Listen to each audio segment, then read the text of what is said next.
in a realm steeped in mystery and enchantment, where magic intertwines with martial prowess. The mountaintop shrouded in mist resembles a battlefield detached from the mundane world, where the threads of fate quietly entwine. A portly figure sits, his hunger intertwined with a yearning for culinary delights, while he awaits a fateful confrontation. The ice and fire culinary master descends with the 7 divine blades, which are not mere cooking knives, but miraculous wands infused with the elemental magic of the 7 realms. He has come in search of his beloved Phoenix Maiden, and the conflict with the portly figure is on the brink of eruption. The resplendent radiance of magic is poised to collide with the formidable force of combat energy, heralding the commencement of a legendary adventure steeped in emotion, gastronomy, and immense power. Chapter 1. The Pursuit of the Ice and Snow Sacrifice Part 1. Under the blazing sun, a tall and spirited man trudges slowly alongside a child. Clad in a crimson magic robe adorned with golden flames at the chest, emblematic of his status as a mage, his long golden hair cascades down his back, and his bronze visage bears the sharp lines of a chiseled sculpture. Yet, within his brown eyes lingers a subtle sadness. "Are you tired, Nianbing?" the man inquires, glancing down at the child he holds by the hand. The boy stands only at the waist of the towering man, resembling him to some extent, yet his features possess a gentler contour. With the same golden locks, his youthful visage is even more strikingly handsome than that of the tall man. His water-blue eyes reflect a certain fragility, and his slight frame appears weary, his pallor exacerbated by exhaustion, with beads of sweat barely visible at his hairline. Shaking his head resolutely, he said, "Father, I am not tired. Are we about to see Mother? I miss her so much." The tall man gazed up at the blazing sun, as if the glaring light had no effect on him whatsoever. "Indeed, we are about to reunite with your mother. It has been 10 years, and you are now 10 years old. For a decade, despite the vastness of the world, there's been no place for us to call home. Regardless of the cost, I must see your mother, even if it means sacrificing my life." Young Yanbing, still in her tender years, looked up at her father with confusion. "Father, why do they not allow us to see Mother?" The tall man snorted coldly, his eyes seemingly ablaze with fury. They, Nianbing, you are still young. When you grow older, you'll understand. For your mother, your father is willing to give everything, but I cannot bear to part with you. You are still so little. When we reach the village ahead, will you wait there for me?" "No, father, I want to go with you to find Mother. If Mother has abandoned me, do you not wish to keep me either?" Nianbing's eyes reddened as she tightly grasped her father's large hand, fearing he might leave her behind. The tall man took out a scroll from his pocket and handed it to Nianbing. "Do you remember how I taught you to activate the magic scroll? You can come with me, but in times of danger, you must remember to use this scroll. It will transport you to safety, just like the magic circle I drew the other day." Nianbing accepted the magic scroll, nodding obediently. "Father, I understand." The tall man sighed and said, "Alas, time is too fleeting. Your talent surpasses mine. Had time permitted me to impart more knowledge, you might have become the most exceptional fire mage on the entire continent. However, time does not allow me to wait any longer. If we do not reach the Ice God's fortress by tomorrow, we shall never see your mother again." Nianbing, somewhat understanding, nodded and declared, "Father, I will surely become a powerful fire mage like you in the future." A glimmer of nostalgia flickered in the tall man's eyes as he reminisced. "I recall the days when your mother and I contemplated what magic our child should practice. She was a master of ice magic, while I wielded fire. The two elements do not coexist harmoniously. Thus our child could only choose one path. Back then, your mother said if we had a son, he would learn fire magic from me, and if a daughter, she would study ice magic under her. Now, as I reflect upon those moments, it seems as if she stands before me, her words echoing in my ears, though she has long departed." 3 days later, it is a towering peak, approximately 100 meters in height. The summit is steep and, although not particularly lofty, it exudes an air of formidable grandeur. The bluish-gray rock face possesses a certain bleakness, with only a sparse growth of vegetation, perhaps due to the sheer steepness of the ascent. Aside from those who regularly traverse the foothills, it is a daunting challenge for the average person to scale such a precipitous mountain. At the base of the peak flows a mighty river. Surging from south to north, it is renowned as the mother river of the Yangwang continent, known as the Tianqing River. This great river traverses nearly two-thirds of the Yangguan continent, stretching close to 2,000 kilometers in length. Its source lies in the frigid northern province, where 60% of the land is cloaked in glaciers. Each spring and summer, the glaciers melt, feeding the Tianqing River as it journeys toward the distant sea. The river's expanse is vast, with its narrowest points nearing 100 meters in width, while its broadest stretches reach several kilometers. Its crystalline waters, flowing with a vigorous current, nurture the livelihoods of numerous nations and dozens of provinces. Although it occasionally brings about flooding, proper management across nations allows those who dwell by its banks to lead tranquil and comfortable lives, existing in harmony with the river. Atop the steep peak, where the area measures less than 10 square meters, a sudden blaze of crimson light emerges from the ground. This luminous point dances rapidly, swiftly tracing the outline of a red hexagram. The temperature at the summit rises dramatically, and above the hexagram, heat-induced ripples shimmer like water. The ripples trembled gently, and a sudden surge of crimson light illuminated the surroundings, where the magical elements seemed to sing joyfully. Amidst the intense elemental fluctuations, a gray figure quietly emerged. Stumbling, the figure fell from the scarlet magic circle, nearly collapsing to the ground. It was a child, appearing to be in his teenage years, none other than Rong Nianbing, who had accompanied his father on a quest to find relatives just 3 days prior. Fear etched across his handsome visage. His tousled golden hair framed his face as he collapsed onto the ground, gasping for breath.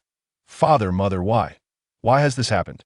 Tears streamed incessantly down his cheeks. The anguish of losing loved ones is a burden too heavy for anyone to bear, especially for Am, 10-year-old child.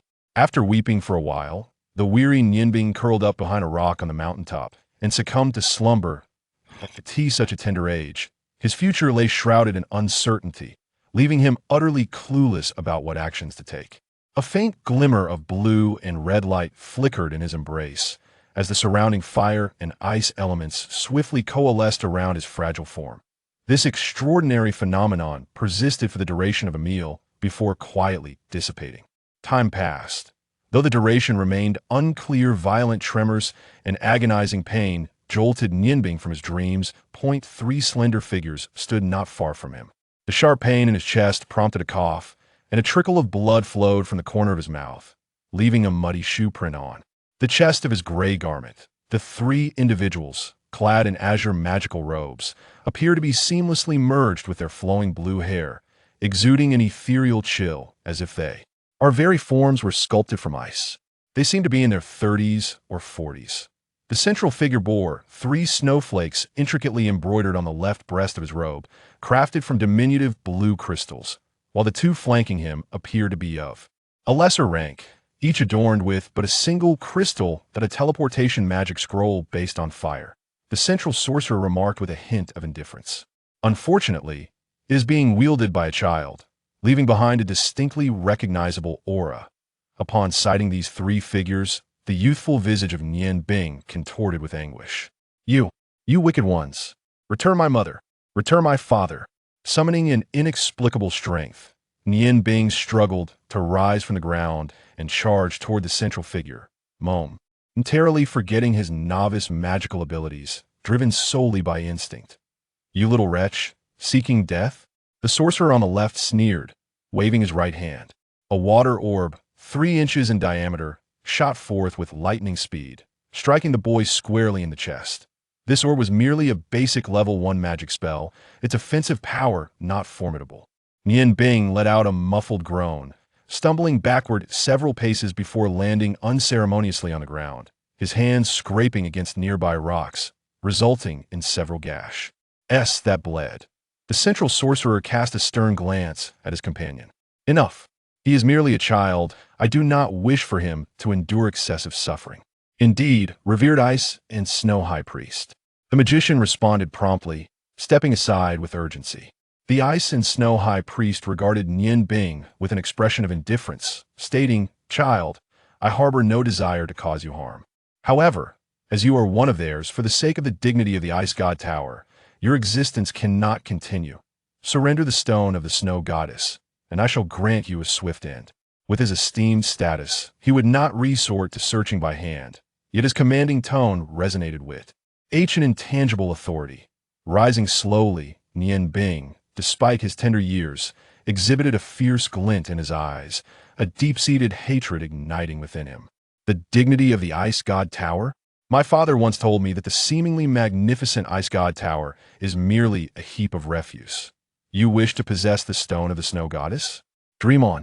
I would rather perish than relinquish it to you. It is the last gift from my mother. You all can perish. Without any forewarning, he thrust his fists forward simultaneously, one enveloped in red, the other in blue, casting two distinct orbs of light towards the trio. Ice mages before him. These were fire and water spheres, both mere level 1 spells, capable of being unleashed without incantation. The manifestation of ice and fire together was an unforeseen achievement, even for him. A flicker of light danced in the eyes of the Ice and Snow High Priest as he swiftly chanted a few simple characters, conjuring a gentle wall of water from thin air. The collision of water and fire birthed a cloud of mist. Suddenly, a sense of foreboding gripped his heart. By the time he sought to act, it was already too late. Taking several steps closer to the precipice, he sighed softly. What a fiery child! Lord of the Ice and Snow, how can this be possible? How could someone so young simultaneously unleash two conflicting spells? The Ice Mage on the left gazed in astonishment at the turbulent river below. The Ice and Snow Lord replied with an air of indifference. It is not merely due to his magical prowess. He possesses both the Ice Goddess Stone from Master Ice and the Flame Goddess Ne from the Heavenly Melt. Though he is yet to fully harness their true powers, the ability to evoke basic elemental magic should not be surprising. However, the fact that these two elemental magics, which are inherently opposed, appear to coexist without conflict is indeed perplexing. It seems this child possesses an extraordinary talent for magic. The mage on the right spoke with bitterness. Alas, we lack sufficient magical energy to freeze the raging river. Otherwise, we could have obtained those two precious stones. What shall we do about our mission, Lord of Ice and Snow? It might have been more prudent to search him directly.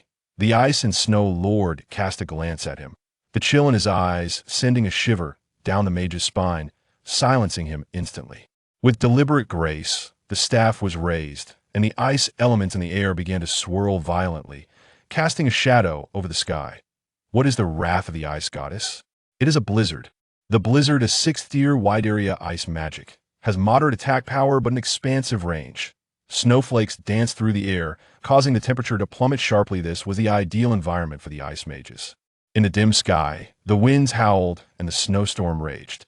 The Ice and Snow Lord pointed his staff forward and declared, "Let us proceed." Point 2. Ice and Snow mages responded with a soft acknowledgement, their bodies enveloped in a gentle azure glow, soaring into the air like delicate snowflakes, swirling amidst the wind. Snow towards the Ice God Tower. The icy tempest was most conducive for the Ice and Snow mages to traverse short distances while they could not sustain flight like their wind mag. Icy counterparts, their speed during these brief journeys surpassed that of the wind mages. As his companion departed, the Ice Priest Binglu cast one last glance at the expansive Tianqing River, sighing softly. Let fate be determined by the heavens, Uncle Bing. There is little more I can do for you. With his level of magical prowess, he could have easily struck down the fleeing Bing in his moment of escape. However, the kindness in his RT stayed his hand, allowing the unfortunate child, who had lost his parents, a final glimmer of hope. Zhaji walked from the peach blossom forest to the banks of the Tianqing River. Glancing at the fishing net in his hand, he mused aloud, "Let us improve our lot in life's subsistings. Only on greens, no matter how delectable, leaves the body wanting in nourishment. If I can catch a few blue fish, it may bolster my aging frame." The fresh air was slightly humid, invigorating his senses and providing a profound sense of comfort. At 57 years of age, Zhaji had resided here for a decade, intimately familiar with all that surrounded him. With trembling hands, Chaji struggled to firmly grasp the fishing net. He cast it into the water with a sweeping motion of his arm. Although it only reached a distance of 4 or 5 meters, in the bounteous Tianqing River, patience would surely yield a fruitful catch. Securing the net beside him, he tied one of the fishing lines to his wrist, then leaned against a sturdy tree, finding solace in the shade amidst the sweltering summer heat. Just as he settled into position, The fishing line in Cha Je's hand suddenly jolted violently. His previously closed eyes flew open, a glimmer of hope flashing across his face. Could it be that fortune smiles upon me today? Usually, one must wait a while before any catch materializes. Oh no, what if it's not a fish? My poor net. As his gaze fell upon the river, he was met not with a fish, but with a piece of wood roughly a meter long and the thickness of a human leg entangled in his not so sturdy fishing net. Without needing to inspect it further, he realized that this net was likely beyond repair.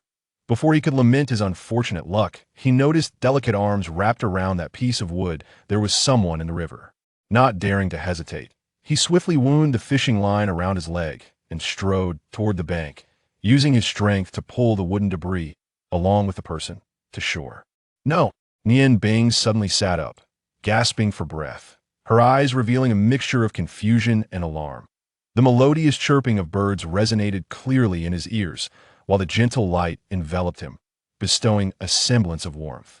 Shaking his head vigorously, he managed to stabilize his thoughts somewhat from the warmth he felt. He realized he was still alive. His heartbeat gradually steadied as he surveyed his surroundings.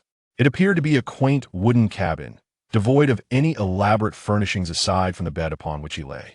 Dust lingered in the air, indicating it had not been cleaned in quite some time. "You are awake," a weary voice remarked as the wooden door creaked open with an unpleasant sound, and a figure stepped inside. Nian Bing instinctively curled his body, stammering, "Who are you?" "Your savior," Cha Ji replied, approaching the bedside and placing a bowl on the wooden table beside him, smiling warmly at Nian Bing, secretly thinking, what a striking young man. Still shaken from earlier, Nian Bing had not given much thought to his own body until Cha Ji mentioned food. It was then he realized his stomach was nearly pressed against his spine. When he leapt into the Tianqing River, the excruciating pain from the water's impact had nearly rendered him unconscious. In a desperate struggle, he miraculously grasped a piece of wood after being swept away for hundreds of meters, his fierce will to survive compelling him to cling to it tightly. Fortune favored him, as the Tianqing River was remarkably wide, devoid of any protruding rocks, and thus he was saved after colliding with Cha Ji's fishing net. He cast a cautious glance at Cha Ji before lifting the bowl of vegetable porridge that emitted no fragrant aroma. Upon observing the contents within the bowl, he was momentarily taken aback. The white porridge appeared exceedingly thick, shimmering with a subtle, crystalline luster, while irregular, Eulerly sized green vegetables were scattered throughout, seemingly pulsating with a vibrant life force. As he leaned in closer, the entire bowl exuded a delicate, refreshing fragrance, stirring his appetite profoundly. Little did he know that this seemingly ordinary vegetable porridge was renowned in the culinary realm of the continent as the jade and white porridge, a delicacy scarcely accessible to the average person, its distinction lying not in the ingredients, but in the meticulous method of preparation. The sweet aroma of the white porridge harmonized beautifully with the fresh scent of the vegetables, creating a perfect amalgamation. After consuming a bowl, Nian Bing felt as though his strength had been partially restored, and his spirits lifted considerably. This ordinary vegetable porridge bestowed upon him an exquisite lingering flavor and an overwhelming sense of satisfaction, thus deepening his appreciation for Cha Ji. "Grandfather, thank you. This porridge is absolutely delicious. Did you make it?" Nian Bing inquired with curiosity that a fleeting shadow of melancholy crossed Cha Ji's eyes. "At present, this is all I am capable of preparing. Simple fare." "Simple? How could that be?" "This vegetable porridge is the most delectable thing I have ever tasted. It truly is marvelous. Even the meals my mother used to make could not compare to its flavor." Mentioning his mother caused Nian Bing's eyes to redden, an intense wave of hatred emanating from him that left Cha Ji feeling a sense of foreboding. "Little one, I am yet unaware of your name. What led you to fall into the water? Where are your guardians?" Nian Bing's entire body stiffened. Despite being merely 10 years old, he had accompanied his father through numerous trials and tribulations over the years, rendering him far more mature than his peers. His father had once imparted the wisdom of speaking only a fraction of the truth to others, after he inadvertently revealed too much 2 years prior, which led to a month-long pursuit of him and his father. He had come to grasp this lesson profoundly. Lowering his head, he replied, I believe my name is Nian Bing, but beyond that, I cannot recall anything else. However, at the hands of the experienced Cha Ji, such a statement from a mere child was hardly convincing. Nevertheless, Cha Ji did not press further. With a gentle smile, he said, I am Cha Ji, you may call me Grandpa Cha. You mentioned having forgotten everything. Do you have anywhere to go? Nian Bing fought back tears as he shook his head. I do not know where I should go. Seeing the sorrow etched upon the boy's face, Cha Ji felt a pang of compassion. Very well, child. I understand there may be secrets in your heart that you are unwilling to share. I will not press you. If you wish, you may stay here for the time being. After all, in this peach blossom grove, I am the sole inhabitant. Nian Bing's eyes widened in determination as he firmly replied, No, thank you, Grandpa Cha. However, I must leave. You saved me, and I cannot impose upon you. Cha Ji furrowed his brow. So, you are being pursued. Who could be so cruel as to target a child as small as you? In your dreams, you continuously call out for your father and mother. Have your parents met with misfortune? Tears streamed down Nian Bing's face uncontrollably as he wept aloud. Cha Ji quickly embraced him, offering solace. There, it is all in the past now. You must have been frightened. This place is quite secluded, a so-called forbidden area where few would venture. For now, find comfort here and allow yourself to recover. Let us think about leaving only after you regain your strength. Rest a little longer this evening. Grandpa will prepare something delicious for you. Under Cha Ji's gentle reassurance, Nian Bing drifted back to sleep. Rising from a bed, Nian Bing discovered he was clad in a large, coarse garment, evidently belonging to Cha Ji. Stretching his limbs, he felt considerably less fatigued and quietly opened the door to step outside. The surroundings were shrouded in darkness, obscured by a thick fog that brought a chill to the air. Instinctively drawing his garment tighter around himself, he made his way towards a nearby room that emanated light. As he walked, his foot accidentally brushed against something, producing a soft sound. Nian Bing? Come in. Cha Ji's voice resonated from within the room. Nian Bing entered, finding himself in a wooden cabin slightly larger than his own. Cha Ji held a book in his hands, reading under the glow of a bright oil lamp. Upon noticing Nian Bing's arrival, Cha Ji set the book aside and smiled. Come, let Grandpa take you to the kitchen. The meal is ready, it just needs to be warmed up. This moment, Nian Bing realized that Cha Ji possessed an imposing stature, yet his upper body had begun to stoop slightly. Ghtly. Embracing Nian Bing's slender shoulders, Cha Ji guided him out of the room. Conversing as they walked, in this little courtyard, I reside alone. Having you as company alleviates my solitude. Come, let me show you what your grandfather has prepared for you to eat. The kitchen, a separate room located 5 meters away from the 2 bedrooms, surprised Nian Bing with its spaciousness, being larger than both his own living quarters and Cha Ji's. Ambient. Cha Ji lit an oil lamp, revealing several dishes covered by a wooden lid on a nearby table. This lid, woven from rattan, allowed glimpses of the vibrant green vegetables beneath. Upon lifting the cover, Cha Ji unveiled 4 distinct platters of green vegetables, each appearing to be simply prepared. He paused by the stove, fumbling for a flint stone, his hands trembling as he struck it against the uneven kindling. I have prepared the vegetables a while ago, but alas, they have cooled. We shall reheat them, though the taste may diminish slightly. It should not be too far off. Nian Bing was taken aback to observe Cha Ji's hands quivering consistently. Despite the sparks igniting from the flint's collision, his unsteady grip made it difficult to light the fire. Promptly, he approached with eagerness, saying, Grandfather, allow me to assist you. With a deep sigh, Cha Ji's visage was once again shrouded in melancholy as he handed the flint to Nian Bing. I am truly aging. I should have relied on an oil lamp instead. Who could have imagined that the once great ghost chef would now struggle to ignite a flame? Everything has become a mere memory. Nian Bing did not reach for the flint, nor did he heed Cha Ji's words. His mind was wholly absorbed as he softly intoned, O fervent fire elementals, I beseech you, coalesce into the radiant flame that brings warmth to the world. His voice was not steady, but carried a unique resonance, a tone that invoked harmony. He extended his delicate hand towards the hearth, and a modest crimson flame flickered to life. Though its glow was dim, the kindling within the hearth eagerly ignited upon contact with the flame.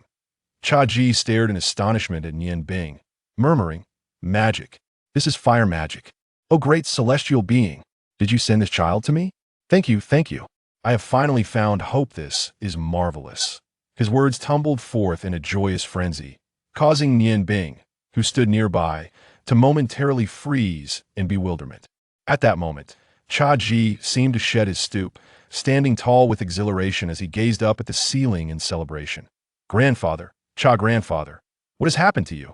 Nian Bing jolted, suddenly aware that in a moment of inspiration, he had inadvertently revealed his magical abilities. He shook his head vigorously, exclaiming, "No, that's not it. To him not.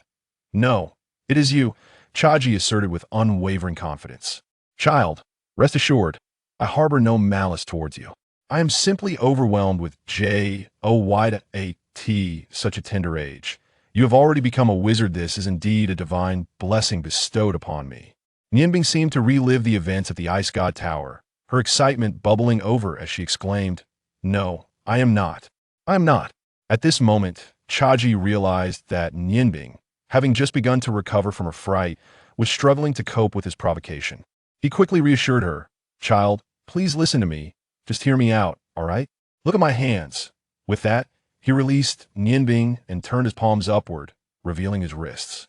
Nianbing, captivated by Chaji's words, instinctively glanced at his wrists. "Ah," she gasped as she noticed the scars on Chaji's wrists, each bearing a deep gash, approximately a centimeter long. Though the wounds had long since healed, the scars remained a disturbing reminder. The entire injury was indented and presented a purplish-black hue, appearing quite horrifying. Chapter 2. The Ghost Chef Chaji Part 1. Chaji offered a wry smile, saying, "What could an elderly man like me, with my tendons severed, possibly do to you?" Nianbing gazed at Chaji, her fear gradually dissipating, and tentatively inquired, "Grandfather, why are your hands like this?" Jacques Ji pulled Nianbing down to sit, letting out a melancholic sigh. He said, "Allow me to share a tale with you, a story that unfolds from my own experiences. After you have listened, you shall comprehend why I feel such exhilaration upon witnessing the emergence of magic within you." At this juncture, he gazed into the profound darkness outside the door, the expression in his eyes gradually becoming hazy. Nianbing nodded in acknowledgement and remarked, "The 5 great empires you speak of are indeed the Orlan Empire in the east, the Qilu Empire to the southeast, the Huarong Empire in the southwest, the Longmu Empire in the northwest, and the Ice Moon Empire to the north, correct?" Jia Ji nodded and said, "Indeed, it is these 5 great empires. I was born in the southeastern Qi Lu Empire. During my childhood, my family was impoverished, barely able to afford even the coarsest grains that I vividly recall asking my mother when we would be able to feast on cornmeal cakes, and she embraced me in terse of memory that remains etched in my mind. At that time, my greatest aspiration was to indulge in delectable dishes daily and to prepare the finest meals for my mother. As the years passed, I diligently pursued this goal. Alas, my parents succumbed to a plague before I had the means to support them. Perhaps fate took pity on me, for at the age of 13, I encountered my mentor.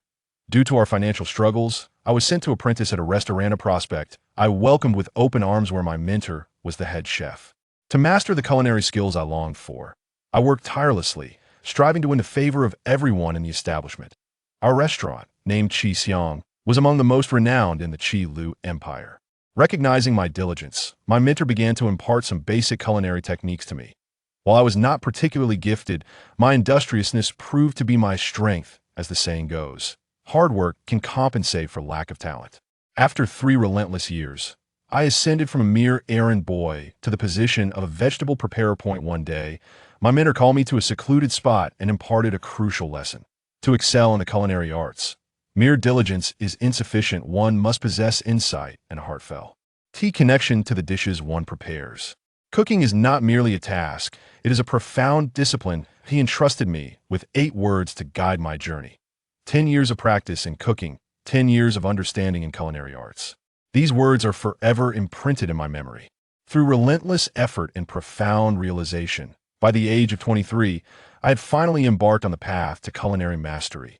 Yet, that very year, my mentor passed away due to illness. I held his 8-word admonition close to my heart, and thus, I renounced the opportunity to inherit his position at Qi Shi Ong, resigning from all my duties. With my chef's knife in hand and a meager savings, I set forth on my own journey, determined to traverse the continent of Yangwang, learning the culinary traditions of every nation and region. As he spoke, Cha-Ji paused, casting a glance at Nian Bing, who was intently listening to his narrative. A faint smile graced his lips as he remarked, "Who would have thought that this old fellow still possesses a glorious side?" Nian Bing was momentarily taken aback. Although Cha-Ji's tone was unassuming, his keen senses detected a profound sorrow underlying the words of this venerable grandfather. "Grandfather, what happened next? How did it unfold?" Nian Bing inquired. "Did she accept your feelings?" Cha-Ji shook his head, replying, "She neither accepted nor rejected my affections. After I laid bare my emotions, she proposed a condition. We would compete in culinary skills. If I emerged victorious, she would become my wife. If I lost, I would have to withdraw from the culinary world, relinquishing all the honors I had earned to her." Nian Bing furrowed his brow, an odd expression flickering across his handsome face. "Grandfather, it seems you may have been manipulated. She must have known you were the finest chef to dare make such a demand, indicating she possessed some level of confidence. Moreover, her proposal clearly harbored ulterior motives. How could she genuinely wish to marry you?" Cha-Ji laughed softly. "What a clever child. Indeed, I was manipulated by her. However, at that time, I was utterly blinded by my emotions and did not engage in much contemplation for readily agreeing. After all, having stood atop the culinary world for many years, I had cultivated an inexplicable arrogance. It had been quite some time since I had competed against anyone in the culinary arts, as there were simply no challengers. Even in culinary competitions, I merely served as a judge. Given that she wished to compete in my area of expertise, I had no reason to decline. Thus, a competition commenced that I have yet to forget." "No," Nian Bing interjected suddenly. "Grandfather, you are mistaken. She merely took a shortcut. Her preparation of that meat strip must have pushed the limits of magical control.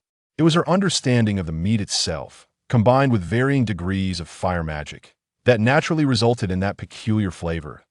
If you possessed magic as well, what you created would undoubtedly surpass hers." Father had often told him that while the magnitude of magical power is significant, the mastery of its control is equally critical.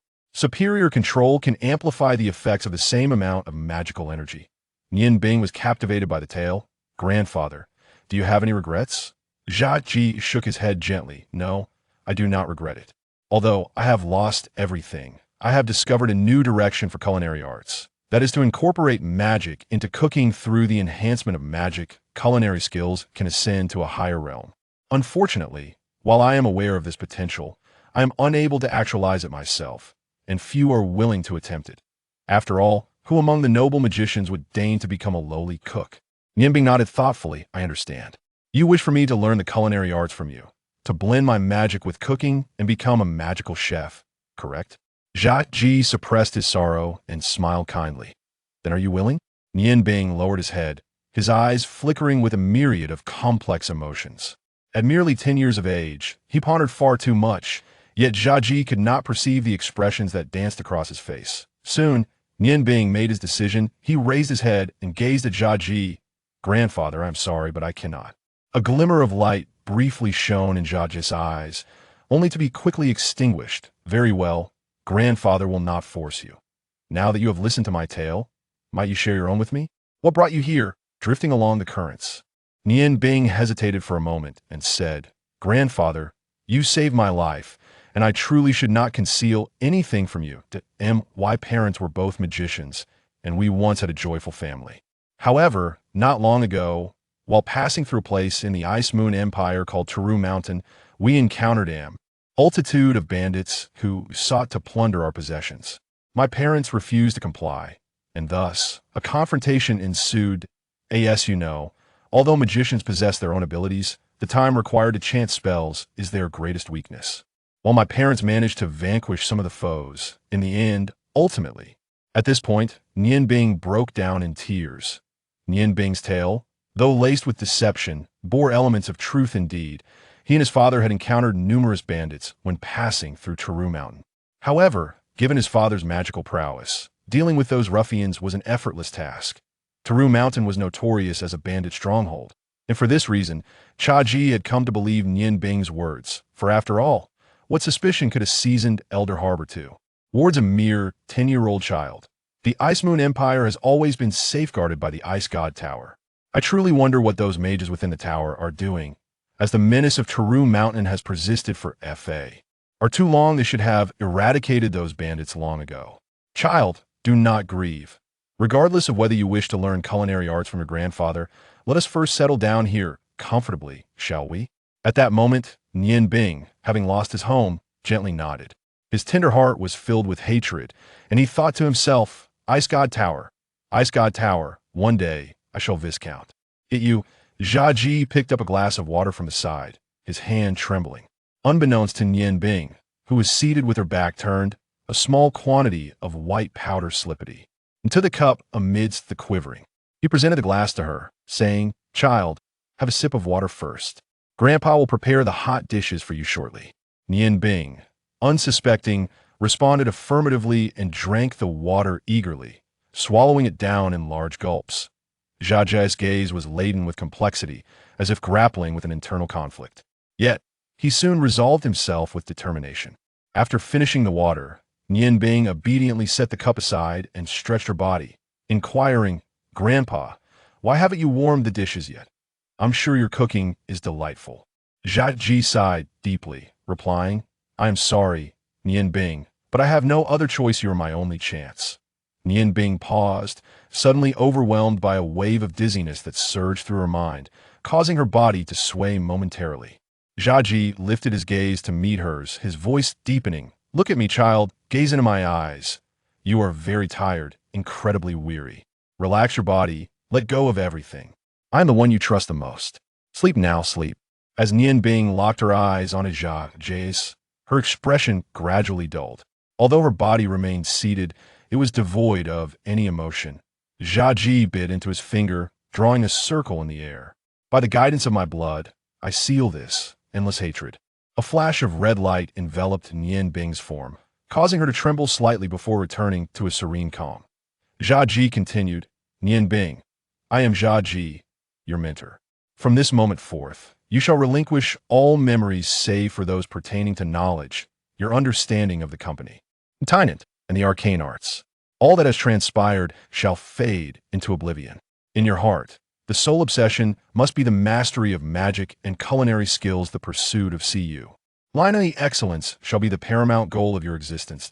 At this juncture, Jia Ji paused, while Nian Bing murmured the words he had just spoken, his once distracted gaze now suffused with a deepening fervor. A flicker of reluctance crossed Jia Ji's eyes as he continued. Unless your magical prowess reaches a level sufficient to vanquish your enemies, the memories you have sealed away shall remain forever dormant. Sleep now, child, sleep well. As he spoke, Jia Ji drew Nian Bing into his embrace, and soon Nian Bing's eyes fluttered shut, his breathing steadily becoming even. Embracing Nian Bing, Jia Ji sighed deeply. I never imagined that the first use of the sealing hypnosis, which I exchanged for a meal, would be upon a child. Nian Bing, I'm truly sorry your grandfather had no other choice. If you refuse to learn culinary skills from me, my knowledge may fade into oblivion. I hope you can comprehend the depth of my intentions. From now on, I shall dedicate myself wholeheartedly to instructing you, aspiring to mold you into the greatest chef. Perhaps one day, your memories will awaken, and at that moment, even if you harbor resentment towards me, I will willingly bear it. You shall not be the person I once was, nor a ghostly chef, but a magical chef, endowed with the art of culinary magic. You will transcend all that came before, reaching the true pinnacle of culinary mastery. Perhaps I am being selfish, yet if your parents were still alive, they would surely not blame me. Rather than live eternally in hatred, how much more fulfilling it is to pursue the joy of culinary arts. Jia Ji murmured to himself, oblivious to the faint red light that flickered and vanished from Nian Bing's right hand as he spoke the final words. With the door closed, Jia Ji departed, perhaps destined for a night devoid of restful slumber. The wooden cabin returned to a serene stillness, enveloped in profound darkness.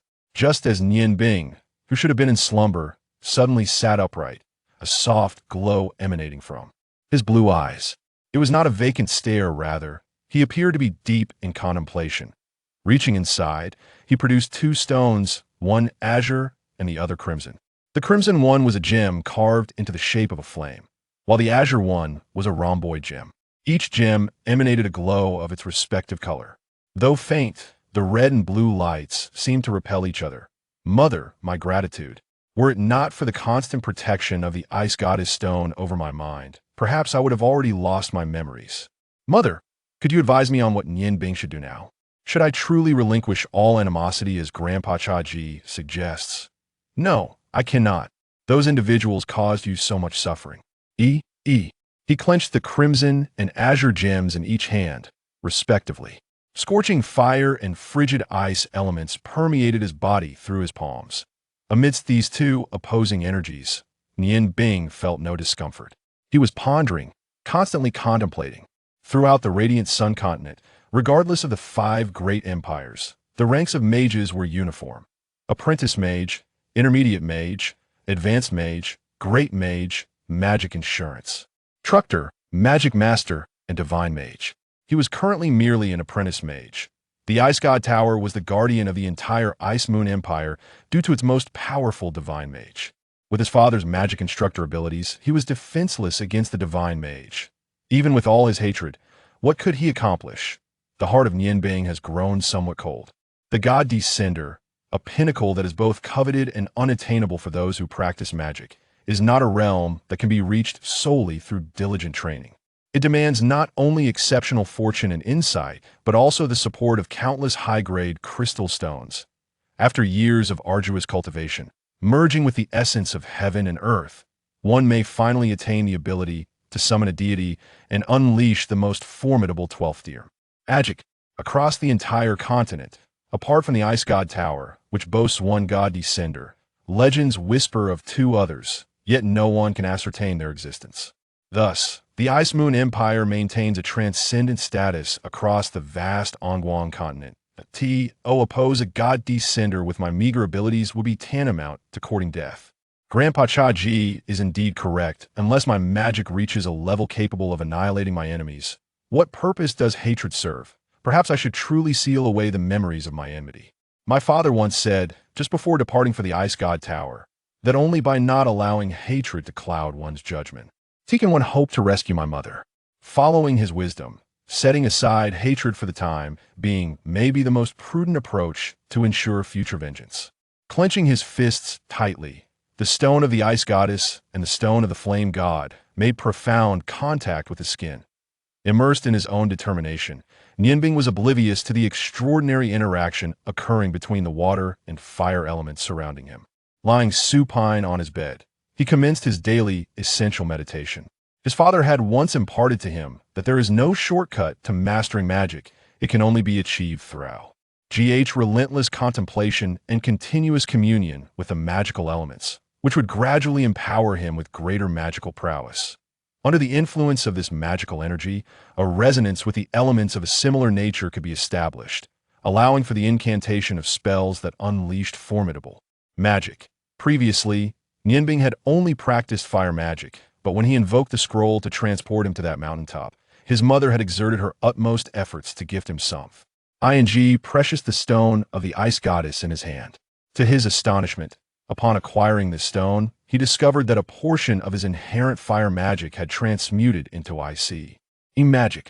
Through introspection, he perceived that his magical energy had delineated into 2 distinct factions, centered around his being, creating a strikingly peculiar dichotomy.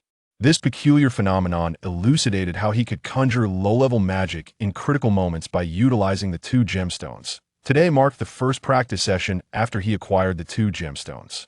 With his eyes closed, he invoked the magical elements of the air through his thoughts. A vivid scene emerged within him, half blue and half red. As the fire elemental magic flowed into his body, it naturally gravitated towards the right side, while the ice elemental magic, upon entering, elegantly swirled to the left. The red and blue hues delineated by the center of his being harmoniously coexisted, merging without encroaching upon one another. Save for his mind, which remained untouched at this moment, Nian Bing was finally able to calm his mind and contemplate his current magical condition, which left him in a state of Bewilderment. During his earlier instruction in magic by Rong Tian, he had been advised that the optimal path for a magician was to dedicate oneself to a single magical discipline. Only in this manner could one aspire to reach the pinnacle of magic. Engaging in multiple forms of magic would inevitably lead to a fragmentation of mental focus, making further advancement exceedingly difficult after a certain point. Furthermore, among the known 7 schools of magic, 2 were fundamentally opposed: ice and fire, as well as light and darkness. Ice and water share a common origin, rendering them as one magical form. Ice magic itself is merely a variant of water magic. Ice and fire are utterly contradictory, and no individual can simultaneously wield these 2 extreme forces. Should one attempt to cultivate both, the opposing elements could potentially inflict harm upon the practitioner. When Yin Bing first embarked on his magical journey, Rong Tian had presented him with a choice, as his body was capable of accepting both fire and ice elements. Ultimately, Yin Bing opted for the more accessible fire magic and diligently followed Rong Tian in his training. However, his inherent ice constitution did not vanish. Rong Tian believed that once Yin Bing's mastery of fire magic reached a sufficient level, the significance of his ice constitution would diminish, and thus he paid little heed to it. Even he failed to notice that during each of Yin Bing's meditative practices, his ice constitution was subtly influencing him. Chapter 3. The Chef's Cultivation, Part 1. Had Yin Bing persistently cultivated fire magic, upon reaching the realm of intermediate wizardry, his ice constitution might indeed have vanished under the overwhelming influence of the fire element. However, at this juncture, Yin Bing acquired the Stone of the Ice and Snow Goddess. As a premier magical gemstone, the Stone of the Ice and Snow Goddess harbors the purest essence of ice elements, which subtly awakened Yin Bing's ice constitution, compelling the fire magical energy he had originally cultivated to retreat to the opposite side of his being. Initially, the fire magic Yin Bing practiced was not particularly pure, having been consistently affected by his ice constitution. With the emergence of the Stone of the Ice and Snow Goddess, the fire magical energy within him adeptly separated itself from the burgeoning ice elements, resulting in both the ice and fire magical energies being exceedingly pure. Yin Bing commenced his magical studies at the tender age of 5, and now, 5 years have elapsed. The number of wizards on the continent of Yangguang is exceedingly scarce, primarily due to the arduous nature of magical cultivation. While a martial artist may achieve significant progress within 3 years, reaching at least a minor completion level, a wizard requires no less than a decade of meditation in their formative years to attain the status of an intermediate wizard. Even among intermediate wizards, during one-on-one combat, they may not necessarily prevail against a martial artist with merely 3 years of training, as the time required for incantation poses a significant drawback. Consequently, the number of individuals opting to pursue magical cultivation is minimal, and even fewer successfully establish communication with magical elements to ascend to the rank of intermediate wizard. The existence of wizards is undeniably essential. Although they may not hold an advantage in one-on-one combat, they become indispensable in legion-level confrontations. Particularly, the large-scale destructive spells cast by high-level wizards can often alter the entire course of battle. Thus, despite the arduous nature of their cultivation, there is an inherent rationale for their existence. Last year, Yin Bing successfully reached the realm of a novice wizard, which, in the eyes of Rong Tian, was quite an accomplishment. However, he remained unaware of Yin Bing's exceptional talent for magic. Had it not been for the influence of his ice physique, his progress would have been even swifter. At this moment, under the effects of the Stone of the Ice Goddess and the Stone of the Flame God, the long-standing afflictions within him finally dissipated. As a novice wizard, neither the fire element nor the water element exerted a particularly strong influence, allowing him to temporarily maintain a state of equilibrium within. While the previous ailments had vanished, new challenges loomed. Ice and fire are inherently antagonistic. What consequences might arise if he continued to meditate in such a manner? Would they coexist harmoniously? Yin Bing was oblivious to the answers and uncertain of the course of action he should take. The cultivation of magic is indeed challenging. Yet relinquishing one form of magical power within himself would prove even more formidable. Success would be impossible without the assistance of a wizard at least 3 tiers above him. And now, where could he seek out a wizard? Lying flat on his bed, Nian Bing pondered these dilemmas, the sensations of cold and heat on either side of him, though uncomfortable, did not induce excessive distress. What should he do? Should he continue this meditation? Although the powers of ice and fire are limited, they possess a remarkable density, perhaps due to the influence of the two gemstones. With no alternative course of action available, the pursuit of vengeance necessitates the acquisition of greater strength. Since abandoning the cultivation of magic is not an option, one must persist, taking each step as it comes. Perhaps in the future, as one's magical prowess intensifies, a solution will present itself. With this thought, Nian Bing resolved to cease his hesitations and commenced his first meditation following the separation of ice and fire. With the assistance of the two gemstones, the elemental forces swiftly coalesced within his being, and soon he entered a deep meditative state. As dawn broke, the sounds of chirping insects and singing birds filled the peach blossom grove. The sleepless Cha Ji rose early, pushing open his door. "The little sluggard is awake," he remarked. Nian Bing had just emerged from his meditative trance, feeling rejuvenated, an unprecedented sense of comfort causing him to involuntarily exhale a sigh of contentment. Instinctively stretching, he noticed the peculiar disparity in temperature on either side of his body had become more pronounced. Upon seeing Cha Ji, Nian Bing smiled gently and said, "Master, you are up quite early." Initially concerned that his hypnosis might not have taken effect, Cha Ji felt a wave of relief upon hearing Nian Bing address him as master. He smiled faintly and replied, "Early? Not too early. Rise quickly, for today marks the commencement of your culinary training." "Very well." Nian Bing, relieved that Cha Ji harbored no suspicions, swiftly got to his feet. Seizing the moment while Cha Ji was distracted, he carefully tucked away the two gemstones and tidied his room before following Cha Ji outside. "Master, where shall we begin our studies?" Nian Bing inquired with a hint of curiosity. Having come to terms with the notion of hatred, he appeared considerably more spirited than the day before, embodying the innate wonder of a child eager to explore the novel. Cha Ji smiled gently and replied, "I have devised a daily regimen for you, which you shall follow for the time being." "Nian Bing, do you know what the first step to becoming a proficient chef is?" Nian Bing shook his head in confusion. "I have never learned anything about it before, so I wouldn't know." Cha Ji, assuming a serious demeanor, explained, "To become a skilled chef, one must first undergo a process of familiarization with food. Only by fully understanding the myriad flavors and learning to appreciate and discern them can one become a qualified chef. Therefore, starting today, you are to savor every dish I prepare, honing your sense of taste and smell." Nian Bing paused for a moment, then, displaying his intelligence, quickly grasped the implication. "Master, are you suggesting that I simply eat every day? Is that how I will master the culinary arts?" Cha Ji chuckled and replied, "Culinary arts are indeed a form of artistry, and so is the act of eating. Do you think that eating is so simple? You must not only consume but also extract the essence of the dishes.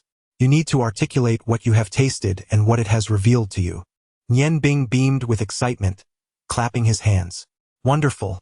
That seems easy enough. So when do we commence our culinary journey? Master, I am already quite hungry. Last night, due to the effects of hypnosis, aside from the initial bowl of porridge, he consumed nothing further, so how could he not be hungry?" Cha Ji, with a hint of exasperation, remarked, "Is it simple? You will soon understand whether eating is truly simple. Eating entails two processes. Only upon completing these two stages can you genuinely commence your culinary journey." Nian Bing, intrigued, inquired, "What are these two processes?" Cha Ji replied with a peculiar smile, "These two processes are the transformation from thin to plump, and then from plump back to thin." Breakfast was quite straightforward, consisting of a large bowl of porridge and several small dishes. Nian Bing, already famished, devoured the meal with remarkable speed, aided by Cha Ji's culinary skills. Cha Ji sat beside Nian Bing, observing him relish his meal, and smiled as he asked, "How was it?" Nian Bing, with satisfaction, responded, "Delicious. Master, you truly live up to the title of Ghost Chef. Your dishes are simply unparalleled." Cha Ji sighed and said, "Alas, my dexterity has waned, limiting me to the simplest of dishes." "No, wait, you cheeky lad. Do you think a mere compliment will suffice? Have you forgotten what I just told you? What I need from you now is to articulate how this breakfast made you feel. Nian Bing looked at Cha Ji with innocent eyes and replied, Feelings? SNT it's simply delicious? SNT that enough? Cha Ji gently tapped Nian Bing on the head and said, Fool, that is certainly not enough. If all you can say is that it tastes good, how do you differ from the average person? You must express what makes it good. Nian Bing remarked, Why didn't you mention it earlier? If you don't clarify things, how can you blame me? Having finished my meal, I shall take a stroll. Cha Jing was momentarily taken aback. He had assumed that Nian Bing would surely complain upon seeing the massive axe, yet to his surprise, Nian Bing readily agreed and instinctively inquired, Do you not find this axe excessively large? With a sense of resignation, Nian Bing replied, Even if it is large, it must be wielded. Now that I am here, allow me to take on these laborious tasks. Your hands are not in the best condition. You should rest. Who knows, perhaps your tendons may heal in time. As he spoke, he made his way towards the imposing axe. Upon hearing Nian Bing's words, a warmth, long absent, unfurled within Cha Jing's chest, as if something had been lodged there. His heart trembled slightly. The axe was indeed quite heavy. It took both of Nian Bing's hands to manage it, barely allowing him to lift it from its resting place. Such a weighty tool was certainly not convenient for chopping wood. Nian Bing nodded in understanding, smiled, and began to drag the large axe outward. Wait a moment. Cha Jing suddenly realized that he had forgotten a crucial matter, and a cold sweat broke out upon him. It was a rare fortune to have such a promising apprentice. To lose him due to his own negligence would be an unforgivable sin. He patted his chest and said, I am truly getting old and forgetful. You have just arrived, and I completely neglected to introduce you to the local circumstances. This forest is known as the Peach Blossom Grove. For over 70% of the trees here are peach trees. Nian Bing thought to himself, Isn't that obvious? Without peach trees, how could it be called the Peach Blossom Grove? What of it? In this secluded realm, the majority of the peach blossoms are of an exotic variety. Do you grasp the reason for the absence of inhabitants here? It is precisely due to the fact that these blossoms secrete a potent toxin that disperses with the wind, a phenomenon I have dubbed peach blossom miasma. Its toxicity is exceedingly severe. Both humans and animals who inhale its fragrance are swiftly seized by convulsions, leading to their demise. Thus, this area stands as one of the forbidden zones of the Ice Moon Empire. Aside from a select few creatures endowed with inherent immunity, no other life forms can endure here, and humans, even more so, do not venture into this domain. Hence, there is no need for you to fear pursuit. Nian Bing was momentarily taken aback and inquired, If the peach blossom miasma is so lethal, why are you unharmed? Cha Ji chuckled softly and replied, Have you forgotten the profession of your teacher? I am a chef, and no one possesses a keener sense for consumable substances than I. Though the peach blossom miasma is indeed toxic, it is not without its countermeasures. In proximity to any deadly poison, there invariably exists a remedy. Within this forest flourishes a plant known as five-leaf clover. When processed into a medicinal powder and ingested, it endows the body with resistance to the peach blossom miasma, thus ensuring one's safety. Here, take this and consume it. If you persist for 3 months, your body will naturally develop antibodies, and thereafter, you will have no cause for concern. As he spoke, Cha Ji handed a small porcelain vial to Nian Bing. The five-leaf clover powder bore a bitter taste, and Nian Bing nearly retched as he swallowed it, but he managed to force it down. With that, he hefted the large axe and proceeded into the depths of the forest. Upon entering the peach blossom grove, Nian Bing observed his surroundings. The air was remarkably fresh, infused with a subtle fragrance of peach blossoms. The atmosphere was humid, likely due to the nearby Tianqing River. The peach trees stood closely together, leaving only narrow gaps. Although he was not particularly tall, he had to tread carefully to avoid colliding with the branches. These trees, regardless of their age, were not lofty. Their branches spread outward, making them far easier to chop than the towering trunks of ordinary trees. However, Nian Bing now faced a dilemma.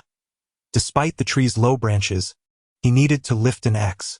At his tender age, how could he wield a tool that was challenging even for an adult? Gazing at the peach trees before him, he felt a sense of frustration. After several attempts, all he achieved was to tire himself, managing only to raise the axe slightly off the ground. Strength had never been a forte of a magician.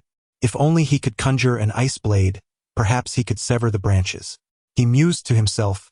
Yet despite possessing ice magic, he had never practiced the incantations, and without the appropriate spells, his magical power was of little use. Could he resort to fire magic instead? He had indeed memorized the fire spells from the 1st to the 8th tier, but that would be futile unless he wished to set the peach trees ablaze. Suddenly, a spark of inspiration ignited in Nianbing's mind. Although he was not proficient in ice magic, he recalled a particular technique from the 2nd tier of fire magic known as the fire blade, which utilized the fire element to coalesce into a flaming longsword to attack enemies. The primary offensive power of the fire blade was rooted in its fiery essence.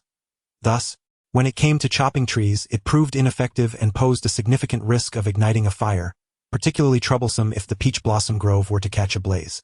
However, he pondered whether it might be possible to alter the incantation of the fire blade, transforming the flames into ice during the chant. Though his magical prowess was barely adequate for 2nd-tier spells, he felt compelled to give it a try, as there was little to lose. With renewed determination, Nianbing leaped from the ground, casting aside his axe without a second thought. He retrieved his cherished ice goddess stone from his pocket, a smile gracing his lips. Raising it high above his head, he pinched it delicately between his thumb and forefinger, focusing intently as he chanted, "Element of ice, I beseech you, coalesce into a sharp blade, severing the shackles and bindings of this world." He executed the incantation with the same tone and cadence as the fire blade. He could distinctly feel the surrounding ice elements swiftly converging towards him, resonating with the ice magic coursing through the left side of his body. In midair, a nearly transparent ice blade, approximately 1 foot in length, materialized gracefully. Joy surged within Nianbing as he realized he had succeeded. He pointed towards a tree branch, thick as a thigh, commanding "Go." The radiant light flickered as the icy blade struck the branch with a resounding crack, splintering it into fragments. After all, his magical prowess was still insufficient. The power of the ice blade was rather limited. Nevertheless, Nianbing was filled with exhilaration, for he realized he had uncovered a shortcut. Perhaps advanced magic possessed distinctive incantations, yet for lower-tier spells, the chanting methods should be quite similar. The branch bore a deep crack, approximately a third of its width. From the assault of the ice blade, Nianbing refrained from striking again with the ice blade. Instead, he approached the branch, grasped it firmly with both hands, and exerted his weight to pull with all his might. The branch, now compromised, was not as resilient as metal, and with a sharp crack, it broke. Employing the same technique repeatedly, Nianbing was astonished to discover that his newly acquired ice magic was even more abundant than his previous fire magic. After employing the ice blade 7 times, his ice magical energy was finally expended. Lying on the ground were 7 substantial branches. The exertion of magic left him somewhat fatigued, and he leaned against a nearby tree to embark on a brief meditation. The stone of the ice goddess, indeed the pinnacle of ice gemstones, aided Nianbing in recuperating a modest amount of ice magical energy within merely an hour. The process of consumption and recovery, coupled with the meditation from the previous night, yielded slight progress in his magical capabilities. "Did you truly chop wood? Are you able to wield that axe?" Cha-Ji exclaimed in astonishment. A thought struck Cha-Ji. "What magic did you employ? Can fire magic chop wood? You don't intend to set this place ablaze, do you?" "Of course not. I used the ice blade, see? The ice element. I implore you, coalesce into a razor-sharp blade, severing the bonds and shackles of this world." In a dazzling shimmer, a nearly translucent ice blade materialized before him. "Ah, you can wield dual elemental magic?" A glimmer of excitement sparked in Cha-Ji's eyes. He was not a sorcerer and thus remained unaware that ice and fire magic could not be practiced concurrently. His mind was solely preoccupied with the treasure he had stumbled upon. Ice, splendid. Ice could also be utilized in culinary endeavors. It appeared that my guidance would require some adjustment. When wielded adeptly, the combination of ice and fire could yield exquisite dishes. Very well, let us proceed to dine. The meal, though modest, consisted of merely 2 dishes accompanied by plain rice. Yet, how could the dishes crafted by Cha-Ji be anything less than exceptional? This meal rendered Nianbing's experience all the more delightful. Since wandering the continent with his father, This was the first time he had enjoyed such a stable dining experience. The satisfaction of his stomach rendered his small face rosy with contentment. "How is it? How do you feel?" Cha Ji inquired eagerly as he observed Nian Bing finishing his meal. "Delicious, truly delectable," Nian Bing responded sincerely. Cha Ji stared at him in astonishment. Repeating that phrase once more? "Oh, I forgot. Perhaps it was the exhaustion of my mental energy from using magic to chop wood earlier. Master, I shall certainly remember tonight." Cha Ji looked at Nian Bing, nearly at his wit's end, and huffed, declaring, "This time I will forgive you, but it shall not happen again." Cha Ji retorted with irritation, "Is that all? How disappointing after all my efforts. Do you understand why the dishes turned out so delicious? For the average individual, the preparation of vegetables typically involves heating oil, followed by the addition of scallions and ginger to infuse the oil with flavor, and then tossing in the greens for a brief saute, culminating with the addition of seasonings before serving.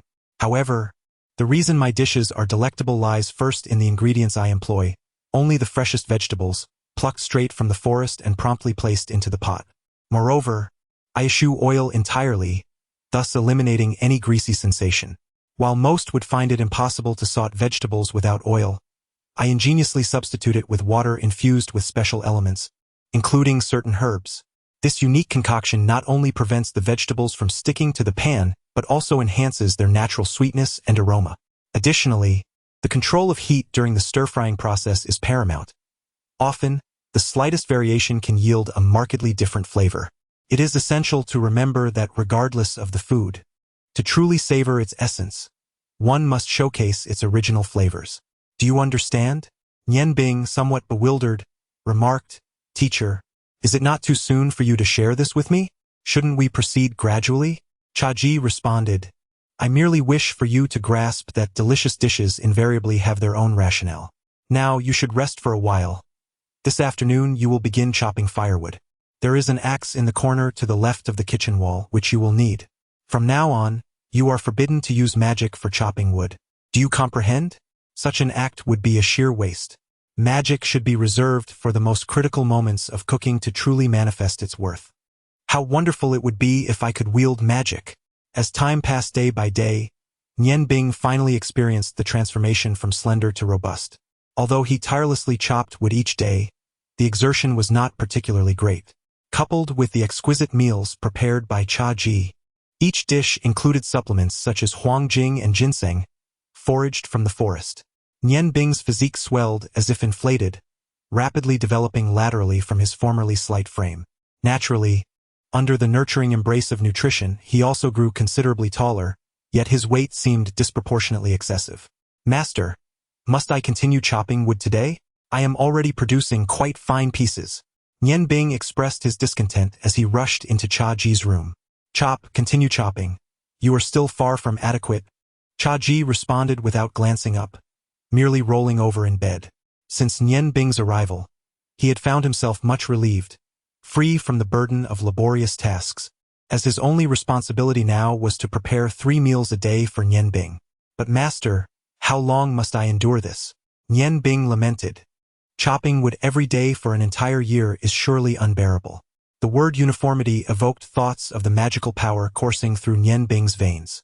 With the aid of the ice goddess stone and the flame god stone, his magical prowess had surged dramatically over the past year. Now he understood why his father had become a mage at the tender age of 37. It was likely due to the influence of the flame god stone. However, a dilemma loomed before him. Initially, he merely sensed a disparity. One side of his body felt cold while the other was warm. Yet now, the temperature on either side was palpably distinct. The left side was immersed in water, capable of conjuring icy waters, while the right side burned as if afflicted by a high fever. The stark contrast between cold and heat often left Nian Bing feeling dizzy. This sensation became even more pronounced whenever he wielded magic, leading to an uneven distribution of magical energy. Consequently, he discovered that when employing ice magic, he must simultaneously cast a fire spell of equal potency to ensure a balanced expenditure of magical energy, thus avoiding adverse effects. Nian Bing refrained from disclosing this predicament to Cha Ji. Driven by the desire for vengeance, he was acutely aware that this path could lead to peril, yet he persisted in his training with unwavering resolve. He was convinced that as long as his magical power remained harmonized, he would encounter no issues. But was this truly the case? Even a divine practitioner might struggle to provide an answer.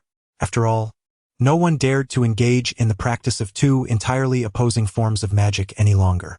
Resigned, he ventured into the courtyard, pulled up a small wooden stool, and grasped an axe with his left hand while positioning the firewood before him with his right.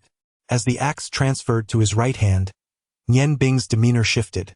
His gaze became intensely focused, his mind wholly concentrated on the firewood before him. The grain of the wood was vividly etched in his thoughts as he refrained from movement, silently observing the timber. Cha-Ji had taught him that the most effective strike comes in the moment when one has fully mastered the object at hand. The ideal moment was when he completely understood the firewood before him.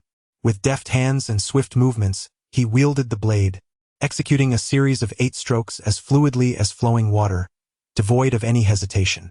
The log remained steadfast, unyielding, while the sharp axe glimmered under the sunlight, reflecting a metallic sheen. In the 4th chapter, The Silver Feather Knights, Part 1. A gentle puff of breath from Nian Bing sent a breeze towards the log, causing the bark to peel away in 2 directions. The log transformed entirely into a perfect octagon, its surface meticulously shaped. The preceding strokes were merely to strip the bark and create a uniform figure, for only in this manner could the kindling be cut evenly. With his left hand unassisted, Nian Bing was confident in his ability to sever the wood. Although his weight might impede agility, it significantly enhanced his stability and strength.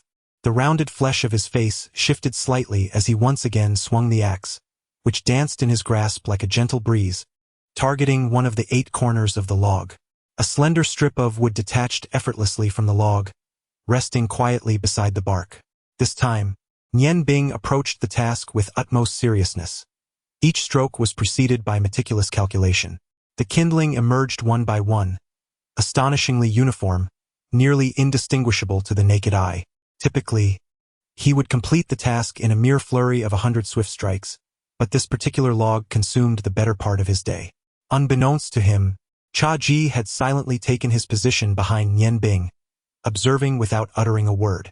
Immersed in concentration, Nian Bing remained oblivious to his presence. His focus entirely on the log before him, each chop a product of profound contemplation. Cha-Ji chuckled, a satisfied smile gracing his lips. Chopping wood serves not only as an excellent means of physical exertion but also hones one's knife skills. While an ordinary chef might deem the hefty chopping knife too unwieldy, it is precisely this rustic tool that demands the highest level of proficiency from its user. To master the art of slicing with a chopping knife, one must achieve a harmonious unity of mind, eye, and hand. Compared to mere manual training, the finesse required in chopping wood into fine strips is far more intricate. Cha-Ji nodded thoughtfully and remarked, "It's commendable. I devoted 3 years to perfecting my own technique in slicing wood. Your ability to produce evenly cut strips signifies that you have attained an initial level of mastery." Nian Bing exclaimed with delight, "Does this mean I won't need to chop anymore?" Cha-Ji's expression shifted, becoming serious as he replied, "You are still far from achieving proficiency. Although your cuts are relatively uniform, they are not entirely so, and you could refine your strips even further. Moreover, consider how much time you have taken. Only when you can chop a log with a diameter of 30 centimeters in 3 minutes will you have truly passed the test." Nian Bing sighed despondently. "How long will this take to master?" "Master, you share with me the principles and methods of cooking daily, yet do not allow me to practice hands-on. When will I be ready to graduate?" Cha-Ji smiled gently and said, "My dear child, you must understand that building a solid foundation is of utmost importance. Without a strong base, if you rush to seek immediate results, you will never reach the pinnacle of culinary artistry. Chopping wood is undoubtedly monotonous. However, the exercise it provides for your hands, eyes, and heart is unparalleled by any other method.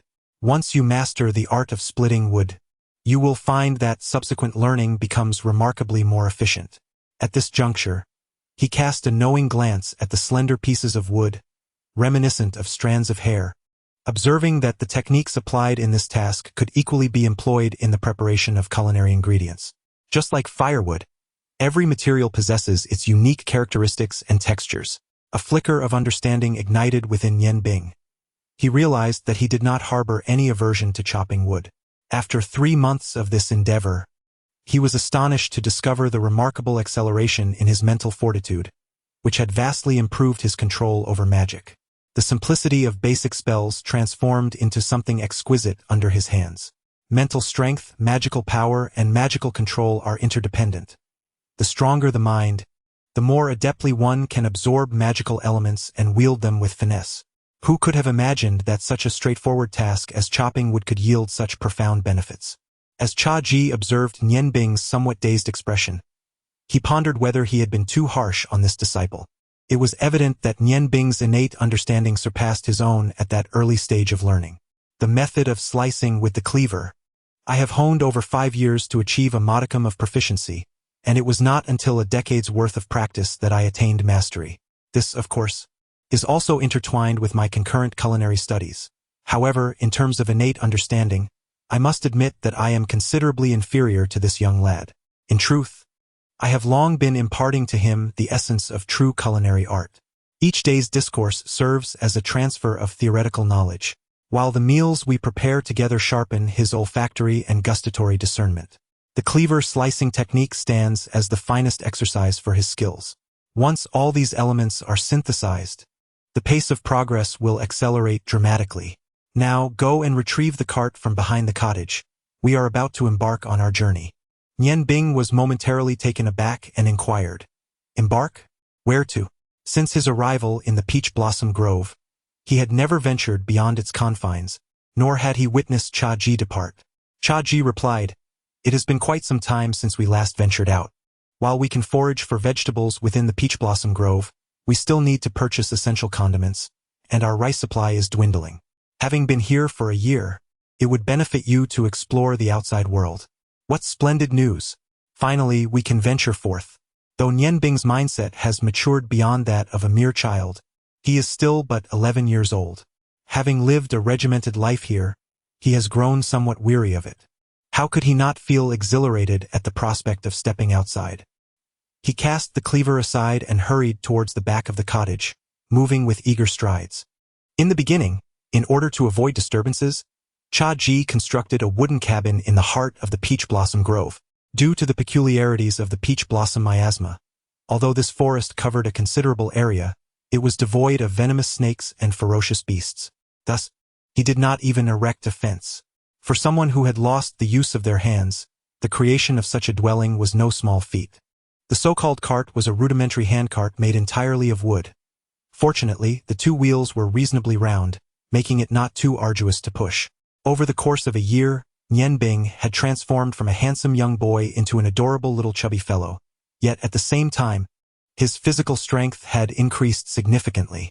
The supplements he consumed had not been in vain, and the labor of chopping and gathering firewood had endowed him with considerable strength, making it easy to push the wooden cart.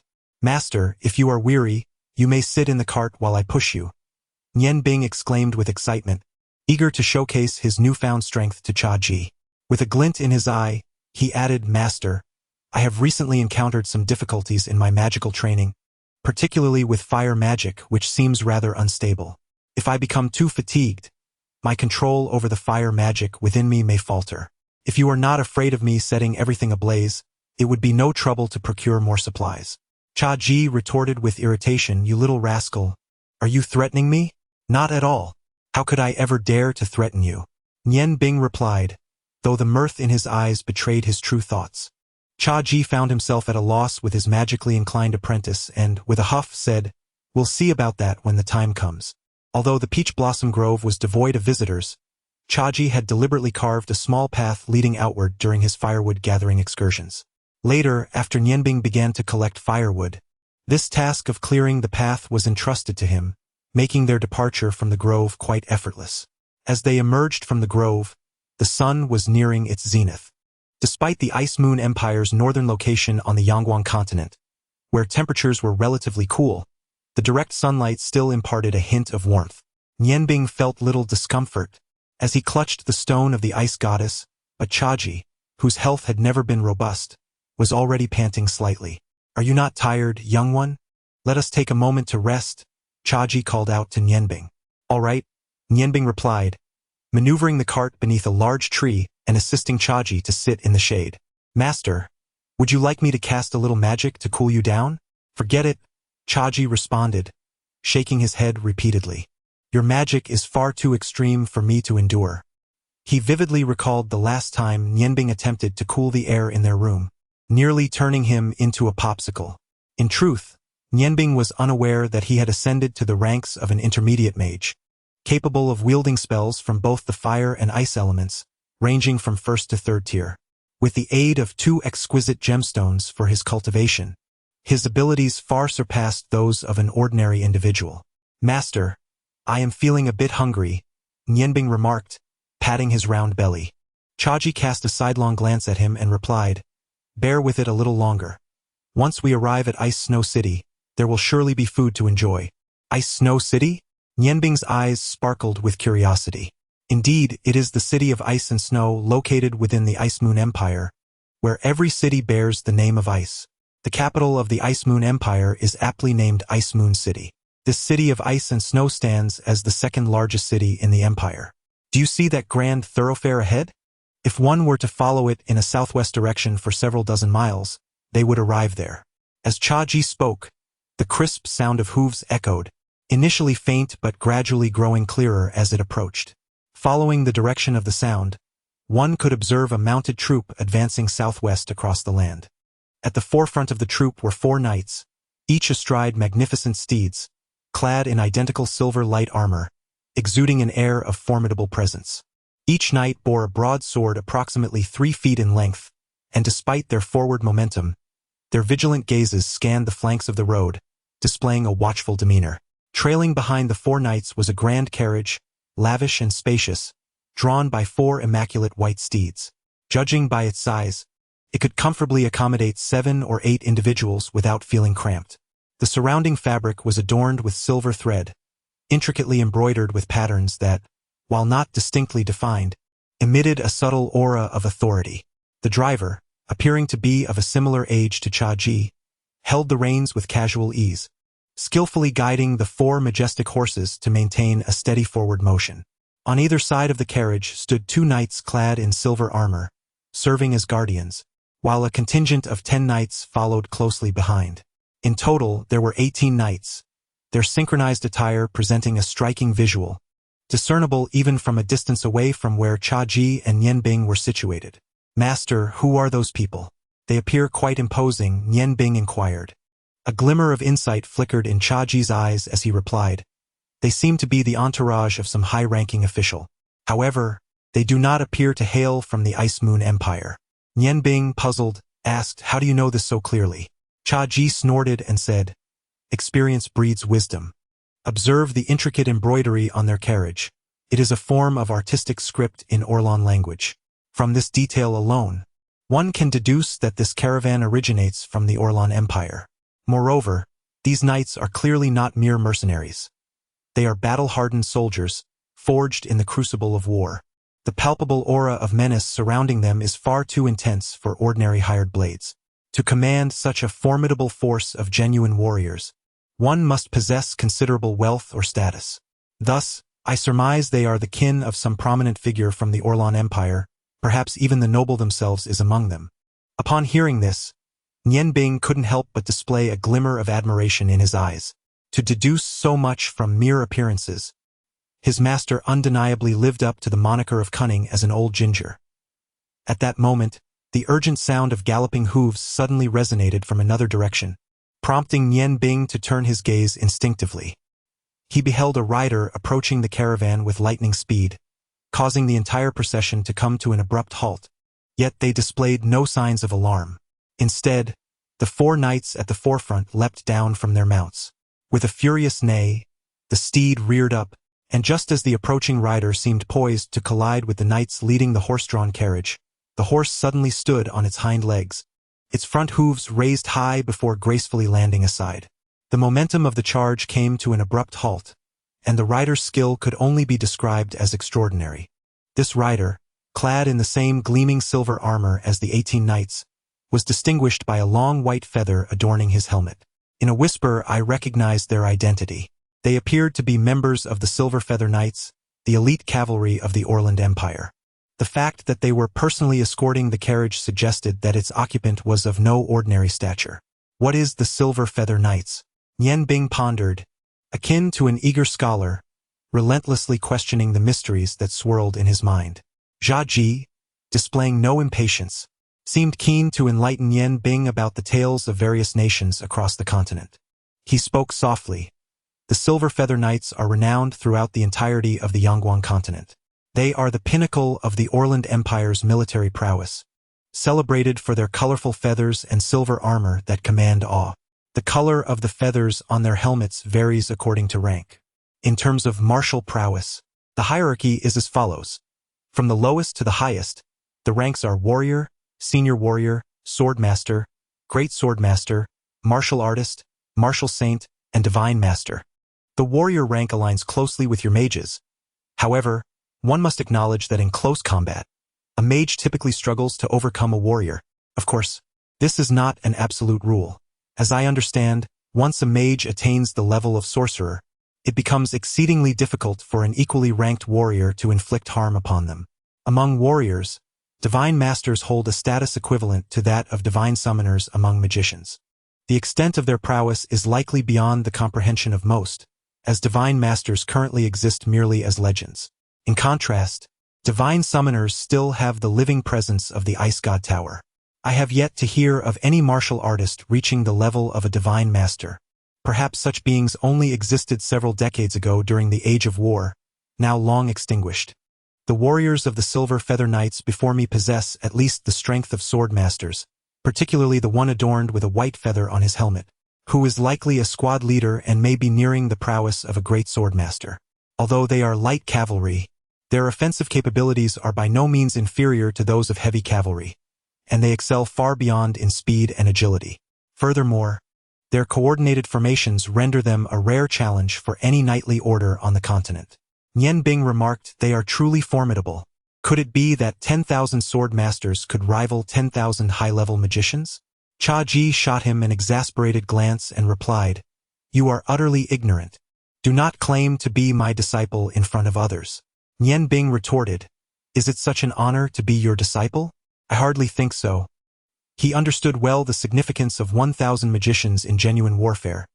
Their combined magical prowess would likely overwhelm even the most formidable knightly order. After all, magicians are not foolish enough to engage knights in direct combat. My statement was merely a comparison of strength. Jia Ji huffed in annoyance, you little rascal. Are you pretending to be ignorant? It seems you possess more knowledge than I initially thought. Nian Bing chuckled lightly and replied, of course, the wars among the great empires are merely the age-old conventions, warriors clashing in the forefront while mages bombard from the rear, a mere contest of endurance and strength, devoid of meaning. Jia Ji shook his head, adopting a serious demeanor. No, you are mistaken. War is equally an art form, an art of iron and blood. If it were truly as simple as you suggest, those so-called renowned generals would not toil in their craft. However, this does not concern us. You need only to perfect your culinary skills moving forward. The silver-feathered knight, having dismounted with grace, approached the carriage and respectfully addressed, Madam, Miss, we are merely a few dozen miles from Ice Snow City. I have secured accommodations there. Would you prefer to rest briefly or press on to the city for lunch? A somewhat languid yet melodious voice emanated from within the carriage. Captain Feng, the surroundings here are quite pleasant. Let us rest for a while. After such a long journey, everyone must be weary. Certainly, madam, Captain Feng replied with deference. Following this, he signaled to the knights beside him, who promptly dismounted and approached the roadside, their course directed towards Jia Ji and Nian Bing. Coincidentally, the spot where Jia Ji and Nian Bing chose to rest was an open area shaded by several large trees, their dappled shadows offering a refreshing coolness. Clearly, the knights had already taken note of Jia Ji and Nian Bing. One of them strode forward with a commanding tone, stating, please vacate this area immediately. As he spoke, he tossed a handful of silver coins towards Jia Ji. In the realm of Yangon, various currencies are in circulation, with the most esteemed being the purple gold coin, equivalent to 10 gold coins, 100 silver coins, or 1,000 copper coins.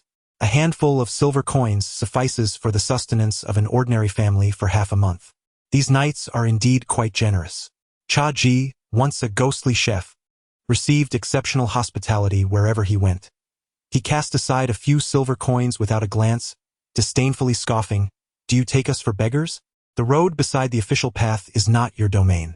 One knight stepped forward, his expression unwavering, yet an imperceptible aura exuded a subtle pressure as he reiterated his previous request.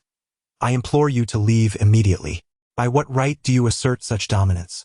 Nian Bing, fiercely protective of his master, stood resolutely in front of him, undeterred by the evident prowess of the swordsman before them. The knight regarded the plump figure before him with a slight frown, his hand resting on the hilt of his sword, as he repeated for the third time, "I ask you to depart at once." It was clear that further defiance would provoke an immediate confrontation. At that moment, two figures descended from the carriage, two women. The melodious voice rang out once more, "Let it be. This is not our place. When out and about, why must we trouble others?"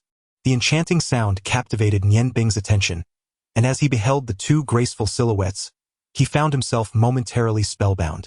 Before him stood a woman who appeared to be in her late 20s, clad in a delicate blue gown adorned with intricate silver embroidery. Her elegant eyebrows and delicate nose complemented her skin, which was as smooth as cream. Cascading down her back, her long dark green hair resembled a waterfall, bound by a silver ring. Her azure eyes sparkled with clarity, and a faint smile graced her lips as she regarded him. Nian Bing's gaze became utterly transfixed, and his once steady hands trembled slightly. Cha Ji, upon seeing the woman, could not help but admire her beauty. In all his years traversing the continent, he had encountered few of such exquisite appearance. "Little lecher, why do you gaze upon my mother so?" A small girl suddenly leapt forward, hands on her hips, glaring at Nian Bing. She appeared to be around 12 or 13, dressed in a white frock. There was a striking resemblance between her and the beautiful woman, with youthful innocence evident in her features.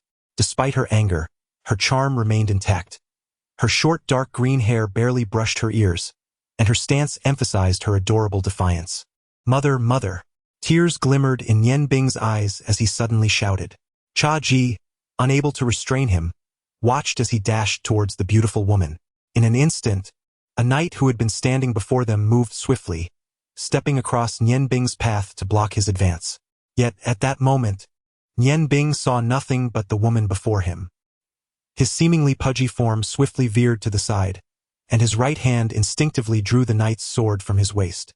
With remarkable speed, he unleashed a flurry of 7 strikes towards the knight, wielding the sword as if it were a dagger. Simultaneously, the fingers of the left hand struck forth, conjuring 2 ice spikes that surged towards the knight's eyes. As a swordsman and a member of the Silver Feather Knights, he had undoubtedly endured trials of blood and fire. Yet, confronted by a child barely reaching his waist, how could he possibly be prepared? The long sword, which had accompanied him for many years, seemed to come alive in the hands of the young boy, Nian Bing. Though the 7 swift strikes bore no discernible technique, their sheer speed resolved the matter.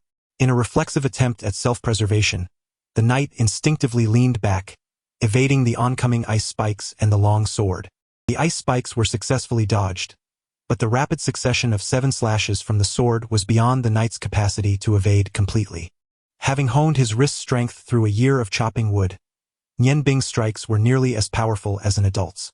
The blade sparked against the knight's silver armor, failing to inflict actual harm yet leaving him in a state of disarray. Time was ample for Nian Bing. He swiftly maneuvered around the knight and dashed towards the beautiful woman, tears streaming down his chubby cheeks, his entire being radiating an aura of sorrow. To a knight, the sword is his lifeblood. The loss of one's weapon is a profound disgrace, especially when it is taken by a mere child. The once composed knight bellowed in fury, taking a swift step to pursue Nian Bing from behind, a pale blue light coalescing in his right hand as he aimed to strike down upon the boy's head. "Be careful!" Cha Ji exclaimed in alarm. In this moment, all that occupied Nian Bing's eyes and heart was the image of that beautiful woman. Every sound around him faded into oblivion, filtered out by nature itself. Clutching the knight's sword tightly, he ran forward with unwavering speed, oblivious to the wrath behind him that could have claimed his life multiple times. a deadly hand beckoning him like the grim reaper. He was but a child. A gentle sigh echoed, and in an instant, a slender and graceful hand radiating a silvery sheen intervened, blocking the call of death. The knight staggered, a flush of red rising to his face as he stumbled a few steps to regain his footing. The beautiful woman, taken aback, instinctively embraced Nian Bing's shoulders, momentarily at a loss. Before her marriage, her temper was notoriously fiery. Though she had tempered it somewhat after tying the knot, those who knew her reputation would still steer clear. Any man, aside from her husband, who dared to touch her would likely find himself cleaved into pieces. Yet now, as the sorrowful Nian Bing rushed into her embrace, she felt an involuntary surge of maternal instinct, and instead of resisting, she instinctively drew him closer. "Child, do not cry. Tell Auntie, what troubles you?" she asked softly. "Mama, Mama, do not leave me, do not leave me." The longing for his mother surged within Nian Bing at that moment, as he clutched the woman's skirt tightly and wept aloud. The little girl who had disembarked with the beautiful woman, witnessing her mother being embraced by another, was immediately incensed. She rushed over, pushing against Nian Bing with both hands. "What are you doing? You cannot hold my mother." The little girl possessed astonishing strength, and even with precautions, Nian Bing was no match for her power. He stumbled and fell to the side, yet he still clutched the elegant lady's skirt, tearing it with a sound akin to a rip. The lady gasped in surprise as the fabric was pulled away on either side, revealing glimpses of her delicate skin. Her charming face flushed with embarrassment, and she hurriedly grasped the hem of her dress to prevent any further exposure. The knights accompanying her quickly turned their backs, silently praying. "I saw nothing, I saw nothing." If the Marquis were to find out, it would surely lead to dire consequences, perhaps even the loss of their eyes. "Chun-Chun, what are you doing?" The lady scolded her daughter after covering her modesty. Chun-Chun, feeling aggrieved, replied, "But Mama, why does he call you Mama? You are only my mother." The lady cast a fond glance at her daughter, shaking her head in resignation. A silvery glow emanated as the torn fabric mysteriously rejoined itself, albeit in a somewhat awkward manner, restoring it to a semblance of wholeness. After his fall, Nian Bing became somewhat more alert. At that moment, Chaji rushed over to help him up from the ground, concern evident in his eyes. "Nian Bing, what happened?" he inquired, fear gripping him that the memory seal he had placed on Nian Bing might be undone. Nian Bing rose to his feet, allowing Chaji to brush off the dust from his clothes, his gaze still fixated on the lady as he murmured, You are not Mama. Mama's hair is blue." At that moment, the graceful lady had tidied her dress and gently approached Nian Bing, asking, "Little one, do I resemble your mother?" Nian Bing nodded vigorously. The lady gazed at his chubby little face, a flicker of affectionate warmth illuminating her eyes. "And what about your mother?" Nian Bing, now fully alert, lowered his head and softly shook it, replying, "I don't know. I only have my master." Upon hearing this, Chaji immediately breathed a sigh of relief and hastily said, "Madam, I apologize. My disciple is an orphan. Perhaps he longs for his mother too much. I hope you can forgive any offense." The lady smiled gently and replied, "It's all right. This child is truly adorable." Chun Chen, who had been observing from the side, pouted in discontent and remarked, "He's not as cute as me. He looks like a ball, quite unattractive." To be fair, although Nian Bing was somewhat plump, he was still quite young, and with his originally handsome features, he could hardly be considered unattractive. Despite her words, Chun Chen secretly thought that this little chubby boy seemed quite fun. Chapter 5. The warm sunlight of Lantian rising over jade smoke at this moment, Nian Bing's mind began to clear, disregarding Chun Chen's jibe. He turned to the lady and said, "Auntie, you truly resemble my mother." "I?" And as he spoke, his eyes began to glisten with unshed tears. He glanced at Chun Chen, whose expression was far from friendly, and suddenly shook his head, saying, "No, thank you, Auntie. You are not my mother after all. I do not seek your pity." A glimmer of determination flickered in his gaze, and at that moment, his short and stout childlike figure appeared to tower slightly. The beautiful woman was taken aback. Such poise at such a tender age suggested that he would not remain inconsequential in the future. Stirred by an impulse, She retrieved a jade token from her bosom and placed it into the hands of Nian Bing with a smile, saying, "It is of no consequence.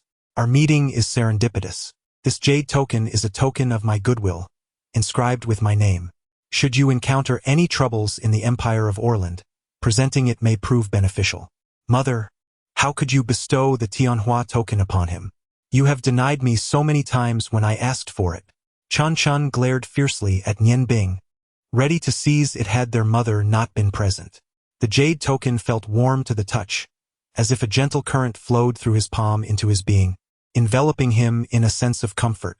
Gratitude illuminated Nian Bing's eyes. He did not decline and said, "Thank you, Auntie. You are truly kind-hearted." Cha, fearing that Nian Bing might inadvertently unravel the hypnosis under the gaze of the beautiful woman, took his hand and addressed her, "Madam, we must continue our journey, so we shall take our leave. Thank you for your concern for this child." With that, he guided Nian Bing to a nearby tree, pushing the wooden cart along the broad path towards the ice and snow city. As they departed, Captain Feng approached the beautiful woman and whispered, "Madam, bestowing the Tianhua token upon such an ordinary individual seems rather inappropriate. I fear the Duke may." Captain Feng hesitated, yet showed no sign of discontent. His gaze turned to the subordinate who had previously lost his sword. He walked over to him and calmly stated, "Surrender your plume." The knight trembled slightly, a hint of trepidation in his voice as he addressed the captain. "Captain, I." The captain's gaze grew colder, reiterating, "Surrender your feather. I shall not repeat myself." The knight seemed to be drained of all strength, reverently extracting a 30-centimeter long azure feather from his breastplate and presenting it to the captain. Bowing his head, he gazed at the faint marks on his silver armor left by his sword, murmuring, "Yes, Captain." The captain's piercing eyes swept over the other knights as he spoke in a low, commanding tone.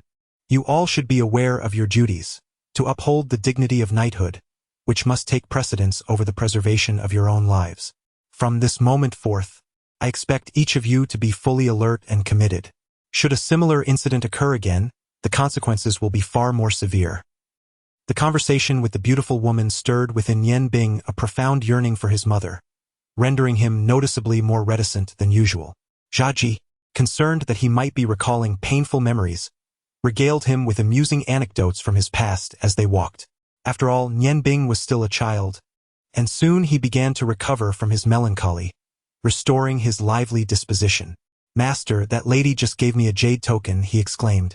Earlier, as they departed, he had casually pocketed the token while helping to push the cart. It emanated an inexplicable warmth, which contributed to his swift emotional recovery. As he spoke, Nian Bing pushed the cart with one hand while retrieving the jade token from his bosom with the other.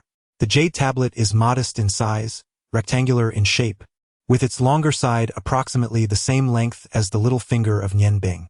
It is entirely a creamy white hue, exuding a warm touch upon holding. The front is intricately carved with a vivid phoenix, whose eyes are adorned with a small red gemstone, which serves as a striking focal point for the entire piece. At the top of the tablet, there is a small, evenly sized hole seemingly only suitable for threading a silk line.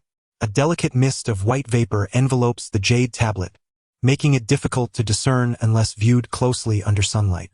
Zhaji's gaze fell upon Nian Bing's hand. Earlier, in his haste to depart from the crowd, he had overlooked what the beautiful woman had gifted Nian Bing. Upon seeing the jade tablet, he was taken aback. Having once been acquainted with the culinary world, he was no stranger to valuable items. How could Nian Bing, oblivious to its significance, fail to recognize its worth? The moon over the vast sea sheds tears of pearls, while the sun over Lantian warms jade, rising like smoke. The ethereal beauty of this treasure is unmistakable. It is the renowned Hatian jade. The woman was exceedingly generous. Nian Bing, momentarily stunned, inquired, "Master, is Hatian jade truly so precious?" Zhaji took the jade tablet from Nian Bing, examining it closely, and exclaimed, "Indeed, it is precious, and this is not merely any Hatian jade. It is the rarest type known as mutton fat jade.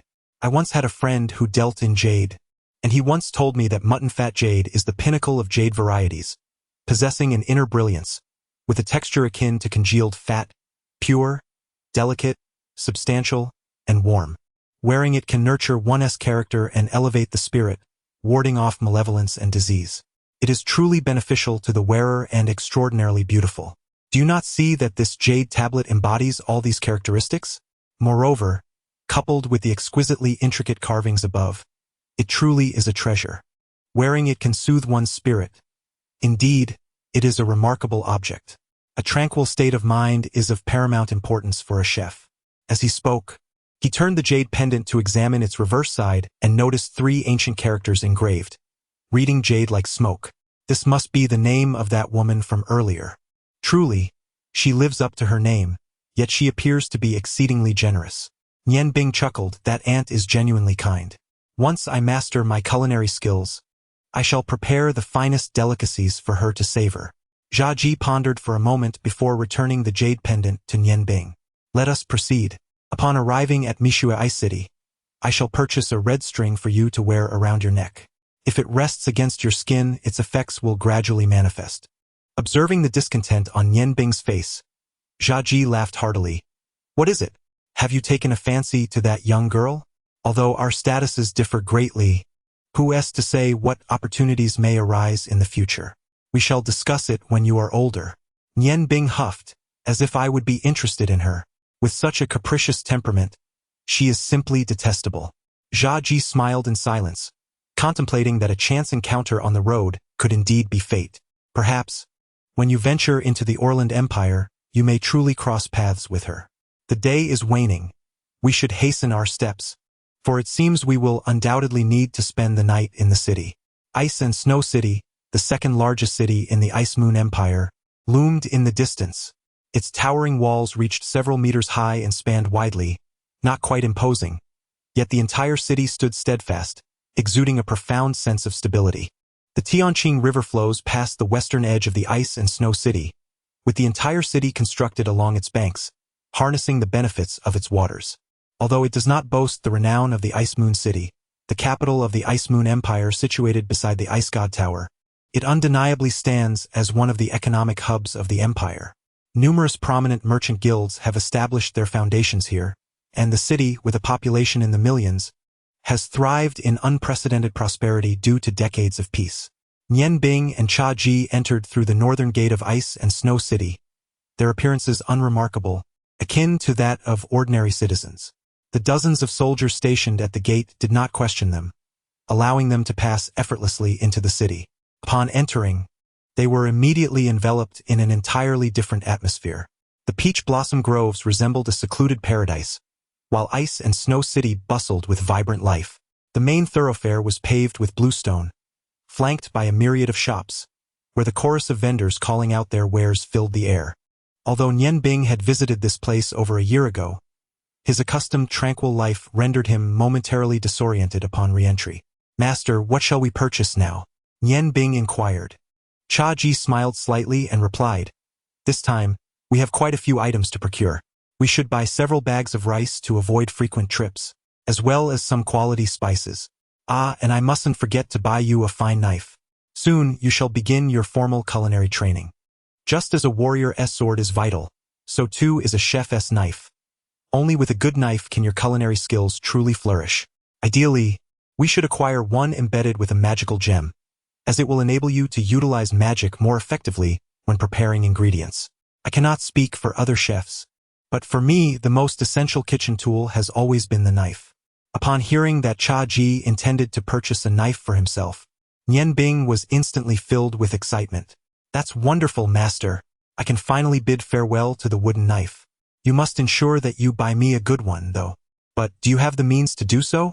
Jia Ji scoffed lightly and replied, remove the word buy, for your master was once a distinguished ghost chef. My savings could last for several lifetimes, even if spent extravagantly. Otherwise, why would I choose to spend my days in the Peach Blossom Grove? It is merely because I cherish tranquility. Nian Bing chuckled, so, that means master is quite the wealthy individual. But what kind of kitchen knife do you use? I have yet to discern any remarkable features in the one you typically wield. With a sigh, Jia Ji responded, my own knife has long been sealed away. Since I am no longer the ghost chef of my former days, how could I allow my treasured blade to gather dust? Perhaps, Should your culinary skills one day meet my standards, I might consider passing it on to you. Now stop fixating on knives. Even the finest blade would be of no use to you at this moment. Let us first procure some rice. With that, Cha-Ji led Nian Bing through the familiar streets of the ice and snow city. In a short while, the wooden cart pushed by Nian Bing was brimming with essential provisions, various food items, seasonings, and daily necessities.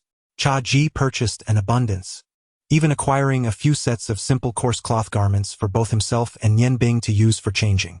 Naturally, he did not forget the red string he had promised Nian Bing. The jade pendant now rested snugly against his neck, its smooth surface warming against his chest, imparting a gentle warmth that brought Nian Bing immense comfort. Pushing an increasingly heavy cart, Nian Bing complained, "Master, I have been hungry for quite some time. Should we not partake in a meal before we proceed with our purchases?" Looking at his plump disciple, Cha-Ji chuckled, "With all that fat you have, missing a meal won't tea make much difference. Well, we have nearly completed our shopping. Let us find an inn to rest and enjoy a meal, and later, I shall take you out to see if we can find a suitable knife." Nian Bing let out a sigh and pointed to a modest inn ahead, saying, "Master, let us go there. I truly cannot walk any further." Cha-Ji nodded in agreement. "All right. I have stayed there before. While the environment is rather ordinary, it is still quite clean." The inn was named All Beings. As they approached the entrance, a young server promptly came out, smiling and saying, "Gentlemen, are you looking to stay with us? We offer a complete range of amenities and provide hot water throughout the day at reasonable prices." Cha-Ji, Somewak Impatin, Riplit. Enough of the chatter. Just get the cart into the yard. We shall stay here. Entering the inn, Cha-Ji led Nian Bing to the front desk and requested a standard room with 2 beds. The server behind the counter, appearing to be around 18 or 19, smiled gently and said, "The price for 1 night stay is 1 silver coin. Please make your payment." "Wait a moment, we need 2 rooms," Nian Bing said somewhat anxiously. Cha-Ji was puzzled. "Why do we require 2 rooms?" His face flushed slightly as he retrieved 2 silver coins from his pocket and handed them to the server. "All right, 2 rooms it is. Is my snoring truly that loud?" The waiter took the silver coins, suppressing a smile, and arranged 2 adjacent rooms for the elderly man and the young girl. Cha-Ji received the key to the room from the waiter and turned to Nian Bing, saying, "Aren't you hungry? Let us have a light meal here." The inn's dining area was modest, spanning just over 100 square meters, with a tidy arrangement of a dozen tables. As Cha-Ji noted, while it lacked opulence, it was reasonably clean. At this hour, not being mealtime, the restaurant was quiet. Cha-Ji led Nian Bing to a table by the street, from which they could observe the bustling scene outside. "What would you like to eat?" A waiter approached them, lazily inquiring. The plain attire of Nian Bing and Cha-Ji naturally failed to capture her attention. Cha-Ji replied, "For steamed buns, a bowl of plain congee, and some pickled vegetables will suffice." A fleeting look of disdain crossed the waiter's eyes. She couldn't be bothered to take notes and merely said, "Wait a moment, it will be ready shortly." Staring in disbelief as the waiter departed, Nian Bing exclaimed, "Master, you can't be serious. Just now you boasted about how wealthy you are. Yet now you're being so stingy? Only steamed buns? How can that possibly provide enough nutrition?"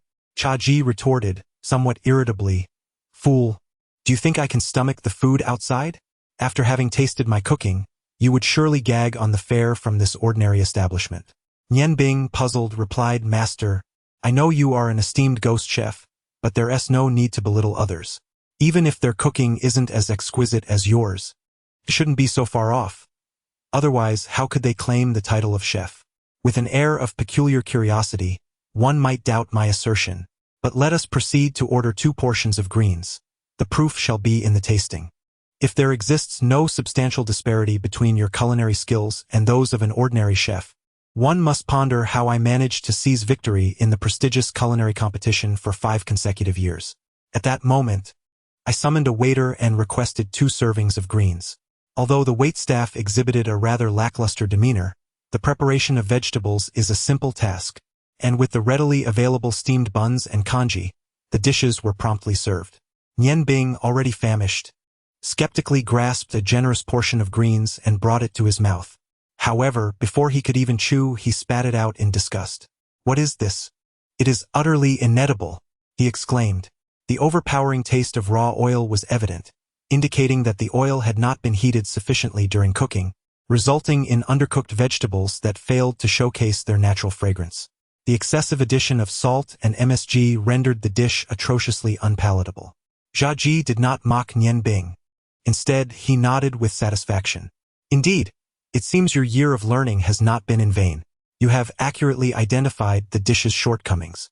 In light of your evident talent, I shall grant you a demonstration today." The nearby waiter, having grown impatient at Nian Bing's complaints, retorted brusquely, "What do you expect? This is the flavor of our dishes. If you desire something better, you may visit De Changxian or Qingfengzhai in the city. Their food is exquisite, though I fear it may be beyond your means." Jia Ji cast a cold glance at her and tossed a gold coin her way. "Enough of your chatter. Take us to the kitchen. We shall prepare a dish ourselves using your ingredients, just one dish." Gazing at the gleaming gold coin in his hand, the server's eyes instantly sparkled. "Sir, this way, please." With a single coin, one could feast lavishly. Even preparing a solitary dish, utilizing the finest ingredients, would undoubtedly yield a substantial profit. The kitchen was merely separated from the dining area by a thin wall. While the kitchen could not be deemed shabby, the sight of the well-worn utensils made Jia Ji frown involuntarily. Only 2 chefs were present, clearly responsible for the meal that Jia Ji and Nian Bing had just consumed.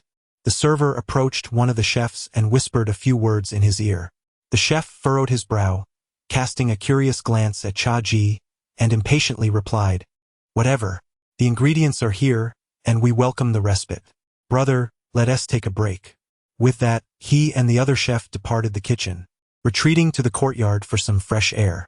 Jia Ji turned his attention to Nian Bing and leaned closer to whisper, "Today, I shall teach you to prepare your first dish. How long can your flame technique last?" Nian Bing pondered for a moment and replied, "If solely using the flame technique, an hour would be no problem." "Very well, let us begin. Clean a cast iron pan thoroughly." Nian Bing nodded in agreement. Although he was uncertain of Jia Ji's intentions, he promptly retrieved a cast iron pan and washed it diligently. During this process, Jia Ji had already approached the area where the ingredients were stored. These ingredients were evidently pre-washed. With a swift glance, he selected several items and placed them on the cutting board.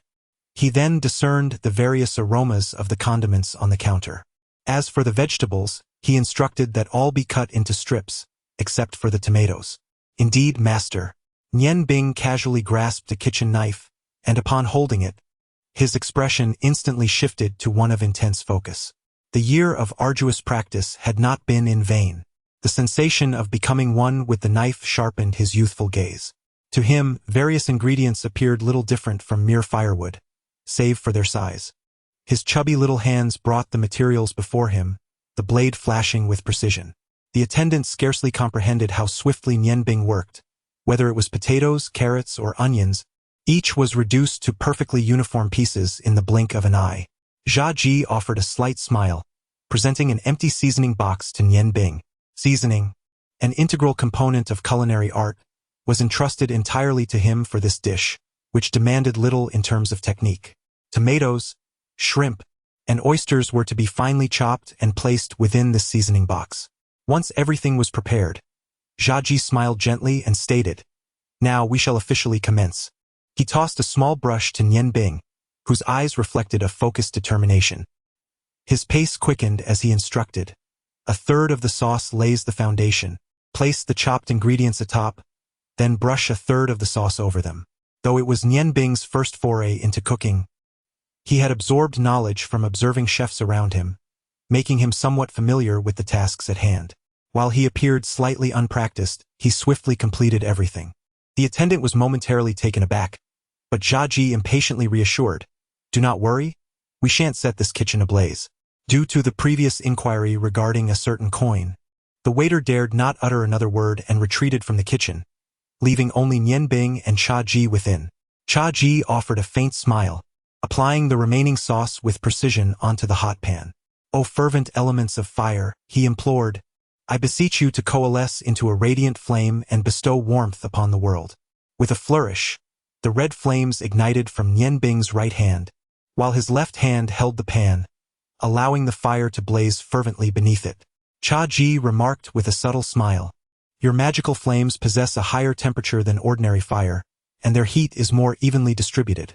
Thus, we shall enjoy our meal sooner. Remember the steps I just taught you.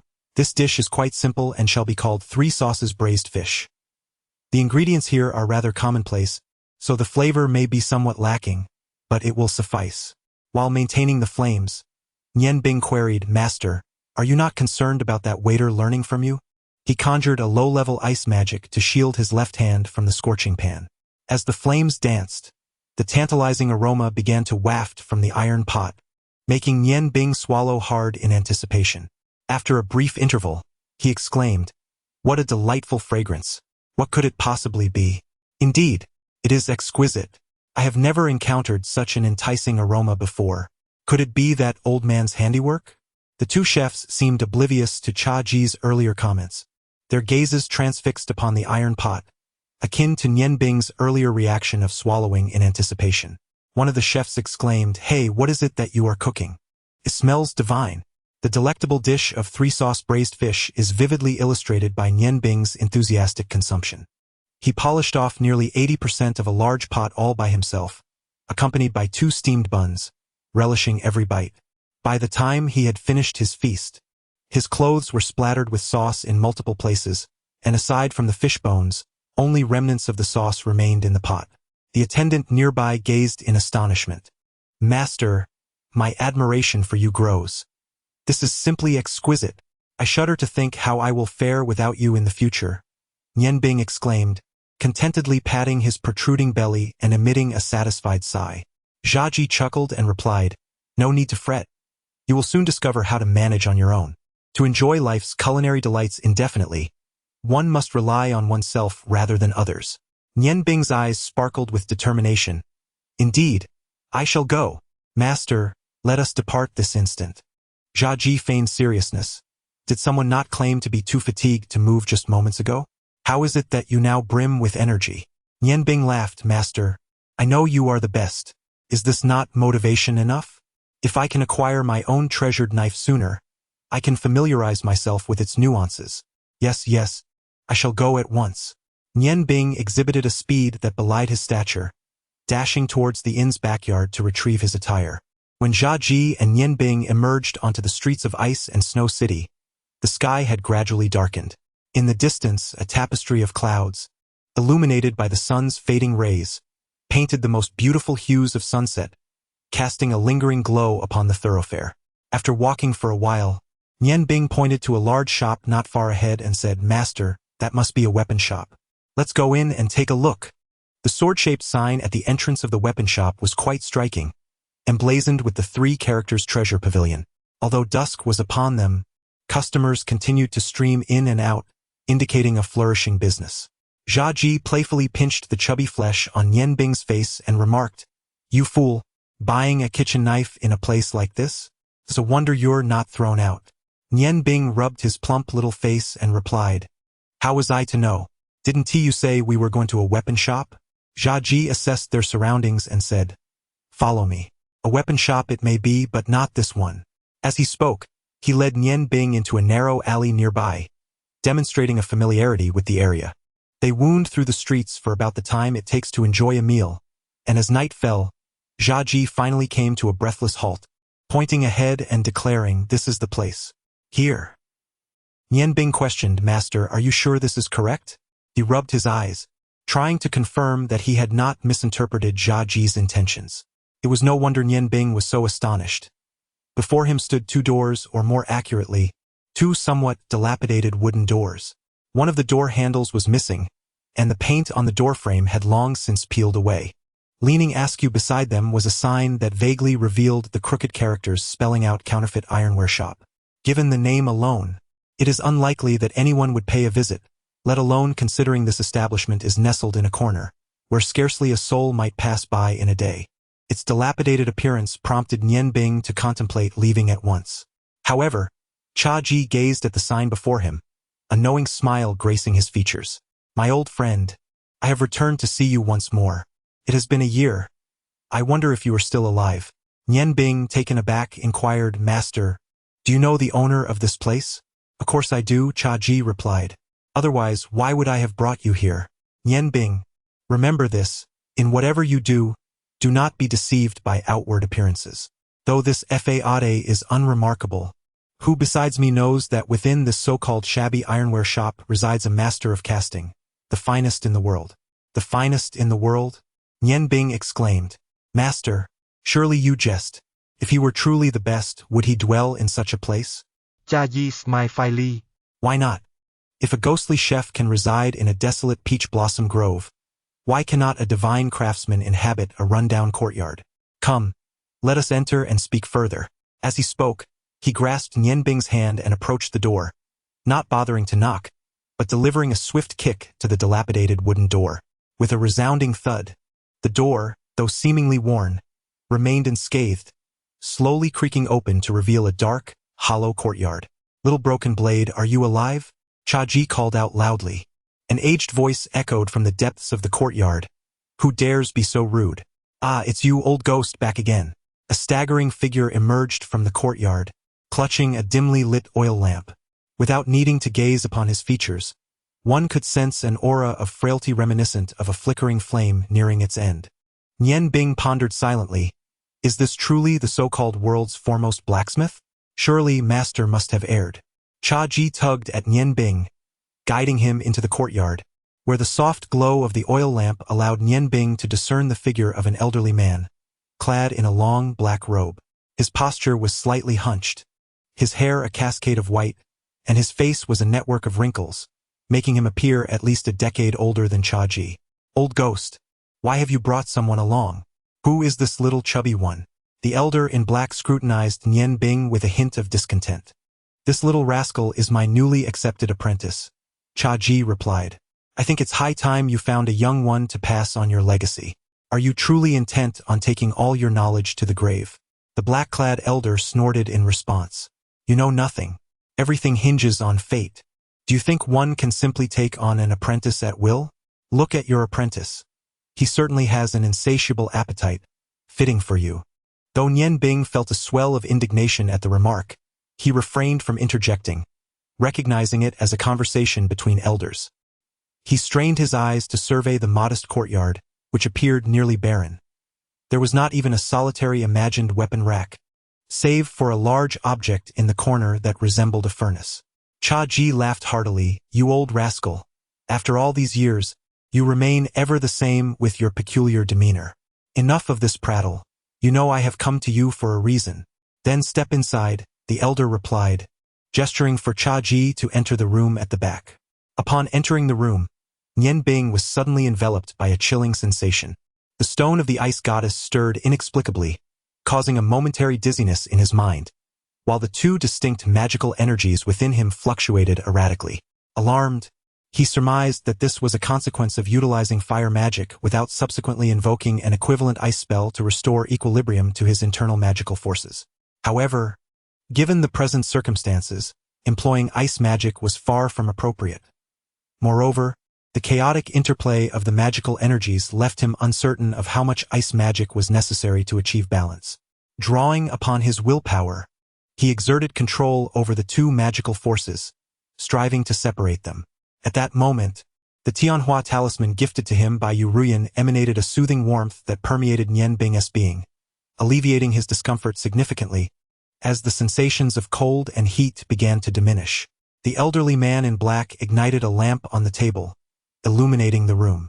This was the outer chamber, where a tall counter stood at its center, behind which lay what appeared to be a doorway. The elderly man approached the counter, rubbing his fingers together, and said, "Pay up. Take whatever you need, and pay the corresponding amount." Cha Ji retorted with irritation, "You old miser. After all these years, you're still so obsessed with money." The elderly man huffed, "Friends are friends, but business is business. Since you are no longer able to produce the exquisite delicacies of the 8 delights, you will have to settle for a financial exchange. In the realm of commerce, all are treated equally." Cha Ji approached the counter and leaned towards the elderly man in black, saying, "Do not feign indifference with me. Provide my esteemed apprentice with a fine blade. Once he has mastered his skills, you shall once again savor the exquisite delicacies." The old man's eyes sparkled momentarily, but soon dimmed as he replied, "Such sweet words. However, by the time your precious apprentice is ready to embark on his journey, I fear I may have already departed from this world." With a chuckle, Cha-Ji retorted, "That may not be the case. When I first encountered you years ago, you were in this very state, and you remain unchanged. I believe you could easily live another 10 or even 20 years. The old man sighed, saying, "One knows their own body best. Throughout my life, I have tempted fate too often. If your apprentice manages to graduate within the next decade, perhaps I shall still partake in life's pleasures." Cha-Ji laughed. "If death is to come, so be it. I myself cannot guarantee I will live to see 10 more years. Enough of this chatter.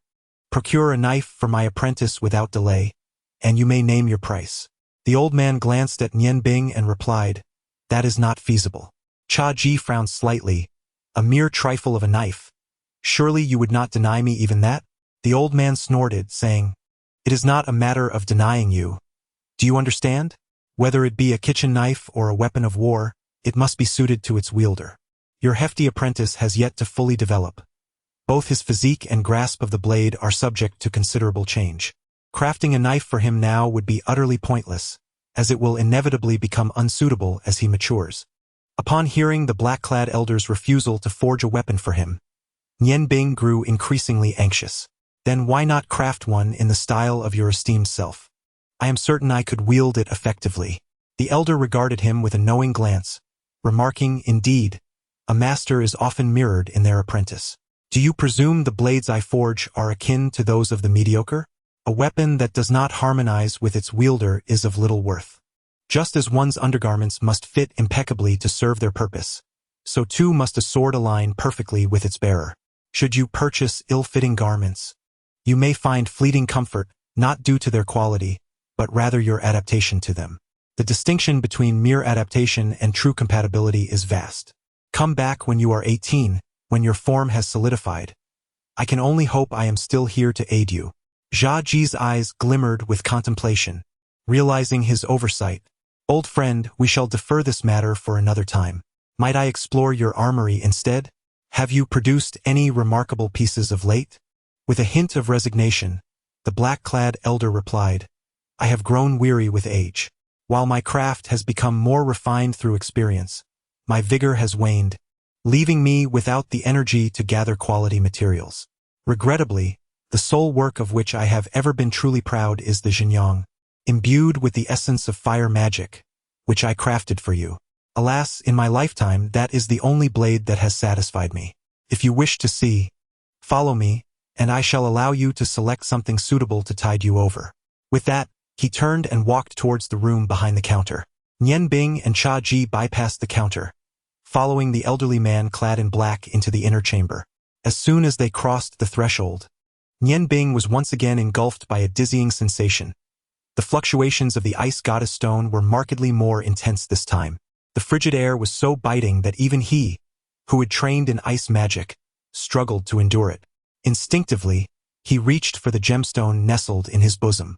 Cha-Ji exclaimed, "Such a profound aura of malevolence. Truly worthy of the continent's foremost divine blacksmith." The elderly man approached a nearby cabinet, opening its doors to reveal, "These are the 7 blades I have left. Choose wisely. The price shall be a mere 100. Within the cabinet hung 7 unsheathed swords, each distinct in design. Under the flickering light of the oil lamp, their cold glimmers radiated, and a faint chill enveloped the air. The sharp edges of the blades faintly shimmered with an ethereal blue hue, their antiquated styles devoid of any discernible flaw upon a cursory glance. As the cabinet doors parted, Nian Bing's gaze instinctively gravitated towards the leftmost blade, fixated upon it with unwavering attention. Among the 7, it was the least conspicuous and the shortest. Beneath the oil lamp's glow, it was the only sword lacking a reflective sheen. Its blade appeared dull, measuring approximately 12 inches in length, with a handle of 5 inches. The entire weapon was enveloped in black, its streamlined form exquisitely crafted, standing upright with a slightly curved tip.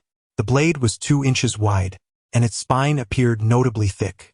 Nian Bing's attraction to this particular sword was entirely due to an intrinsic aura. It felt as if the blade was destined to be his.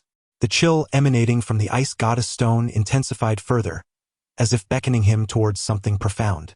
Nian Bing, with a vacant gaze, took slow steps towards the cabinet.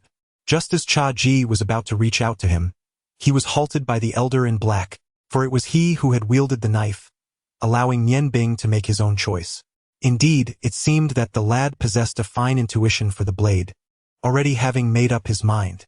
As Cha Ji was contemplating this, he suddenly noticed Nian Bing's hand reaching for the most inconspicuous short knife on the far left of the cabinet, prompting a quiet gasp from him.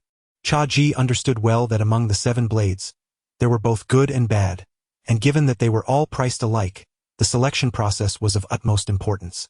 Seeing his plump apprentice choose the least remarkable one, he could not help but mentally curse, turning to glance at the elder in black, expecting to see a face filled with schadenfreude.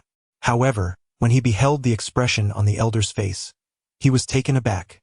The elder was wide-eyed, fixated on Nian Bing's hand, his lips trembling as if he wished to articulate something yet found himself at a loss for words. Nian Bing, though not tall, expertly pinched the tip of the blade and lifted the seemingly unremarkable short knife from its resting place. The moment the knife was in his grasp, a chilling current coursed through him, invigorating both body and soul, while the fluctuations of magical energy within him intensified. As he examined the textured handle closely, he noticed a diamond-shaped hole at its base. Upon grasping it, Nian Bing immediately sensed a profound connection between his ice magic and the knife, as if the blade had become an extension of his left arm.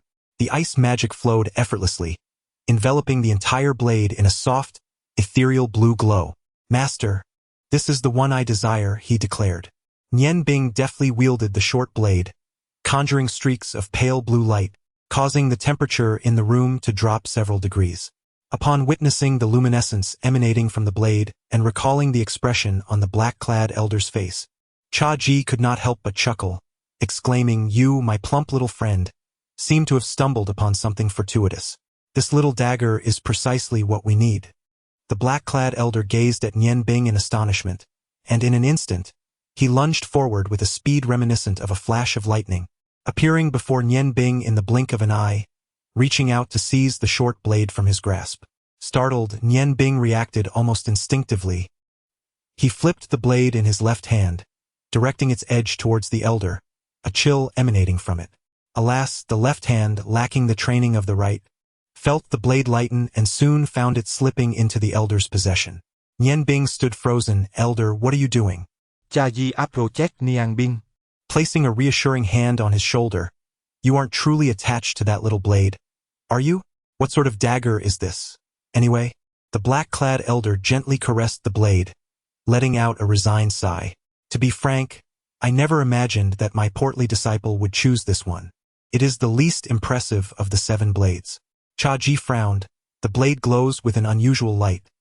How can it be inferior? If you are reluctant, I shall not force the issue." The elder retorted with irritation. "Do you think I am unwilling? My words as a divine craftsman hold weight. Since I permitted you to make your own choice, whatever you selected stands. Indeed, this blade is the most inferior among the 7, and it is the only one not forged by my hand. The radiance emanating from this is attributed to your disciple. If I am not mistaken, your apprentice must have cultivated ice magic. Otherwise, it would be impossible to produce such a blade's glow. Oh, old ghost, I never anticipated that you would truly nurture a successor in the art of magic." Cha Ji chuckled softly and remarked, "It is merely fate. If it falls short, so be it. After all, you mentioned that Nian Bing is still young, and he can always change paths in the future." The elderly man in black replied, "I have yet to finish my words. Although this blade is the weakest among the 7, it could also be regarded as the finest. For even I cannot fathom its nature. This cold blade was acquired from a down-and-out scholar for merely 1 gold coin. The blade is forged from a unique mineral, rendering it extraordinarily resilient.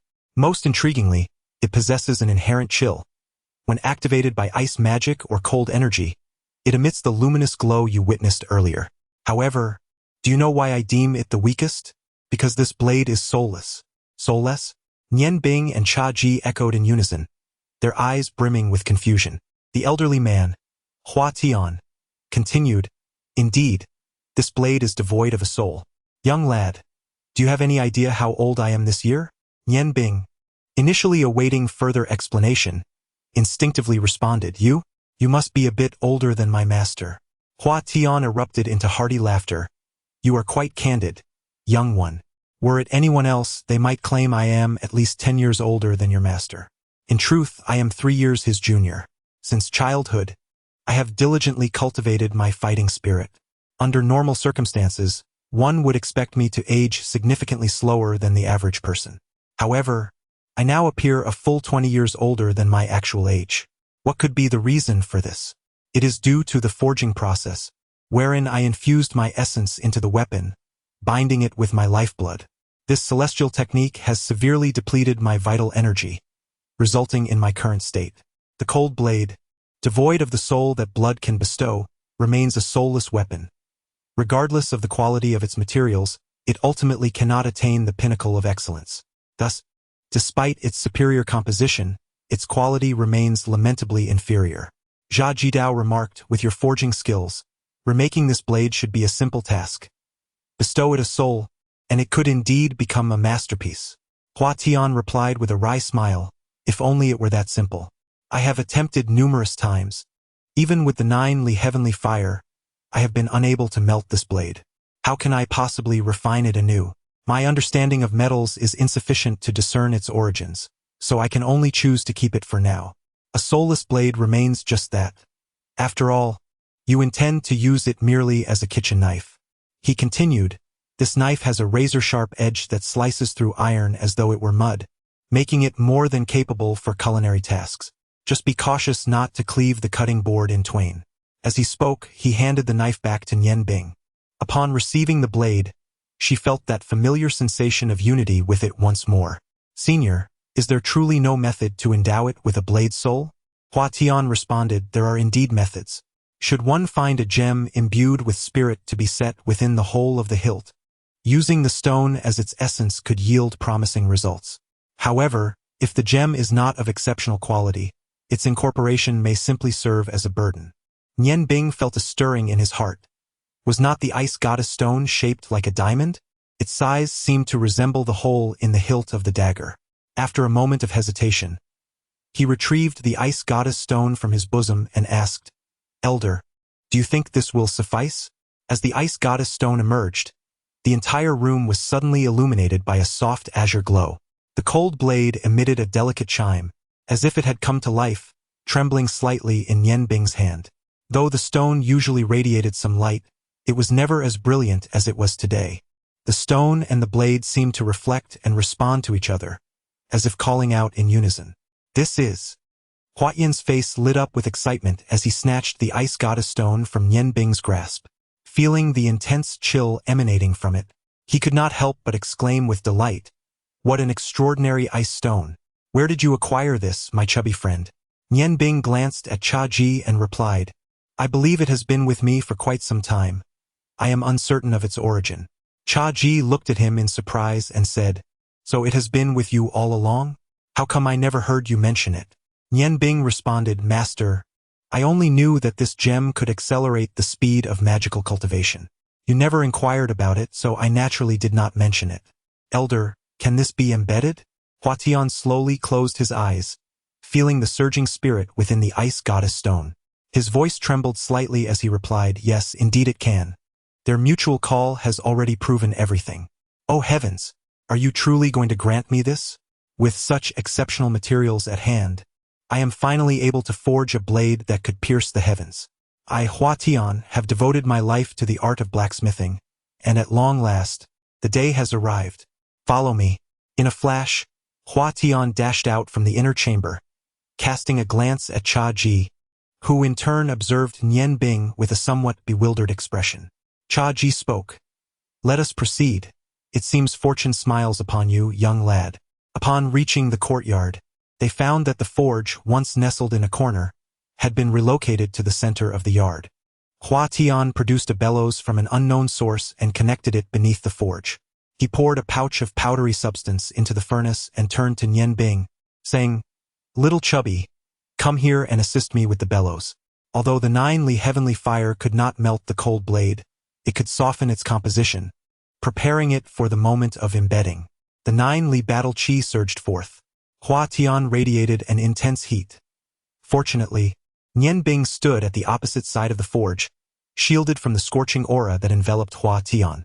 A faint crimson glow emerged around his body as he extended a finger forward, directing a beam of red light into the furnace. The flames roared to life. Not merely ordinary red flames, but brilliant white fire that illuminated the entire courtyard. Work the bellows, Hua Tian bellowed. With his left hand gripping the tip of the cold blade, he extended the hilt toward the flames, while his right hand hovered near the fire, channeling waves of searing 9-li battle chi into the blaze. It was Nian Bing's first encounter with battle chi, igniting a surge of curiosity within him as he diligently pulled at the bellows, captivated by Hua Tian's display of prowess. The furnace's composition remains a mystery. Although the flames within exhibit an undeniably high temperature, the surrounding area radiates little heat. The flames transition from a brilliant white to a serene blue, while the hilt of the cold blade retains its original hue, unaltered. Beads of sweat appear on Hua Tian's forehead, and the crimson aura encircling his body gradually shifts to a bluish tint. As the flames grow increasingly azure, the surrounding fighting spirit of Hua Tian transforms entirely into blue. At this moment, the flames morph into a deep emerald green, an appearance both strange and enchanting. Within this verdant inferno, the hilt of the cold blade begins to change, taking on a faint crimson hue. Flames surge forth from the hollow at the base of the hilt, and under Hua Tian's deliberate guidance, the heat distributes evenly at the hollow's entrance. With blood as a catalyst, the 9-li celestial fire ignites. Hua Tian suddenly expels a mouthful of blood into the furnace, causing the emerald flames to instantly retract, only to be replaced by a vibrant crimson blaze that ascends anew. In that fleeting moment, the entire hilt of the cold blade transforms to mirror the fiery red. With a swift motion of his wrist, the stone of the ice goddess shoots forth, precisely landing at the hollow's opening.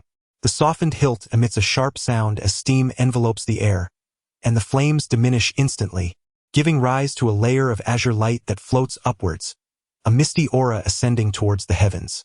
Hua Tian grips the blade's tip and suddenly appears beside Nian Bing, his 9-li fighting spirit having converged. With a powerful grasp, he lifts Nian Bing from the ground. She feels a surge of strength course through her, a warmth at her wrist as if something were flowing forth. Beside him, Cha Ji observed with utmost clarity as Hua Tian sliced open Nian Bing's wrist with his nail, a jet of crimson blood erupting and directly splattering upon the embedded stone of the snow goddess and the cold blade. The blood was swiftly absorbed by the hilt, and the stone of the snow goddess was flawlessly set into the hilt.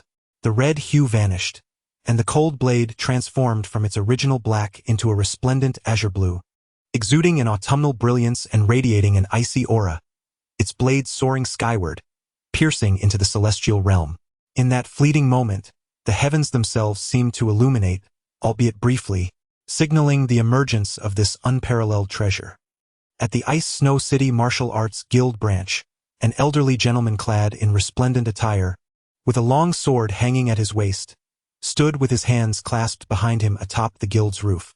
His form was as steadfast as a boulder, while his star-like eyes gazed into the distance, seemingly lost in contemplation. Just then, he was startled to perceive a surge of azure-blue radiance ascending into the heavens nearby, within which appeared a faint thread of red. The sharp, chilling aura emanating from it was so palpable that it caused him to gasp in astonishment. When he sought again for the azure-blue glow, it had already vanished, leaving him breathless. The manifestation of a divine weapon heralded a resurgence of bloodshed. Could it be that the continent was to face turmoil once more? The long sword, sheathed in green sharkskin at his waist, vibrated momentarily before settling into tranquility again. The elderly gentleman patted it gently. "Old companion, you seem to tremble with fear. What manner of divine weapon could instill such trepidation in you? We are one in spirit. With my martial prowess, shall we truly fear a divine artifact? Even such weapons are subject to the skill of their wielder." The Ice God Tower, in the center of a blue hexagram, exceeding 10 meters in diameter, azure light soared as a woman with snow-white hair abruptly opened her eyes. Though her hair was as white as snow, her exquisitely beautiful face resembled that of a youthful maiden, and her pair of cerulean eyes radiated an aura of frosty aloofness. The white robe adorned with golden edges she wore signified her eminent status. With a flick of her right hand, a transparent crystal orb materialized within her grasp. This was the lament of the goddess. Had the stone of the tower indeed not perished in the azure river? In the name of the ice and snow goddess, let the essence of the goddess be summoned. A brilliant white light erupted, and a mist enveloped the crystal orb, within which a cerulean radiance suddenly ignited. With a soft chime, the orb trembled in her hand and shattered into fragments, cascading at her feet. Such a formidable presence. It was undeniably the stone of the ice and snow goddess. "Humph, approach me." Her voice, though not loud, resonated with a soul-stirring gravitas. The colossal doors swung open, revealing two women clad in white robes who entered.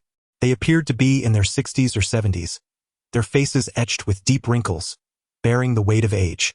"Great High Priestess of the Ice and Snow Goddess, what is your command?" they inquired. "Yes, revered High Priestess of the Ice and Snow Goddess," they said, bowing respectfully before retreating from the chamber. The High Priestess of the Ice and Snow Goddess's eyes gleamed with a chilling light, and a blue mist enveloped her form. "Linger, why must you persist in this folly? Is love truly of such paramount importance to you? With your potential, if you were to relinquish everything and accept my guidance, within 2 decades, the position of divine envoy would undoubtedly belong to you. Why must it be this way?" With a deep sigh, the atmosphere around him began to ripple, and a layer of thick ice, nearly a foot deep, formed upon the walls of the room. In the weapon shop, Hua Tian sat on the ground, gasping heavily, his face ashen, clearly exhausted. Yet, his murky old eyes sparkled with excitement and joy as he gazed at the droplets formed from the white mist on the short blade in his hand. Trembling, he exclaimed, "It is done, it is done. The autumn water white dew. What an unparalleled divine blade. I never imagined this ice stone possessed far greater spirit than I had anticipated. At last, I have forged a blade of extraordinary caliber, finally catching up to the legendary master smiths of history." "Ha ha, ha ha ha." Nianbing cradled his wrist, murmuring softly, "Gentle waters, please soothe my wounds with your tender smile." Healing spell. A faint blue light caressed the wound on his wrist, and in an instant, it healed. Though the scar remained, the bleeding had ceased. Water and ice share a common origin. A first-tier healing spell was hardly a challenge for Nianbing. Hua Tian, trembling, rose from the ground, his gaze fixed upon the blade, and then turned to Nianbing. "Little chubby one, I have consecrated this blade with your blood. From now on, only you can wield its full potential. You must treat it with care. To be honest, I truly hesitate to give it to you. To see such a divine blade reduced to a mere kitchen knife is to tarnish a pearl." Cha Ji let out a hearty laugh. "What nonsense. That gem doesn't belong to you. It belongs to my apprentice. Without the ice stone, no matter your skill, you could not forge such a fine blade. Enough of this chatter. 100 purple gold coins, is that right? Here you go." As he spoke, he retrieved a pouch of coins from his bosom and tossed it to Hua Tian. Hua Tian snorted, returning the pouch to Cha Ji, declaring that such a precious blade should not be tainted by the scent of copper. "Consider this a concession to you. However, I advise your disciple to wrap the hilt in cloth to prevent the gems from being exposed. For as the adage goes, an innocent man is not guilty. Yet the possession of a treasure can lead to peril. Should it be stolen, all my efforts would be in vain." Chapter 7. The Origin of Ice and Fire, Part 1. Cha Ji approached Hua Tian, presenting the frigid blade to Nianbing. "No thanks are necessary. However, do you not have a sheath for us?" Nianbing sheathed the cold blade, and indeed, the azure light was extinguished, along with the chilling aura. Only the ice goddess stone embedded in the hilt continued to emit a faint blue glow. Holding the blade in his hands, Nianbing bowed deeply to Hua Tian, expressing his gratitude for the bestowed weapon. "Esteemed senior, this blade, now adorned with gems, is unlike its former self. Might you bestow upon it a name?" A hazy radiance flickered in Hua Tian's eyes as he reflected on the autumn waters and the white dew, proclaiming, "Let it be named the Morning Dew Blade." Cha Ji marveled. Morning Dew? What a splendid name. Nianbing gripped the Morning Dew tightly, silently calling out, "Mother, will you blame me for embedding the ice goddess stone you gave me into this blade?" I still remember your reluctant sigh as I departed. This blade, being the very essence of the ice goddess stone, shall henceforth be known as the sigh of the ice goddess. Thus, the unparalleled divine blade, the sigh of the ice goddess morning dew blade, came into existence. Jia Ji gently grasped Nian Bing's small hand, saying, "The little dagger speaks the truth. We must depart swiftly to avoid drawing attention. Indeed, this is quite the bargain for you." As he spoke, he tore a strip from the hem of his garment, wrapping it around the hilt of the dagger to obscure the radiance of the ice goddess stone, before placing the dagger into Nian Bing's embrace and hurrying away. Most of the inhabitants of Ice Snow City had already succumbed to slumber, rendering the streets somewhat desolate. As they walked, Nian Bing quietly inquired of Jia Ji, "Master, was that esteemed Hua Tian earlier a practitioner of martial arts?" Jia Ji offered a faint smile and replied, "One might say so, yet one might also say otherwise. Although he cultivates fighting energy, he possesses no martial skills himself. With his level of 9 fighting energy, he has likely surpassed the great swordmaster among warriors, and may even have reached the realm of martial fighters. However, he lacks any martial techniques. His 9 fighting energy is entirely dedicated to the art of forging. As you have seen, being of the fire attribute, it is unparalleled for the crafting of weapons. Master, can fighting energy not be used for cooking? After all, it can possess various attributes." Nian Bing asked, voicing the confusion that lingered in his mind. Though fatigued, the recent acquisition of the treasure invigorated his youthful spirit, rendering him wide awake. He retrieved the morning dew dagger from his bosom, playing with it repeatedly. Had it not been for Jia Ji's admonitions, he would have certainly drawn the dagger from its sheath once more to admire its azure glow. The soft sound of snoring from the adjacent room was barely discernible, clearly indicating that Jia Ji had fallen into a deep sleep. Nian Bing stuck out his tongue and murmured to himself, "Thank goodness we took 2 rooms. Otherwise, I would have no chance of sleeping tonight." Master-S snoring truly possesses formidable power. Embracing the sighs of the ice goddess, Nian Bing gently closed his eyes, embarking on his daily ritual of meditation. In a brief moment, he entered a state of profound tranquility. Under the influence of his mental fortitude, the fire and ice elements gradually coalesced around his being. Today he felt particularly weary, and the exhilaration from acquiring the morning dew blade caused him to overlook the precarious balance of the 2 magical forces. Lacking sufficient control, all magical elements naturally gravitated towards his body. As usual, the stones of the ice goddess and the flame god accelerated the accumulation of magical elements within him. It wasn't long before the magical energy expended during the day was entirely restored. Yet, in this moment, the ice and fire elements existed in a delicate equilibrium. For over a year, Nian Bing had diligently practiced daily, aided by the 2 exceptional gemstones, allowing his magical power to amass to a significant degree. This accumulation of quantity was bound to precipitate a qualitative transformation. While an ordinary mage might continue to cultivate and eventually transcend their limitations, Nian Bing was different. He possessed 2 opposing magical attributes. Although he had reached a threshold, a unique transformation was now unfolding. As the 2 elemental forces of ice and fire filled their respective halves of the body, they began a tumultuous clash in pursuit of greater dominion over space. The icy magic surged from left to right, seeking out the meridians, while the fiery magic launched its assault from right to left. Amidst this escalating confrontation of increasingly frenzied magical energies, a remarkable transformation occurred within the body of Nian Bing. The central axis of his being delineated a boundary, with the left half of his form entirely suffused in a cerulean hue, while the right half blazed in a vivid crimson. In that moment, the radiant interplay of red and blue light pulsated fervently, the struggle intensifying with each passing moment. From the depths of frigid cold to the heights of searing heat, the overwhelming stimuli jolted Nian Bing from his meditative state. Regaining lucidity, he immediately perceived the disarray within his own essence. At that moment, both the ice magic and the fire magic had reached an unprecedented state of ferocity, each force vying for supremacy.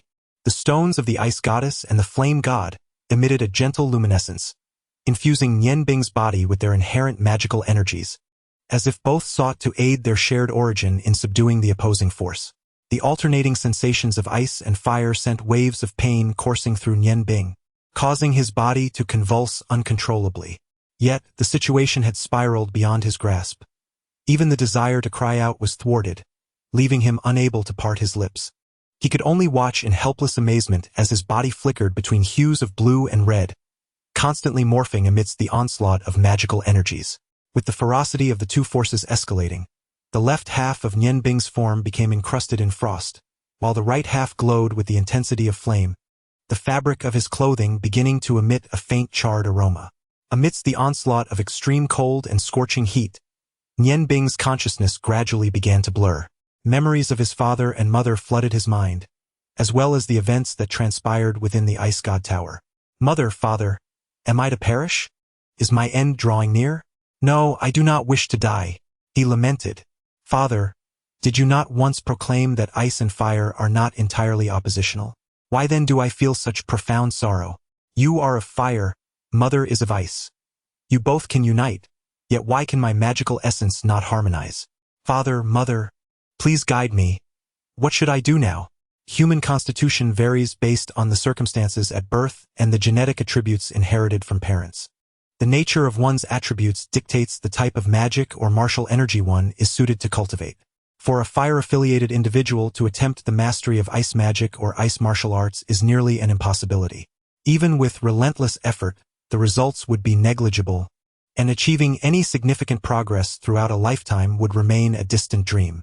Nian Bing's unique ability to wield two forms of magical power stems not only from the influence of the Ice Goddess Stone and the Flame God Stone bestowed upon him by his parents during their time in the Ice God Tower, but also from his intrinsic attributes. Typically, when parents possess differing attributes, their offspring inherit only one. However, both of Nian Bing's parents possessed exceptionally potent attributes, representing two extremes. Thus, upon his birth, he simultaneously inherited both attributes. Such individuals, possessing dual attributes, are exceedingly rare. If their attributes do not conflict, cultivating magic would inevitably lead to their renown across the continent as dual-element magicians. However, Nian Bing's dual attributes were inherently antagonistic. Ice and fire were sworn enemies. Over the past year, he had inadvertently cultivated both opposing magics without guidance. Maintaining a precarious balance and possessing relatively weak magical power had allowed him to evade disaster. Yet, after a year of training, aided by two exquisite gemstones, his magical prowess had reached a critical threshold. Today, the imbalance of his magical energy triggered a cataclysmic clash of ice and fire within him. As the elements rampaged through his body, a mere mortal would have long succumbed to ruptured meridians. Despite possessing these two extreme attributes, Nian Bing found himself in a perilous state. A single misstep could lead either to self-immolation or a complete freezing of his form. The alternating brilliance of red and blue lights continued to flicker, and the convulsions of his body grew increasingly intense. The searing pain coursed through his veins, and blood began to seep from his pores. It appeared that the Ice Goddess Stone and the Flame God Stone had also succumbed to a frenzy, reacting to Nian Bing's internal turmoil.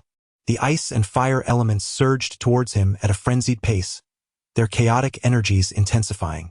Just as his life teetered on the brink of annihilation, a soothing azure light emanated from his chest, merging with the conflicting magics.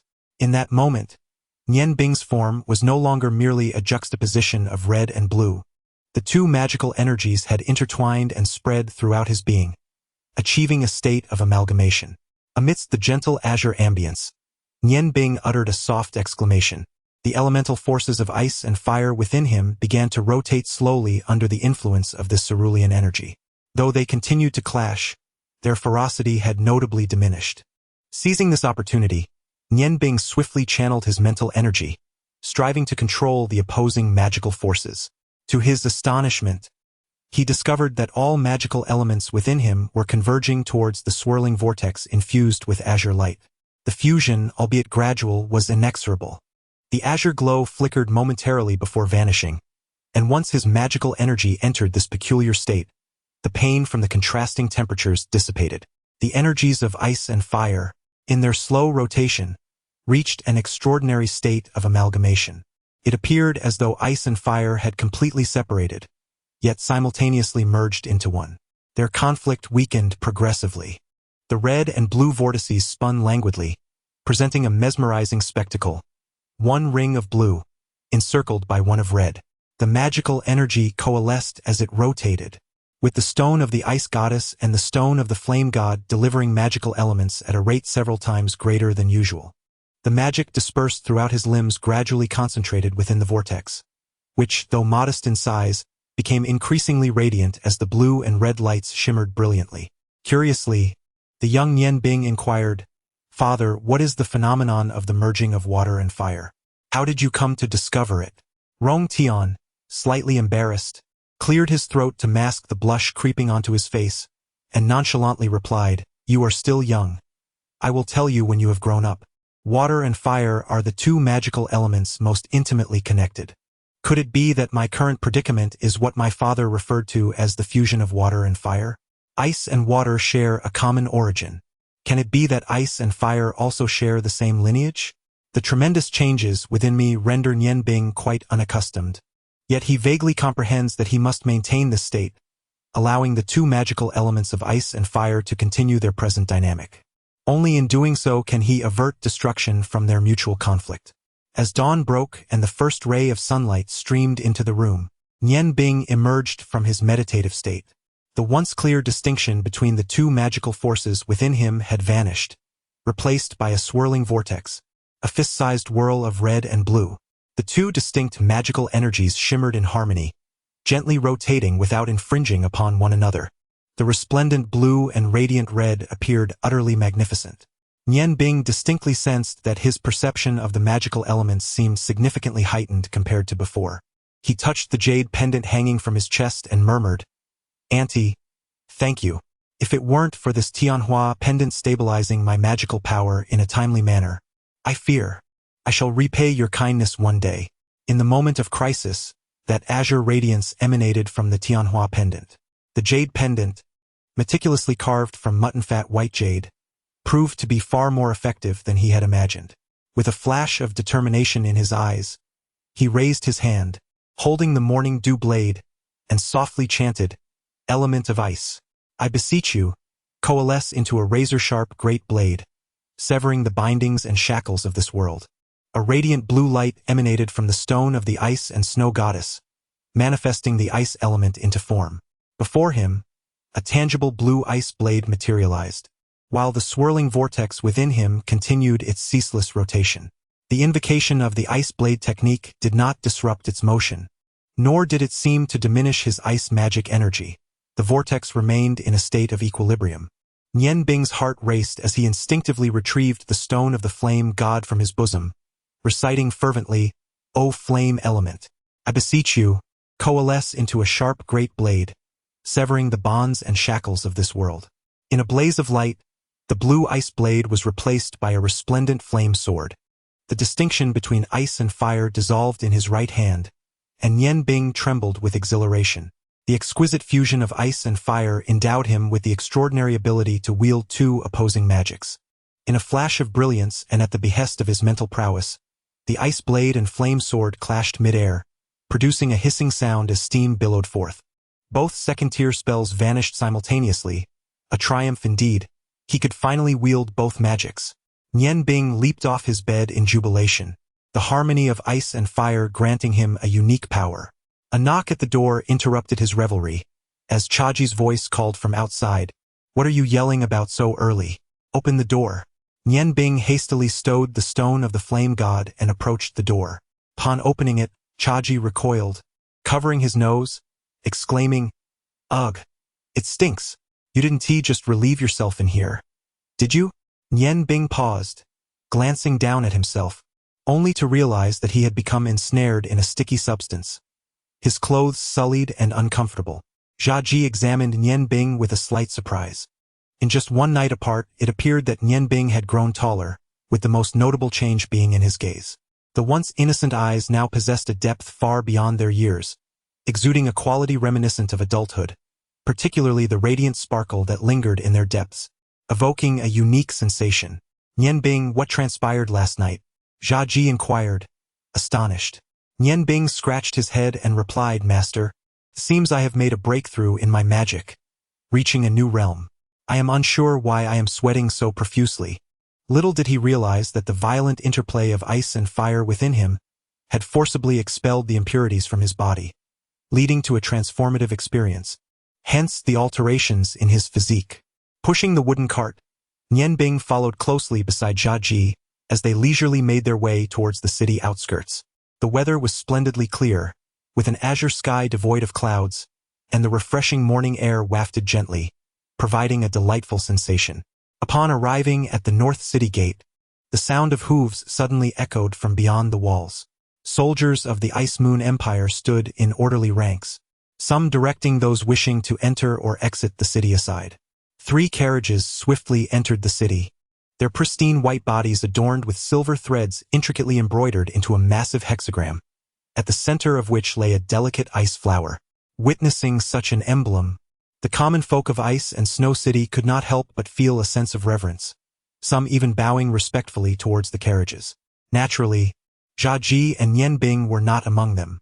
The symbol of ice flowers, Nian Bing, was all too familiar. His fists were clenched tightly, and his eyes shone with a fierce hatred. It was they, indeed, who had robbed him of his happiness. The carriage sped past swiftly, and Jia Ji coughed, stating, "We must take our leave." Nian Bing felt a sense of relief wash over him as he silently reminded himself that his current abilities were still lacking, and that he must endure. He had to remain patient.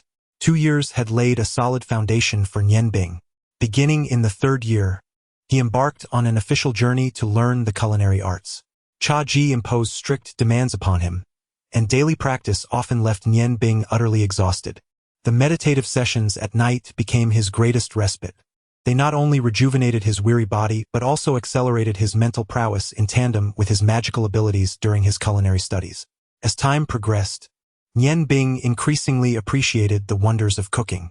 The myriad culinary techniques harbored by Jia Ji were as unfathomable as the ocean itself.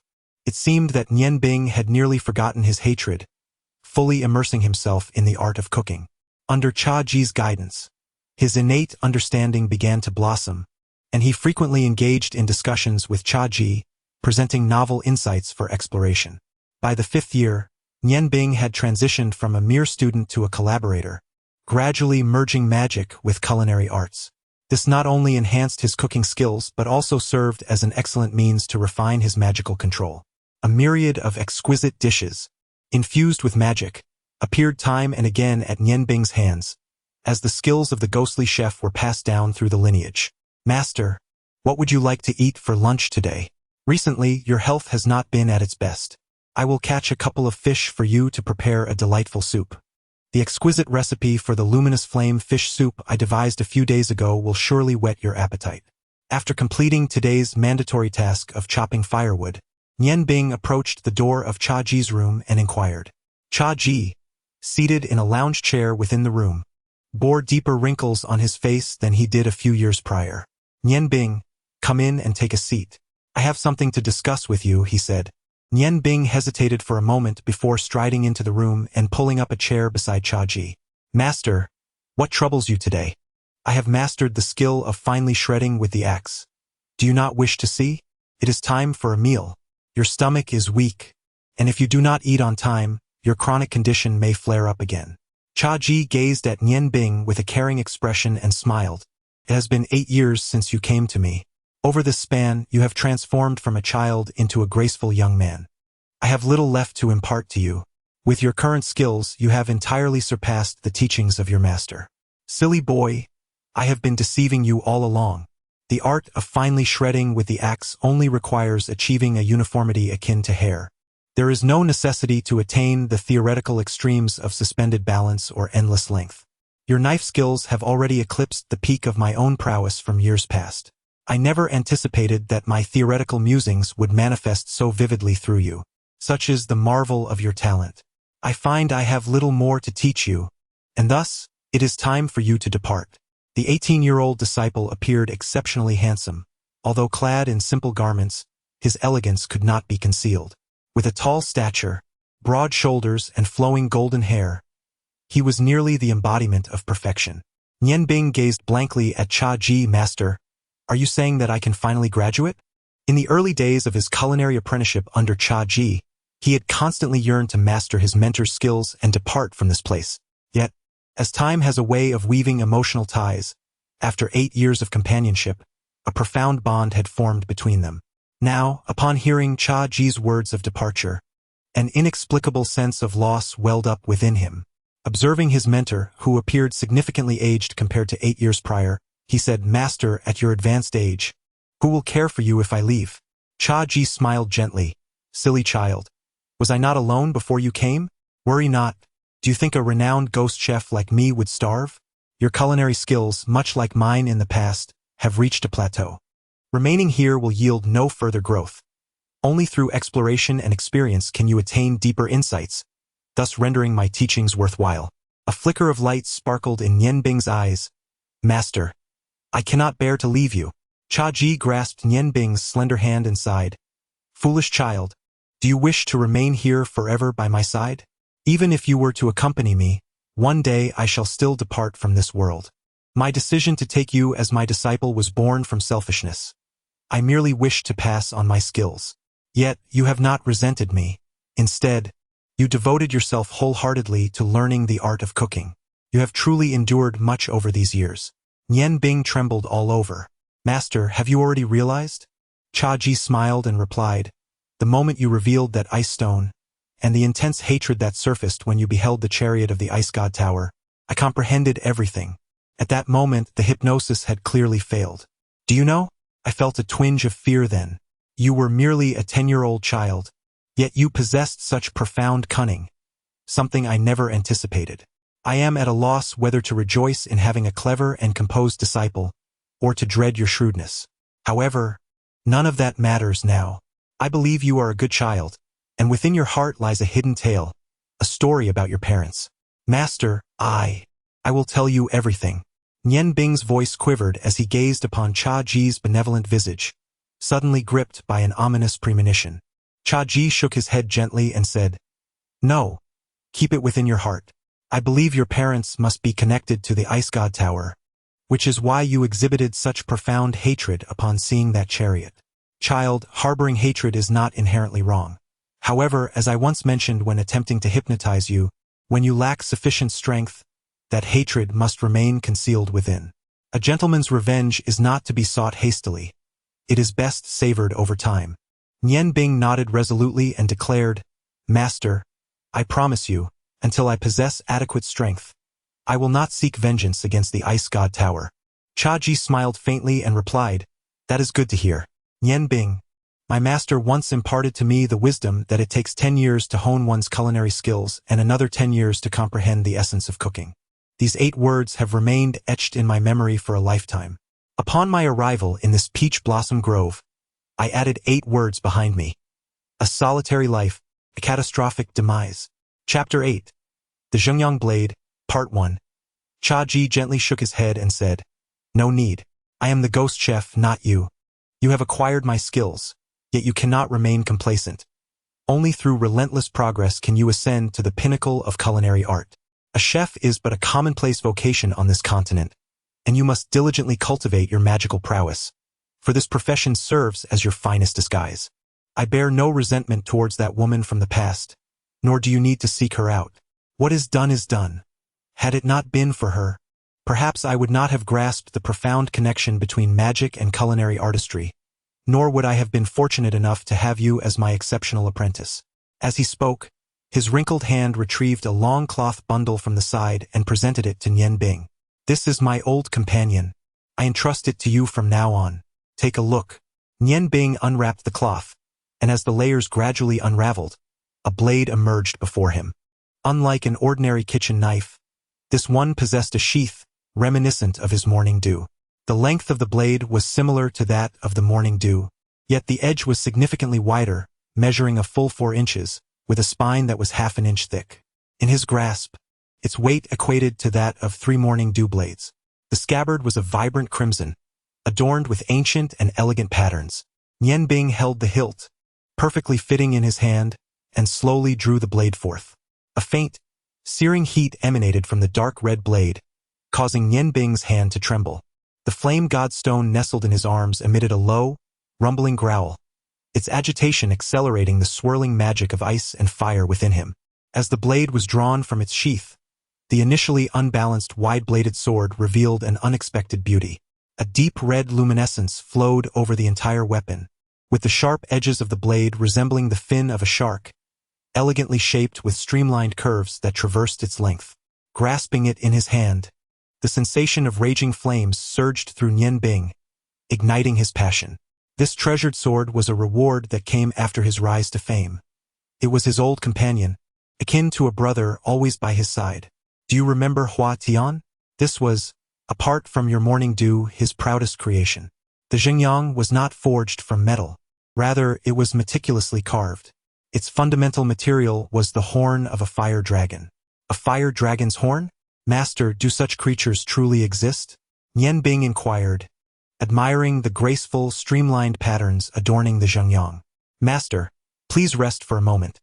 Do not speak further, Nian Bing urged, gently patting Cha Ji's back with concern. Cha Ji smiled and replied, I am quite well. I am merely overwhelmed with joy. My disciple is ready to embark on his journey, and I have not taken my skills to the grave with me. Nian Bing, what are your plans upon leaving here? Taken aback, Nian Bing responded, Master, I have never considered this question. Cha Ji advised, then heed my counsel. After departing from here, your first destination will be the ice and snow city. I wonder if that old fellow Hua Tian has passed away. Please pay him a visit on my behalf. As the continent's foremost blacksmith, he possesses numerous treasures, far beyond what you witnessed that day.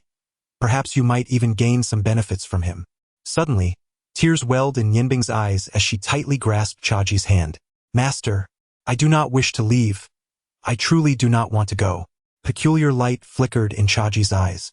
Silly child, have I not told you that you cannot remain under my protective wings forever? Those who are destined to depart must eventually do so. The renowned restaurants, De Chengshuan and Qingfengshai, in Ice and Snow City will be your first stop. You may freely choose one, find a way to enter the kitchen, and observe the chef's skills. This may prove beneficial to you. However, remember this. Once you reveal your culinary prowess, you must leave immediately. With your current abilities, it would be all too easy to attract attention. If discovered by the nation's officials, it would spell considerable trouble. Nianbing nodded through her tears. Master, I will remember. I will emulate your journey, traversing every corner of the continent to learn the art of various dishes. I shall not disappoint you. Chaji gently wiped away Nianbing's tears. Speaking kindly, silly child, why cry? Simply remember these words. To the left of the kitchen stove, the wall is hollow. Within lies some of my savings. You may take a portion for your journey, as it should suffice for your expenses. Although money is not a noble thing, life becomes exceedingly difficult without it. It would be prudent to carry a little extra. As for everything else, you will have to navigate on your own. Oh, indeed, I believe your magical prowess requires further cultivation. Should the opportunity arise, it would be wise to seek the guidance of a highly skilled sorcerer. One must learn to adapt in life. If someone possesses knowledge to impart, do not hesitate to take them as your mentor. The pursuit of knowledge is a lifelong journey, a principle that every accomplished chef must embrace. Nianbing nodded, his gaze lingering on Chaji, whose face glowed with an enigmatic radiance, amplifying the unease within him. Chaji smiled serenely, saying, Child, your aptitude surpasses that of your master. Although you have only practiced for 8 years, you have acquired far more than I did in my 10. 8 years of culinary practice, 8 years of culinary wisdom, yet I do not wish for you to endure a life of solitude. Should a suitable young lady come your way in the future, do not let the chance slip away. Pursue her wholeheartedly, for happiness must be sought after. Nianbing, utterly naive when it comes to matters of the heart, replied, Master, let us discuss this another time. Chaji, with a serious demeanor, insisted, No, you must promise me this. It is imperative. I would not wish for the tragedy that befell me to befall you as well. A stable family will only bring you benefits, and as you continue to hone your culinary skills in the future, it will also provide you with emotional stability. By the way, did you not mention preparing fish soup for me? Please do so now, your master is quite famished. These past few years, I have been consuming your creations, and even my own dishes have begun to taste rather bland. Nian Bing nodded vigorously and assured, "Master, rest assured, I shall prepare the most delectable Ming Yen fish soup for your enjoyment." Cha Ji smiled faintly, waving his hand. "Go now, go. Your master awaits your culinary delight." Nian Bing responded softly, gathering her emotions as she rose swiftly and ran outside. Observing Nian Bing's retreating figure, Cha Ji's eyes shimmered with a sense of relief. "Child, my judgment was not in vain. Though you possess a profound cunning, you remain a person of deep affection and sincerity. With a disciple like you, what more could I wish to cherish?" He trembled as he grasped the zhengyang knife, letting out a soft sigh as he hastily etched words upon the ground. Though the characters were somewhat distorted, they remained legible. When Nian Bing returned to Cha Ji's chamber, she suddenly froze, her body feeling as though it had been encased in ice, immobile. Cha Ji lay there still, reclined in his comfortable armchair. Yet his eyes were closed, and his serene demeanor suggested he was merely asleep. However, Nian Bing was acutely aware that this was not Cha Ji's sleeping posture. Moreover, his habitual snoring had ceased, replaced by an ominous silence. Cha Ji struggled like a fish out of water, desperately seeking a path to existence. But how could a fish survive once removed from its element? Nian Bing leapt forward, collapsing before the armchair, clutching Cha Ji's hand tightly. Her own hand trembled, mirroring the quaking of her heart. Cha Ji's hand had grown somewhat cold, and the rise and fall of his chest had stilled. Nian Bing's trembling fingers reached for the space below Cha Ji's nose, filled with hope and anticipation. Yet, the brutal reality shattered all her dreams. Cha Ji had departed, leaving behind a contented smile. Tears streamed uncontrollably down her cheeks as Nian Bing, engulfed in profound sorrow, found herself unable to voice her anguish. Her body shook violently, and her mind was flooded with vivid memories of the past. Cha Ji saved him and brought him to the peach blossom forest, imparting all his knowledge without reservation. Over the years, he cared for him with the same meticulous attention as a father would. 8 years, why only a fleeting 8 years? "Master, I had hoped you would witness me reach the pinnacle of culinary art. How could you leave us so soon? Did you not wish to see me become the foremost chef? Master, why did you have to depart? Why, Master, have you truly gone?" Tears had already soaked the fabric of Cha Ji's chest.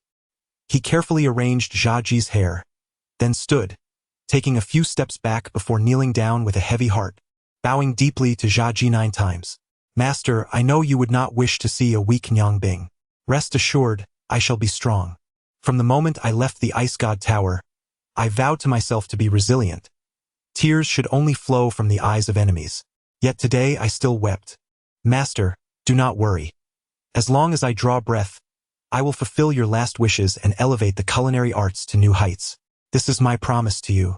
Rising to my feet, I sheathed the zhengyang knife, resolutely wiping away my tears. I cast one last lingering gaze upon Cha Ji's visage before stepping out of the room. The breeze was gentle, the sun casting dappled shadows across the peach blossom forest, creating a dance of light upon the ground. A soft wind caressed the air, carrying the sweet fragrance of peach blossoms. Nian Bing took a deep breath, suppressing the sorrow within, and, following Cha Ji's guidance, retrieved some purple gold coins from the empty walls of the kitchen, simply bundling them up and slinging the parcel over his shoulder. As he gazed at the roaring inferno before him, Nian Bing seemed to envision the visage and laughter of his master, the scene before him becoming a blur. Yet, he resolutely stifled the tears that threatened to fall, silently vowing that from this day forth, he would cultivate greater strength. Only the resolute could endure longer and fulfill both his own aspirations and those of his master. The raging flames, a manifestation of a 4th-tier wide-area fire spell, consumed the wooden abode where Nian Bing had resided for 8 years, reducing it to mere ashes. Similarly, his master, the illustrious chef Cha Ji, fell to the earth in tandem with the destruction. Everything had vanished. Nian Bing, with tears glistening in his eyes, embarked upon the journey that Cha Ji had meticulously arranged for him. He remained unaware of what awaited him ahead, yet he was acutely aware that no matter the trials and tribulations he might encounter, nothing could impede his forward march. The peach blossom grove gradually regained its tranquility, with wisps of smoke rising from the remnants of the wooden house. An hour after Nian Bing's departure, The once dormant ashes stirred unexpectedly, accompanied by the sound of splintering wood. A board flipped over from beneath. A staggering figure seemed to emerge from the depths, its body covered in dust. Well, you truly are something else. If it weren't for my quick reflexes, I would have indeed become mere ashes, came the voice of none other than Cha Ji, who had previously been presumed dead, now crawling from the ruins. Brushing off the dust from his attire, he appeared invigorated, exhibiting no traces of illness. As he gazed in the direction from which Nian Bing had departed, Cha Ji chuckled to himself, thinking, "Foolish child, I must deceive you once more. If you were to believe I had perished, how could you wholeheartedly pursue the zenith of culinary mastery? Curse this torturous technique of hibernation. Fortunately, I have practiced it extensively, managing to endure for a considerable duration. Alas, with such a thorough cleansing, it seems there is no turning back. Should I seek her out? Why not? Since I am now unburdened, I shall embark upon the path I have long desired. If I can but see her once more, I would willingly embrace death. Nian Bing, travel well. Perhaps one day, our master-disciple bond shall be rekindled." Ha ha! Ha ha ha! Nian Bing walked along the broad avenue, his heart still steeped in the sorrow of Cha Ji's demise, blissfully unaware that he had once again fallen victim to his master's cunning. With the Zhengyang blade and the morning dew blade cradled in his arms, the contrasting currents of hot and cold continually stimulated his body. Despite the blazing sun overhead, the constant flow of ice magic within him rendered him impervious to the heat. The ice and snow city. My master has directed me there, so I shall make my way thither first. O mighty ice element, I beseech you to lend me your fury and guide us to the shores of the lost. A blizzard awaits. On the deserted avenue, Nian Bing summoned a grand array of ice-based spells, instantly plunging the surrounding air into a chilling embrace. Under the influence of the azure magical energy, a tremendous arcane effect erupted from the stone of the ice goddess, conjuring a tempest of wind and snow that transformed the area into a vast ocean of frost. With a subtle smile, Nian Bing sprang into action, his body moving with remarkable swiftness. The morning dew blade had leapt into his grasp, enveloped in a gentle blue luminescence, as he soared along with the blizzard. Though his ascent was not lofty, his velocity was astonishingly rapid, and in the blink of an eye, he had vanished at the end of the avenue. The Ice God Tower. Could it be the presence of the stone of the Ice Goddess once more? After all these years, it has finally resurfaced. This time, I shall not allow you to escape my grasp. Whoever wields the stone of the Ice Goddess has already violated her dignity, and the only outcome can be death. The illustrious priestess of the Ice Goddess, the divine spellcaster, departed silently from the Ice God Tower, embarking on a solitary quest to seek the stone of the Ice Goddess. Entering the city was as effortless as before. He swiftly found himself within its confines. The scenery on either side remained unchanged, save for a few shops that had new proprietors. His master had advised him to seek out the elder Hua Tian first, so he decided to head there. Having recently acquired the Zhengyang blade, which possesses fiery attributes, he pondered whether his flame god stone could be embedded within it. So, he would possess two unparalleled divine blades, enhancing his culinary endeavors in the future. As he pondered, Nian Bing relied on his recollections to make his way toward the iron shop. His previous visit had been shrouded in darkness, navigating through winding streets, and now the search proved quite challenging. He spent the entire morning without discovering the precise location. Suddenly, a thought crossed his mind. He recalled seeing a large weapon shop during his last visit. Its name seemed to be something like Treasure Pavilion. If he could locate that establishment, it might lead him to the iron shop. While the iron shop might be obscure, the prominent Treasure Pavilion would surely be known to someone. With this in mind, he promptly set off, and indeed, after inquiring with a few individuals, he finally discerned the exact location. Upon arriving at the Treasure Pavilion, his memory of the area sharpened, prompting him to quicken his pace. After navigating a series of twists and turns, he soon reached his destination. The door remained as dilapidated as it had been 7 years prior, showing no signs of change. The sign was still there, albeit with a layer of dust that seemed to have thickened over time. Nian Bing recalled the appearance of Hua Tian and could not help but smile softly. He approached and knocked on the door a few times, calling out in a clear voice, "Senior Hua Tian, are you there?" After a moment's silence, he repeated his call.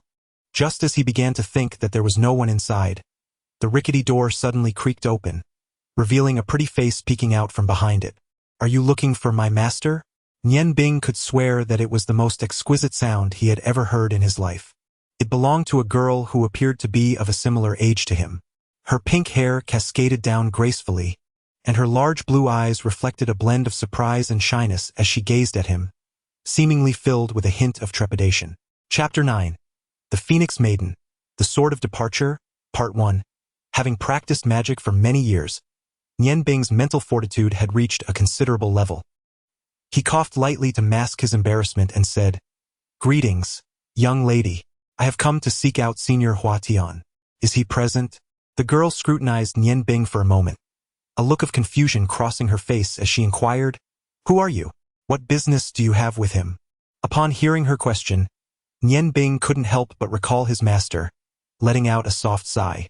"I come at the behest of my master's dying wish, specifically to pay my respects to Senior Hua Tian." The girl remained skeptical of Nian Bing's words and pressed further, "Who is your master?" With a slight furrow of his brow, Nian Bing responded, "A disciple ought not to speak the name of their master. My master was known by the moniker Ghost Chef." Noticing Nian Bing's scrutiny, the girl's cheeks flushed deeper with shyness as she tentatively asked, "Are you, perhaps, a disciple of Senior Cha? You mentioned a dying wish. Does that mean Senior Cha has?" Nian Bing nodded solemnly, saying, "My master has recently passed away. Young lady, is Senior Hua Tian present?" The girl looked at Nian Bing with a mix of doubt and curiosity. "The Hua Tian you speak of is my master, but I have heard him mention that he has only one disciple, who is rather portly. Yet you do not appear to be so. Moreover, my master once remarked that the esteemed Elder Cha enjoyed robust health. How could he have so easily succumbed to death?" As Nian Bing observed the earnest demeanor of the young girl, the sorrow stemming from the demise of Cha Ji gradually dissipated, prompting a soft chuckle. Life is fraught with unpredictable fortunes and misfortunes. Who can definitively claim to know the span of their existence? "Do you suspect that I am a charlatan? The last time the venerable Hua Tian encountered me, I was merely 11 years of age, a full 7 years ago. At that time I was indeed plump, but that does not necessarily imply that I would remain so in adulthood. I am indeed the fatty you referred to." A glint of determination flashed in the girl's eyes as she insisted, "Unless you produce something that can substantiate your identity, I shall not permit you to meet my master." Upon catching sight of the morning dew blade, her eyes sparkled with excitement. She seized the weapon and tenderly caressed the seemingly rusted scabbard, sensing the chill emanating from within. She murmured, "Indeed, it is it, the morning dew blade." Her fingers moved to the hilt, brushing against the diamond-shaped gem that radiated a cool aura, and her belief in him strengthened. Nian Bing regarded the exquisite blade in her possession and remarked, "I have named it the Sigh of the Ice and Snow Goddess." The girl paused, captivated. What a beautiful name, though it carries a hint of melancholy. Why bestow such a title? Nian Bing smiled gently that I cannot divulge. Consider it my own secret. Beautiful maiden, may I now be escorted to meet the venerable Hua Tian? The girl nodded, gripping the morning dew blade tightly, and declared, "Follow me." Nian Bing followed the young girl into the courtyard of the second-hand ironware shop, which remained as desolate as it had been during his previous visit. The furnace stood prominently in the center of the yard, surrounded by various other items that appeared to be kindling. The girl led Nian Bing towards the interior rooms. This time, in the daylight, he could more clearly perceive the dilapidated state of the two adjoining houses, which seemed perpetually on the verge of collapse. Abruptly halting at the entrance, the girl turned to Nian Bing and said, "Please, come in." With that, she pushed the door open and gestured for him to enter. Gazing into the girl's clear blue eyes, Nian Bing felt an inexplicable surge of trust within him, casting aside all doubt as he strode confidently into the room. "Ah!" Nian Bing exclaimed, halting in his tracks as he stepped inside. The room contained only a single window, through which daylight streamed, illuminating the otherwise dim space. His gaze fell upon a plaque resting on the counter, unmistakably a spirit tablet inscribed with the words, "The Spirit of Master Hua Tian."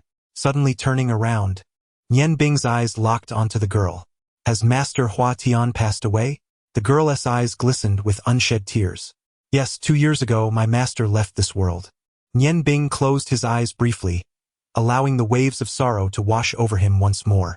He faced the spirit tablet again, stepping forward with his hands at his sides, bowing deeply 3 times in reverence. Master, I never expected that our parting would be our last. May you find peace in the heavens.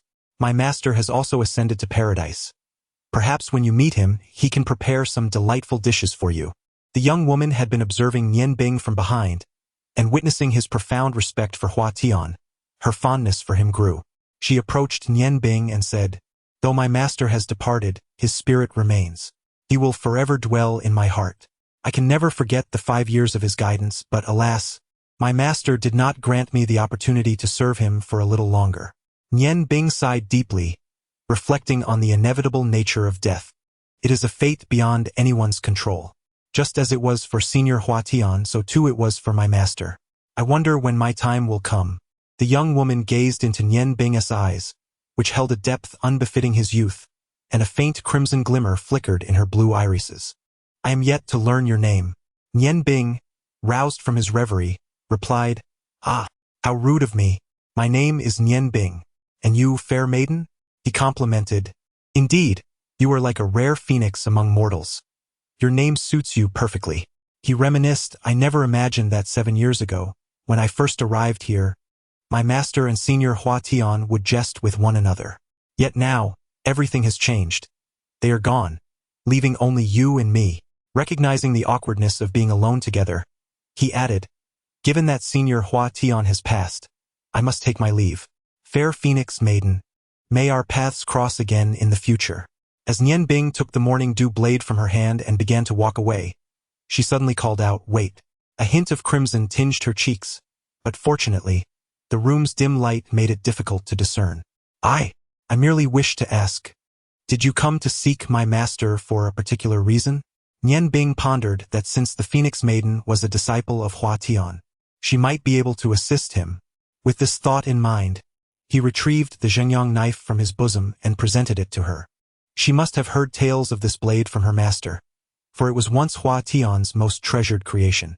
Without needing to inspect it closely, the Phoenix Maiden merely placed her hand upon the hilt, and her eyes instantly sparkled with brilliance, even more so than when she held the morning dew blade. "Zhengyang, is it the Zhengyang knife?" Nian Bing nodded and replied, "Indeed, it is the Zhengyang knife. My master entrusted his most beloved companion to me before his passing. I have carried it with me ever since. My visit to Hua Tian was not solely to see him. I also sought to discuss this Zhengyang knife. While it is indeed remarkable, it lacks the soul that truly belongs to it, a distinction that renders it inferior to the morning dew blade. Although the fire dragon horn is a rare treasure, it does not embody the spirit of the fire dragon itself. Thus, I wish to imbue this Zhengyang knife with a soul. If I can achieve that, it shall undoubtedly rival the morning dew as a magnificent weapon." The Phoenix Maiden gazed intently at Nian Bing, her eyes gleaming with curiosity. "Are you suggesting that you possess a fire attribute gemstone that is comparable to that ice stone?"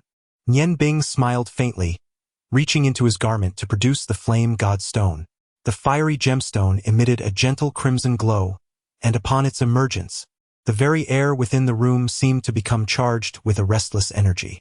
The Phoenix Maiden gasped, seizing the flame god stone from Nian Bing's grasp. Her body trembled slightly, and suddenly, a burst of fire erupted around her. Her once pink hair transformed instantly into a brilliant crimson, and even her blue eyes glimmered with a faint red hue. The searing heat surged towards Nian Bing, compelling him to raise the morning dew blade, delicately drawing it from its sheath to reveal a soft azure glow that enveloped him with a chilling aura, shielding him from the scorching currents. As the red light gradually receded, the Phoenix Maiden returned to her normal state, a complex radiance flashing through her eyes. What a remarkable fire stone! If embedded in the Zhengyang blade, it would undoubtedly enhance its quality significantly. Though my master is no longer present, if you trust me, I am willing to assist you in setting it into the Zhengyang blade. Gazing into the Phoenix Maiden's clear eyes, Nian Bing felt an inexplicable flutter in his heart, nearly yielding to her request. Yet, he quickly regained his composure, for the earlier flames had made him acutely aware that this enchanting girl was far more intricate than she appeared. After a moment of hesitation, he inquired, Miss Phoenix, may I ask how Senior Hua Tian met his demise? The flame god stone was bequeathed to him by his father, and I cannot afford to be swayed by fleeting beauty, lest it lead to complications. It was precisely for this stone that his father fell out with the family. I must tread carefully. The Phoenix Maiden gazed deeply at Nian Bing and spoke. I am 17 years old, born in the Longmu Empire. My parents were merely commoners. That year, a devastating plague ravaged my homeland, claiming their lives. Since then, I have wandered the streets. 5 years ago, I arrived in the city of ice and snow while begging and encountered my master. He recognized my innate fiery constitution and took me under his wing, imparting all his knowledge to me. 5 years ago, feeling his body unable to endure, my master refused to succumb to fate. Thus, he forged a sword in the furnace. When the sword was completed, he cast himself into the flames, infusing it with his very soul, resulting in an unparalleled divine sword. Yet he left no remains, not even ashes. He did not perish. His spirit had completely merged with the sword. This sword, guided by my Master S9 leaving heaven fire and embodying his soul, is henceforth named the Leaving Heaven Sword. The material, as you may have heard from Elder Chaji, is the same as that of the Zhengyang blade, crafted from the horn of the fire dragon. As she spoke, the Phoenix Maiden returned the flame divine stone and the Zhengyang blade to Nian Bing before stepping into the inner chamber. Nian Bing felt a stirring within. The profound sorrow reflected in the depths of the Phoenix Maiden's eyes, as she recounted Huayan's sacrifice in forging the sword, was undeniably genuine, leading him to believe in her identity just a little more. In a brief moment, the Phoenix Maiden emerged from the inner chamber, cradling a long sword in her hands. The scabbard, akin to the Zhengyang blade, was also of vibrant crimson, adorned with a vividly carved 5-clawed dragon. The dragon held a luminous white orb in its mouth, radiating a gentle glow that rendered the entire scabbard extraordinarily resplendent. The hilt was intricately patterned, with a piece of white jade embedded at its base. This jade was familiar to Nian Bing. It was precisely the same kind of mutton fat jade as his own Huapai. The Phoenix Maiden gazed at Nian Bing and said, "This is the Lishan sword, the final legacy left by my master. It measures 3 feet and 7 inches in length, 1.5 inches in width, with a blade length of 2 feet and 8 inches, and a hilt of 9 inches. With a soft hiss, a sound reminiscent of a dragon's roar resonated throughout the room as the sword was drawn from its sheath. A fiery red radiance enveloped the surroundings, and a scorching aura suddenly emanated from it. The Phoenix Maiden's wrist trembled lightly, and the Lishan sword instantly unleashed a curtain of fiery brilliance. What a magnificent sword! Nian Bing exclaimed, his eyes fixed on the subdued aura of the red blade. He distinctly felt that this sword was of a quality that could rival even the morning dew. The Phoenix Maiden smiled softly, her gaze filled with emotion as she looked at the blade. Indeed, it was a superb sword, though it lacked the exquisite gems that adorned your morning dew, which can serve as a magical staff. It bore the spirit of my master. As a weapon for a martial artist, it is undoubtedly among the finest of the finest. I believe it is time we set aside any lingering doubts between us," she continued. Nian Bing's cheeks flushed slightly as he replied, "Phoenix Maiden, I harbor no suspicions towards you. It is merely that this flame stone is the only relic my father left me, hence my need for caution." Nian Bing shook his head gently and said, "No, that's unnecessary, Feng Nu. May I address you in such a manner? You may keep the Zhengyang Dao. I have no need for the Li Tianjian. My master and the esteemed Hua Tian were good friends, and I hope we can forge a similar bond. I trust you." As he spoke, he reversed the Zhengyang Dao, extending the hilt towards Feng Nu. She paused momentarily, her wrist twisting as she sheathed the Li Tianjian and accepted the Zhengyang Dao. When her delicate fingers, as pristine as jade, inadvertently brushed against Nian Bing's, both felt a jolt. Their faces flushed with an unexpected warmth, having rarely interacted with the opposite sex. Feng Nu lowered her gaze to the Zhengyang Dao, asking, "Why do you trust me so readily?" Nian Bing smiled faintly and replied, "Because I have faith in my instincts." "Is it truly instinct?" she pondered. "Perhaps partially, but certainly not entirely." Nian Bing's swift decision stemmed from a realization. When Feng Nu had drawn the Li Tianjian, the formidable aura she exuded was reminiscent of Hua Tian's strength, if not greater. In such a confined space, should she harbor ill intentions, it would be an effortless endeavor. While a mage may cast low-level spells instantaneously, survival was far from guaranteed in close combat with a warrior. The fact that she had not acted against him spoke volumes. Trust, indeed, blossomed from this understanding. Feng Nu smiled, evidently pleased by Nian Bing's trust. Thank you.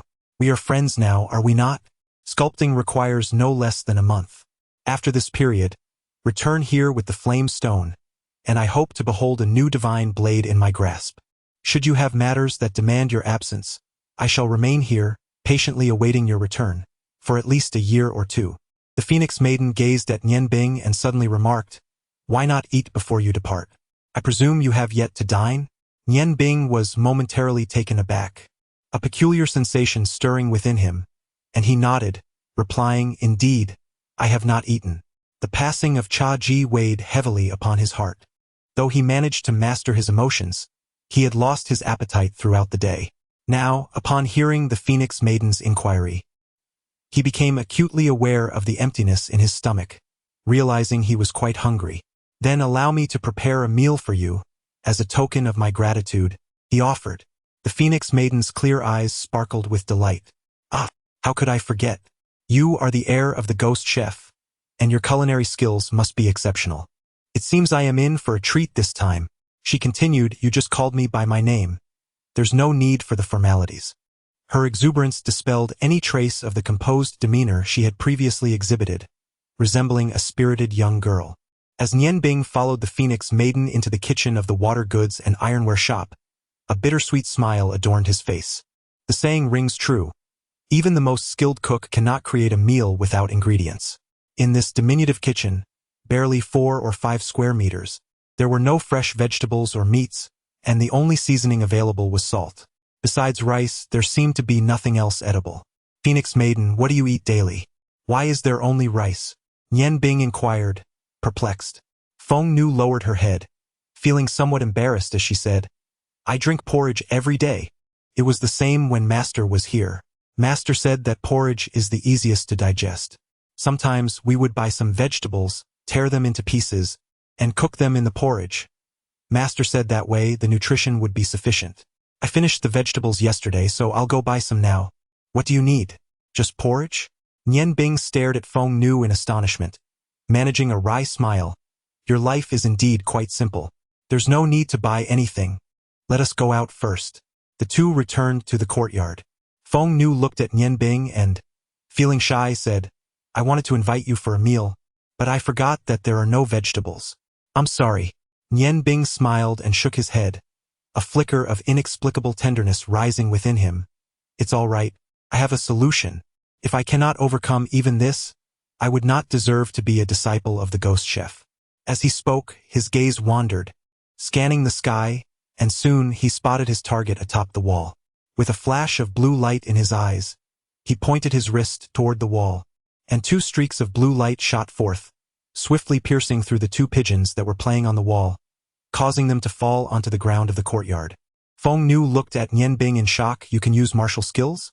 Why did you kill those pigeons? They're so pitiful. Nian Bing replied, I do not possess martial skills. That was merely a basic ice magic spell. Ice arrow. I cannot harm a human, but killing a pigeon poses no issue. Feng Nu, you must understand, to a chef, anything edible is considered an ingredient. Since you have no ingredients here, I have no choice but to procure some myself. Feng Nu gazed at Nian Bing with dissatisfaction, unable to fathom that he could be such a cruel individual. Nian Bing smiled faintly and replied, Am I truly cruel? Then simply refrain from eating later. As he spoke, he approached the corner of the room and lifted 2 pigeons. After 8 years of rigorous training, his mental prowess had reached an impressive level. The ice arrows he had previously unleashed shattered the heads of the pigeons without inflicting much suffering upon them. As he passed by Feng Nu with the 2 birds in hand, he noted her somewhat dazed expression and remarked, Pigeons are rich in nutritional value and are beneficial for strengthening the body and nourishing the kidneys. Since you claim I am cruel, you need not witness my method of preparation. With that, he proceeded to the kitchen. No, I want to watch, Feng Nu retorted stubbornly, shooting Nian Bing a defiant glance before following him into the kitchen. Upon witnessing the gruesome scene before her, She frowned repeatedly, yet she persevered in staying by Nian Bing's side, continuing to observe. Nian Bing smiled gently, deftly flipping his wrist to produce the morning dew blade from his pocket. Under the command of his mental energy, he effortlessly froze the blood and entrails in the basin, then inverted the basin with a gentle tap, allowing the ice to emerge. Holding the 2 cleaned pigeons in one hand, he softly chanted, "Fiery blaze, ignite the passion within," and burst forth into the world. Explosive flame technique. A solid fireball materialized before him, and with a flash of brilliance in his eyes, the 5-inch diameter sphere shot forth with a resounding bang, obliterating the entire block of bloody ice, leaving behind only a wisp of steam as evidence of its existence. Feng Nu stared at Nian Bing in astonishment. "Why, you can wield 2 types of magic? Ice and fire, how could that be possible?" Nian Bing smiled and said, "In this world, nothing is truly impossible. It is merely a matter of daring to dream and act.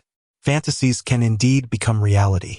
When I was learning culinary arts from my master, I often employed this method to eliminate waste. How about that? No traces left on the ground, right? Ice and fierce flames will transform into vapor. When I initially froze that blood, I had already fused the innards of the pigeon with the ice, ensuring that they would naturally vanish under the force of the explosion. The explosive flame is a 3rd-tier magic that requires the strength of an intermediate mage to conjure, possessing formidable destructive power." Nian Bing smiled gently as he approached the stove, pointing with his left hand. A fireball collided with the kindling, igniting the flames. The pot atop the stove was relatively clean. He casually tossed the skeletal remains of 2 pigeons into the pot and poured in some water, stopping just as it barely covered the bones. He then placed the lid on the pot and smiled, saying, "To extract the essence of the original ingredients, one must fully absorb the nutrients." Feng Nu stared in astonishment at Nian Bing, murmuring, "Are you truly not studying martial arts? Your blade moves with remarkable speed." She was well aware that although she practiced Do Qi, her wrist speed could not compare to Nian Bing's. Nian Bing replied with a smile, "My swordsmanship is only suited for slicing vegetables and meat, and it is merely a simple blade, unlike yours, which has been honed through the teachings of the esteemed Huayan's 9 Li Do Qi. Alas, I wish to focus on the cultivation of magic. Otherwise, I might have sought your guidance on some aspects of Do Qi knowledge.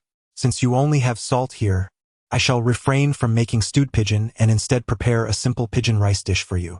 As he spoke, he retrieved a small square cloth pouch from his waist and unfurled it upon the table. Inside the pouch lay a collection of small fabric bags, each containing an object of varying sizes and thicknesses. The largest was a diminutive knife, while the smallest resembled a slender needle. In total, there were over 10 items, most of which were needle-like instruments. Curiously, the Phoenix Maiden inquired, "What are these items for?"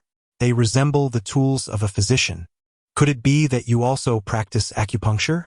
Nian Bing smiled faintly and replied, "Needles are not solely for acupuncture. They serve their purpose in cooking as well." As he spoke, he fetched a basin from the side, scooped some rice, and rinsed it briefly with clean water before placing it beside him. With his left hand, he pinched a grain of rice, while his right hand selected the second thinnest needle from the pouch. As the needle touched his palm, the tip instantly glowed red, emanating wisps of heat. With a flick of his wrist, the needle, imbued with fire magic, pierced the grain of uncooked rice held in his left hand. Simultaneously, his pinky finger deftly lifted, allowing a strand of meat to thread through the needle's eye, resembling a fine thread.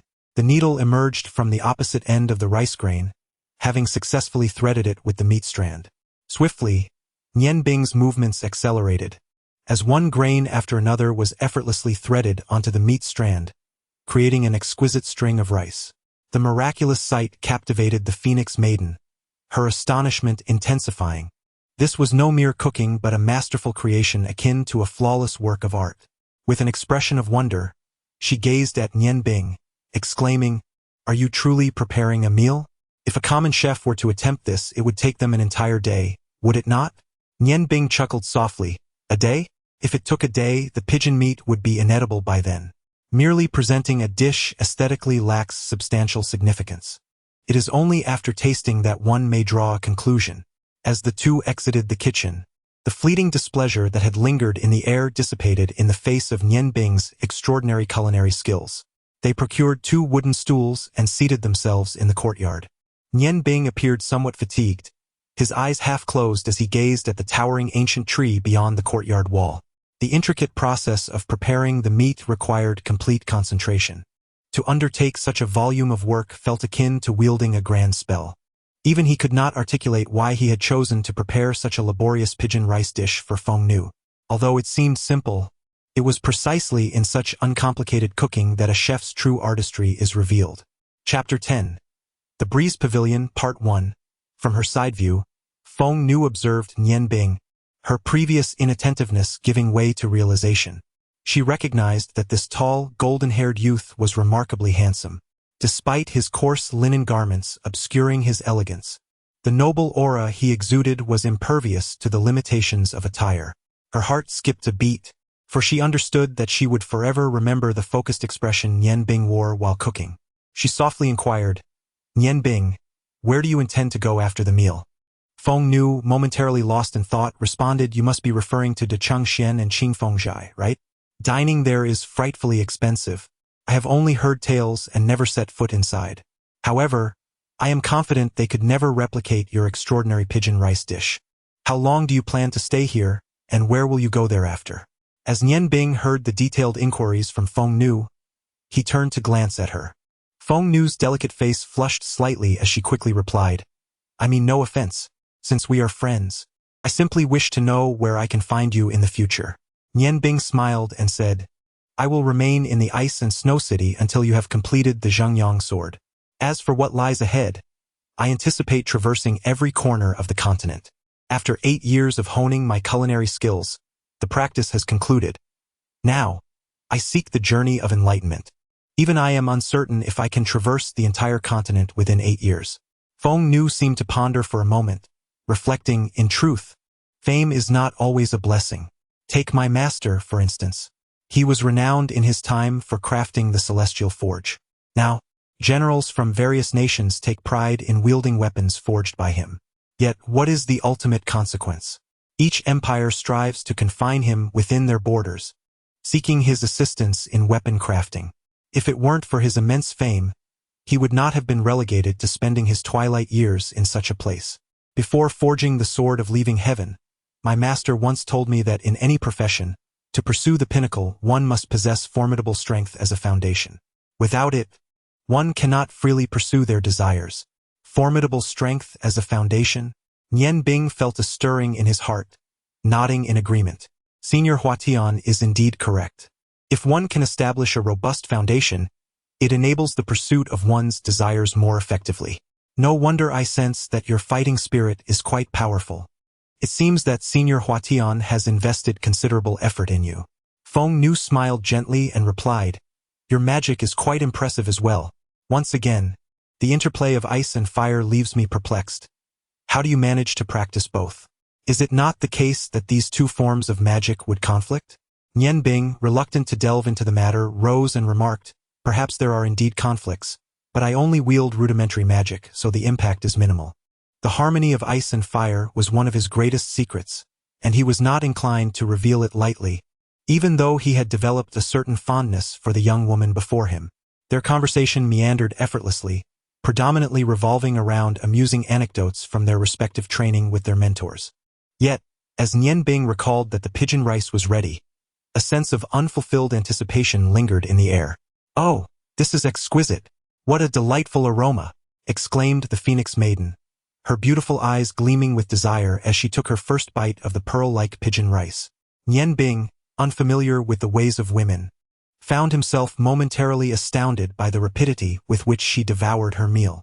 "Nian Bing, why are you not eating? If you don't act soon, I shall finish it all," she teased. "What makes your pigeon rice so delectable?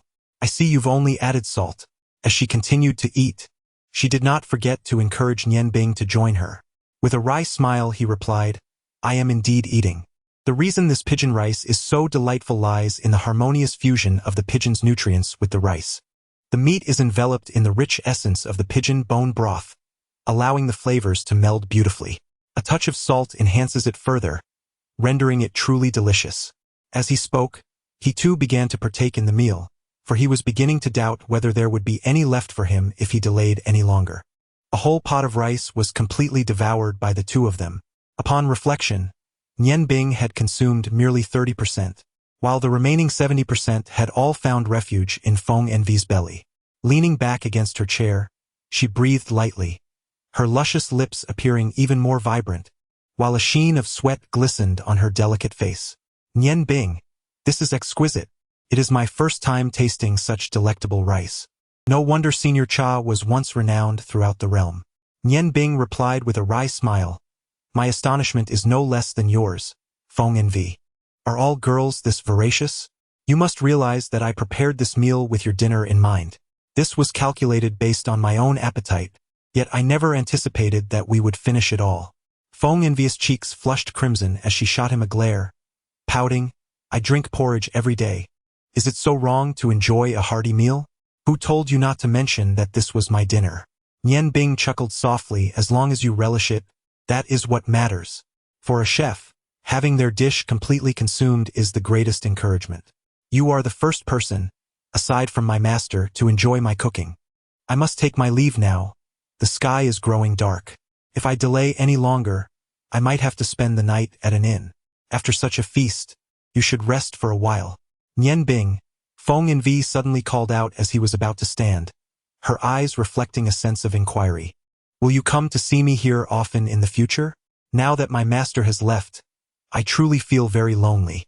Most importantly, having tasted your cooking, I fear I will no longer be able to endure just drinking porridge. As she gazed into the sparkling eyes of the Phoenix Maiden, Nian Bing felt her heart soften, and she smiled, saying, Rest assured, I shall come to visit you whenever I am free and prepare meals for you. The Phoenix Maiden beamed with joy, replying, You must keep your promise. I shall await your arrival.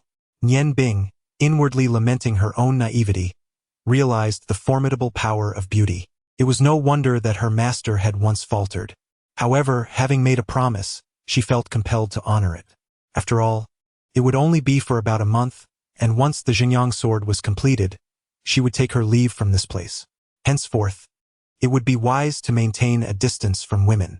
Finally departing from the shoddy iron shop, Nian Bing exhaled a sigh of relief, feeling the familiar objects nestled in her embrace. Aside from the Xinjiang sword designated for the Phoenix Maiden, she had gathered everything else. Now, the choice lay between De Chengshuan and King Feng's. Perhaps she should take her time to decide. Her master had once advised that upon revealing her culinary skills, she must leave immediately. Thus, she resolved to start with the most fundamental tasks. De Chengshuan was resplendently adorned. From the central thoroughfare of Ice and Snow City, it stood out as the most prominent edifice on the left side of the street. Towering 4 stories high and covering an area of tens of thousands of square meters, the building exhibited a palette of deep red and gold, epitomizing luxury.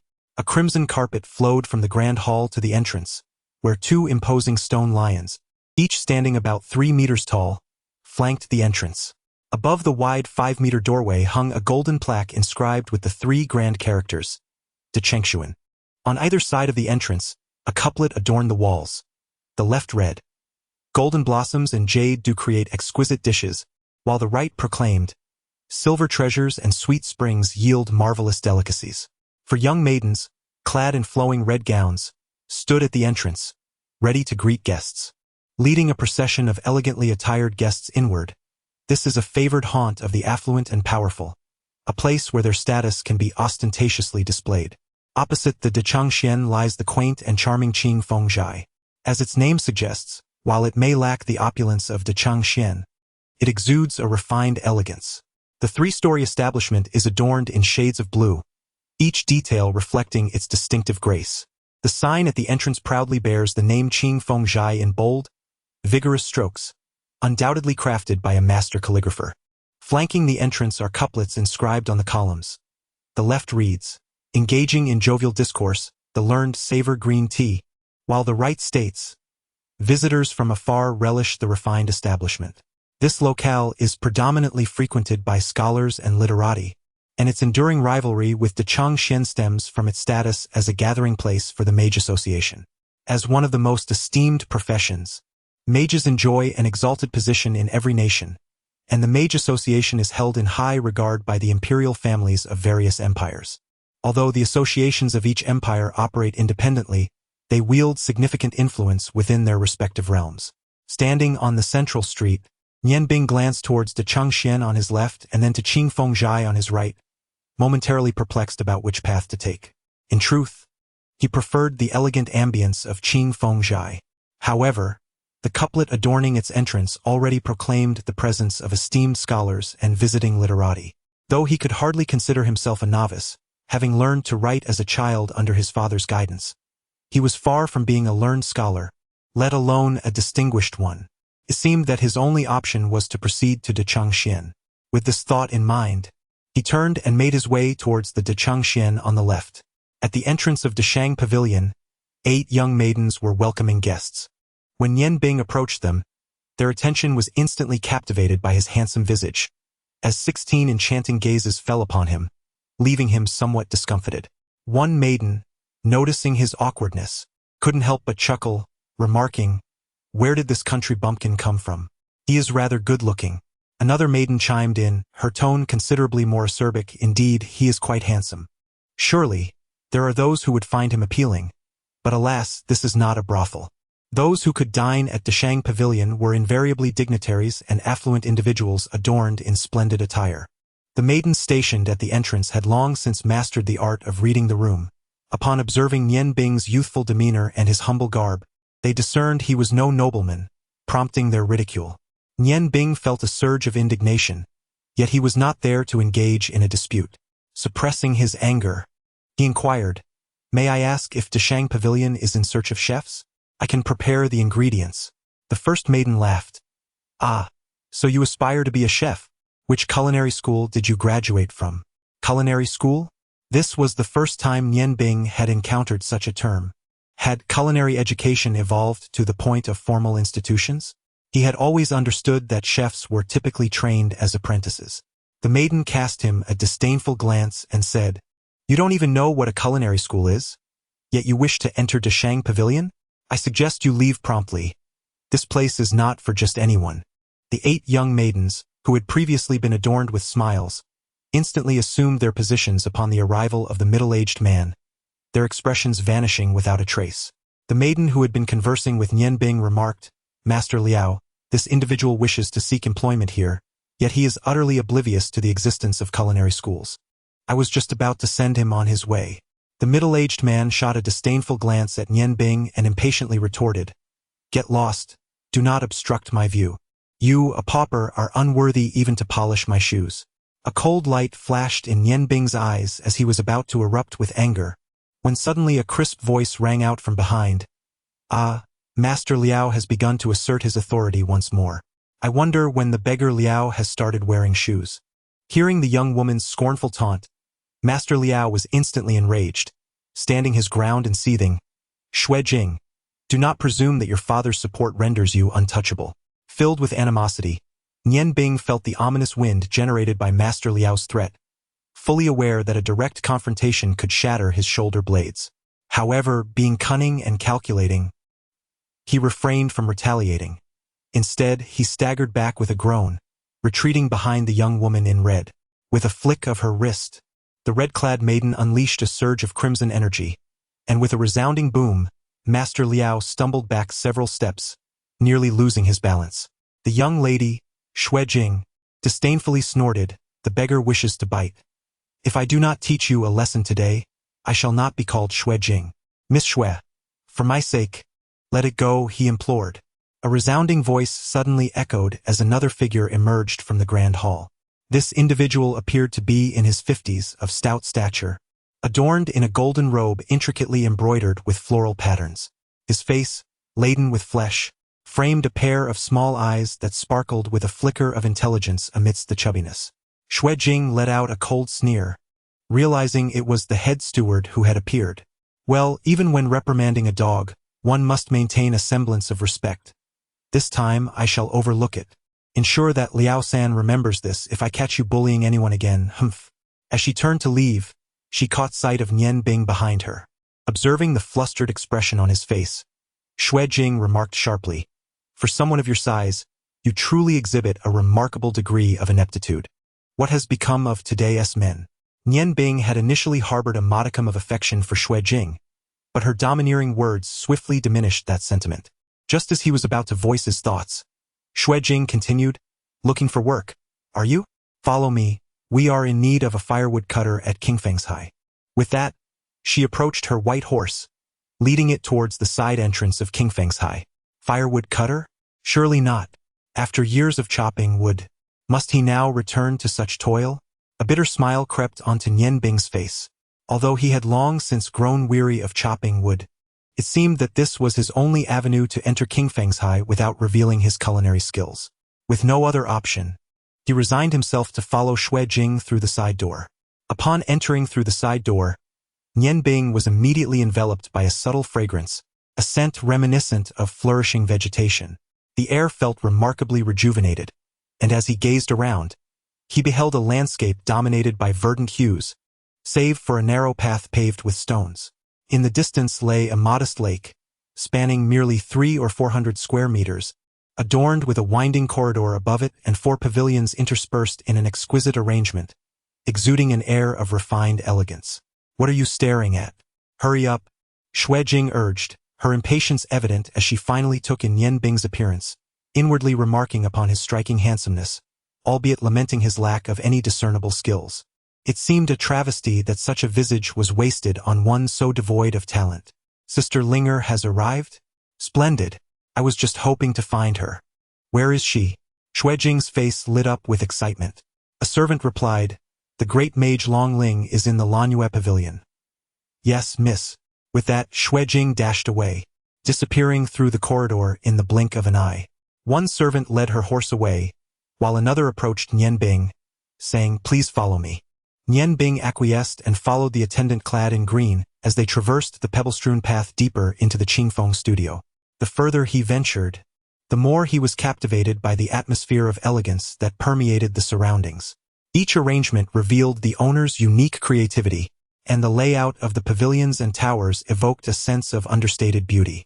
The servant guided Nian Bing out of the front courtyard, arriving at a row of buildings on the side, and halted before the innermost door, respectfully announcing, "Steward, are you present?" A clear and melodious voice responded, "Come in." The servant exchanged a knowing glance with Nian Bing and led him through the door. The room was impeccably clean, consisting of an inner and an outer suite. While the inner sanctum remained concealed from view, the outer chamber exuded an aura of literary elegance. Several calligraphic artworks adorned the walls, and a broad, intricately carved wooden table was laden with various writing implements. Seated behind the table was a man in his 30s, donned in a flowing white robe, his head bent as he inscribed something. Although only his profile was visible, Nian Bing was struck by the man's unremarkable appearance, which nevertheless radiated a unique charm, an understated grace that suggested nobility. "The steward, the head of Qingfeng Studio, perhaps?" The servant addressed the middle-aged man, "Steward. The young lady has brought this person in and requested that he assist in the woodshed. I have brought him for your registration." The man in white lifted his head and met Nian Bing's gaze. In that moment, Nian Bing discerned profound wisdom reflected in the brilliance of his eyes and thought to himself that this individual would not be easily dealt with. The white-clad man, momentarily taken aback by Nian Bing's handsome visage and imposing stature, inquired, "What is your name, and where do you hail from? What skills do you possess?" With a slight smile, he continued, "Have you attended a culinary school?" Once again, the mention of culinary school piqued Nian Bing's curiosity, and he resolved to explore what such an institution might teach. Shaking his head, he replied candidly, "I have not attended." The white-clad man then instructed Xiao Si, "Take him to obtain a set of clothes. Just as the young lady suggested, let him start working in the woodshed. If he performs well, we may consider training him as a junior chef." Xiao Si respectfully responded, "Yes, steward. Please follow me." After Nian Bing donned the azure attire that Xiao Si had procured for him, he was escorted to a secluded courtyard in the backyard. This small yard was cluttered with an abundance of timber. Some had already been chopped and were neatly stacked together. Above the firewood there was a shed, clearly erected to shield the logs from the rain. Upon entering the courtyard, Xiao Si shouted, "Uncle Li, Uncle Li, I've brought you a newcomer. A resonant voice responded. Ah, a newcomer has arrived. Splendid, this old frame of mine could use some respite. The speaker approached, a man in his 50s, clad in similar azure garb. He possessed few wrinkles on his face, was tall in stature, and held an axe in his hand. His countenance was unremarkable, yet adorned with a warm smile that suggested he was quite amiable. Uncle Li's gaze fell upon Nian Bing, scrutinizing him from head to toe. His physique seems decent enough, but I wonder if he can withstand hardship. All the firewood for Qingfeng Studio is chopped by me. Young man, if you cannot complete your tasks, be prepared to put in extra hours. Nian Bing replied with a smile. Hello, Uncle Li. I come from a background of toil. Working is no trouble for me, so you need not worry. Once Xiaoxi departed, Nian Bing followed Uncle Li to a corner of the courtyard where 3 rooms stood. Uncle Li explained, ideally, chopping wood should be a task for 3 individuals, but since the opening of Deshangxian, we've lost some of our business. Thus, it has fallen upon me alone, and I only seek help when I am overwhelmed. You can occupy the room on the right. The middle one is rather untidy and difficult to clean. Even those who chop firewood have their own rooms. The operations of Qingfeng Studio are indeed commendable. As Nian Bing contemplated this, he proceeded to the room on the right, placed his bundle down, and promptly emerged. Uncle Li was awaiting him at the door. Have you ever chopped wood before, young man? Nian Bing nodded. One could say he was quite experienced in this regard. Uncle Li smiled and reassured him. Do not worry, I shall not take advantage of a newcomer. From now on, our work shall be shared equally. At Qingfeng Studio, we adhere to certain standards when it comes to chopping wood. The timber is delivered to us, and we must strive to split it evenly, as you can see there. He gestured towards a nearby pile of wood. For today, I will handle the task myself. You may observe. Starting tomorrow, you shall assist me. Oh, by the way, what is your name and who brought you here? Nian Bing recounted the events that had transpired on the street earlier. Upon hearing his account, Uncle Li chuckled. Though the young lady may possess a fiery temperament, her heart is undoubtedly kind. Rest assured, although we are merely woodchoppers, the conditions are favorable. Meals and lodging are provided, along with a monthly income of 1 gold coin. We can be considered the luckiest woodcutters. Moreover, our schedule is relatively flexible. As long as we complete the wood required for the day, we may roam freely, exiting through the back door to explore the surroundings. As Nian Bing listened to Uncle Li's introduction of Qingfengshai, he observed the surrounding scenery. Gradually, under Uncle Li's guidance, he formed a general impression of the place. Qingfengshai was not any smaller than Deshangxian in terms of area. However, due to its emphasis on various exquisite elements, its capacity to accommodate guests was significantly less than that of Deshangxian. Not far in front of the firewood room lay the kitchen, where dedicated personnel collected firewood daily. The chefs could only be seen during mealtime. According to Uncle Li, the food at Qingfengshai was quite commendable. Although prepared by junior chefs, it included both vegetables and meat, making it rather satisfactory. Nian Bing chuckled wryly, remarking, considering it, I've also chopped wood for 8 years. He then continued, Uncle Li, just now I heard Xiaoxi and the others mention a grand sorcerer named Long Ling coming to see the young lady. Grand sorcerers are quite formidable, aren't they? Uncle Li nodded earnestly and replied, Indeed, they are exceptionally powerful, beyond ordinary prowess. Our Ice Moon Empire's Sorcerers Guild is established in Snow City to maintain the transcendent status of the Ice God Tower. It is said that Miss Long Ling is the daughter of the guild president, having already attained the realm of a grand sorcerer at such a young age. She is a very close friend of our young lady. The revelation that the Sorcerers Guild of the Ice Moon Empire was located in Snow City was extremely valuable information for Nian Bing. Although he was uncertain of his current magical prowess, he believed it was close to that of a grand sorcerer. What he lacked most at present was a tome of ice magic. The significance of magical incantations could not be overstated. Without the proper spells to invoke his magical energy, even the highest power would be rendered ineffective. Although he managed to discern some elementary ice spells through fire magic incantations, the spells of the 3rd level and above each possessed their unique characteristics. It was indeed uncomfortable to wield a wealth of ice magical energy yet lack the corresponding incantations. If he could peruse the spellbooks at the Mages Guild, it would undoubtedly prove immensely beneficial. With the assistance of Nian Bing, the The task of chopping wood was completed in a remarkably short time. Previously, while Uncle Li was chopping wood, Nian Bing had meticulously observed his speed. Thus he maintained a similar pace during his own efforts. While the wood he chopped was uniform, it lacked the pursuit of perfection he had embraced in the peach blossom forest. Halfway through, two individuals clad in white chef's attire came by and took a portion of the wood. Uncle Li chuckled heartily and remarked, "With your diligence, you truly stand out as a hard-working lad, matching my usual pace. The day is waning. It is nearly time for dinner." Nian Bing replied, "Uncle Li, I shall not be dining here today. I have just arrived in Ice Snow City and wish to take a stroll while purchasing some daily necessities." Uncle Li, being a straightforward man, did not inquire further. He simply informed Nian Bing of the location of the back door and allowed him to depart.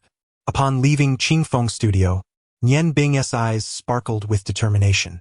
Now that he was aware that the Mages Guild of the Ice Moon Empire was located here, he decided to seek it out, if only to inquire about the requirements for accessing their literature.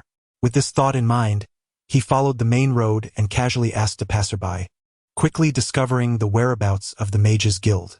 Chapter 11. The Mutated Snowstorm, Part 1. The Mage Guild resided in the southern city, while Qingfengjai was located at the heart of the Ice and Snow City. Nian Bing discerned his approximate direction and proceeded at a measured pace. As dusk gradually enveloped the sky, the evening was fast approaching. Deprived of the ability to wield magic, his speed was no different from that of an ordinary person. After a full hour of walking, he finally beheld a towering edifice in the distance. The structure resembled a spire, its height surpassing that of Dechangxian, with a distinctive pointed roof adorned with a colossal golden hexagram symbol on its street-facing side. Without question, this was the destination he sought. Motivated by this realization, Nian Bing quickened his pace towards the Mage Guild. Numerous passers-by seemed to recognize her, smiling and making way. Though the young girl on horseback was not particularly swift, she nonetheless outpaced Nian Bing, arriving at the Mage Guild before him. The young man smiled and said, "I've already eaten. Let us enter." Upon hearing the name Ling Er, Nian Bing's heart stirred. Could this girl be the renowned Grand Mage Long Ling Er, who had an appointment with Miss Xuejing? Observing her demeanor, it was evident that her temperament was markedly different from that of Xuejing. Their names seemed better suited to be exchanged. Given her status as the daughter of the Mage Guild's president, inquiring about her would likely yield answers with relative ease. With this thought in mind, he hastened his steps, making his way to them before Long Ling Er and her companion entered the guild, and asked, "Excuse me, is this the headquarters of the Mage Guild?" Long Linger gazed curiously at Nian Bing, a smile playing on her lips as she observed his hurried demeanor.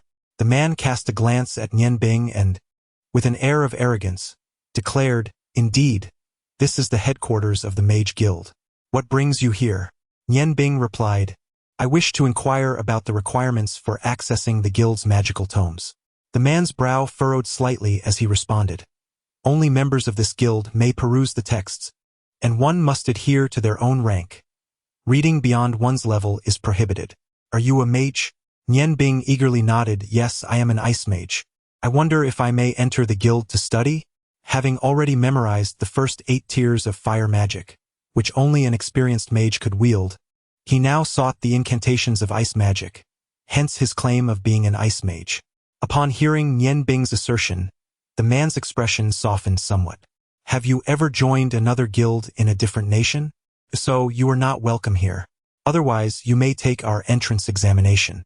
Based on your performance, the guild will grant you an appropriate insignia. However," he added with a hint of disdain, "but judging by your appearance, even if you are a mage, your skill level is likely not very high." Although his words were somewhat harsh, they held a kernel of truth. Being a mage is an exceedingly costly endeavor, especially in the early stages. Without the aid of high-quality gems, it is nearly impossible to sense the presence of magical elements. Furthermore, the price of such gems remains prohibitively high across all nations of the Yangguang continent, making them unattainable for the average person. Furthermore, the cultivation of magic necessitates guidance from a mentor. Without the tutelage of a distinguished master, achieving significant progress is indeed arduous. Thus, it is hardly surprising that this gentleman harbors doubts. Nian Bing, however, was unconcerned with joining any guilds. His sole desire was to acquire the magical incantations he sought. He hastily inquired, "I am not currently affiliated with any guild. Might I trouble you to assist me in undergoing a test? If it is feasible, I would be most eager to join the Mage Guild of the Ice Moon Empire." The gentleman cast a glance at the dragon spirit beside him, who was also observing him intently. "Senior brother, please grant him assistance. He appears to be a newcomer from afar. The number of individuals in our guild has dwindled, and we must embrace fresh talent. The elders within the guild are present. If he possesses potential, he could indeed augment our strength." The gentleman nodded in agreement, yet remarked, "It is rather late today. I suggest we defer this matter until tomorrow. Young man, please return in the morning." Nian Bing pondered that he would need to remain at Qingfeng Studio the following day, and he ought to explore their signature dishes, leaving him with little time. Thus, he implored the gentleman, "Esteemed Archmage, could you possibly make an exception? I have some matters to attend to tomorrow, yet I find myself free at this moment." With a gentle smile, the dragon spirit remarked, "Senior brother, I knew you would be the kindest." Flattered by the praise from his beloved junior sister, the gentleman's spirit soared. He returned a subtle smile to Long Linger and led his horse inside, with Nian Bing expressing his gratitude through a glance before hastily following the two into the Mage Guild. The imposing edifice outside the Mage Guild is merely a faade. Upon crossing the threshold, one discovers an expansive area reminiscent of a playground, surrounded by a series of closely knit spire-topped structures. Its vastness surpasses even the combined space of the Great Achievement Pavilion and the Clear Breeze Chamber, truly befitting the headquarters of the Mage Guild of the Ice Moon Empire. After handing over Long Linger's steed to a servant, the man accompanied Long Linger and Nian Bing into a spire-topped building on the left. As they walked, he inquired of Nian Bing, "What is your name, and to what level have you attained in ice magic?" With an air of indifference, he responded, "I am Shurjo. This is a testing ground. The guild mandates that any magical assessment must be conducted in the presence of an elder of the Magus rank. Please wait here for a moment while I check if the elders have entered meditation. If they have already begun, they cannot be disturbed, and you will need to return tomorrow." After speaking, he turned to Long Linger and, with a brief farewell, stepped through a side door. Long Linger smiled gently and remarked, "Although my senior brother may possess an eccentric temperament, he has a kind heart. Should any of his words have offended you, I beg your pardon." As she spoke, she led him further inside. Listening to Long Linger's soothing words, Nian Bing felt a sense of ease, sensing that she was indeed far more amiable than Xue Jing. He smiled and replied, "There is no need for formality, esteemed sorceress. I truly appreciate your assistance. Although I have diligently practiced magic, I have yet to grasp its essence, which is why I sought to learn within the guild. I hope to seek your guidance further in the future." Long Linger smiled faintly and said, "I am unworthy of such guidance, and please refrain from calling me a Grand Magus, as I have yet to undergo the upgrade assessment. This is a requirement set by my father, who insists that none of his disciples may partake in the test or bear the insignia until they attain the rank of Grand Magus, lest it bring him disgrace. My father is quite formidable. Should you pass the assessment, I could introduce you to him. Henceforth, you may simply call me by my name, Long Linger. Everyone refers to me as Linger. Interestingly, like you, I am also an ice element mage. But why do you not don a mage's robe? How can one represent their identity as a mage without wearing the proper attire?" Nian Bing feigned a look of bitterness and replied, "I have aspired to become a mage since childhood, but my family's poverty has compelled me to seek opportunities for self-study. Once, I fortuitously encountered a mage who discerned my ice affinity and imparted to me the method of meditation. Following his guidance, I cultivated my abilities and eventually attained magical power. However, that mage only taught me meditation and did not instruct me in incantations, which is why I am limited to a few rudimentary ice spells." At this moment, they had traversed 2 portals and arrived in a grand hall. The architecture featured pointed roofs, lending an impressive height to the space, which spanned approximately 200 square meters. The walls were adorned with various murals depicting an array of designs, predominantly featuring mages clad in robes alongside an assortment of magical artifacts. In the very center of the hall lies a circle with a diameter of 5 meters, within which is inscribed a hexagram. The 6 points of the hexagram are adorned in white, blue, red, cyan, yellow, and gold, symbolizing the 6 most prevalent forms of magic in the present day. Upon hearing this from Long Linger, a look of sympathy immediately flickered in her eyes, and she comforted him, saying, "Do not worry. As a magician, the most crucial aspect is to cultivate your magical power through meditation. Magical power is the foundation of all magic. As long as your magical power is sufficiently robust, coupled with incantations, you will naturally be able to cast higher-level spells. As for the magical robe, there is no need for concern. After passing the test, we shall provide you with one. However, you must be at least an intermediate magician to join our guild.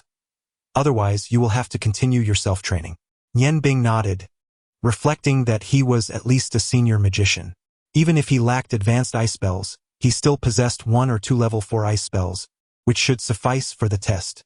"Miss Linger, I truly appreciate your help. If it weren't for you and senior brother Ling, I would have been at a loss on how to enter the Magician's Guild." Long Linger smiled and replied, "There is no need for thanks. Even if you had not encountered us, once you declare your identity as a magician upon entering the guild, you will naturally be received by someone. Remember to give it your all during the test. No one will be able to assist you then. Everything relies on your own strength." Nian Bing resolutely nodded, affirming, "I will certainly pass the test." At that moment, footsteps echoed, prompting Nian Bing and Long Linger to glance back. They beheld Master Zhou entering alongside an elderly man clad in a blue mage's robe. The old man's hair was as white as snow, and he appeared to be at least in his 60s or 70s. On the left side of his chest was embroidered a symbol that Nian Bing recognized all too well, the very same emblem that represented his father, indicating that the man was either a water mage or an ice mage. Master Zhou was the first to approach Nian Bing, remarking, "You are quite fortunate. Today, Master Li De has yet to enter his meditation. He is a water mage, so you should promptly pay your respects.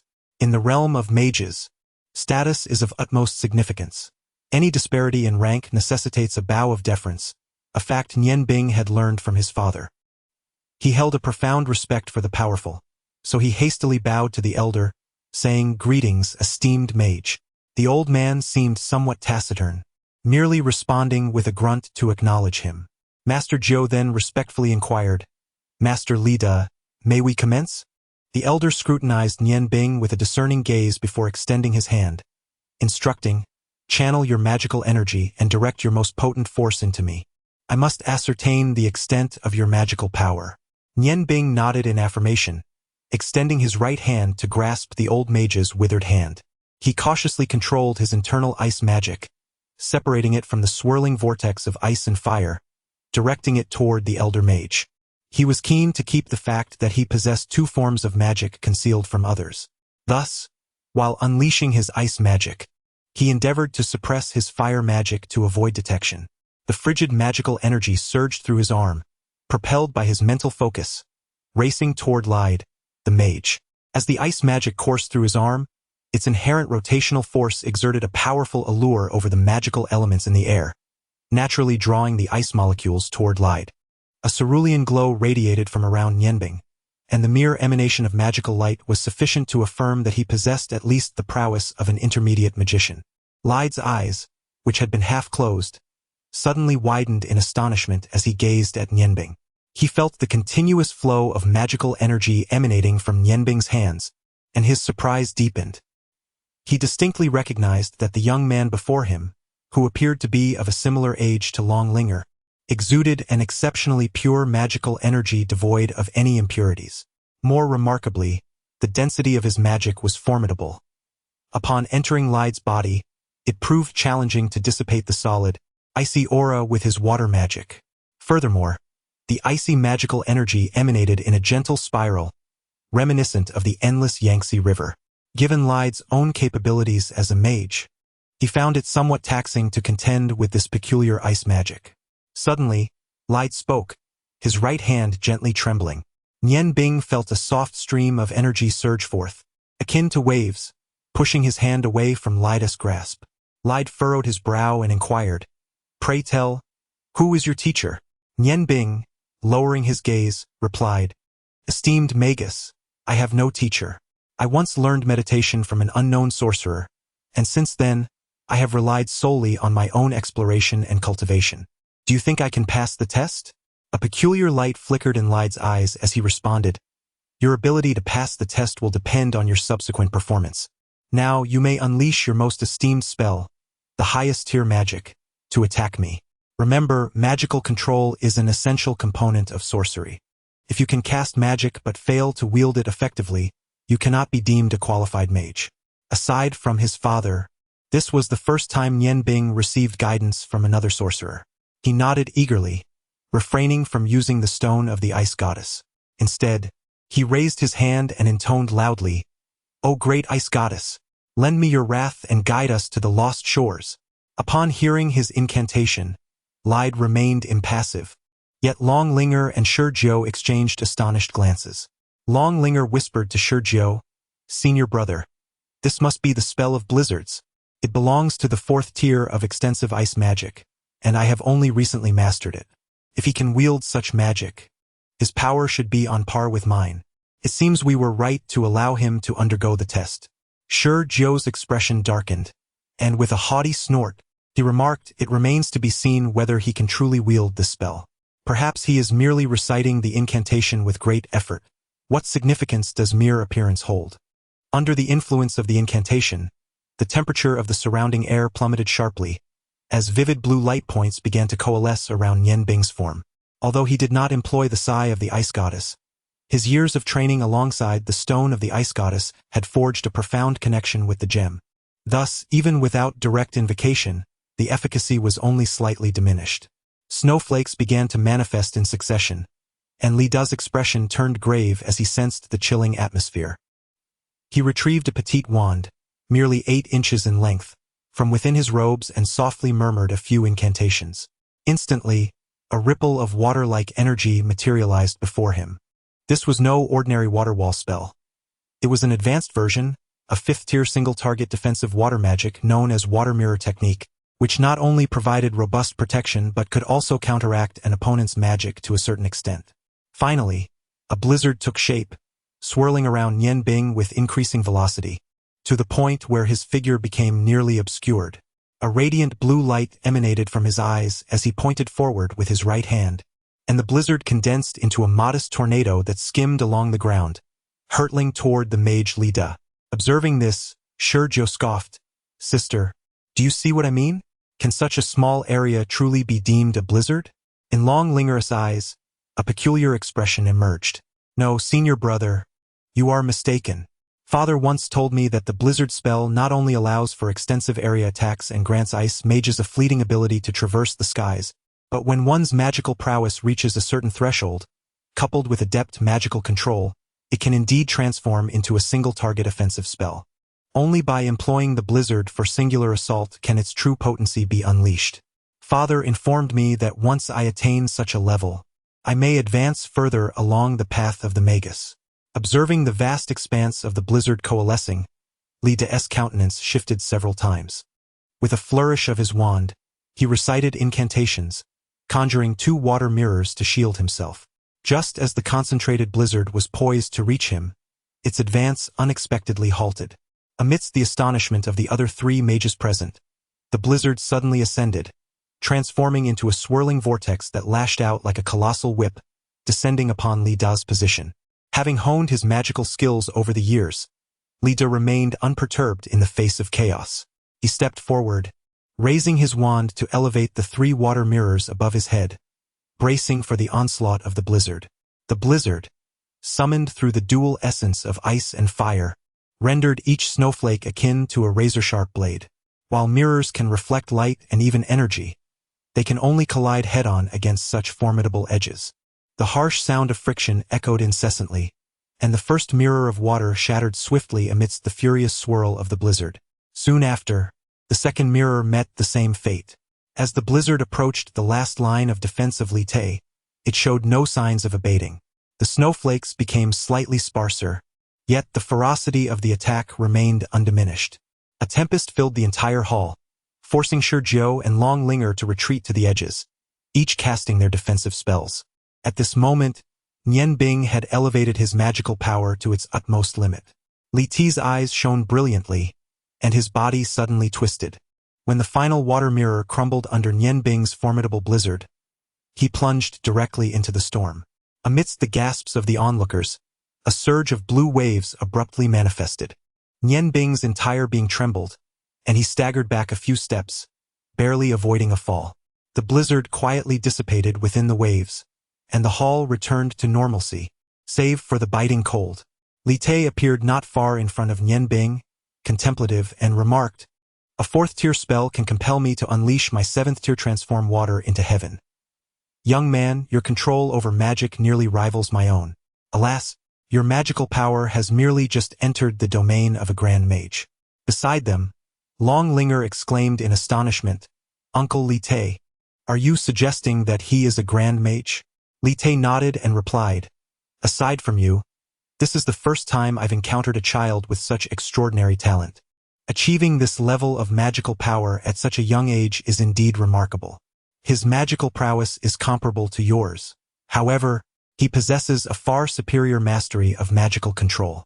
This indicates that his mental fortitude is remarkably strong, nearing the level of a mage. He is worthy of being bestowed the title of Archmage. The reason your father has yet to permit you to undergo testing is due to your insufficient magical control. You must strive diligently in this regard to soon become a true Archmage. Child, how old are you this year?" The last question was directed at Nian Bing, and his tone had softened considerably. Although Nian Bing had expended a considerable amount of ice magic, his robust mental strength, coupled with the support of both ice and fire, meant he felt little discomfort. He respectfully replied, "Esteemed mage, I am 18 years old." A glint of light flashed in Li De's eyes. "Teen, so you are a year younger than Ling Er. It seems I can only describe you as a prodigy. Ling Er only barely entered the realm of Archmage at 19. Yet you are even younger, an Archmage at 18. Ha ha ha. It appears our Ice Moon Mage Guild is about to unveil a new talent. Return tomorrow.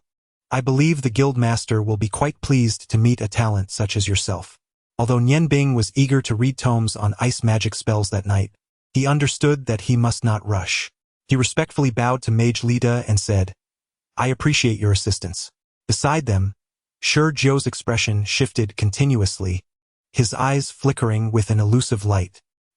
He could hardly fathom that this youth clad in simple garments possessed the prowess of a grand sorcerer, surpassing even the so-called genius, Long Linger, by several degrees. The pangs of jealousy rendered him speechless, his countenance ashen. At that moment, Nian Bing turned to Shi Jiu and Long Ling, expressing gratitude for their assistance, and declared that he would return the following day. With a smile and a nod, he pivoted and made his way outside. Long Ling gazed at Nian Bing's retreating figure, an inexplicable sensation swelling within her.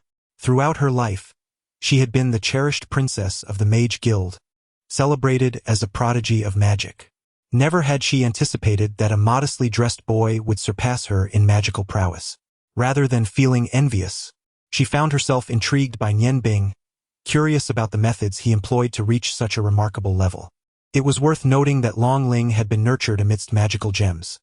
Her father had begun imparting the secrets of magic to her at the tender age of 5, aiming to accelerate her understanding of its profound truths. Though she was merely 19 now, she had amassed 14 years of magical study, coupled with her exceptional talent, which accounted for her current achievements. "Linger, are you not astonished? One must comprehend that there are always those beyond our own prowess," Li De remarked to Long Ling, his gaze imbued with depth. Long Ling nodded in agreement, exclaiming, "The might of that blizzard spell was truly formidable. I had only heard my father speak of it, but never imagined that a spell typically utilized for short-distance flight could wield such devastating power. Uncle lied. Your magical prowess seems to have reached new heights. I scarcely noticed you incanting a spell before casting a 7th-tier spell. I wonder when Linger will attain such a level." Lied replied with a wry smile, "Are you mocking me? Not only I, but even your father would never be able to cast a 7th-tier spell without an incantation. I was overly complacent earlier, relying solely on low-tier magic for defense. By the time I realized my oversight, it was too late to recite the spell, and I had no choice but to utilize a 7th-tier scroll. Alas, that scroll took considerable time to craft, with your father's assistance. If sold, it would fetch at least 100 purple coins, yet it remains unsellable. I must go find your father. This matter cannot be left unmentioned. Shi Jiao expressed some dissatisfaction. Teacher lied, is it truly that significant? Perhaps that fellow also employed a scroll just now. Lied replied calmly, if I cannot discern whether he used a scroll, then I have no right to call myself a mage. Magic may be invoked through scrolls, yet the control of magic cannot be feigned. I could give you a blizzard scroll. Could you wield it as he did just now? Not only did he manage to condense the blizzard so densely, but he also directed it to change course suddenly. Though his technique may lack refinement, even an ice mage would struggle to achieve such control. His magical prowess surpasses that of any archmage on the continent by a significant margin. I am truly curious as to how he has honed such skills at such a tender age. Having uttered these words, he cast a meaningful glance at Shi Jiao before turning away. Li De departed, and only then did Long Ling awaken from her previous astonishment, murmuring, Uncle Li De hasn't laughed in a long time. He actually smiled during the test just now. Shi Jiao replied with a hint of irritation, I believe even teacher Li De is somewhat. Never mind, it doesn't matter. Junior sister, shall we go for a late-night snack? I shall accompany you. Long Ling shook her head and said, no, senior brother. Today I realized how far I still have to go in my magical practice. I possess no advantage among my peers. I wish to devote myself to training in hopes of catching up to Nian Bing. You should also increase your training. Until tomorrow. She pondered how her father would react when he met Nian Bing the next day. After bidding farewell to Shi Jiao, she gracefully departed. Chapter 12. The Demon Slayer, Part 1. Shi Jiao gazed longingly at Long Ling's vanishing silhouette, yet his mind was secretly devising strategies. He was nearly a decade older than Long Ling, having watched her grow up. Since childhood, his heart had long been tethered to his junior sister. The arrival of Nian Bing heightened his sense of crisis. Nian Bing was of a similar age to Long Ling and possessed far more handsome features than himself, coupled with impressive magical prowess. Aside from their differing backgrounds, he was nearly equal in every regard. If junior sister, so beautiful, were to join the guild, pursuing her would undoubtedly become a challenge. It seems I must find a way to respond to this situation. Upon exiting the Mage Guild, Nian Bing felt an overwhelming sense of elation. He realized that the evaluation of the Archmage could not possibly be mistaken. To his astonishment, he had inadvertently attained the status of a Grand Mage, possessing simultaneously two forms of magic. The potential to unleash two fourth-tier spells rendered him significantly more formidable than an ordinary Grand Mage. Although exhilarated, he remained humble, well aware that the chasm separating Grand Mages from Archmages was profound and challenging to traverse. Nian Bing recalled his father's words, who had reached the Grand Mage realm at the age of 24, but continued to diligently cultivate his skills until 35, only then achieving the status of Archmage with the assistance of the Flame God Stone. This was indeed a remarkably swift progression. Even the youngest Archmage on the continent had followed a similar path. Transitioning from Grand Mage to Archmage typically required decades of arduous training, unless one encountered extraordinary fortuity. The distinction between Grand Mages and Archmages represented a significant divide within the mage community. Crossing it allowed entry into a realm of powerful sorcerers, free from the fear of warriors of equal standing. The most potent Grand Mages could wield 5th-tier wide-area spells, whereas the mightiest Archmages could command 8th-tier magic, a substantial qualitative leap. Standing resolutely, Nian Bing demonstrated remarkable patience, his gaze fixed upon the entrance of the Changchang Xian, awaiting the arrival of a certain individual. The dual forces of ice and fire within him flowed harmoniously, replenishing the ice elements he had previously expended. His left hand discreetly delved into his cloak, grasping the hilt of the morning dew blade. If one does not offend me, I shall not offend them.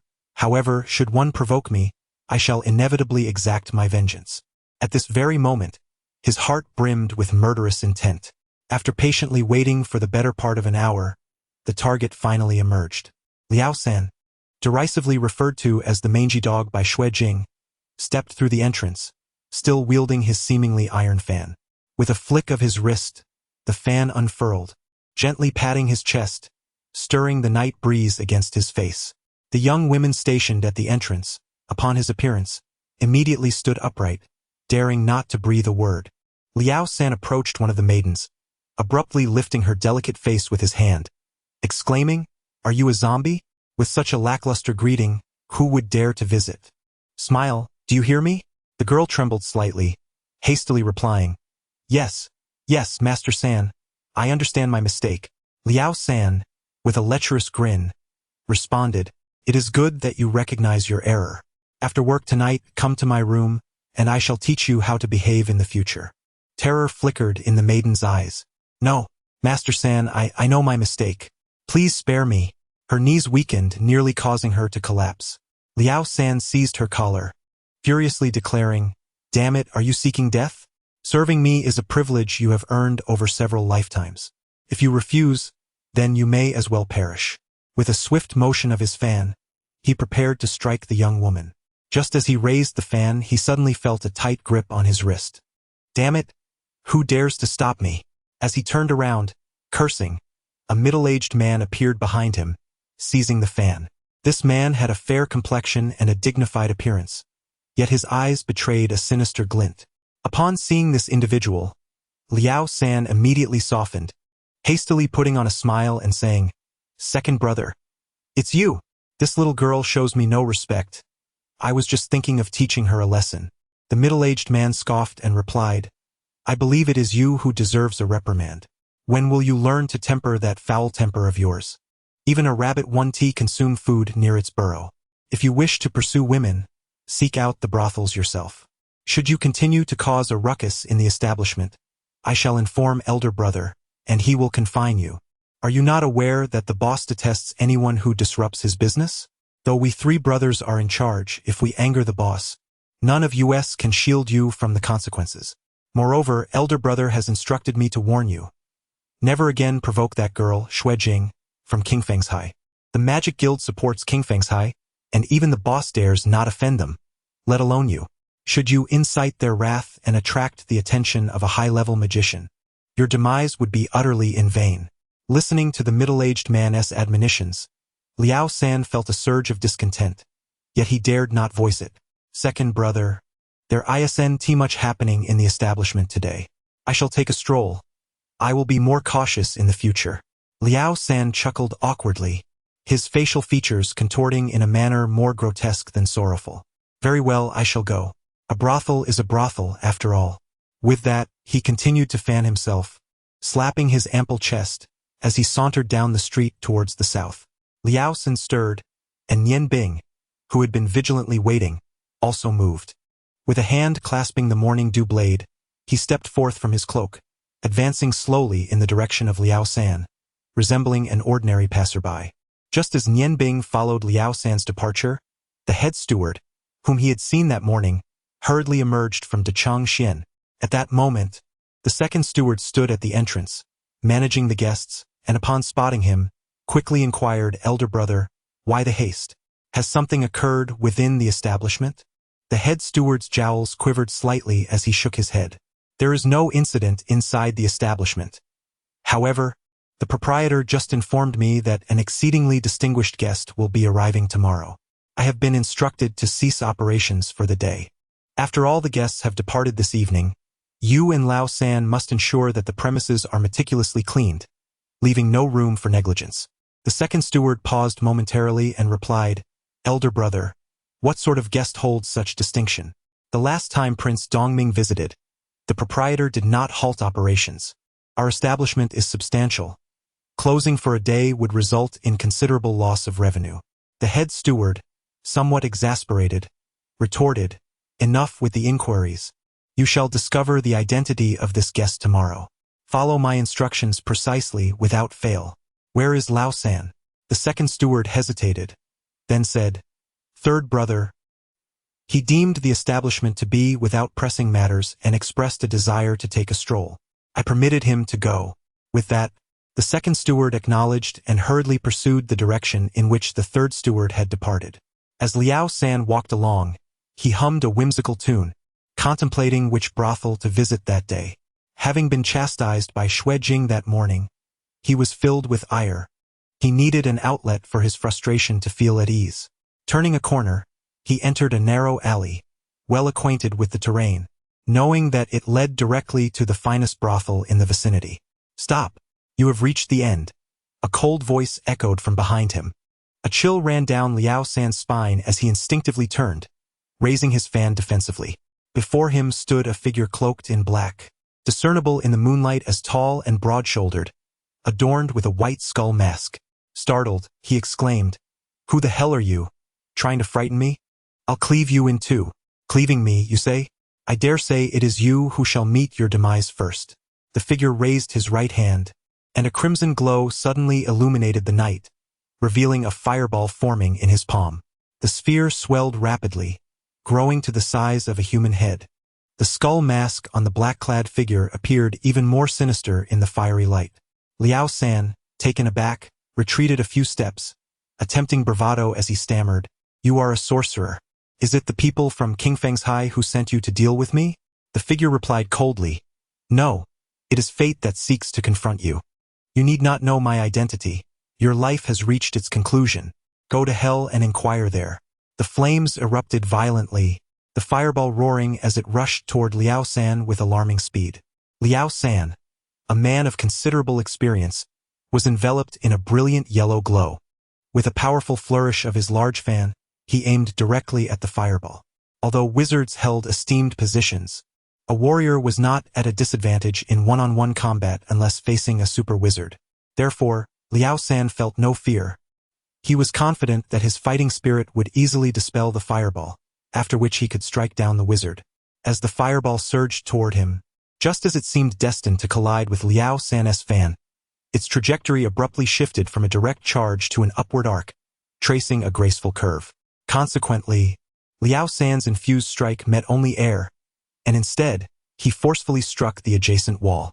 The impact of his fighting spirit was indeed formidable, creating a massive hole in the wall amidst a cloud of dust. This strike, fueled by his pent-up frustration, unleashed a torrent of energy at the moment of impact, coinciding with his weakest point in defensive energy. Years of accumulated anger found release in the desire to eliminate Liao San, and Nian Bing felt an indescribable exhilaration, allowing his darker side to emerge, emanating a hint of malevolence. Suddenly, a chilling presence approached from behind, sharp and piercing.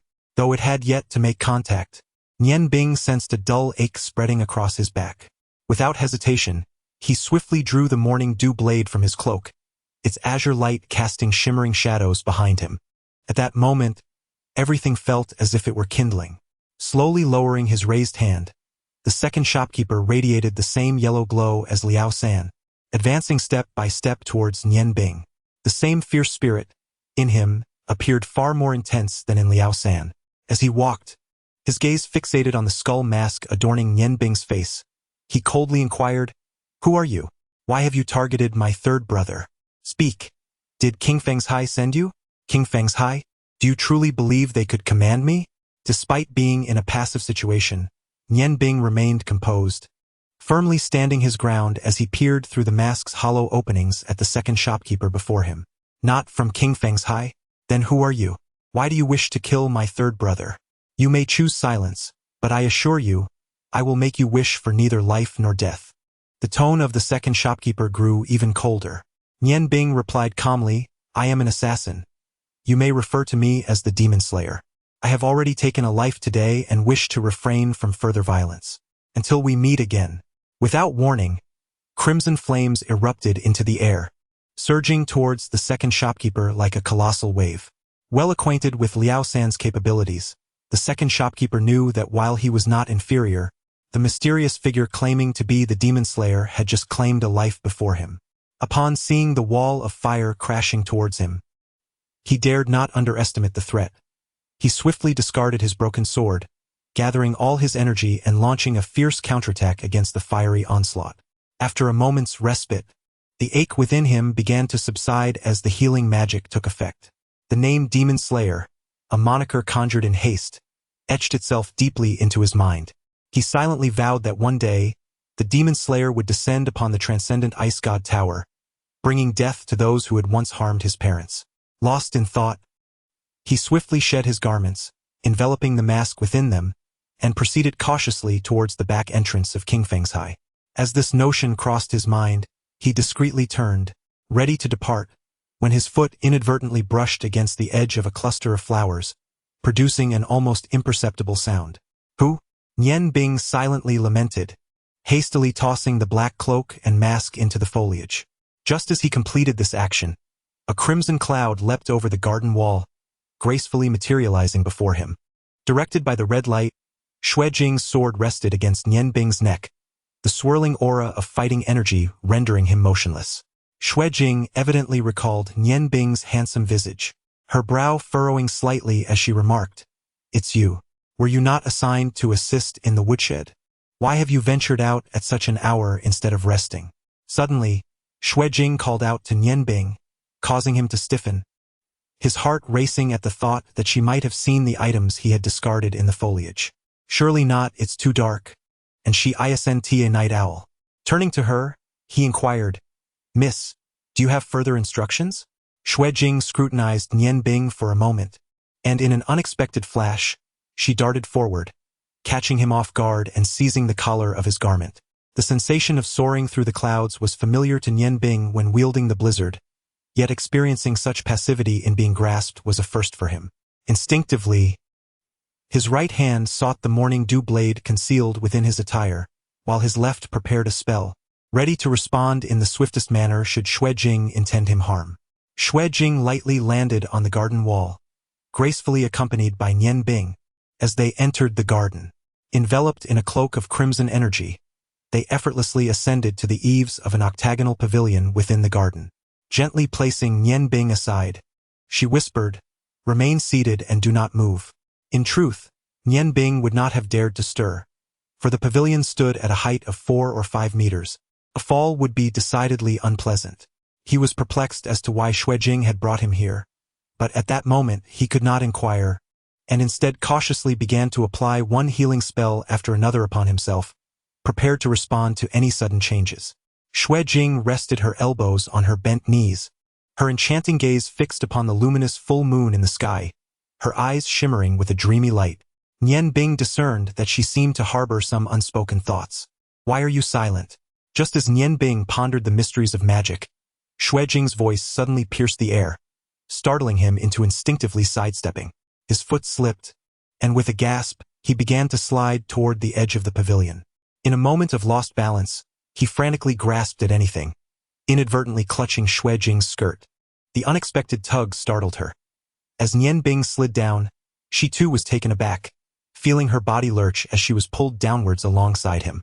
Both tumbled from the pavilion, but Xuejing, having trained in martial arts since childhood, reacted with remarkable swiftness. In mid-air, she executed a graceful flip, wrapping her arms around Nian Bing's waist while her other hand reached downward, using her energy to strike the ground. The rebound of the force propelled both of them back up to the pavilion. Silence enveloped them, an absolute stillness. Nian Bing and Xuejing locked eyes, maintaining an unusual posture. Xuejing had her arms wrapped around Nian Bing's waist, while he held her neck with one hand, the other grasping the hem of her skirt. The exposed portion of her snow-white thigh, revealed by the lifted skirt, was now bare to the air. The sensation of his hand around her neck sent shivers through him, causing his heartbeat to race uncontrollably. In that moment, his mind went blank. The ever-cunning Nian Bing found himself utterly at a loss. Suddenly, Xuejing released her grip and delivered a slap to Nian Bing's face, nearly causing him to tumble off the pavilion. With a swift motion, she pulled him closer, brushing away his hand that clutched her skirt, her eyes ablaze with fury. Nian Bing, stunned by her slap, covered his face with his hands, unsure of how to respond. As Xuejing gazed at him, her expression shifted subtly. A delicate mist of tears began to accumulate in her eyes, swirling around her lashes. In an instant, she seemed to be overwhelmed by some grievance, bursting into tears as they cascaded down her cheeks. "Miss, I didn't mean to," Nian Bing stammered, bewildered by the sight of the beautiful woman weeping before him. Xuejing suddenly lifted her head, glaring at him. "I told you not to move. Who told you to fidget?" Her large eyes bore into him. "Isn't it your fault? You didn't speak for half an hour." Nian Bing, astonished, retorted, "Didn't you ask me to sit still? You were the one who pulled me up here." Xuejing, aware of her own rationality, wiped away the tears on her face with her sleeve and huffed, saying, People are usually portrayed as heroes saving beautiful damsels, but today I find myself in the role of a beauty rescuing a wretched soul. You truly have wasted your stature. Xue Jing resumed her previous posture, her expression gradually softening as she gazed at the moon above, inquiring, "Where do you come from?" Nian Bing replied, "I hail from the Huaran Empire." This marked the first time he voiced his homeland. Even during his culinary training, Cha Ji had never broached the subject. The Huaran Empire? Is that not the so-called Empire of Fire? It is indeed the farthest nation from our Ice Moon Empire. What brings you so far to this place? Nian Bing sighed softly and said, "Who wishes to leave their homeland? It is merely the cruel hand of fate that compels us. When I was 10, I arrived in the Ice Moon Empire with my father, but now I find myself utterly alone." Xue Jing turned to glance at Nian Bing and remarked, "It seems you too have experienced sorrow." Chapter 13. The Crafting of the Golden Fragrance Ring, Part 1. Nian Bing, feeling somewhat helpless, said, "I apologize for my earlier indiscretion. I should have addressed you as Miss." Xue Jing waved her hand with slight impatience, saying, "Forget it. I am rather troubled today and simply wish to converse with someone. You need not call me Miss. Just refer to me as Xue Jing." I had intended to have a heartfelt conversation with Linger, but she is utterly clueless about such matters, which only leaves me more perplexed. "Oh, by the way, what is your name?" "My name is Nian Bing." "Then tell me, what kind of woman do men find most appealing?"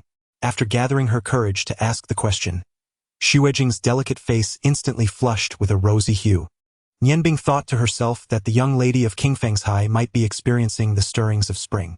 "Miss, oh no, Xue Jing, I am not entirely certain, but a beauty like yourself must surely be admired by all men," she replied. Upon hearing this, Xue Jing's lovely eyes brimmed with tears once more. "You are talking nonsense. If that is the case, then why does he not like me? He always maintains a cool demeanor and ignores me when I attempt to speak with him." Nian Bing, not being a party to the situation, could only respond with a bitter smile, "My lady, you would have to inquire with him directly. Perhaps, though he does not voice it, he harbors feelings for you in his heart." Xue Jing vigorously wiped away her tears, her eyes sparkling with surprise. "Are you serious?" she asked. Nian Bing hesitated. "I suppose so. Since you have feelings for him, it would be best to draw closer. Where there is a will, there is a way." Xue Jing playfully punched Nian Bing's arm, saying, "But he is a boy. How can a girl take the initiative in such matters?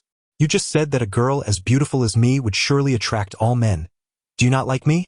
Coughing slightly, Nian Bing nearly choked on her own words. "My lady, please do not jest. Our statuses are different." Xue Jing insisted, "Regardless, setting aside our identities for the moment, if we were friends, would you like me?" From the depths of Nian Bing's heart, he held a preference for gentle-natured girls like Long Linger or Feng Nu, rather than the fiery beauty of Xue Jing, which did not particularly captivate him. Yet, upon witnessing the tears glistening in Xue Jing's eyes, he found it unbearable to utter a word of denial, and thus he nodded slightly, awkwardly stating, "I like it." It seemed rather forced. "However, remember the words spoken today. Should I request anything of you in the future, you must not refuse, do you understand?" Uncle Li, observing the bandages on his face, inquired in astonishment, "What happened to you? Are you injured?" Nian Bing replied with a bitter smile, "Yesterday, while walking, I accidentally tripped over something and ended up scraping my face. I had to apply some medicine. The doctor said it would take 3 or 4 days to heal." Uncle Li chuckled. "You really are quite clumsy. A handsome young man like yourself should avoid leaving a scar on that face. Be more careful in the future.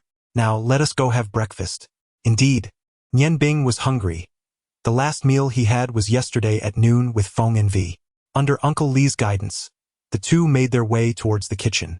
In the distance, they could already see 2 rows of long wooden tables set outside the kitchen door, where approximately 30 to 40 individuals clad in white chef attire were seated, feasting.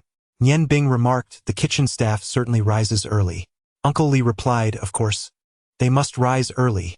The mornings are the busiest time. They need to prepare the ingredients for the day. The materials used in King Feng's are all meticulously selected top-quality items. The selection process alone requires the attention of 3 or 4 people. Let's go and see what we shall dine on today. For breakfast, we have steamed buns and congee. Most of the chefs are acquainted with Uncle Li, and under his introduction, Nian Bing greets them one by one.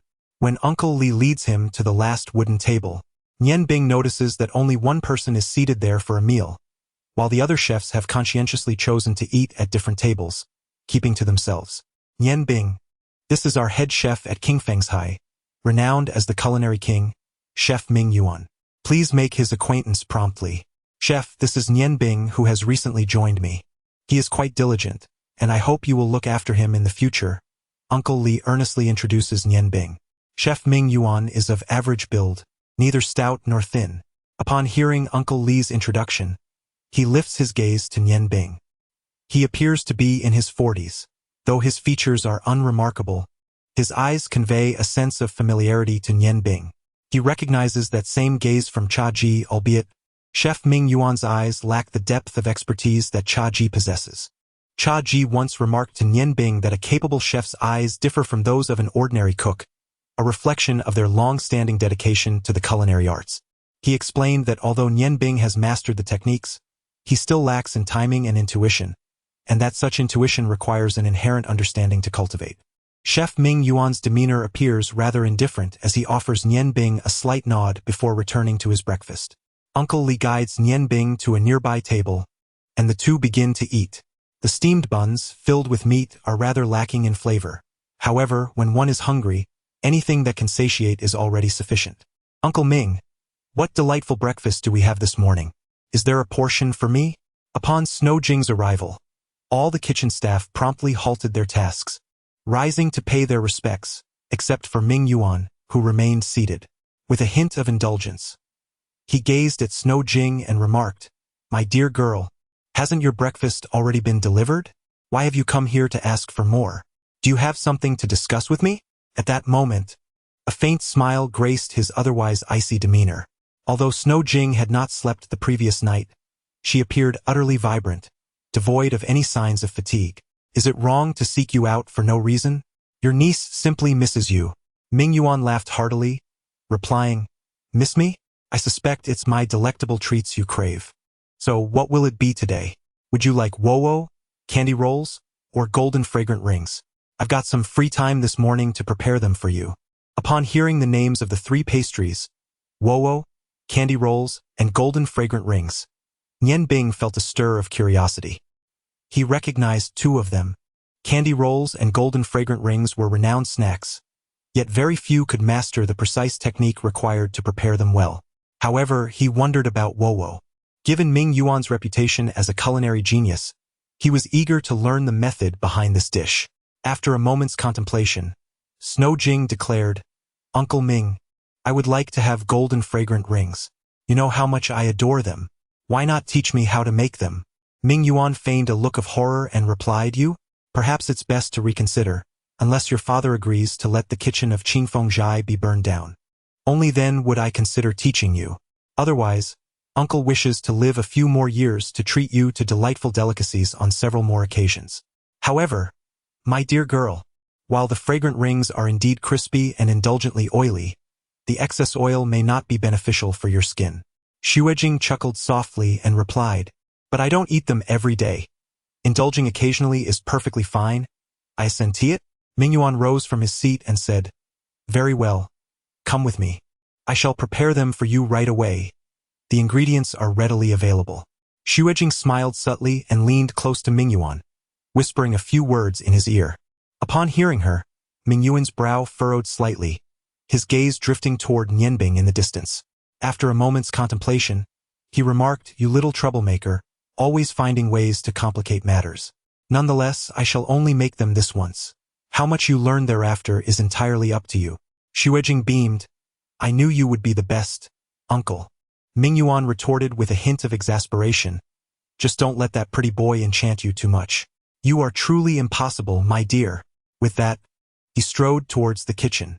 Nian Bing noticed that as Ming Yuan departed, he cast a glance in his direction, which seemed to carry an air of warning. Could it be that Xuejing's whispered words were somehow related to him? While he pondered this, he suddenly heard Xuejing call out, "Nian Bing, come here for a moment and assist Uncle Ming." Her words drew the attention of all the chefs, their expressions a mix of curiosity and intrigue. as it was apparent that many had already jumped to conclusions. It was well known that the esteemed chef Wang Mingyuan was notorious for his possessiveness over his culinary secrets, never allowing anyone to observe his cooking. Xuejing's request was clearly intended for Nianbing to learn the art of crafting the fragrant rings directly from him. Nianbing rose to his feet, pointing at his own nose and inquiring, "Miss, did you call for me? I am merely a woodcutter." Xuejing shot him a glare, reproaching, "When I summon you, you should come without so much chatter. Hurry up." Nianbing, feeling helpless, approached her and whispered, "What is going on?" Xuejing smiled faintly and replied, "Consider this a compensation for the slap you received on your face. I must inform you that countless individuals aspire to learn Master Ming's exceptional skills. This opportunity is exceedingly rare. You must exert yourself.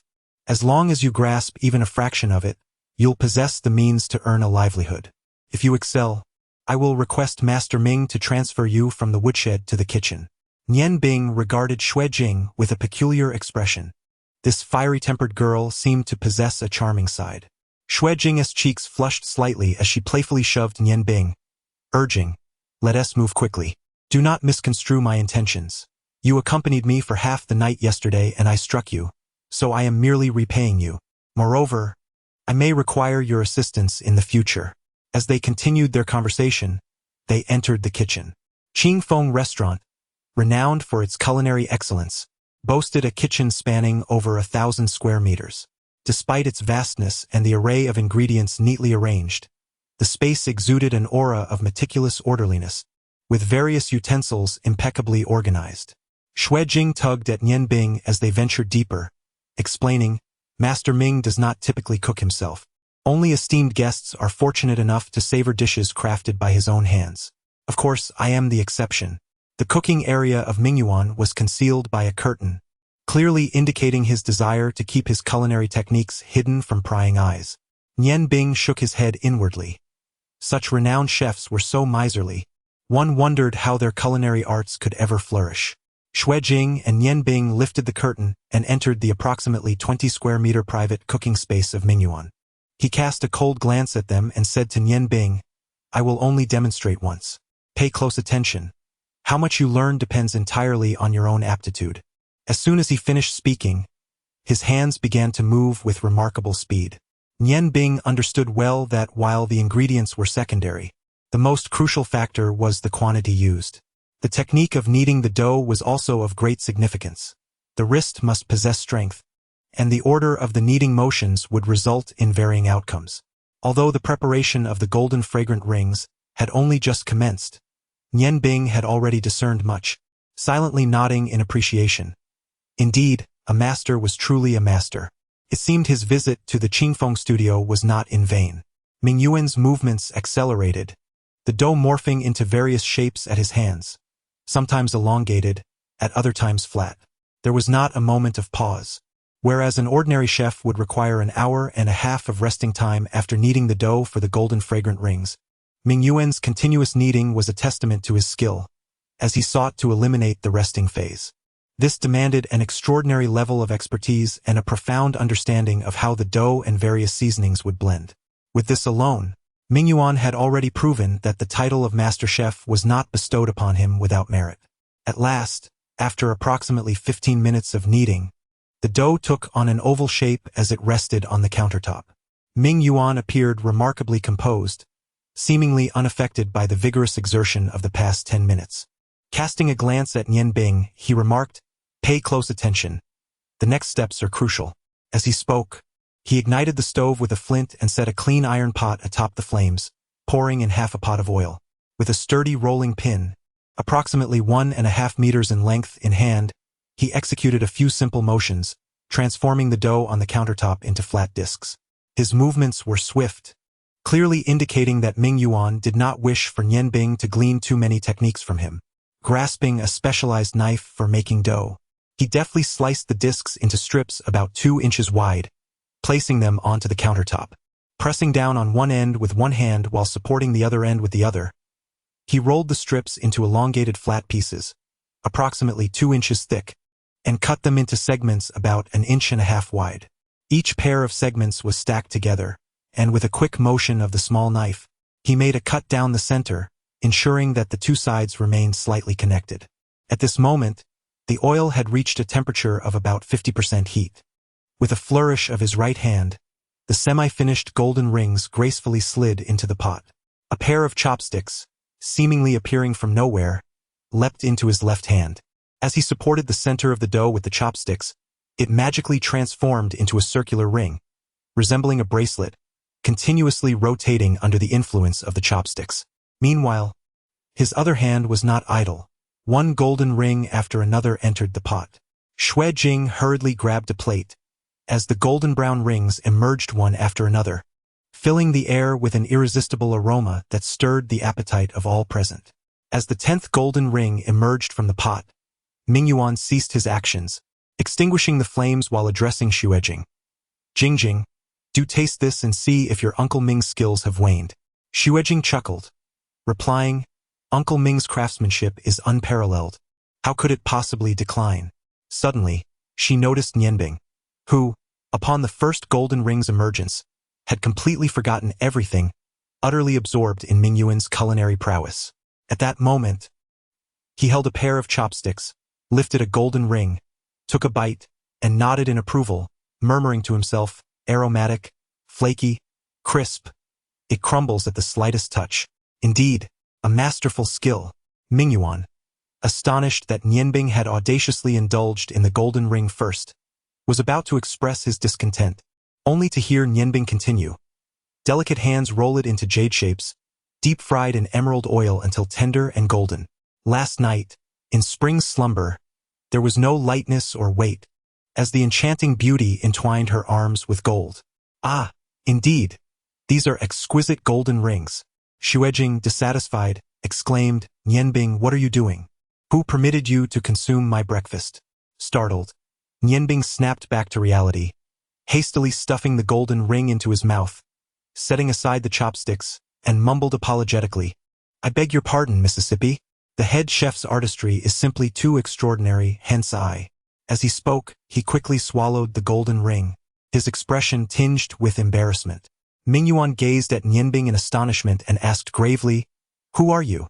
How do you know the secret to making golden rings? Nianbing paused momentarily and smiled, saying, I merely heard it from a vendor on the roadside in the past. It seems quite befitting of the golden fragrance circle, so I jotted it down. I hope I haven't made a fool of myself. Mingyuan scoffed, remarking, You should be mindful of your audience when spinning tales. If everyone were privy to the secrets of crafting the golden fragrance circle, I would have no reason to earn a living.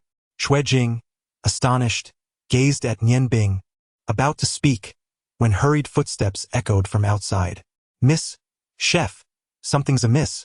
A servant from King Feng's High rushed in, drenched in sweat. Frowning, she inquired, What is the matter? Speak slowly.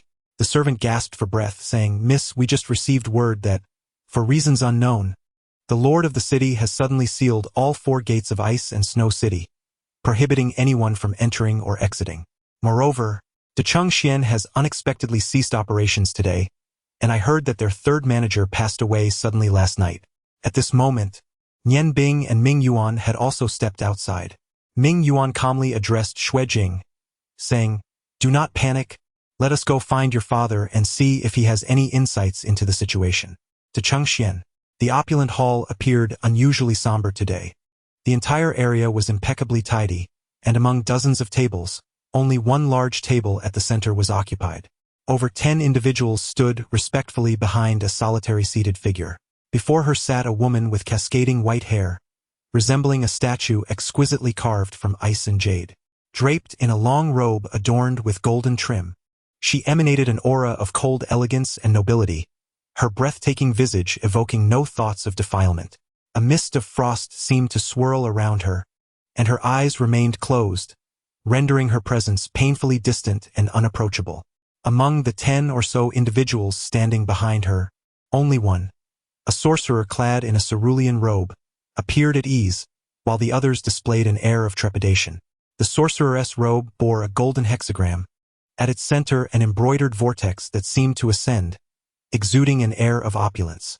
Where is the president of the Martial Arts Guild? The woman in white finally spoke, her voice chilling the chamber further. The priestess of the ice and snow goddess remarked coolly, "You are the leaders of various domains within the city of ice and snow. I grant you 3 days to scour every corner of the city and locate the stone of the ice and snow goddess. Should the possessor prove formidable, compel them to unleash the magic within the stone. I shall personally handle the rest." A middle-aged man who had previously spoken hesitated. "My lady priestess, you are aware of the vastness of the city of ice and snow. Is 3 days truly sufficient?" The priestess opened her icy blue eyes, emanating a piercing light that struck the man, causing him to shudder and retreat several steps before regaining his composure. "Marquis Noah, if you believe the position of Lord of the City of Ice and Snow is unsuitable for you, I can readily assist in adjusting your circumstances." Upon hearing these words, Marquis Noah's expression instantly shifted to one of alarm. He hurriedly replied, "No, revered High Priestess of the Snow Goddess, that is not my intention. How could we dare defy your command? However, without any clues, I cannot assure you that we will be able to uncover the truth." The High Priestess of the Snow Goddess snorted coldly and said, "Last night, as I journeyed here, I distinctly sensed the emanation of energy from the stone of the Snow Goddess. It must be within the confines of the Snow City. Should this matter not be handled adequately, you shall be the first to answer for it." At this moment, Marquis Noah wore a look of despair. Searching for a stone in such a vast city was akin to finding a needle in a haystack, especially with only 3 days to spare.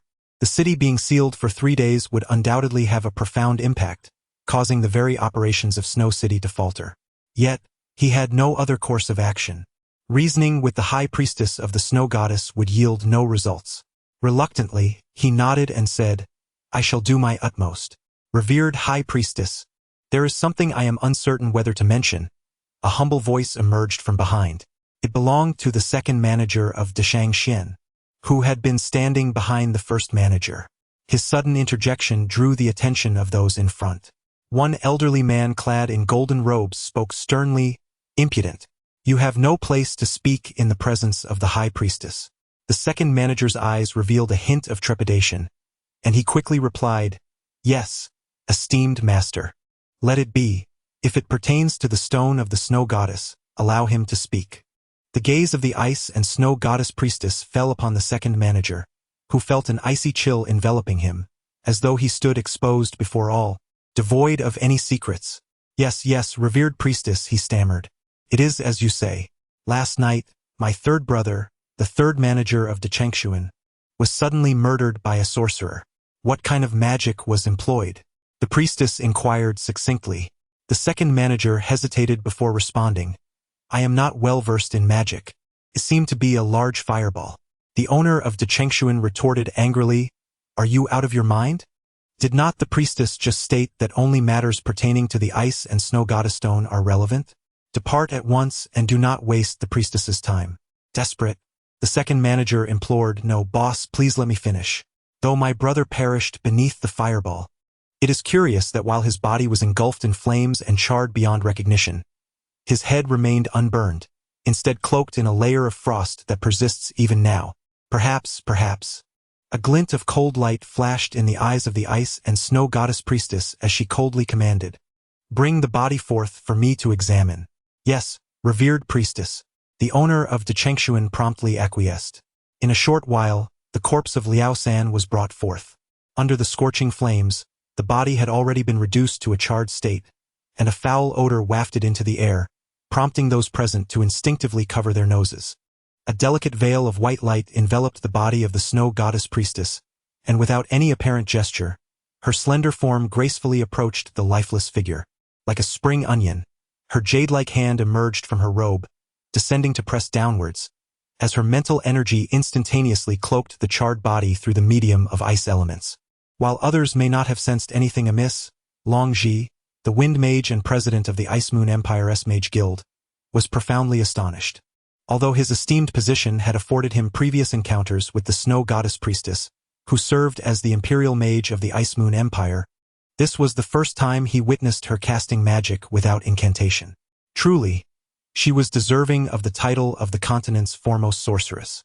The Snow Goddess Priestess slowly lifted her gaze, her eyes gleaming with an icy brilliance, fixating on the second steward nearby, and commanded, Please recount the events of last night in detail. The second steward, trembling with trepidation, promptly complied, recounting the previous night's occurrences meticulously, leaving no detail unexamined. Under the immense and intangible pressure exerted by the snow goddess priestess, he dared not conceal even the matter of Liao San's visit to a brothel. Upon mentioning that the dark-clad figures referred to themselves as murderous sorcerers, the expressions of those present inevitably darkened. In the radiant light continent, the most despised profession is neither that of a courtesan, nor that of a thief or a robber, but rather that of an assassin, especially among mages, who harbor a particular disdain for those who excel in the art of killing from the shadows. Even the most formidable sorcerers find it exceedingly challenging to evade the lethal ambush of an assassin when caught unawares. Yet, it was their first encounter with the notion that assassins could possess magical prowess, and it was evident that this particular sorcerer was far from ordinary. Chapter 14, Threats. The Priestess of the Ice and Snow Goddess, Part 1. Upon concluding the second shopkeeper's account, the Priestess of the Ice and Snow Goddess nodded thoughtfully. So, the mage killer, is it? It appears there was more than one involved at that moment. I commend your astuteness in discerning certain clues from the state of Liao San's demise. Indeed, his true cause of death was not the explosive flames. Prior to the eruption, his head had already suffered damage from ice-based magic, his brain having endured a frozen baptism. By the time the flames engulfed him, he was already deceased. Observe, although his head bears some charred marks due to freezing, it remains relatively intact. Through my mental probe, I discerned that the wound was minuscule, merely the size of a pinprick, suggesting he was slain by an attack resembling a needle. Furthermore, there is a distinct aura of the ice and snow goddess stone emanating from his head, indicating that this magic was channeled through it. The sorcerer who ended his life possesses remarkable control over magic, capable of condensing ice into needle-like forms that penetrate even the hardest of skulls, suggesting at least the prowess of a mage. The fire sorcerer you encountered was clearly a mere decoy. Only through the cooperation of two magical assassins could such a scene have unfolded. Long Ji, summon all ice-based mages in the city at once. Those who bear the essence of the ice and snow goddess stone are undoubtedly the culprits. Long Ji hesitated momentarily and said, Priestess of the goddess, I believe that none of my mages would engage in assassination.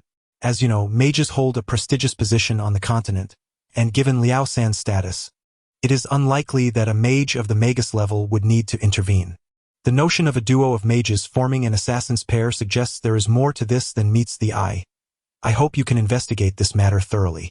The priestess of the goddess appeared to harbor a certain degree of fondness for Long Ji, unlike her earlier brusqueness towards the Marquis. She responded calmly, While your reasoning is sound, it is said that one knows a person's face but not their heart. Bring them all here. Through my examination, everything will be clarified. It seems the stone of the ice and snow goddess has been in possession for a considerable time, and the number of ice mages is quite limited. Clearly, the individual lurking in the shadows is not to be underestimated. Follow my instructions to resolve this matter swiftly, and concurrently, dispatch other mages under your command to guard the 4 gates of Ice and Snow City. Do you grasp my intent? Reflecting on this, Nian Bing couldn't help but smile wryly as he touched his bandaged face. Although the swelling from the blow was gradually subsiding, complete recovery would likely take at least 2 more days. That strike had indeed been quite formidable. Nevertheless, the allure of Xue Jing's athletic form was undeniably captivating. Shaking his head vigorously, Nian Bing scolded himself for indulging in such distracting thoughts. With his vendetta unavenged, the most pressing concern remained the enhancement of his own strength. Rather than dwelling on such matters, it appears that the situation with the Phoenix Maiden is temporarily unapproachable. If she were to see the imprint of a slap upon my face, I can only wonder what thoughts would cross her mind. The same holds true for the Mage Guild. Perhaps it is best to postpone any matters for a few days. Oblivious to the circumstances, it was precisely due to Shuejing's slap that I found myself secluded in the woodshed for 3 days, thus evading a potentially fatal calamity. As 3 days elapsed, the mark upon my face finally faded. This morning, Nianbing completed her tasks and, after bidding farewell to Uncle Li, discreetly slipped out through the back door of Qingfeng's studio. At this moment, the northern gate of Ice and Snow City was under complete lockdown, guarded by thousands of soldiers. The city lord, the head of the Mage Guild, and other influential figures within Ice and Snow City all breathed a sigh of relief. The ominous presence that had plagued their hearts was finally set to depart. How could they not feel joyous? After 3 days of rigorous searches, no trace of the individual sought by the Ice and Snow Goddess's priestess had been found. Furthermore, 2 ice element magicians within the Mage Guild had successfully passed her mental scrutiny. For the sake of the city's normal functioning, the Ice and Snow Goddess's priestess was compelled to relinquish all pursuits for the time being. My Lord Marquis, I must extend my gratitude for your assistance. The one in possession of the Ice and Snow Goddess's stone has likely already fled the city. I shall continue my investigation. Should you uncover any information, please report it to the Ice God Tower immediately. Master Longji, I implore you to assist with the inquiry. Should any unfamiliar ice element magicians appear, it is imperative to ascertain their origins. Do you understand? Both the Marquis and Longji acknowledged her request, and under their escort, the Ice and Snow Goddess's priestess departed from Ice and Snow City. The wide, white sleeves gently waved, and the light of the world faded completely into darkness. Flurries of snow danced in the air, as the Ice and Snow Goddess's priestess gracefully stepped upon a snowflake the size of a palm, floating away in a manner that was nothing short of breathtaking. Observing the departure of the Ice and Snow Goddess's priestess, the Marquis could not help but exhale deeply, exchanging a glance with Longji, both sharing a bitter smile. Old Dragon, allow me to treat you to a meal at Qingfeng Restaurant this noon. I know you relish the delicacy there. These past few days have left me quite anxious, fearing I might fail to serve this esteemed priestess adequately. Longji offered a faint smile and replied, It should be I who treats you, Marquis. These past few days have been no different for me. Even my time for magical training has significantly diminished. I believe the bamboo green wine at Qingfeng Restaurant will help ease our nerves. I have already arranged with Brother Shui to let us sample his 30-year-old bamboo green wine. Brother Shui, you wouldn't be stingy, would you? As he spoke, Longji glanced towards a middle-aged man in white not far behind. The man appeared to be around 40, with a remarkably refined demeanor, resembling a scholar, while the proprietor of Deshang Xian, clad in golden attire, stood beside him, his expression darkening at the choice of Qingfeng Restaurant by the Marquis and the president of the Mage Guild. The middle-aged man in white sighed with resignation and said, You just cannot let me off the hook. Can you? Drink up, drink up. After all, once it's gone, it's gone. Brother Jean, how? Would you care to join us in this tasting? The proprietor of Deshang Xian replied nonchalantly, Thank you, Brother Shuiyu, but there are numerous matters awaiting my attention at Deshang Xian. With Liao San recently bereaved, it would be inappropriate for me to visit at this time. I shall extend my apologies another day. Shuiyu smiled faintly. There is no need to press the issue. My Lord Marquis Old Long, let us take our leave. These past few days have been quite overwhelming, and even our business at Qingfengjai has suffered due to the city's lockdown. At Shuiyu's reminder, the Marquis patted his forehead, exclaiming, What a forgetful fellow I am. Summon my orders at once. Lift the lockdown restrictions. Come. Today I shall indulge in a bit more drink. These last few days have truly exhausted me. I feel my age creeping upon me. My health is waning. Old Shui, today you must have Master Chef Wang prepare his renowned green bamboo dishes. They would suit my palate perfectly at this moment. Nian Bing meandered his way to the entrance of the water goods and ironware shop, clutching an assortment of vegetables and meats in his left hand. He gently rapped on the door. Feng Nu, are you in? Footsteps approached, and the door creaked open. Feng Nu peered out, and upon seeing Nian Bing, she could not help but smile slightly, quickly opening the door and saying, Come in, Master Chef. Have you finally thought of me today? Nian Bing chuckled ruefully. I intended to visit a few days ago, but there was simply too much to attend to. I apologize for my tardiness. Today, I shall prepare a sumptuous meal for you. Feng Nu playfully blinked her bright eyes and smiled. I was merely jesting. Did you take me seriously? If you have matters to attend to, do not mind me. I am indifferent to what I eat. In fact, I would prefer not to grow accustomed to your cooking. Should I develop a discerning palate, what shall I do when you depart? Upon uttering her final word, she suddenly became aware of the grammatical error in her speech, her delicate face blushing slightly. Hastily, she turned around and walked inward with Nian Bing. Observing Feng Nu's flawless silhouette, Nian Bing silently nodded in approval. In terms of beauty and physique, Xue Jing and Long Ling paled in comparison to Feng Nu, particularly due to the noble and elegant aura that enveloped her, which naturally endeared her to others. Coupled with her gentle demeanor, it was undeniable that if Nian Bing claimed to be indifferent, he would merely be deceiving himself. Nevertheless, he currently regarded Feng Nu merely as a friend, channeling all his thoughts into honing his culinary skills and magical abilities. Until the matters concerning the Ice God Tower were resolved, he was reluctant to entertain distractions. Upon entering the courtyard, Nian Bing glanced at the sky and smiled. "I will head to the kitchen to prepare dinner. It will not take long." Captivated by Feng Nu's radiant smile, he murmured, "Feng Nu, you are truly beautiful. Ah, forgive me, I must go prepare dinner." With that, he hurriedly made his way to the kitchen. As Nian Bing entered the kitchen, a peculiar glimmer appeared in Feng Nu's eyes. The warmth previously present faded, replaced by a hint of coldness. It seemed she was deep in thought, murmuring to herself, "Never mind, acquiring the sword of departure is sufficient for me. Why be greedy for his flame god stone? Given that he is preparing a meal for me, I shall let him off the hook. I believe the elders will not fault me." This individual named Nian Bing is truly peculiar, possessing such an abundance of treasures.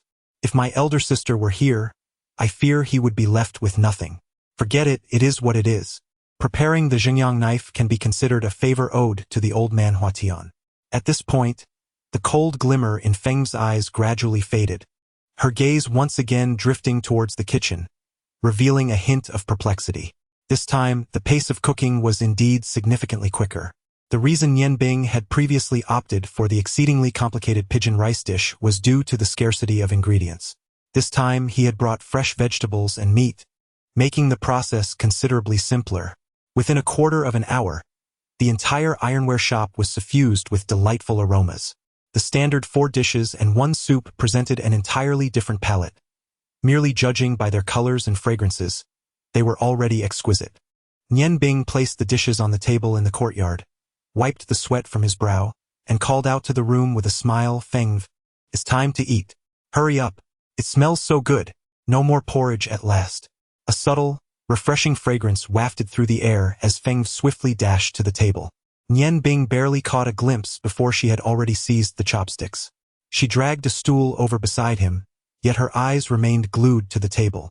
"Wow, are you cooking? Everything you make looks like a work of art. I can hardly bear to eat it." Though she said this, her chopsticks were already reaching out, poised to grab a dish adorned with glistening red and yellow colors. Nian Bing smiled gently and remarked, "A chef's creations are deemed a failure if they go uneaten. I certainly do not wish for that to happen. It would be wonderful if you enjoy the meal. I know you have a hearty appetite, so I made a little extra today. Surely, these 4 large dishes will leave some leftovers. You merely need to reheat them tonight, and the flavors should remain largely intact." The Phoenix Maiden picked up a pair of chopsticks and sampled a golden, unfamiliar delicacy. As she savored it, she distinctly noted the remarkably tender meat, infused with an aromatic essence that filled her senses. With a few gentle chews, the delightful fragrance enveloped her palate, and the savory notes awakened her appetite. Nian Bing offered her a bowl of rice, smiling as he said, "This dish is slightly salty. It pairs well with the rice." The Phoenix Maiden gazed at Nian Bing in admiration, exclaiming, "This is splendid. I told you that your culinary skills would elevate the taste. It seems that is indeed coming to fruition. Why aren't you eating? What was that delectable dish I just had? The meat was so tender. Could it possibly be fish? Yet, there is no trace of a fishy taste."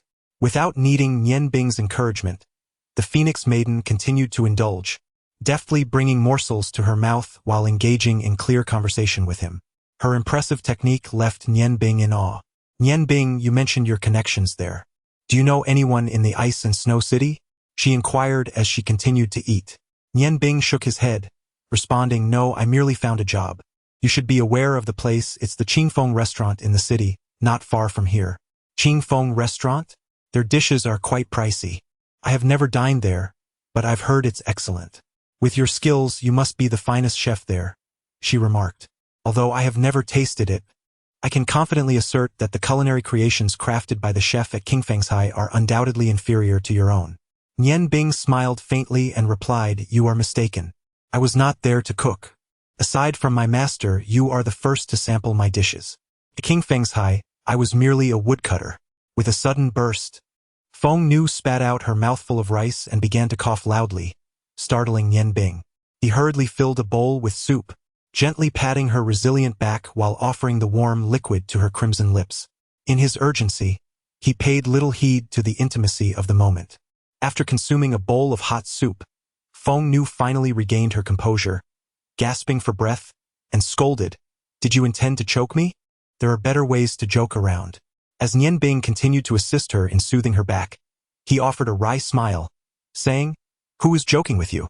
I truly was merely a woodcutter at King Feng's High. Your capacity to handle surprises is rather lacking. Just take a moment to breathe." Feng Nu gazed at Nian Bing in astonishment, exclaiming, "You really were chopping wood there? You're not feverish, are you?" As she spoke, she reached out with her slender fingers to touch his forehead. Her warm hand, imbued with a hint of fragrance, sent a ripple through Nian Bing's heart. Grasping her hand, he reassured her, "I am perfectly fine. My choice to chop wood there was a deliberate effort to conceal my culinary skills. The head chef at King Feng's High, the remarkable Wang Mingyuan, possesses extraordinary talent. I merely wish to observe his unique techniques without revealing my own abilities. If they were to discover my true culinary prowess, it would be difficult to leave." The voice of the Phoenix Maiden suddenly lowered significantly as she averted her gaze, saying, "Please let me go. What kind of situation is this?" Nian Bing was taken aback, realizing that as he grasped the Phoenix Maiden's hand with his right, his left hand had ceased its gentle patting on her back and was now wrapped around her waist. In that moment, her entire supple form was completely enveloped in his embrace, an intimate scene that left him momentarily stunned. He hastily released her, helping her to sit properly. Despite his intelligence, he found himself at a loss for words in this awkward situation, stammering for a while before finally placing the chopsticks into the Phoenix Maiden's hand. He cleared his throat twice and averted his gaze towards the large tree beyond the courtyard wall. The Phoenix Maiden's eating pace had noticeably slowed compared to before. Although she continued to eat, her emotions were now tumultuous. She was acutely aware that she ought not to feel this way, yet she found herself unable to resist stealing glances at Nian Bing. During this meal, she consumed significantly less than during their previous meal of pigeon meat, stopping after only finishing less than half of her portion. Just as Nian Bing was about to assist her with the cleanup, she stopped him, casting a brief glance his way and calmly stating, "I'll take care of it. You sit for a while. I will manage shortly." Nian Bing stood, his feelings equally intricate. He nodded and said, "Phoenix Maiden, I will take my leave now, but I shall return to see you in a few days." The Phoenix Maiden expressed a hint of disappointment, saying, "Are you leaving so soon?" After a brief nod, she placed the leftovers in the kitchen and personally escorted Nian Bing to the door.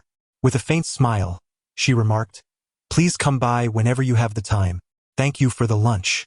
The ice and snow city has finally lifted its restrictions, and the streets have come alive with a palpable vibrancy. The citizens, who had refrained from venturing outside due to the lockdown, are now bustling about, purchasing necessities from various shops, particularly those that cater to daily needs, which are bustling with eager patrons. Amidst this lively market atmosphere, Nian Bing's spirits lifted, and he confidently made his way toward the direction of the Mage Guild. Although the weather was stifling, he felt no discomfort, thanks to the morning dew blade embedded with the stone of the ice and snow goddess. As he strolled leisurely, taking in the sights, he felt utterly at ease. The ice and snow city is indeed vast. Despite his brisk pace, it took him over an hour to arrive once more at the entrance of the Mage Guild. The pointed architecture of the building made the guild remarkably prominent. During the day, 2 guards clad in magical robes stood at the entrance, both appearing to be around 16 or 17 years of age. A small insignia on their robes revealed that they were merely apprentices, possessing at most the skills of novice mages. Approaching with purpose, Nian Bing reached the entrance of the Mage Guild and addressed the 2 junior mages stationed there. "Greetings, I am here to see Mage Lide." The mage on the left glanced at him with a look of confusion and asked, "You are looking for Mage Lide? What is it regarding?" Nian Bing replied, 3 days ago, I came to the guild for a magical assessment. It was quite late at that time, so Mage Lied instructed me to return the following day to speak with him. However, the entire city of ice and snow was under lockdown the following day, preventing my arrival. Now that the lockdown has been lifted, I have come without delay. I sincerely apologize for keeping the esteemed Mage Lied waiting. The 2 young junior mages exhibited expressions of astonishment, with the one on the right exclaiming, You are the Grand Mage even younger than Sister Longling? Nian Bing was taken aback and replied, You know of me? Mage Lied indeed mentioned that I possess the strength of a Grand Mage. The junior mage on the left cast a peculiar glance at Nian Bing and said, The guild master instructed us to find you in the city these past few days, but we could not locate you. You have finally arrived. Please follow me inside. Nian Bing felt a stir within, pondering that even if his magical prowess was formidable, there seemed no need for the guild master to personally issue a search for him. There might be something amiss, and it would be prudent to remain cautious. As he contemplated this, he followed the junior mage into the mage guild for the second time. While walking, he secretly devised strategies for various potential scenarios. The junior mage led Nian Bing to a spacious room within the guild, poured him a glass of water and said, Please wait here for a moment while I inform Mage Lied. This room was quite large, seemingly designated for receiving guests, adorned with murals akin to those in the testing hall he had previously encountered. Even the table before him bore the emblem of the hexagram. Before long, footsteps echoed once more as the water Mage Lied entered the room. Upon crossing the threshold, Nian Bing immediately sensed an overwhelming aura of pressure enveloping him. Turning his head, he noticed Lied's gaze was peculiar as he stood there observing him. Greetings, Mage Lied. Nian Bing quickly rose to his feet, respectfully bowing towards Lied. Lied replied nonchalantly, Hello, I have been waiting for you for 3 days. The city's lockdown is merely a facade for the outside. Within the city, the restrictions are not particularly stringent and should not impede your movements. Nian Bing, maintaining a composed demeanor, responded, I recently arrived in Ice Snow City, and the sudden lockdown instilled a sense of fear in me. Therefore, I waited until it was lifted before coming here. I sincerely apologize. Lied furrowed his brow. Fear? As a mage with formidable mental prowess, such negative emotions should be rare. A faint blush crept across Nian Bing's face as he replied, I hail from a humble background and have never encountered such a grand spectacle. It is indeed embarrassing. Lied's gaze remained fixed on Nian Bing, his mental energy continuously enveloping the latter's form. Yet, despite his scrutiny, he could discern no flaw in Nian Bing's demeanor. With a calm smile, he said, If that is the case, then follow me. From this moment forth, you are a member of the Mage Guild of the Ice Moon Empire. Come. The ceremony has long been prepared. With that, he turned and strode towards the exit. Nian Bing hurriedly followed behind Lida, quietly gathering his own dual elemental powers of ice and fire.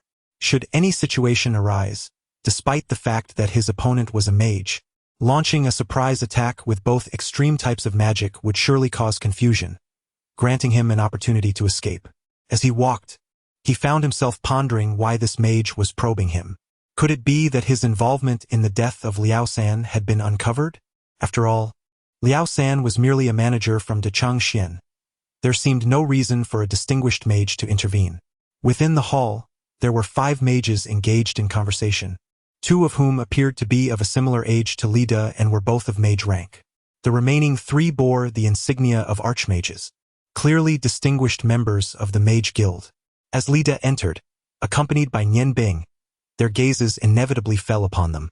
One fire mage, adorned with the insignia of a mage, smiled and remarked, Lida, is this the newcomer you tested the other day?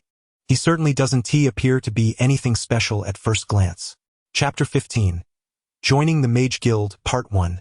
Upon witnessing such a gathering of high-ranking mages, Nian Bing's immediate instinct was to cautiously conceal his own elemental powers, particularly the aura of his fire magic. With so many powerful mages present, the prospect of escape seemed unlikely. Any hint of disturbance could provoke a merciless attack. Upon hearing the fire mage's inquiry, he promptly stepped forward and respectfully addressed them, saying, Nian Bing pays his respects to the esteemed seniors. The previously speaking fire mage exuded a cheerful demeanor, laughing heartily and saying, Please, Do not refer to me as senior. In the realm of knowledge, there are no distinctions of seniority.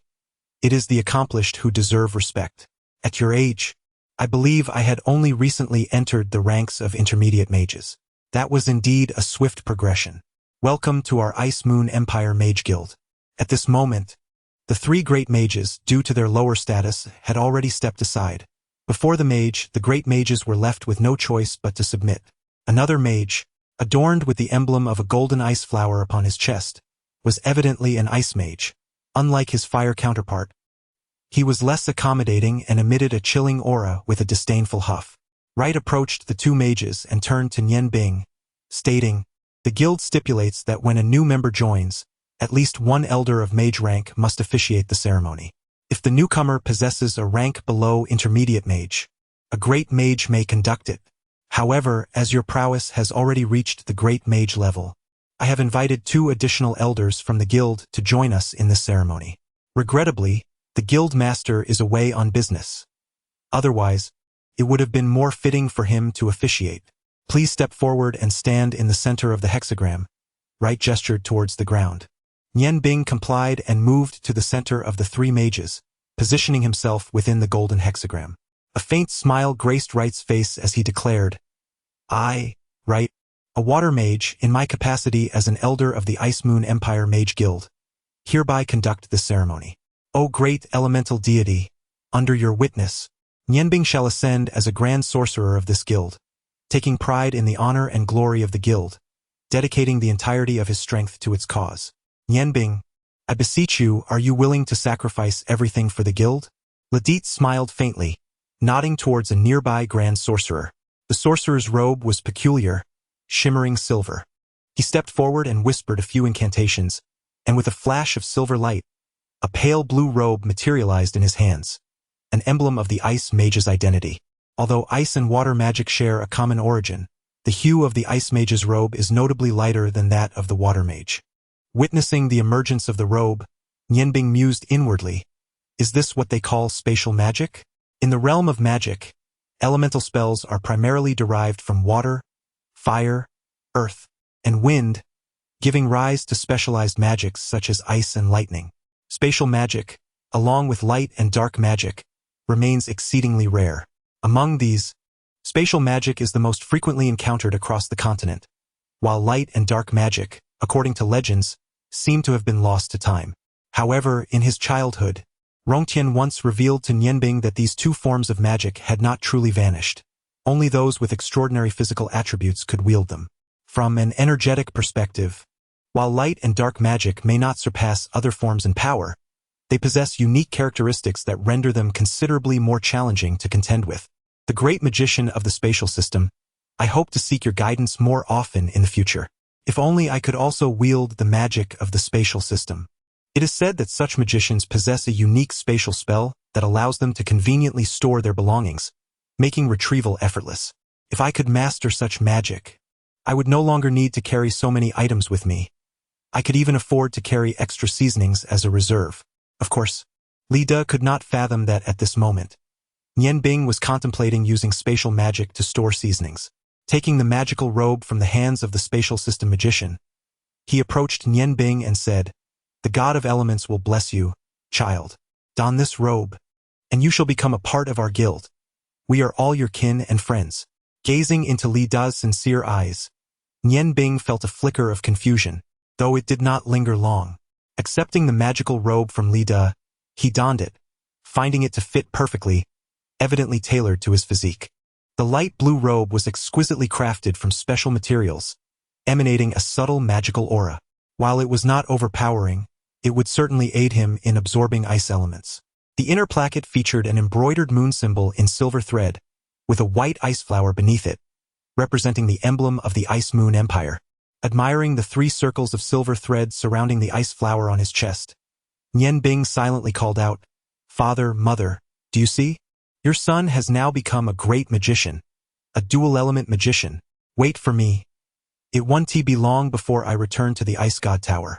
Li De observed as Nianbing donned the robes of an ice mage, unable to suppress his admiration. The already handsome Nianbing appeared even more striking against the backdrop of the luxurious robes. His starry eyes sparkled with charm, evoking a favorable impression.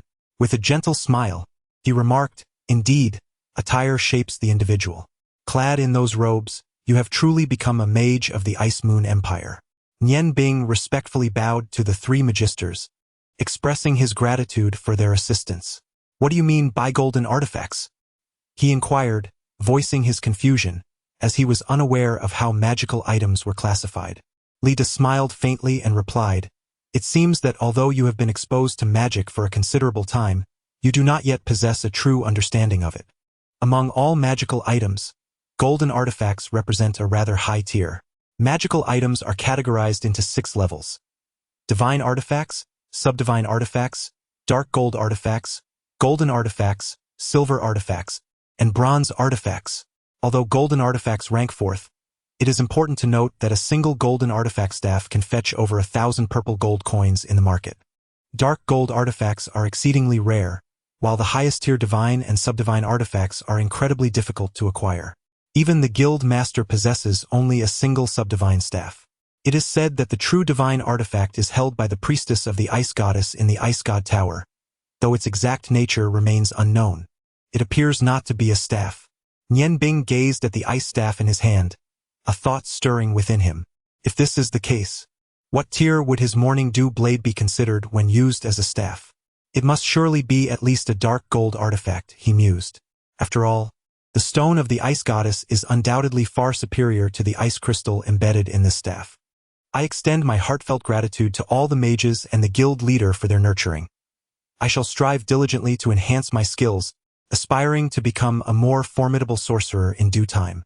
While expressing such conventional sentiments, my thoughts have already soared to the library of the Mage Guild, where I have acquired the necessary knowledge. Now, I merely need to commit to memory the ice magic incantations essential for my craft." Lyde smiled gently and remarked, "I have bestowed upon you all that is due. The ritual has been duly completed. Now, it is imperative that I enlighten you on certain regulations within our guild to prevent any future missteps. There are several key points that you must remember. Firstly, as a mage of the Ice Moon Empire's Mage Guild, you are required to unconditionally obey the guild's directives at all times. Should a crisis befall the guild, you will become a member of the Mage Legion. Your specific rank will be determined by your current level of magical prowess, and adherence to this rule is non-negotiable. Failure to comply will result in the revocation of your mage status and severe penalties from the guild." Nianbing nodded. Having received such privileges, it is only natural to bear corresponding responsibilities. Lyde continued, "Secondly, when the Ice Moon Empire faces peril, we, as the Mage Guild of the Ice Moon Empire, are duty-bound to assist the Empire in repelling external threats. In such circumstances, you must also accept summons unconditionally and serve as a mage in the Imperial Mage Legion. Rest assured, the Empire will provide additional compensation in such cases, and the remuneration will be significantly substantial. Should you achieve notable merit, further rewards will be granted." Upon hearing these words, the doubts in Nianbing's heart intensified. Shouldn't the Mage Guild of the Ice Moon Empire prioritize the interests of the Empire above all else? Why, then, does the first stipulation demand unconditional obedience to the Guild's directives? This interpretation feels exceedingly peculiar. Could it be that the Mage Guild would oppose the Empire when their own interests are threatened? Lida continued, "Thirdly, once you become a mage within the Guild, you must comply with any duties assigned to you, remaining at the Guild's beck and call. Of course, given your current situation, the Guild is unlikely to assign you any responsibilities. Your paramount concern now should be to diligently enhance your magical prowess, striving to attain the rank of Magus as soon as possible. Once you achieve this status, you will command significant influence within the Guild and be honored with the title of Elder." Nianbing gathered his thoughts, nodded, and replied, "I will certainly adhere to the Guild's mandates. Is there anything else?" Lida replied nonchalantly, "These 3 points are of utmost importance. The other minor stipulations are inconsequential. Once you reach the rank of Magus, the Guild will naturally grant you greater rights and enlighten you on more of its affairs. As it stands, all 5 great empires possess their own mage guilds, and our Ice Moon Empire, due to the presence of the Ice God Tower, has long been regarded as the most powerful in magical prowess among the 5. However, They remain oblivious to the fact that our mage guild is not of the same domain as the Ice God Tower within the Empire. Although the Ice God Tower houses hundreds of ice mages, they are solely under the command of the High Priestess of the Snow Goddess. If we exclude them, our Ice Moon Empire's mage guild possesses the weakest capabilities among the 5 great empires.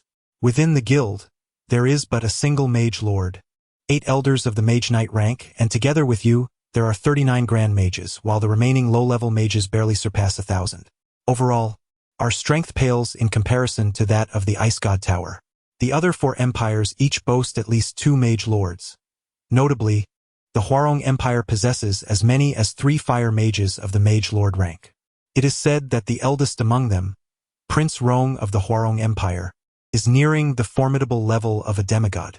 Therefore, in order to prevent our Ice Moon Empire's mage guild from descending into irrelevance, you must dedicate yourself to more rigorous training.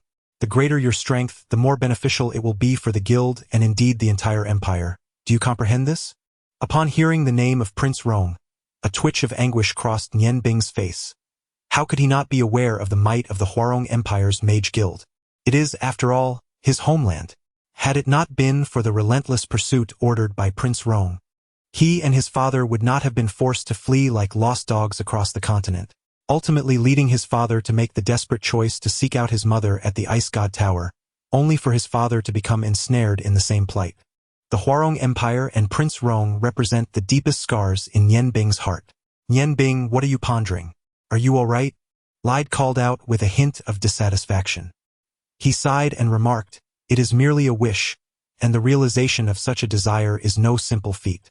Cultivating an exceptional mage demands an immense investment of time, and true geniuses are exceedingly rare. Nowadays, fewer individuals are inclined to pursue the arcane arts.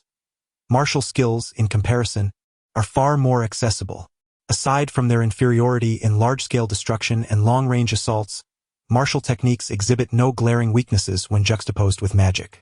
I genuinely ponder whether, in a few centuries, the ancient practice of magic will still find its place upon this continent. Beside him, the ice mage furrowed his brow and spoke in a low voice. Lide, you are speaking too much. The ceremony has concluded. Let it be. Realizing his lapse, Lide promptly responded, indeed, I have become quite forgetful. Nianbing, the ritual is entirely at an end. You may now proceed to meditate. Nianbing, I have heard from Master Jiu and Linger that you wish to learn more ice magic incantations. Come with me. I shall escort you to the library of the guild, where you will find what you seek. Upon hearing this, Nianbing felt a surge of joy. This was precisely what he desired. He eagerly agreed and followed Lide out of the grand hall where the ceremony had taken place. As he passed by the ice mage, a faint voice suddenly whispered in his ear, Young one, after everything concludes, seek me in my chamber. I reside in the westernmost room of the guild dormitory. Remember, you must come. Do you understand? Under the guidance of Lide, Nianbing followed him as they navigated around the towering structure that housed the ceremonial hall, making their way to the rear of the Magician's Guild. The expanse was indeed vast, revealing a hidden world behind, where majestic buildings stood in close proximity, exuding a grandiosity that, for some inexplicable reason, evoked a sense of oppression. As they walked, Lide remarked to Nianbing shortly, I shall arrange for you a dormitory where you may reside.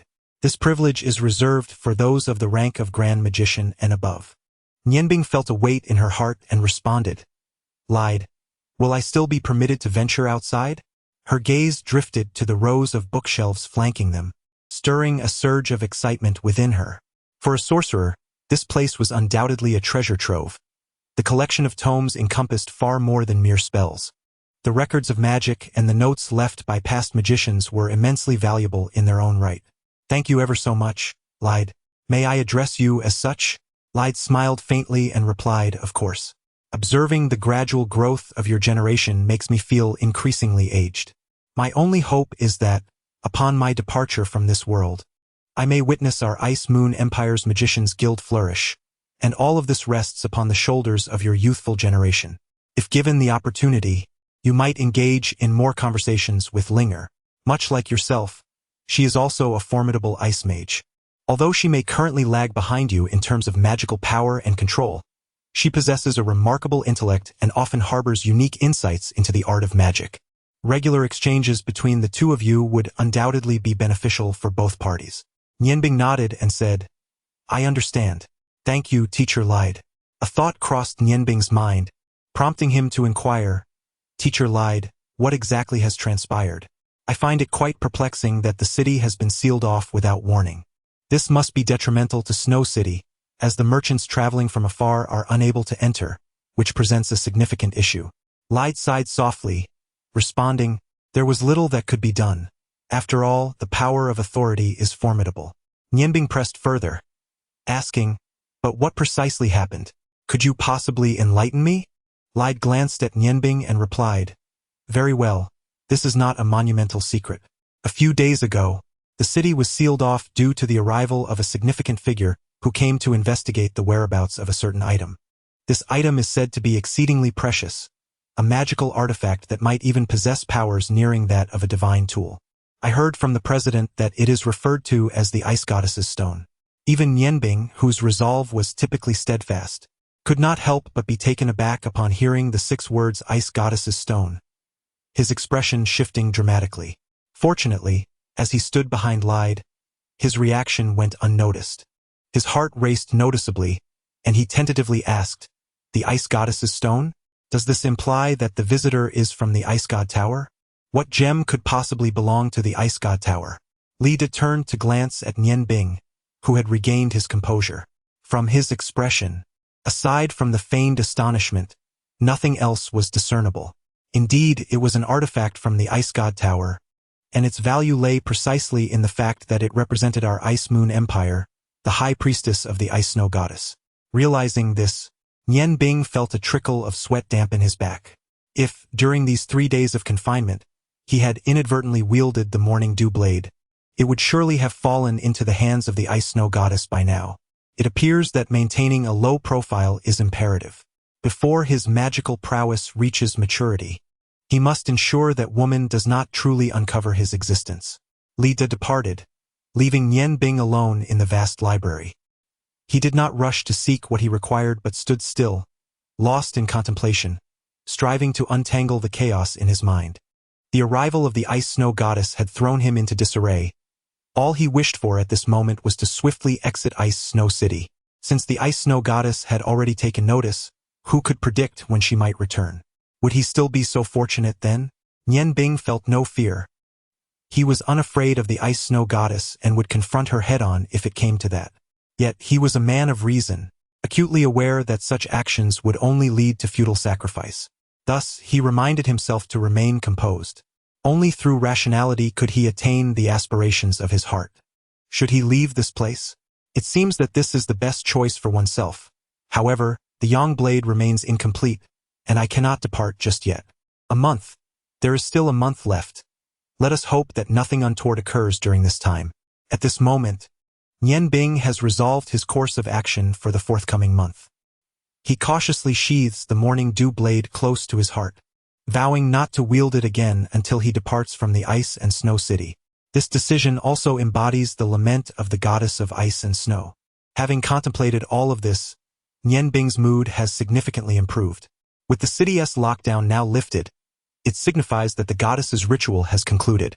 As long as he remains vigilant, navigating through this month should not prove too arduous. A cold, resolute smile graces his lips as he begins his search for the items he requires on the first floor. When Nianbing commenced his study of magic, he had already been wandering the continent with his father. Although his father's knowledge was vast, Nianbing, at that tender age, could only retain a limited amount of essential information. He understands that what he needs most at present is theoretical knowledge. Only by establishing a solid foundation can he learn more effectively and grow stronger at a swifter pace. Thus, he does not hasten to ascend to the 3rd floor but instead starts from the 1st, picking up a tome titled A Comprehensive Explanation of Magical Theory. Chapter 16. The Boyfriend Impersonation Plan, Part 1. As I delved into my reading, time seemed to slip away swiftly. The library, adorned with numerous glass panes, welcomed the gentle illumination from the outside world.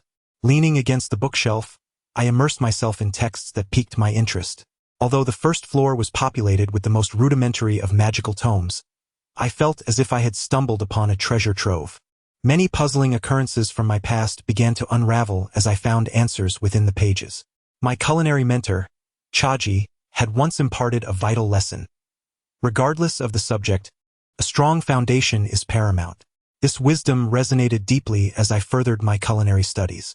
As twilight descended, the library's magical lamps flickered to life, powered merely by the most basic of magical stones. I had no intention of departing. Instead, I took advantage of the bright illumination to commence my fourth book of the day. Suddenly, the door of the library creaked open. Though engrossed in my reading, my instincts were sharp, and I instinctively glanced towards the entrance. To my surprise, it was not the anticipated president of the Mage Guild but a familiar face. Long Ling, the Grand Sorceress of Ice and the sole daughter of the Guild's president. Rising to my feet, I waved the book titled Fundamentals of Ice Magic Theory lightly and smiled. There's no helping it. My foundation in magic is rather weak, so it's beneficial for me to study the basics more. There's no rush for the spells. Long Ling approached Nianbing, a subtle fragrance wafting from her, which invigorated Nianbing's spirit. Long Ling's stature was not insignificant. When compared to Xuejing, she was merely slightly less imposing. Looking up at Nianbing, she remarked, "You are indeed quite studious. Uncle Ladebo mentioned that you have not left since your arrival at noon, and now it is already time for dinner. Come, let us dine together, we can continue our studies tomorrow. There are so many books here, and it is impossible to read them all in just a day or two. You have plenty of time. Are you not hungry?" Long Ling cast a sidelong glance at him and added, "Why do you always insist on being so formal? Now that you have joined the guild, we are family. You may call me Linger." The term misfeels rather awkward. I hope to seek your counsel on the methods of magical control in the future, as I believe I have worked diligently in my cultivation, yet I still fall far short of your level of control. Nianbing held a favorable impression of Long Ling. Her voice was always gentle and soothing, a pleasure to the ears. "Very well, Linger, lead the way. This place is indeed vast." The two entered a room on the left side of the second floor. Upon entering, Nianbing immediately spotted Sergio, who looked at Nianbing with a slight furrow in his brow. Seated at the head of the table was a man clad in a blue magic robe, appearing to be in his 40s or 50s. From the insignia on the chest of his robe, it was easy to identify him as the only Archmage of the Ice Moon Empire's Mage Guild, who also held the position of guild president. Nianbing gazed at Long Ji, who in turn scrutinized him. Observing Nianbing's handsome visage and sensing his understated aura, Long Ji could not help but nod in silent approval. He was adept at discerning character. Merely from appearances, he could tell that Nianbing surpassed his own disciple by a considerable margin. Despite being younger than his daughter, Nianbing exhibited a remarkable composure, coupled with the distinction of being the youngest Grand Mage, which further endeared him to Long Ji. Approaching the table, Nianbing respectfully greeted, "I pay my respects to the president." Rather than taking a seat beside Master Jiu, Long Ling chose to sit next to Nianbing, smiling as she said, "Father, I am hungry. Let us begin our meal." The round table was already laden with an array of dishes, their aromas wafting enticingly. Long Ji smiled and remarked, "Now that everyone is present, let us commence. Nianbing, you must eat well. In the future, feel free to join us for meals whenever you wish." As he spoke, he was the first to pick up his chopsticks. Master Jiu cast a fleeting glance at Nianbing, a glint of malice briefly flickering in his eyes. Although it was a mere moment, the ever-vigilant Nianbing noticed it and felt a stirring in his heart, instinctively glancing at Long Ling beside him. Being as astute as he was, he understood Master Jiu's intentions all too well. Long Ji ate sparingly, his focus remaining fixed on Nianbing. Noticing him glance at his daughter, he smiled and said, "Nianbing, both you and Linger are ice mages. It would be beneficial for you to spar together whenever the opportunity arises, fostering mutual growth. Where do you hail from? How long have you practiced magic?" Nianbing, upon hearing the words of Long Ji, promptly set down his chopsticks and respectfully replied, "I hail from the Huarong Empire, though I left with my parents at a young age. I have been practicing magic for approximately a decade, yet I have lacked a true mentor to guide me, relying solely on my own exploration in my studies. I apologize if I have caused you any amusement. Long Ji responded with a serene smile. If mere exploration has enabled you to attain such proficiency, then indeed, it is time for us old-timers to retire. The esteemed magic scholar rarely offers praise, yet he holds you in high regard. Now that you have joined the guild, there is no need for such formality. We are all family here. Should you encounter any difficulties, feel free to consult any elder within the guild, or approach me directly. Nian Bing regarded Long Ji, his mind racing. Truly, as the president of the Magic Guild, Long Ji's brilliance was completely subdued, and in comparison, Shi Jiao seemed but a mere insect. Thank you, President. I spent the afternoon in the library today. It is indeed a vast ocean of magic. I believe the knowledge contained there will keep me occupied for quite some time. I will certainly seek your guidance should I encounter any uncertainties. Long Ji gestured towards the dishes on the table and remarked, do not be solely engrossed in conversation. Partake of the food as well. Maintaining a vigilant demeanor, Nian Bing found it difficult to discern the flavors of the dishes before him. Long Ji asked seemingly innocuous questions, yet Nian Bing was acutely aware that a slight misstep in his responses could lead to considerable trouble. Both Shi Jiao and Long Ling occasionally cast glances in his direction. Long Ling's gaze was filled with curiosity, while Shi Jiao's expression was a tempest of jealousy and resentment. Nian Bing, during these days of the city's lockdown, where have you been? Long Ji posed a pivotal question. Nian Bing silently mused, you have clearly received news from Li Tai, yet you still inquire of me, indicating a lack of trust. The city has been under lockdown these past few days, and as you know, I hail from a humble background and have not encountered much of the world.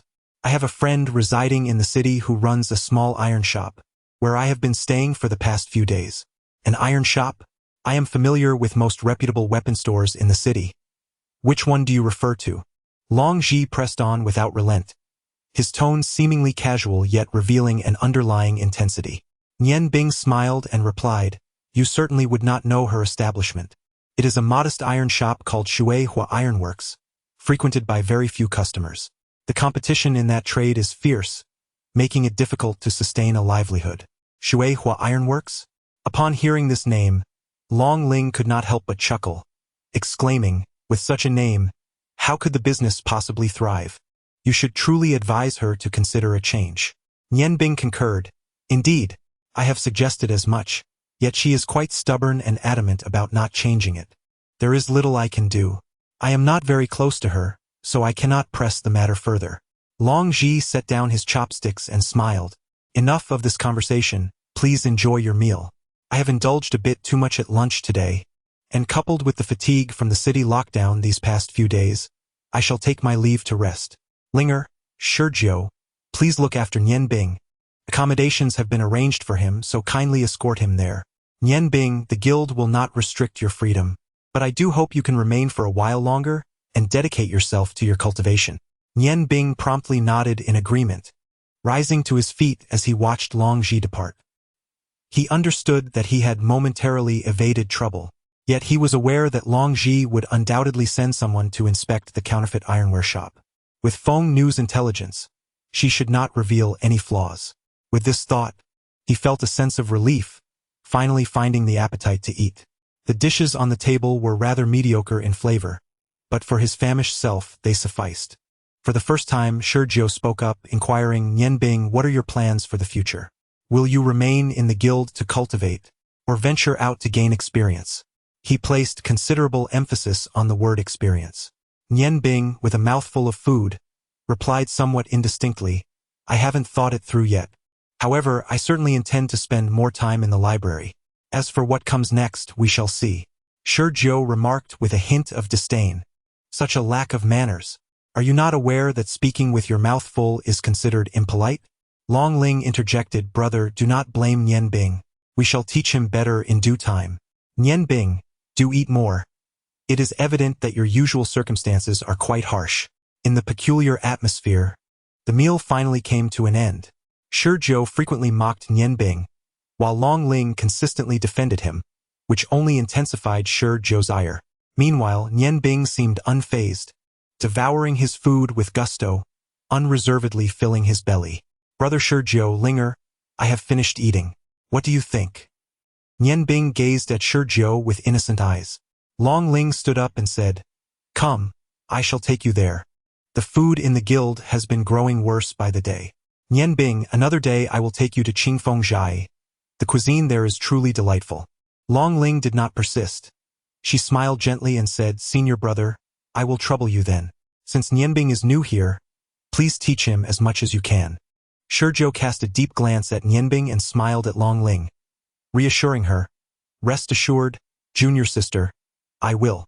Nian Bing bid farewell to Long Ling and followed Shurjiu out of the dining hall. Throughout their journey, Shurjiu remained silent, leading Nian Bing toward the mage dormitory. The pointed structure of the dormitory was modest in size. As they entered the corridor, Nian Bing observed the surroundings meticulously. There were approximately 50 rooms. Just as the mage had mentioned, only those of the rank of great mage or higher could possibly be accommodated here. Upon entering the room, Nian Bing surveyed the area. It consisted of 2 sections, an outer room and a smaller inner chamber. The outer room was roughly 20 square meters, furnished with a 3-person sofa and 2 single sofas arranged side by side, creating a refreshing atmosphere. The wooden floor produced a soft sound when walked upon. Near the entrance of the outer room was a 6 or 7 square meter washroom, fully equipped with toiletries. The inner room was relatively smaller, about a dozen square meters, featuring a spacious bed that appeared exceedingly comfortable. The magical lamp in the room emitted a gentle yellow glow, rendering it indeed a cozy abode. Shurjiu closed the door behind him and took a seat on the sofa. "Here, you will have access to hot water 24 hours a day, allowing you to freshen up at any time. Meals can be taken in the larger dining hall just outside. It is not the same one we just visited. Upon entering, you will find the large dining area to your right, which serves as a communal dining hall. Of course, you may also request that the servants bring food to your room if you prefer.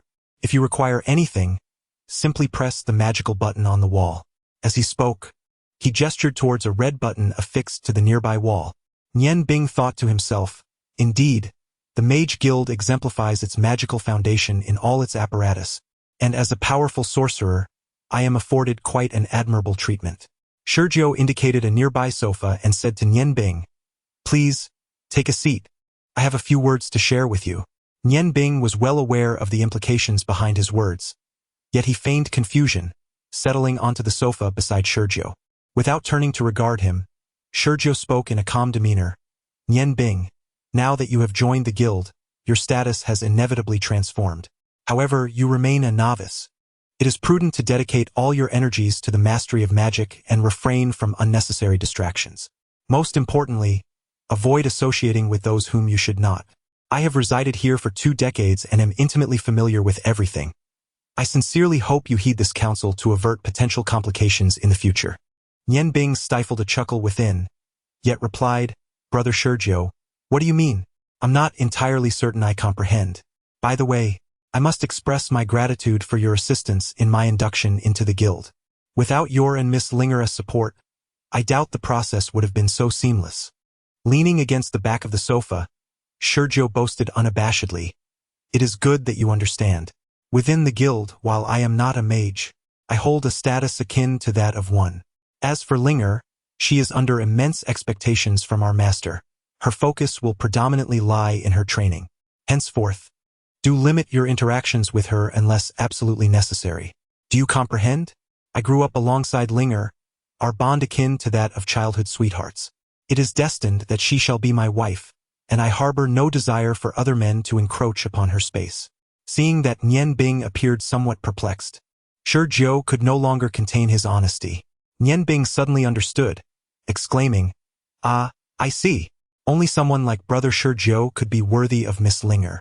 Allow me to extend my heartfelt congratulations to you both." A glimmer of joy flickered in Shurjiu's eyes, and the earlier displeasure he felt dissipated at Nian Bing's words. "Do you truly believe so?" he inquired. Nian Bing replied earnestly, "Of course. The very first time I beheld you and Miss Linger together, it became abundantly clear that you are a match made in heaven. Rest assured, I regard Miss Linger merely as a friend. Given my humble origins, I could never harbor any lofty aspirations." Hearing Nian Bing's clarification brought immense delight to Shurjiu's heart. He smiled gently and remarked, "Brother, now that you have joined the guild, let us refrain from discussing status. With your character and appearance, you shall undoubtedly find a commendable partner. Shi Jiu was thoroughly pleased with Nian Bing's understanding and affectionately referred to him as brother, uplifting his spirits considerably. Nian Bing smiled and replied, "In the future, I shall rely on your guidance in the guild, brother. Please do not hesitate to offer your wisdom, and should you need anything, I am at your service, ready to assist in any way I can." Shi Jiu rose and said, "Very well. Feel free to ask me any questions about the guild. The hour is late, and I shall not intrude upon your rest any longer. From this moment forth, we are brothers. I shall take my leave." Shi Jiu handed the key to Nian Bing, harboring his own hidden intentions.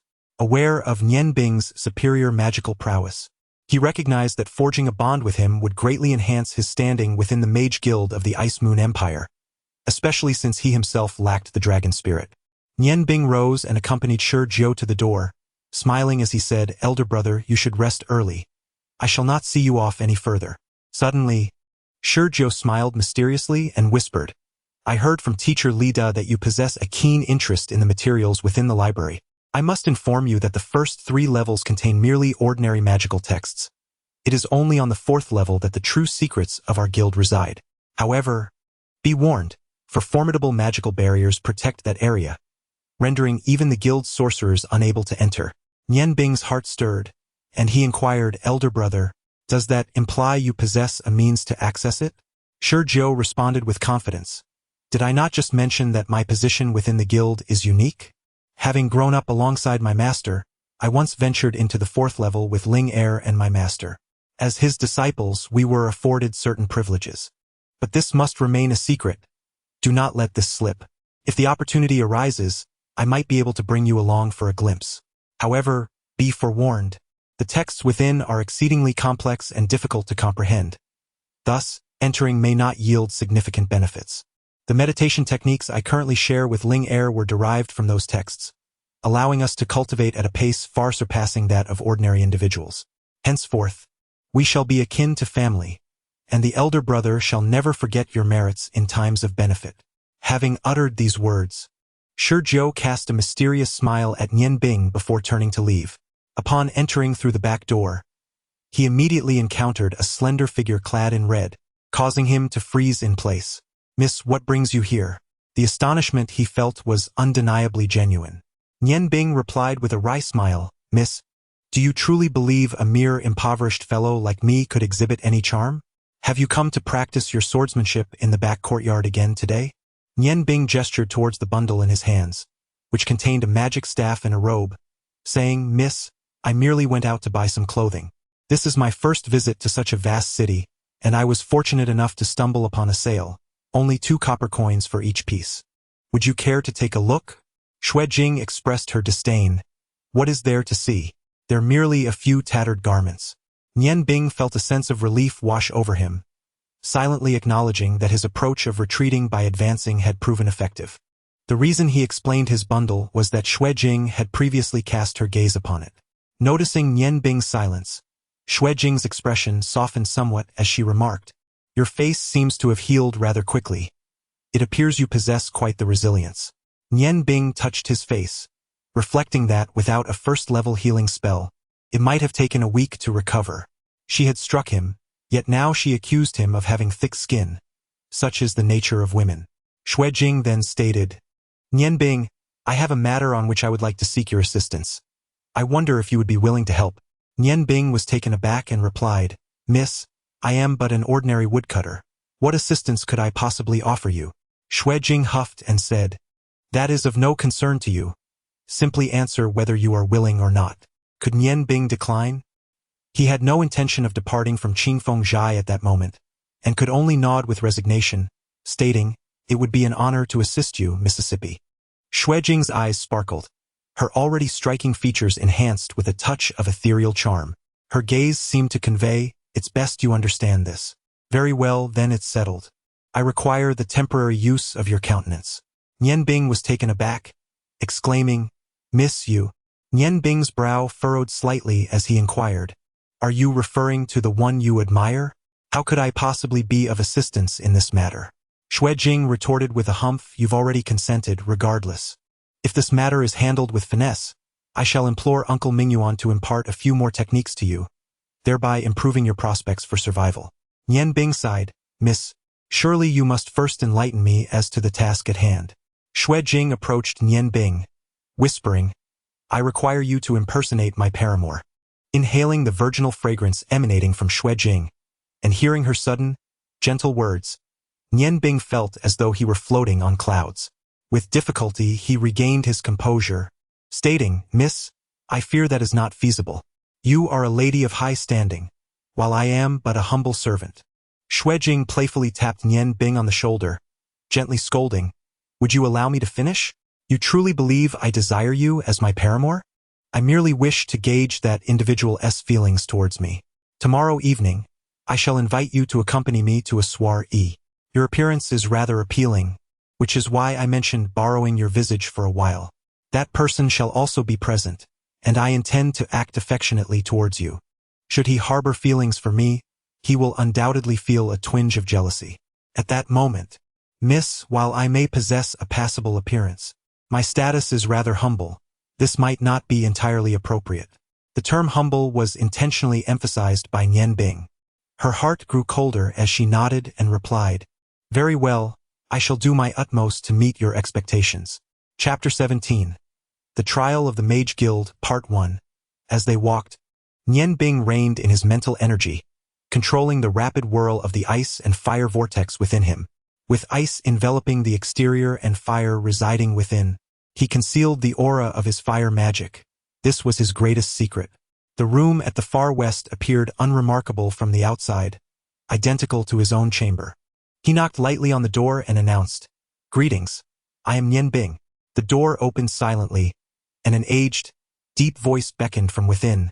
Come in. Upon entering, Nian Bing was immediately greeted by a chilling aura. Instinctively, he raised his ice staff, conjuring a secondary ice barrier spell that swiftly manifested before him. The room suddenly illuminated, revealing a spacious foyer, much larger than the one he had just encountered. On the sofa sat the ice mage, who regarded him with an approving nod and remarked, Not bad, your reflexes are quite sharp. It is no wonder that Lyde holds you in such high esteem. However, as a mage, mere speed is insufficient for self-defense.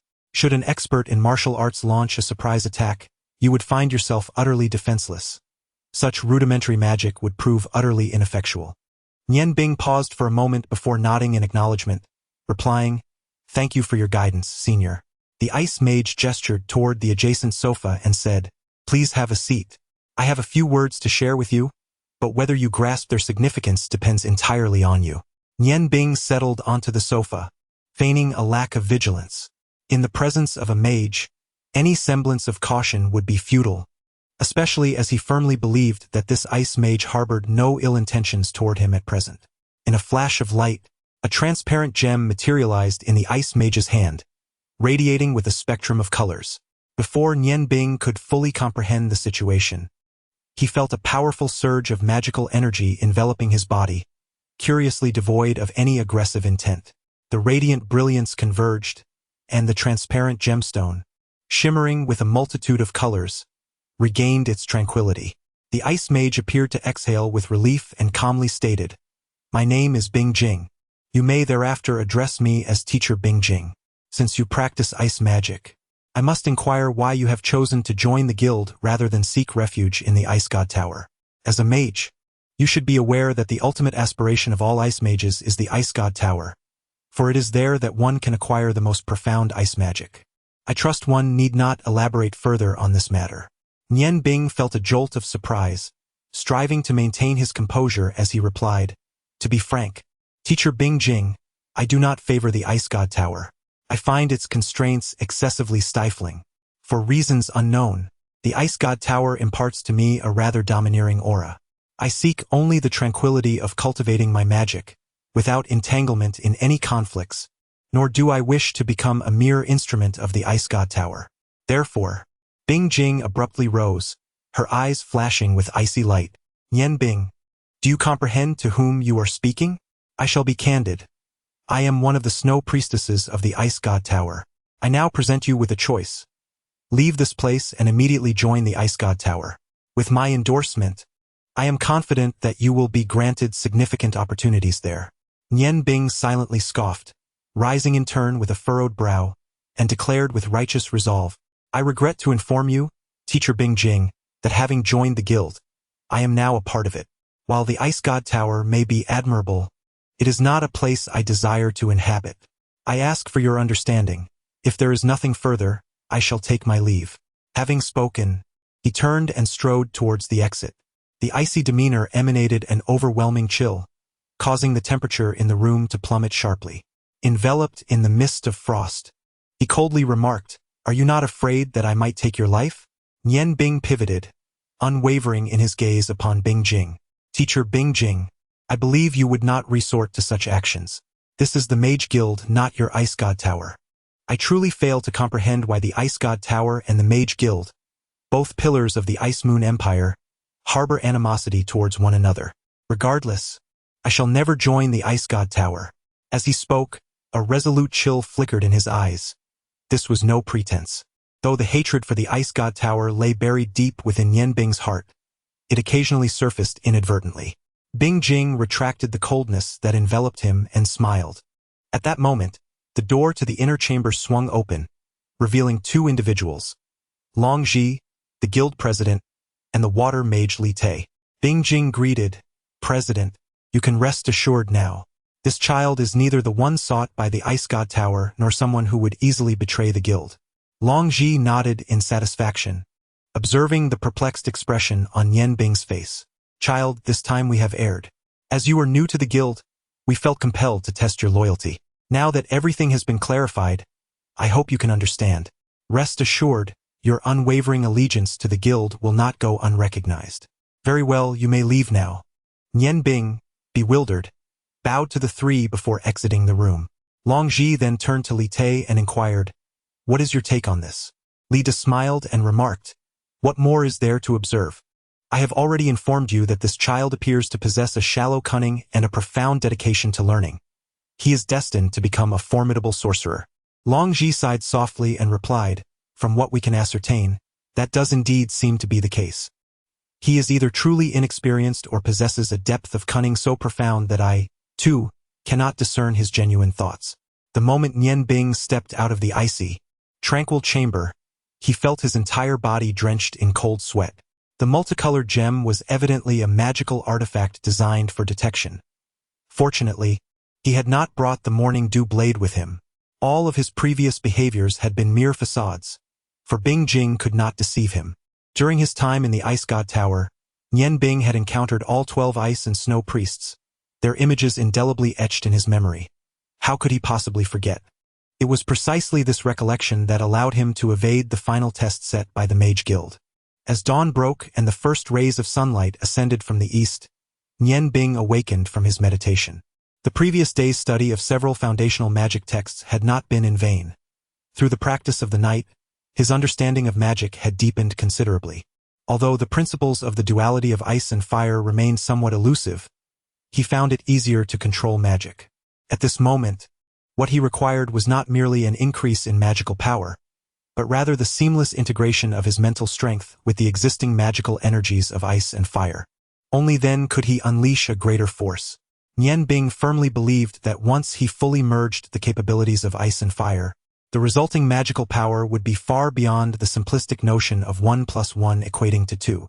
As a dual-element mage, I should be the foremost practitioner on the continent. Why then can I not conjure a magic of my own creation? Stepping out of the room, Uncle Li seemed yet to arise. Nian Bing gazed at the expansive Qing Feng studio, letting out a faint sigh. It appeared that there was little culinary ambition left for him to pursue here. His current state, a masterful chef with mediocre magical abilities, accurately reflected his situation. Perhaps the Mage Guild would be more suited to him now. There, at least, he could acquire a wealth of practical knowledge.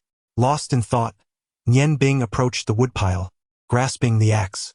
With lightning speed, he struck down with precision. Although each log needed to be split into 8 pieces, he remained wholly focused. This method of concentration had long become second nature to him. Gradually, the firewood amassed. Nian Bing firmly believed that one should see a task through to completion. Even though he had resolved to leave, he would still fulfill his duties on his final day. The axe danced in his hands, almost as if alive, the blade's motion imperceptible. All he needed to do was continuously gather logs with his left hand, and they would naturally yield 8 segments. Uncle Li emerged from his room and, upon spotting Nian Bing chopping wood with his back turned, could not help but smile, thinking to himself how diligent this young man was, busy with work so early in the morning. As he approached Nian Bing, marveling at the fluidity of his chopping, Uncle Li stood in astonishment. The young man had already completed over 70% of his day's labor. Nian Bing was aware of Uncle Li's presence beside him, yet he did not cease his task. He continued to chop wood with a tranquil demeanor, stating, "Uncle Li, chopping wood is not merely a chore. When you focus on it, you will naturally achieve unexpected results. The wood is lifeless, but we are alive, would you not agree?" Uncle Li gazed at Nian Bing, momentarily rendered speechless, as he sensed for the first time that this striking young man was far from ordinary. Indeed, he was more enigmatic than he had previously imagined. "Here is the last piece, Uncle Li. Allow me to leave you a keepsake." The axe suddenly danced with agility, the blade sweeping gracefully, as the bark quietly peeled away. Wood shavings flew in the shimmering light of the blade, and under the artistry of Nian Bing's skill, the axe seemed to animate, transforming the wooden block in his hands. As the final stroke of the blade shimmered, the wood was no longer just a block. It had become a likeness of a person. Uncle Li was astonished to discover that the figure resembled himself, one hand resting on the wood while the other brandished the axe, poised as if ready to strike. The sculpture was so lifelike it seemed to breathe. Nian Bing presented both the axe and the statue to Uncle Li, bowing slightly as he said, "Uncle Li, thank you for your care over these past few days. Please keep this as a memento. I hope you will remember me." As Uncle Li held the still warm statue, he opened his mouth to speak, but was interrupted by a clear voice from a distance. "Nian Bing, have you risen? Hurry, we must go. Time is of the essence." Nian Bing smiled faintly, brushing off the wood shavings from his clothes, and replied, "Miss, I have been up for quite some time. Let us be on our way." After casting a lingering glance at Uncle Li, he made his way towards the direction where Xuejing had appeared. Strangely, today she was not adorned in her favorite red attire. Instead, she wore a flowing white gown that accentuated her allure. "Come, let us go to my place," she said, unabashedly tugging at Nian Bing's sleeve as they ventured deeper into the Qingfeng studio.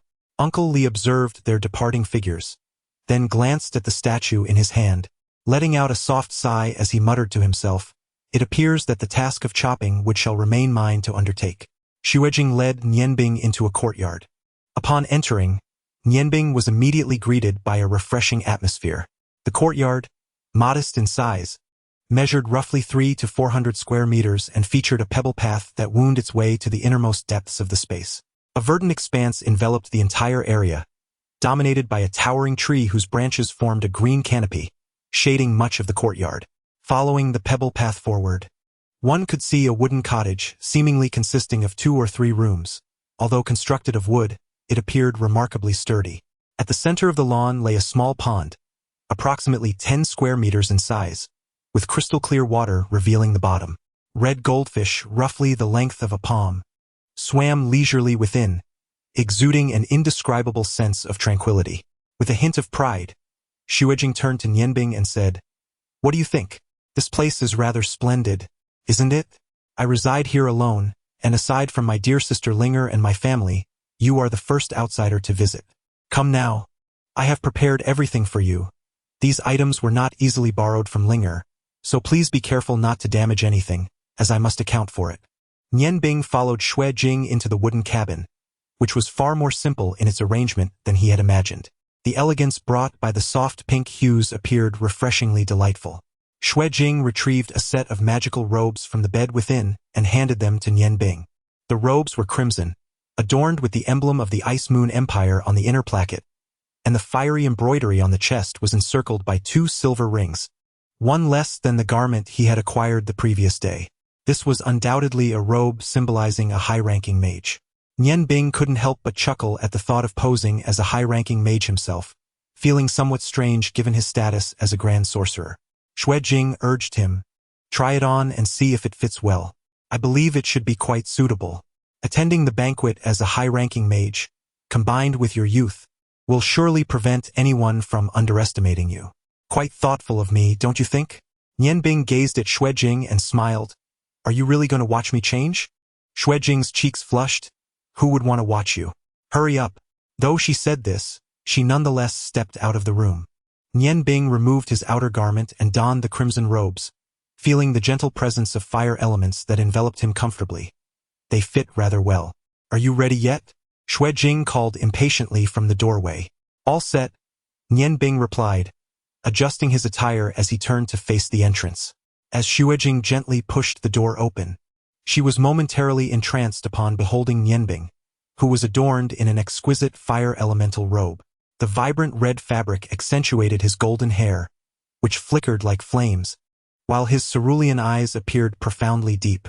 Particularly striking was the air of haughty elegance he exuded, causing her heart to race. Nianbing, feeling somewhat uncomfortable under Xuejing's ardent gaze, inquired, Miss, is there something amiss with my appearance? He nodded and added, the banquet does not commence until evening. What should I occupy myself with in the meantime? Xuejing replied, there remains much to be done. First, I shall instruct you on the etiquette of the banquet. Oh, by the way, can you dance? Nianbing thought to himself, dance? Perhaps 5 or 6 steps. He shook his head and said, I cannot. Xuejing remarked, indeed, mastering that will take considerable time. I hope you can learn swiftly so you may apply it this evening. Let us begin with etiquette. Half an hour later, a note of astonishment escaped Xuejing's lips from within the wooden cabin. Nianbing, have you previously studied etiquette? You seem to know it all, perhaps even better than I do. With a hint of curiosity, Xuejing gazed at Nianbing and continued, well done. I hadn't realized you possessed such aptitude. We need not delve further into etiquette. Let us commence our dance lessons. If you can learn as quickly with dancing, I shall treat you to a delightful meal at noon. At that moment, a clear voice resonated from outside. Jinger, the garments you requested are ready. Startled, Xuejing exclaimed, oh no, my father has arrived. Nianbing, you must hide at once. Do not let him see you. Nianbingling remarked, but this room is so small. Where can I possibly hide? The voice from outside rang out once more. You silly girl, you haven't even closed the courtyard gate. At your age, you are still so careless. I wonder who would dare to marry you in the future. This time, the voice was significantly closer to the wooden cabin. Xuejing anxiously glanced around, and suddenly her eyes lit up. She hurriedly pulled Nianbing to the bedside, pushing him onto the bed without even removing his shoes, and swiftly drew the curtains on both sides. Just as she completed this task, the door from outside swung open. Flustered, Xuejing welcomed her father. Father, what brings you here personally? Lying on the soft bed, inhaling the faint fragrance, Nianbing's heart fluttered. He heard the clear voice say, you silly girl, you've been out every day, and I haven't seen you around. Your father has missed you. He continued, your mother left us too soon, and you are my only family. Is it really too much for a father to want to see his daughter? Xuejing's mood calmed as she playfully replied, you are the best, father. I promise to spend more time with you. She then added, oh, by the way, are you attending tonight's banquet? Of course, I won't be attending. That is a gathering for young people. You should learn from Linger. Just look how gentle and well-behaved she is. With your wild antics, who would dare approach you? If you don't marry in the future, your father won't take responsibility. Xuejing pouted. Father, how can you say such things about your own daughter? I am quite beautiful, and there are many suitors, but I simply do not fancy them. The clear voice chuckled teasingly. Is that so? I have heard that the young gentlemen in the city flee at the sight of you, terrified by your prowess. Xuejing snorted and replied, that is merely a testament to their ineptitude. If I am to marry in the future, it must be to a man of exceptional stature. Those who cannot even best me are unworthy. Qing Lang, with a hint of exasperation in his voice, remarked, but the young men I introduced to you last time were all quite formidable. You dismissed them without a second thought. Of course I cannot accept them. Those fellows have their eyes set far too high, and they are quite unattractive, overly robust and coarse. How could they possibly be deemed worthy of me? Well, I am at a loss then. You must seek your own suitor. As long as you are willing, your father will support you unconditionally. That should suffice. Lying in bed, Nian Bing listened to the conversation between Xue Jing and her father, a sense of unutterable envy washing over him.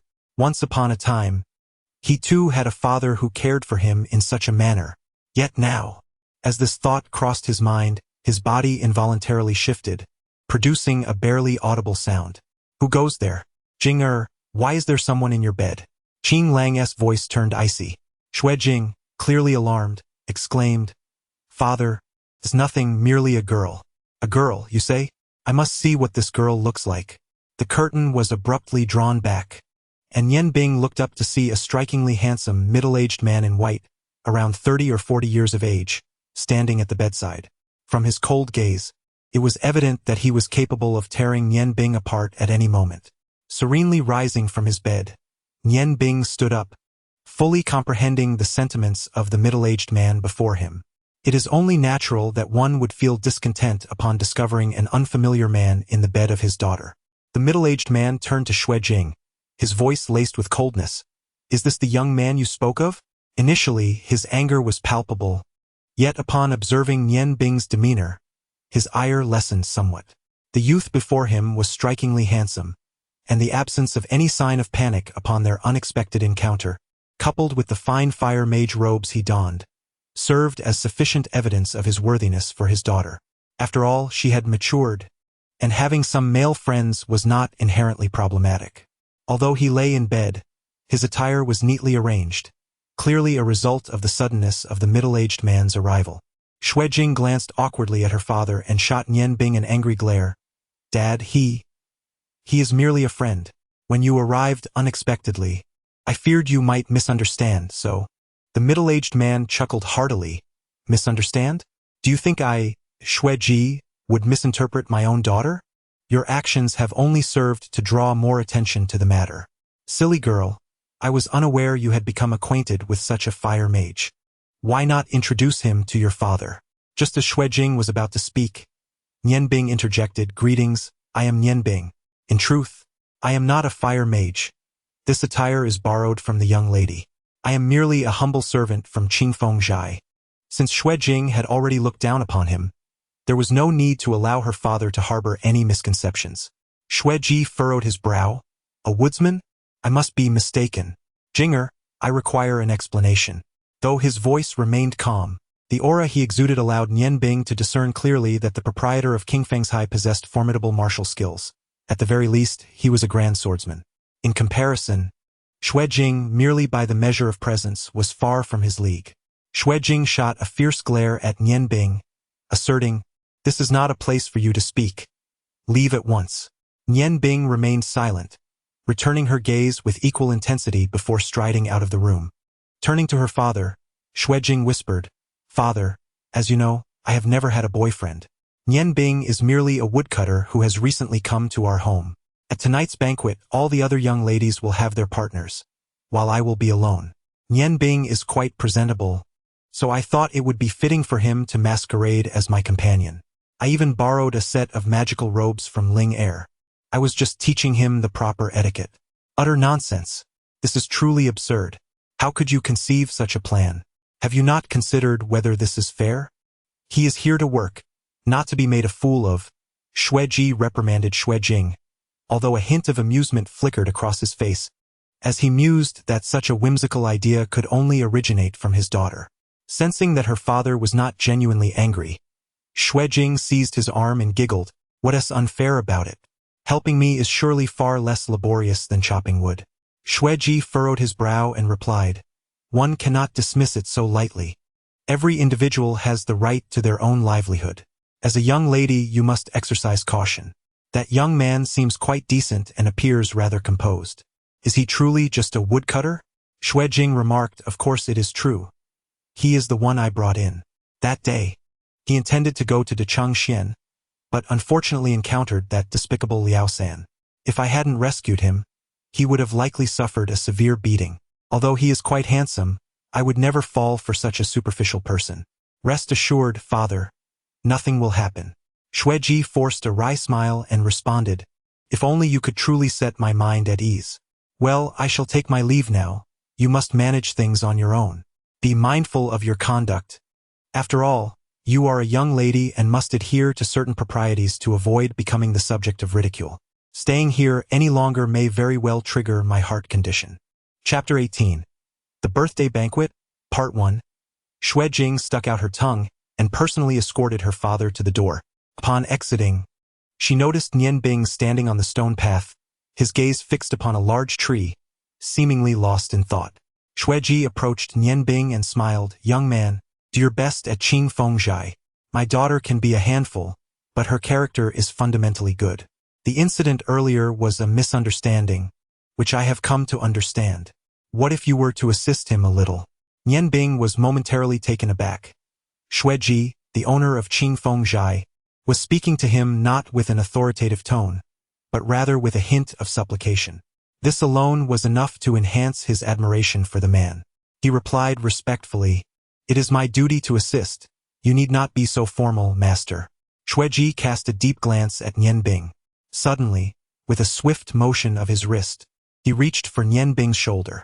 Nian Bing remained still, only able to observe Xue Ji's hand. A pale, powerful grasp that soon settled upon his shoulder. There was no pain. Instead, Xue Ji patted him gently and said, "All right, I shall take my leave. You may continue your studies with her." With that, he turned and strode purposefully out of the courtyard. Unbeknownst to Nian Bing, a glimmer of perplexity shone in Xue Ji's eyes. Through that brief interaction, he had discerned that Nian Bing possessed not even a trace of fighting spirit within him. Xue Ji had an instinctive sense that this young man was far from ordinary, though he could not articulate why. As he exited the yard, he left the gate ajar. Once Xue Ji departed, Nian Bing shifted his gaze to Xue Jing, who was audibly thumping her own elevated chest, exclaiming, "That was frightful. Fortunately, it seems your appearance has deceived my father. You fool, who told you to speak just now? Would it have killed you to say one less word? Hurry and return inside. We shall continue our lessons, and now we can be quite open about it." An hour later, as Nian Bing inadvertently stepped on Xue Jing's foot for the 14th time, she could no longer contain her frustration. "I shall strangle you. How can you be so foolish? After so many lessons, you still haven't learned." Nian Bing, dodging her ire, replied with a sense of grievance, "I am inherently dull-witted. Did you only just realize this? Miss, it is still morning. You might consider finding someone else." As he focused intently, he was astonished to discover that Xue Jing had changed into a pair of iron shoes. Widening his eyes, he exclaimed, "Miss, you need not be so dramatic. Do you not find them rather heavy?" Xue Jing let out a soft hum and remarked, "Of course it's heavy, but it's far better than your incessant trampling on me. These shoes were crafted specifically for practicing light body techniques, and I've worn them for 5 years. Each shoe weighs 15 pounds, and right now, I am dancing with an additional 30 pounds. You need to take this seriously, do you understand?" Upon hearing Xue Jing's insistence that they could not rest until they mastered the dance, Nian Bing resolved to give his utmost effort. Although embracing the presence of a beautiful woman was delightful, standing still for prolonged periods was no light task for a sorcerer like him. With a resigned nod, he resumed their dance practice. The two continued their exertions well into the afternoon, with Nian Bing barely managing to grasp the steps of the dance. While he could not claim to move with grace, he had reached a level sufficient for performance. They even had their lunch within the confines of the room. Both Nian Bing and Xue Jing, encumbered by her 30-pound shoes, drenched in sweat. Wiping the perspiration from her brow, Xue Jing collapsed onto her bed, finally considering herself somewhat competent. "Let us leave it at this for now. If we continue, even if you can endure, I certainly cannot.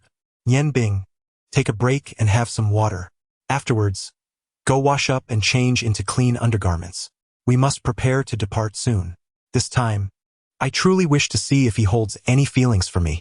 Observing Xue Jing's unwavering determination, Nian Bing felt an unfamiliar stir within him.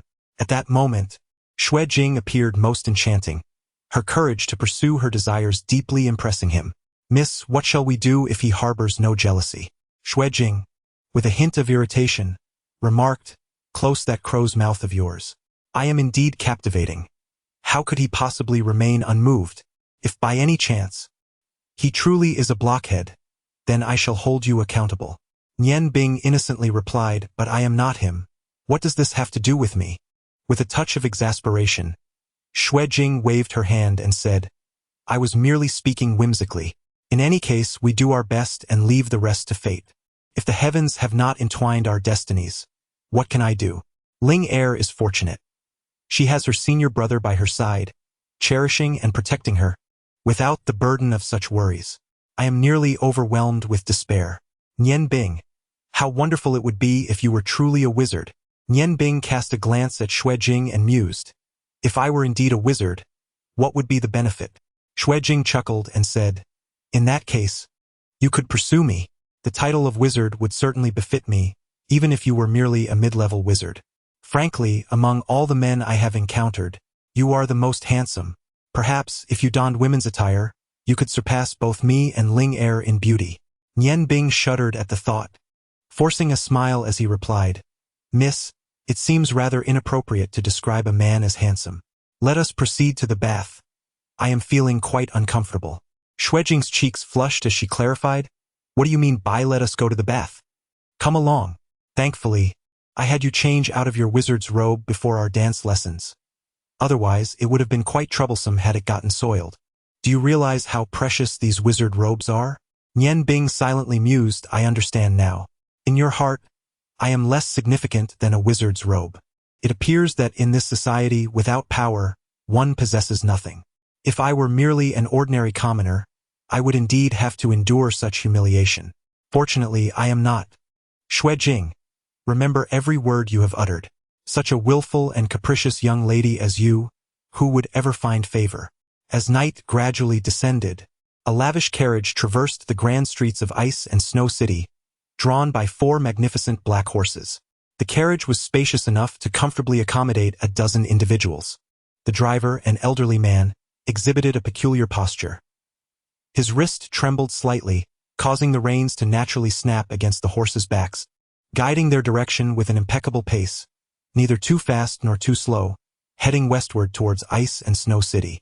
Inside the carriage, Xue Jing felt utterly out of place in her silver gown, a stark contrast to her usual attire, custom-made specifically for the banquet. Within the dress, there were no fewer than 3 or 4 fastening devices, a task that required nearly half an hour's effort from 3 maidservants. For someone who preferred simplicity, donning such a garment felt like a torment. "Nian Bing, do you find my dress appealing?" Xue Jing instinctively inquired of Nian Bing, who sat opposite her. Nian Bing smiled gently and replied sincerely, "It is exquisite. The combination of your chestnut hair with this silver gown exudes an air of nobility, far surpassing the beauty of your usual dresses." Snow Jing's eyes sparkled with excitement as she exclaimed, "Is that truly the case? If it is indeed beautiful, my efforts will not have been in vain. However, this dress is so constricting that it is utterly uncomfortable. Fortunately, I am not excessively plump. I can hardly imagine the torment those larger women must endure while wearing such attire. You, on the other hand, are fortunate. The wizard's robe is the most suitable garb for any occasion." Nian Bing smiled softly and replied, "Regardless, I am merely an impostor, Mississippi. If you find it uncomfortable, why not don a simple dress instead? Do you lack confidence in your own beauty?" Snow Jing scoffed lightly, saying, "How could I possibly lack confidence? However, today's purpose is to test that insufferable fellow. Were it not for him, I would never dream of dressing this way. In the upper echelons of social gatherings in Ice Snow City, I am notoriously known for my casual demeanor. Oh, and from this moment on, please refrain from calling me Miss. If you address me that way at the banquet, it would be quite the embarrassment." Nian Bing replied calmly, "Then how should I address you?" Snow Jing pondered for a moment and said, "Since you are appearing as my boyfriend, you may call me Jinger, akin to how my father does. Consider it a privilege. Furthermore, remember to speak to me with a certain familiarity during the banquet, avoiding excessive formality. This will lend a sense of authenticity, preventing others from suspecting anything. Do you understand?" Nian Bing smiled slightly and responded, "I understand, Jinger. Is that correct?" As he spoke, he turned and sat beside Snow Jing, wrapping an arm around her slender waist, drawing her close to him. Xue Jing was momentarily taken aback, but soon she distinctly sensed the masculine aura emanating from Nian Bing. Raising her gaze, She beheld his sharply defined and handsome features, which were strikingly attractive. For a fleeting moment, she failed to recognize how intimate their current position was. Nian Bing embraced Xue Jing, a faint glimmer of coldness flickering in his eyes. "Since you've invited me to be your boyfriend, I shall not hold back," he declared. After a while, Xue Jing regained her composure and attempted to extricate herself, saying, "Please let go of me. The banquet has not yet begun." Although her words suggested urgency, her struggles were feeble. Indeed, Nian Bing's warm embrace provided her with a considerable sense of comfort. Nian Bing smiled slightly and remarked, "Though we have yet to arrive at the banquet, I believe it prudent to cultivate a sense of connection first. If we are too stiff, any discerning observer would see through our facade. Wouldn't they? If we are to play a role, it must be portrayed with authenticity." Xue Jing blinked in surprise, casting her gaze once more upon this striking man. "When did you become so astute? In my recollection, you were supposed to be rather foolish." Nian Bing's azure eyes sparkled with clarity as he replied, "That is merely your perception. It does not reflect my true self. I have never claimed to be foolish. Have I?" Suddenly, Xue Jing felt an unsettling sensation, though she could not articulate why. With a huff, she asserted, "You must remember, you are merely my boyfriend for one evening. Should you entertain any unwarranted intentions, do not blame me for being unkind." As she gazed into Nian Bing's strangely intense eyes, an inexplicable sense of unease began to stir within her. At that moment, the carriage came to a halt. They had reached their destination. Xue Jing gently brushed aside Nian Bing's hand and retrieved a box from beneath her seat, presenting it to Nian Bing. Curiously, Nian Bing inquired, "What is this?" Xue Jing replied, "Why not open it and see for yourself?" The box was red and felt substantial in weight. Upon opening it, Nian Bing was immediately enveloped by a wave of fiery energy. Inside lay a fire element magic wand, its shaft a deep crimson adorned with spiral patterns. The wand's tip featured a round red gemstone of excellent quality, exuding a rich aura of fire element, rivaling the ice wand she had recently acquired. Xue Jing explained, "I borrowed this as well. It's called the Mars wand. Be cautious. A fire mage ought to possess their own wand." Nian Bing grasped the wand, nodding as she declared, "I won't break it. It's worth far more than my life." Xue Jing paused, as if about to speak, yet the words remained unvoiced. Nian Bing looked up to behold a resplendent building, reminiscent of a palace. Although they stood outside, the grandeur of the structure was palpable. It was a vast courtyard, devoid of walls, revealing iron railings that stood approximately 3 meters high, their tips sharply pointed to deter climbing. Flanking the towering 5-meter entrance were 10 soldiers on either side, each wielding standard knightly spears, standing imposing and resolute, clearly not mere ordinary guards. Nian Bing recalled that Xue Jing had once confided in her that the owner of this house was the chief financial officer of Ice and Snow City, wielding considerable power, second only to the Marquis, the city's lord. He also held the title of Count. Today's banquet was held in celebration of his daughter's 18th birthday, and the Countess' daughter was a close friend of both Long Ling and Xue Jing. Xue Jing linked her arm with Nian Bing's and said, "Be cautious with your words and remember everything I have taught you. Do you understand?" Her hand was quite cold. Even through 2 layers of clothing, Nian Bing could distinctly feel it. Clearly, Xue Jing was somewhat anxious at this moment. In contrast, Nian Bing felt remarkably at ease, her expression entirely natural as they strolled slowly toward the entrance. A butler stood at the door, collecting the invitations from arriving guests. Upon seeing Xue Jing, he could not help but smile. "Miss Xue has arrived. Our young lady is eagerly awaiting you. Miss Longling is likely to arrive shortly as well." At last, the 3 renowned beauties of Ice and Snow City can gather together. Xue Jing smiled and replied, "Uncle Li, you jest again.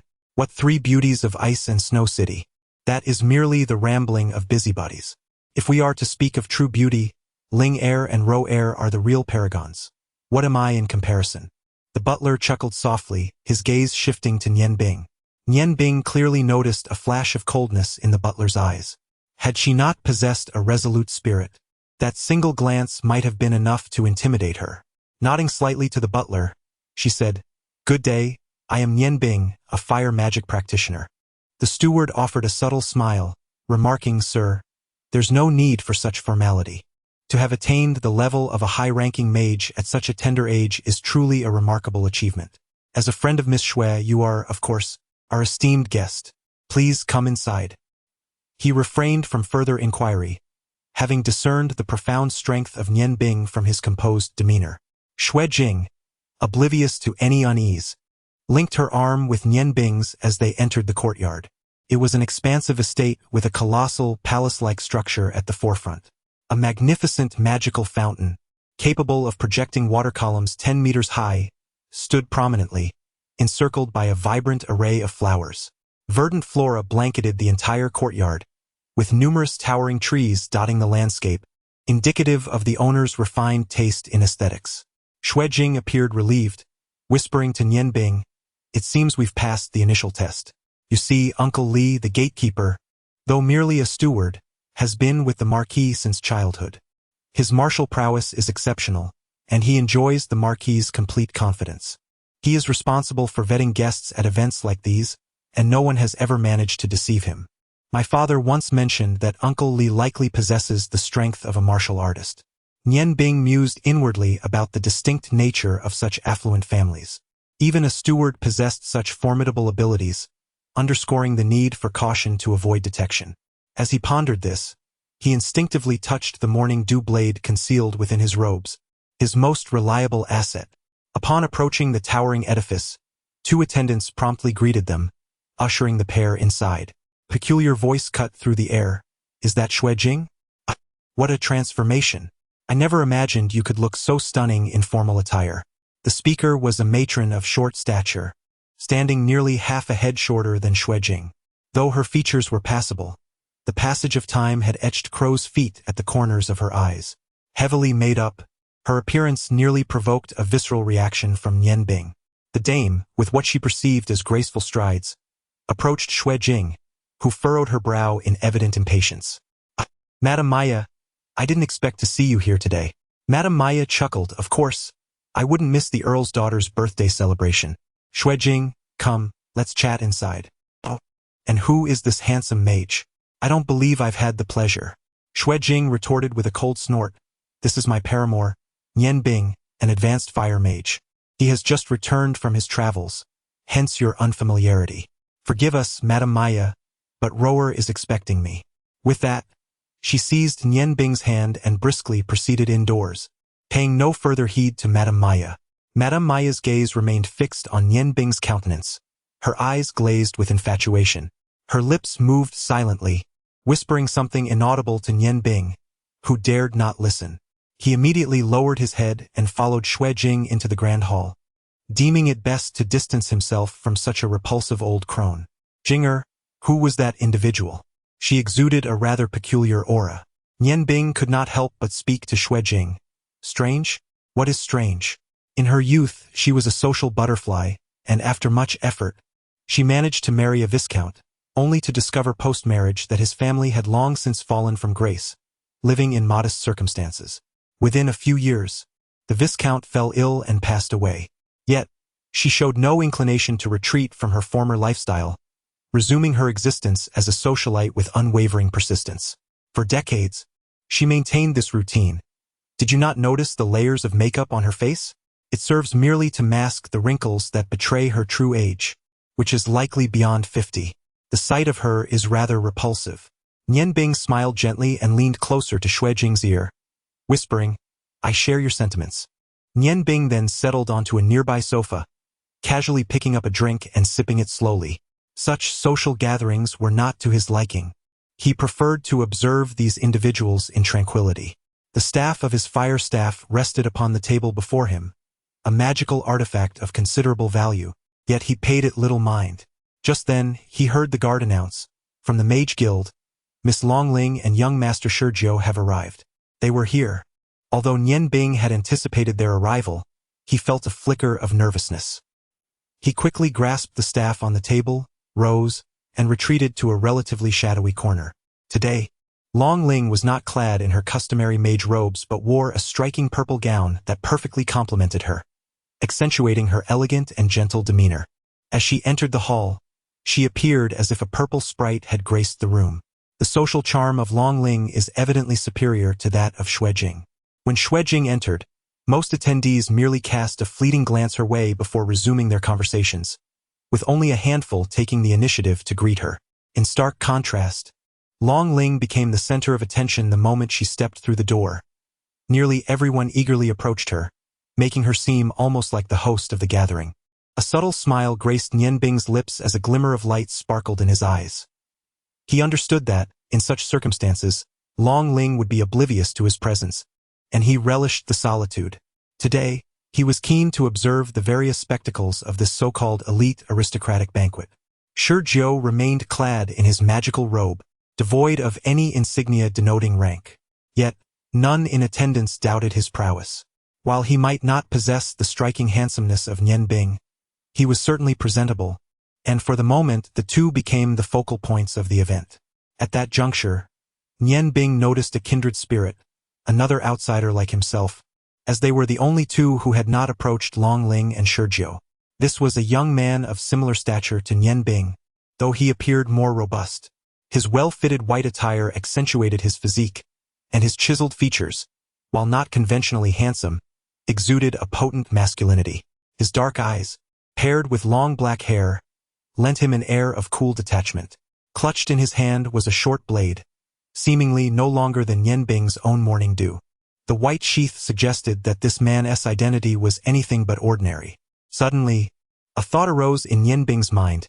Could this person be the cool guy that Xuejing admires? It didn't take long for Nian Bing to affirm his suspicion. In the hall, this was the only individual who matched Xuejing's previous description.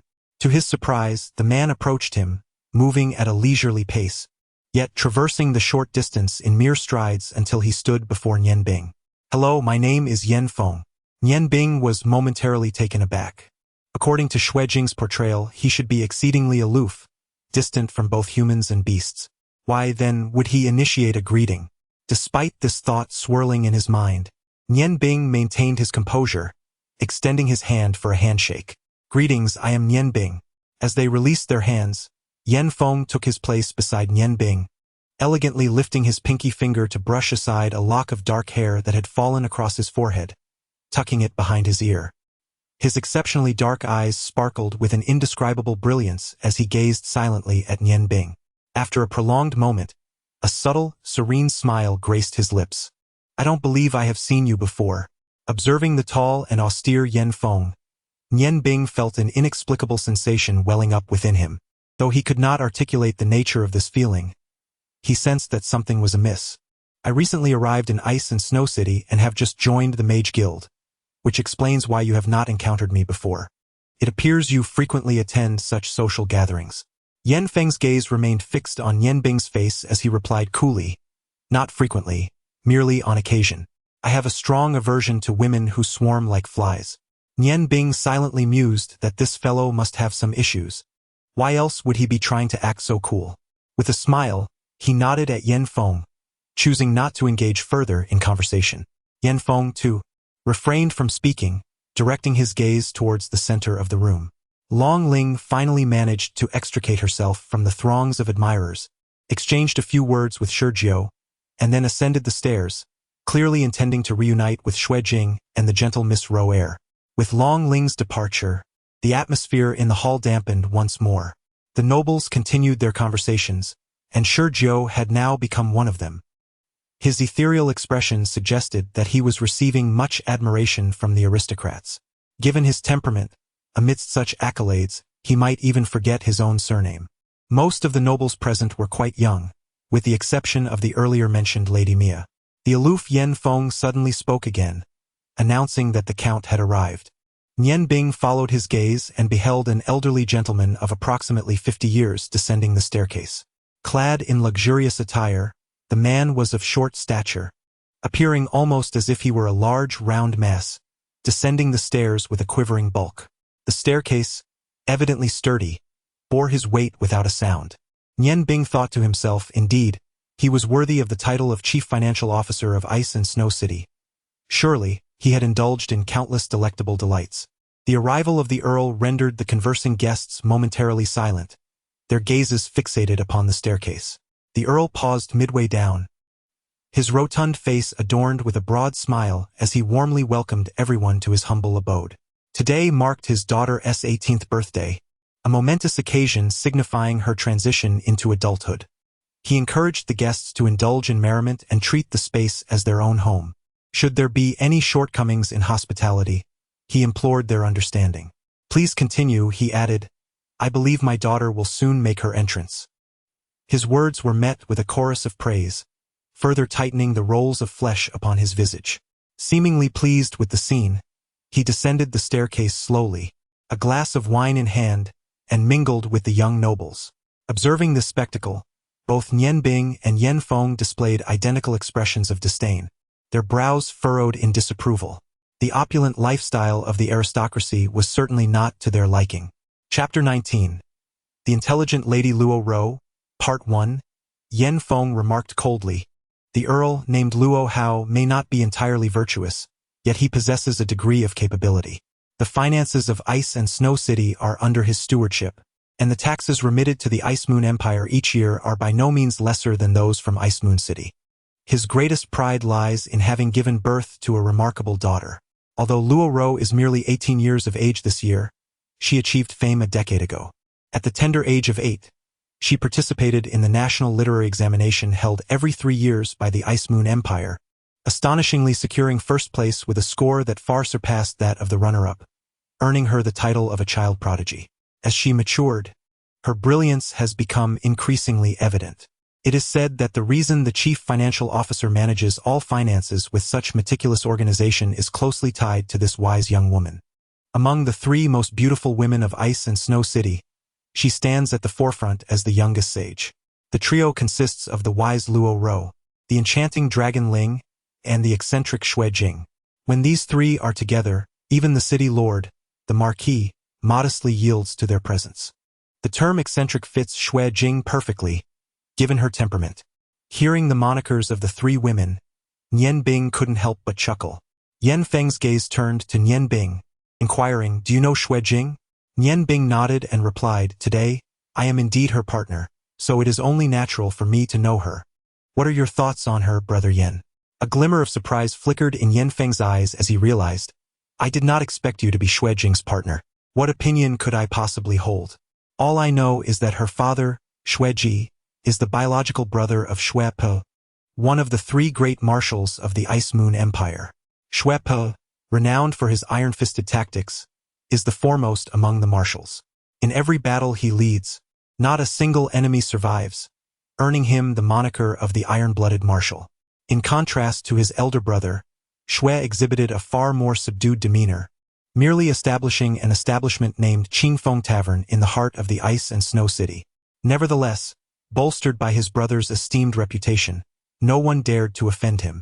Upon uncovering the origins of the Xue family, Nian Bing could not help but draw a sharp breath. To possess the capability to inaugurate such a grand tavern in the very center of Ice and Snow City was indeed no trivial feat. At that moment, gasps of astonishment filled the air as all gazes converged once more upon the staircase, where a collective chant arose. "Wise maiden, wise maiden, wise maiden," descending the stairs. The first to appear were Xue Jing and Long Ling, the 2 ladies adorned in silver and purple gowns that accentuated their alluring figures. Standing side by side, Xue Jing appeared slightly more voluptuous, her years of martial training rendering her robust and vibrant. Long Ling, though somewhat more delicate, exuded a gentle smile that endeared her to those around her. The majority of the gentlemen present found themselves entranced, their eyes fixated above, though notably, Nian Bing and Yen Feng remained unaffected. At that moment, a blue figure emerged between Long Ling and Xue Jing.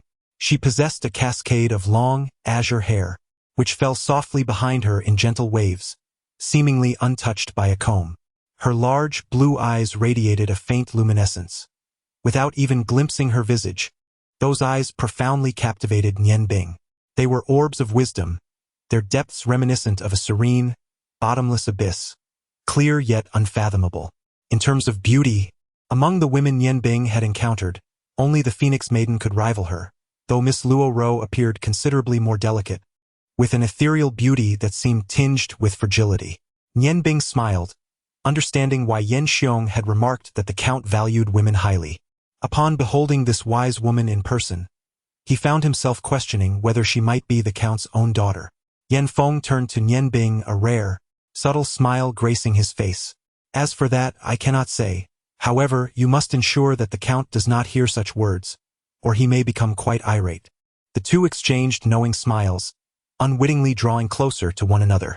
At this juncture, the Count had already descended the staircase, and the wise woman Luo Ro, flanked by Long Ling and Xue Jing, gracefully made her way down. Upon reaching the foot of the stairs, Luo Ro paused, offering a gentle smile as she bowed to the assembled guests.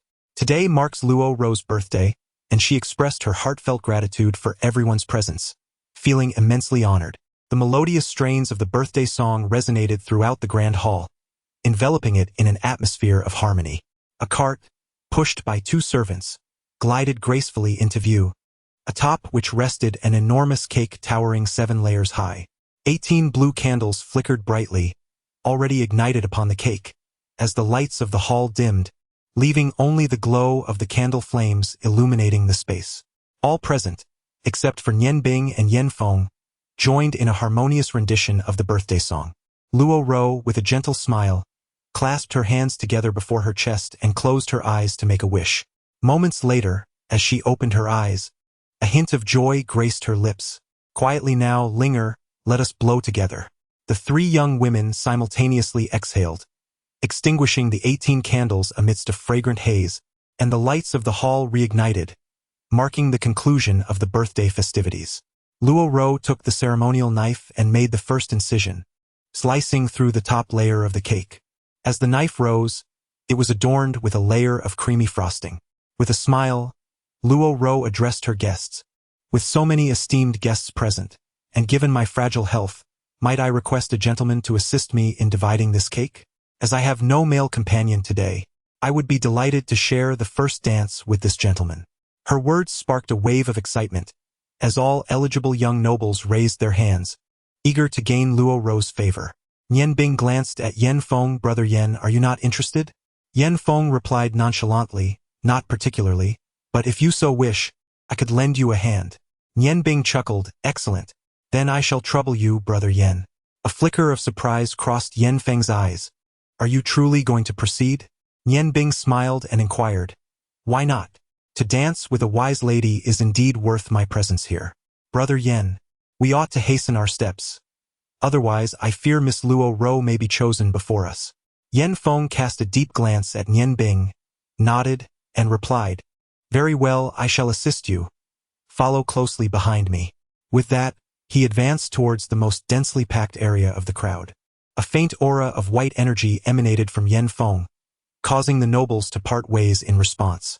Initially inclined to express their anger, they restrained themselves upon witnessing Yan Feng's frosty demeanor.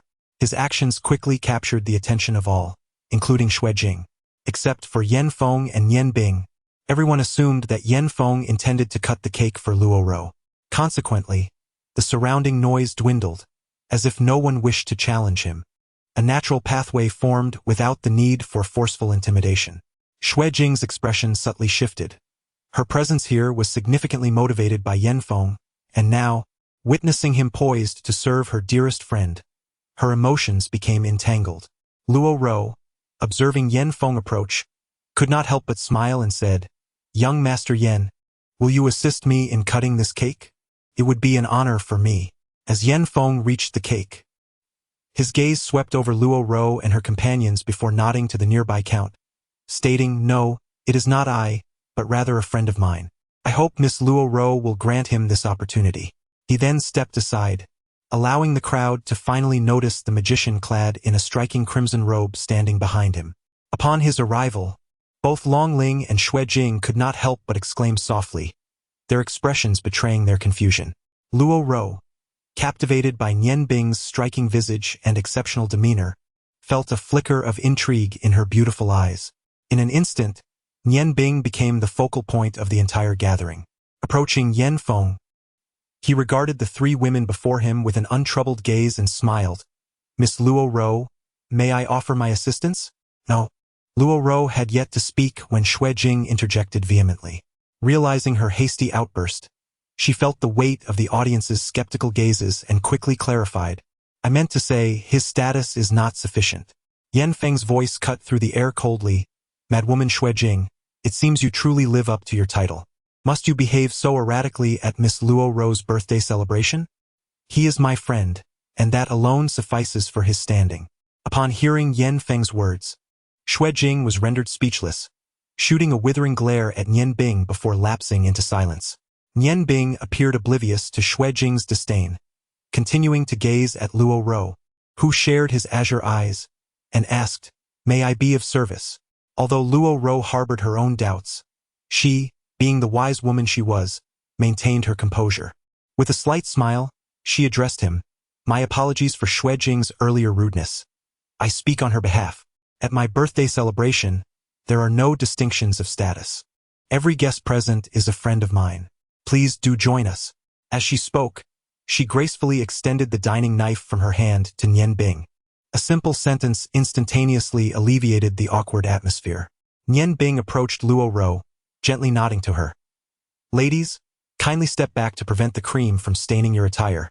Luo Ro cast a glance at Nian Bing and, accompanied by Long Ling and Xue Jing, retreated a few paces. Grasping the knife's hilt, Nian Bing, despite wielding a different blade, could still distinctly sense the essence of the dining knife. He glanced at the plates on the adjacent cart, just as Yan Feng arrived at his side, presenting the first plate into his hand. Nian Bing smiled and remarked, This first piece is naturally reserved for today's birthday girl, Miss Ji Nu. In a flash of brilliance, apart from Yan Feng standing beside him, no one discerned how he executed his movements. A piece of cake had been neatly arranged upon the plate. Strangely, the cream on the knife had vanished, and the cut on the remaining cake was impeccably precise, untouched by any cream. Nian Bing offered the plate to the birthday girl behind him, stating, Consider this slice a birthday gift from me to Miss Ji Nu. Even with her remarkable intellect, Ji Nu failed to grasp Nian Bing's implication. Long Ling couldn't help but exclaim, This is clearly Roer's family cake. How can it be deemed your gift?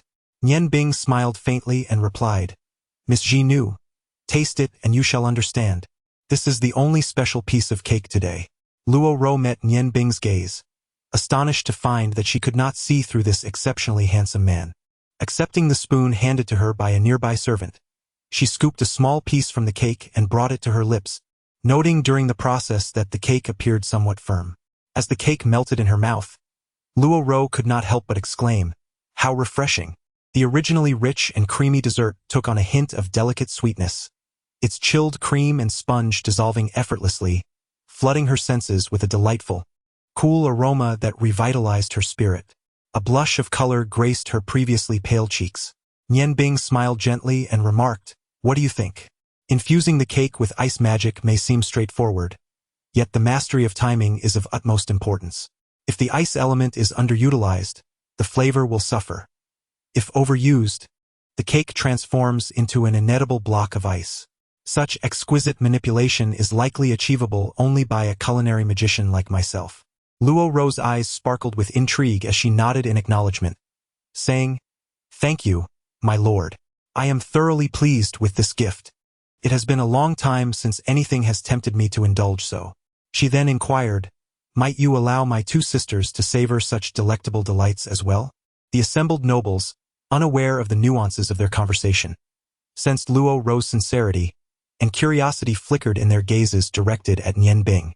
As he took the final piece of cake for himself, the 7-layered confection was perfectly divided, ensuring each person received an equal portion, a clear indication of meticulous calculation. Having consumed nearly half of her piece, Luo Ro smiled at Nian Bing and remarked, I did not expect you to finish dividing the entire cake so swiftly. Nian Bing, holding the cake, approached Luo Ro and said with a smile, Had it been anyone else, they would likely have been unable to dance with you. At first glance, dividing a cake may appear to be a simple task. However, for an ordinary person, distributing over 100 pieces would undoubtedly require a considerable amount of time. Meanwhile, the ball would have commenced, and Luo Ro could easily use the excuse of waiting for the cake to be served to decline any invitations to dance. Once the cake was finally cut, she could conveniently conjure up another reason to evade participation. Such cunning truly befits her reputation as an intelligent woman.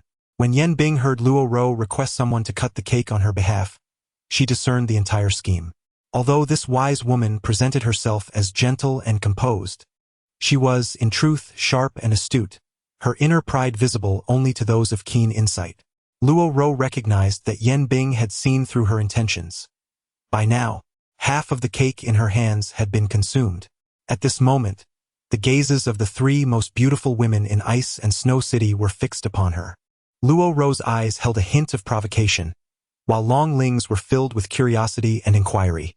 Xue Jing's expression was the most evident. Her anger was tinged with a touch of intrigue. Luo Ro proclaimed, "Once you have finished the cake, you are free to join the ball." She vowed to uphold her promise and dance the first waltz with this gentleman of magic. As the melodious music began to play, Luo Ro extended her right hand towards Yan Bing, who responded with a slight smile, accepting her delicate hand and naturally encircling her slender waist, which seemed fragile enough to break at any moment. With a graceful glide, they stepped onto the dance floor. The guests instinctively parted, clearing the center for their performance. Though Yan Bing's dancing skills were somewhat unrefined, she gradually became more at ease as the music enveloped them. The fragrance emanating from Luo Ro was subtle yet profoundly etched in Yan Bing's memory. It resembled the delicate scent of orchids. Her dainty, almost ethereal hands felt indescribably comforting as they intertwined in his grasp. Their azure gazes locked in a deep exchange, perceived by outsiders as a tender moment. Yet both Yan Bing and Luo Ro understood that the looks they exchanged were laden with challenge. Luo Ro's cherry lips parted.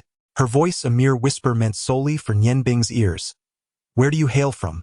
I can assert with certainty that you are not a native of this city. For the Ice Moon Empire seldom boasts individuals with golden hair." A flicker of dissatisfaction danced in Luo Ro's crystalline eyes. Why resort to such platitudes in front of someone who is perceptive? Could you enlighten me as to whom you are accompanying? Yan Feng was known for his reticence in socializing with others, and today he had come alone. It seemed evident to her that their acquaintance was rather recent. To have garnered his assistance, "It appears your charm is quite formidable."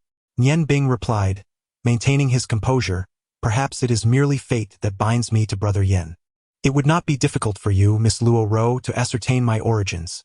Simply inquire with your dear friend." Surprise flickered in Luo Ro's eyes for the first time, as if a realization dawned upon her. "Could it be that you are the one who came with Jing Jing, masquerading as her boyfriend?" Yan Bing responded nonchalantly, "Indeed, you are truly a good friend. You already possess such knowledge, so why necessitate further explanation?" Luo Ro's expression shifted to one of contemplation, while Yan Bing's gaze remained unwavering upon her, resolute and penetrating. In this initial encounter of wits, Luo Ro recognized her defeat, bested by the enigma that was Yan Bing. From childhood to adulthood, this was her first experience tasting the bitterness of failure, leading her to a deeper understanding of the young man before her. The surrounding guests observed the couple in the dance floor, their expressions filled with envy and admiration. The man was handsome and tall, while the woman was breathtakingly beautiful, resembling a pair of golden boys and jade maidens. Even Lord Count, Luo Ro's father, could not help but nod in satisfaction. He had hosted many social gatherings, yet this was the first time he witnessed someone who matched his precious daughter in both appearance and stature. As a piece of music approached its conclusion, Luo Ro, guided by Yan Bing's strong hand, gracefully spun around twice. Yan Bing then wrapped his right arm around her waist, tilting her upper body back as he stepped forward, bringing his face close to hers with a faint smile in his eyes. In a normal tone, he remarked, "Miss Luo Ro, your dancing is truly beautiful. In comparison, I am quite unskilled." With a gentle pressure, Luo Ro straightened her posture, casting a glance at Yan Bing, her eyes filled with charm. "You are too modest. Though your dancing may be inexperienced, you have fully immersed yourself in the music. Given some time, I am certain I would not compare. Well then, esteemed guests, please feel free to dance," she announced, declaring the ball officially commenced. Hand in hand, Luo Ro and Yan Bing walked towards the edge of the floor. Unable to contain her curiosity any longer, she sought to inquire with her close friend. At that moment, Xue Jing seemed to have forgotten about Yan Bing, standing beside Yan Feng, and whispered, "Aren't you going to dance?" Yan Feng cast her a cold glance and replied flatly, "I'm afraid not. I do not dance, especially not with a woman who has just humiliated my friend. Xue Jing, slightly angered, retorted, your friend? How long have you known him? Is he, in your heart, more significant than I am? Yan Feng cast an impatient glance at Xue Jing and replied, no, you are mistaken. It is not merely significant. It is of utmost importance. Upon hearing the initial words, a flicker of joy illuminated Xue Jing's eyes, but as she absorbed the final statement, the rosy hue of her complexion drained away, nearly causing her to faint. Very well, Yan Feng, remember this. Shi Jiu had intended to invite Long Ling to dance but was thwarted by Luo Rou. Nian Bing offered a gentle smile and remarked, Shi Jiu, dear brother, and Ling how delightful to encounter you here today. Long Ling frowned slightly, commenting, indeed, it is quite unexpected. Nian Bing, as an ice mage, why are you adorned in fire mage robes today, and they seem misaligned with your level? This attire looks rather familiar. The approaching Xue Jing only caught the latter part of the conversation and huffed. Of course, it appears familiar. The clothing and the magic staff he wields were borrowed from me. Luo Rou gazed at Nian Bing with curiosity but refrained from speaking. Long Ling's eyes widened as she exclaimed, what? Jing Jing, is this the one you mentioned? At that moment, not wishing to show any leniency towards Nian Bing, who had just embarrassed her, Xue Jing retorted fiercely, indeed, he is the one who chops wood. I never anticipated he would resort to such tricks. Nian Bing replied with serene composure, Jing I assure you, I am not engaging in any tricks. Assisting your friend in slicing the cake aligns perfectly with this guise. Do not forget, I am currently your boyfriend. I understand your curiosity regarding my adeptness in the art of cake slicing. The truth is rather simple. After years of chopping firewood, my technique has naturally become refined. Regardless of the object at hand, the method remains fundamentally the same. He spoke without deceit, his demeanor exuding tranquility. Upon witnessing this calmness, Luo Rou, who had previously formed certain conclusions, found herself questioning her own judgment. Xue Jing, in a fit of anger, exclaimed, You did that on purpose, didn't you? Tell me, what did you just say to Yan Feng? Nian Bing replied with composure, I merely exchanged pleasantries with Brother Yan. He is not as you have portrayed him. Interacting with him is quite pleasant. Silence. Luo Rou called out, somewhat discontented. After all, Nian Bing had just shared the first dance with her, establishing himself as the most significant guest present. If Xue Jing were to expel him, the banquet would lose its purpose. Nian Bing smiled serenely and responded, I apologize, Miss Xue Jing, but I am not your servant. Everyone possesses their own dignity. I hope you can exercise discretion in your words. Moreover, you lack the authority to dismiss a grand mage. Am I correct, Ling Er? As he spoke, he cast his gaze upon Long Ling, whose expression had turned vacant in astonishment.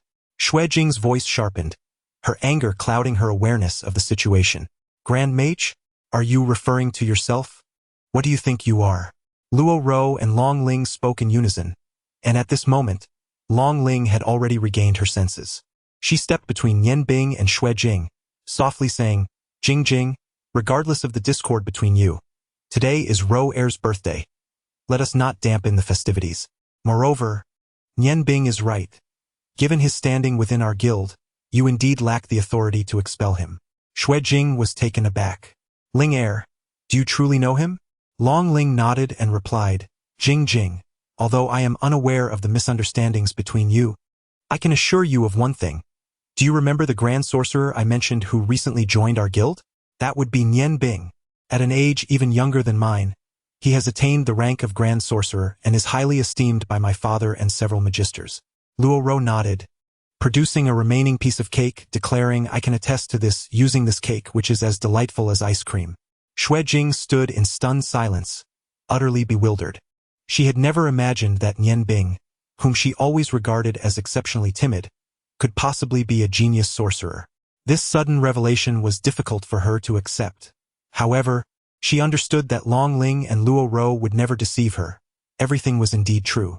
Her gaze turned icy as she shot a glance at Nian Bing, but her emotions soon settled into calmness. Rou Er, I apologize. I can no longer partake in your birthday celebration. I shall come by another day to express my apologies. I must take my leave now. With that, she walked away gracefully, her steps composed and serene.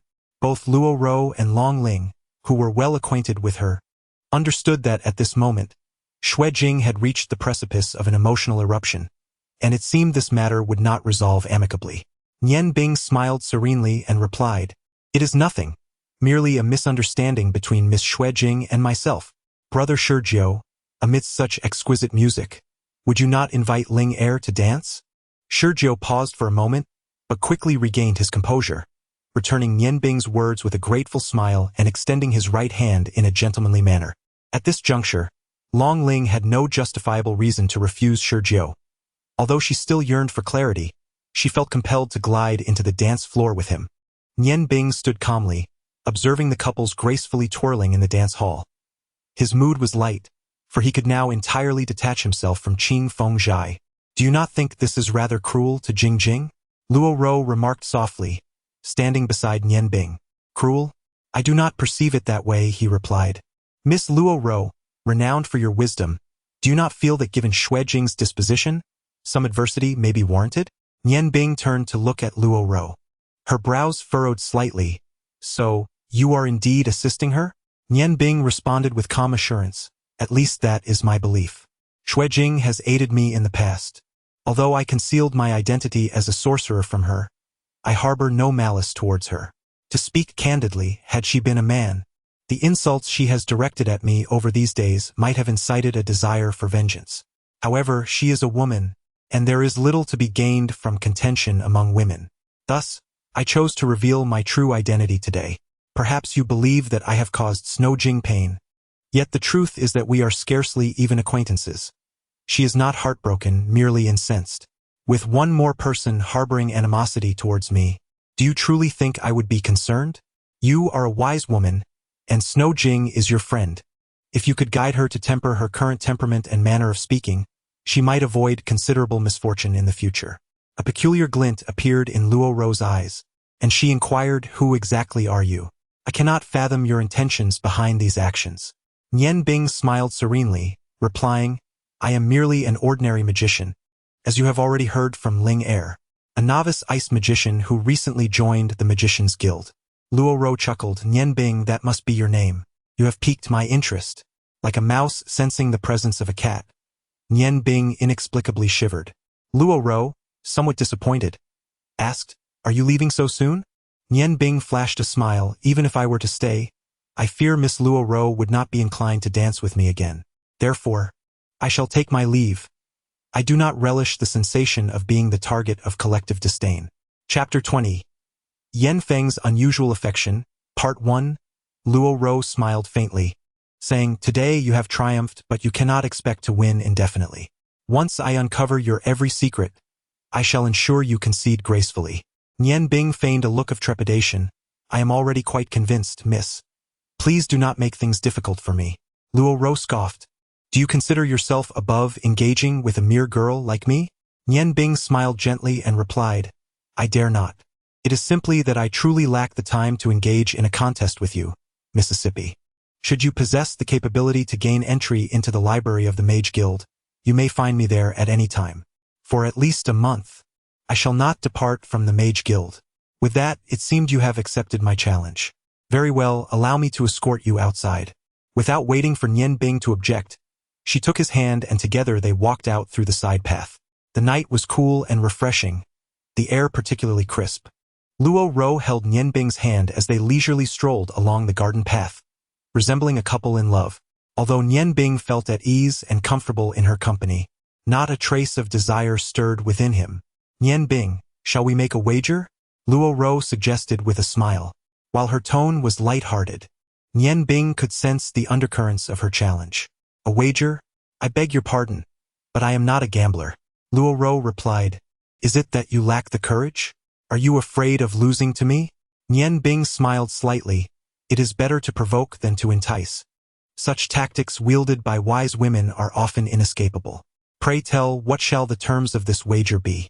Luo Ro proposed, "Let us wager on this month. If within 1 month, I cannot discern your true identity, I shall concede. However, if I uncover it, then you shall lose.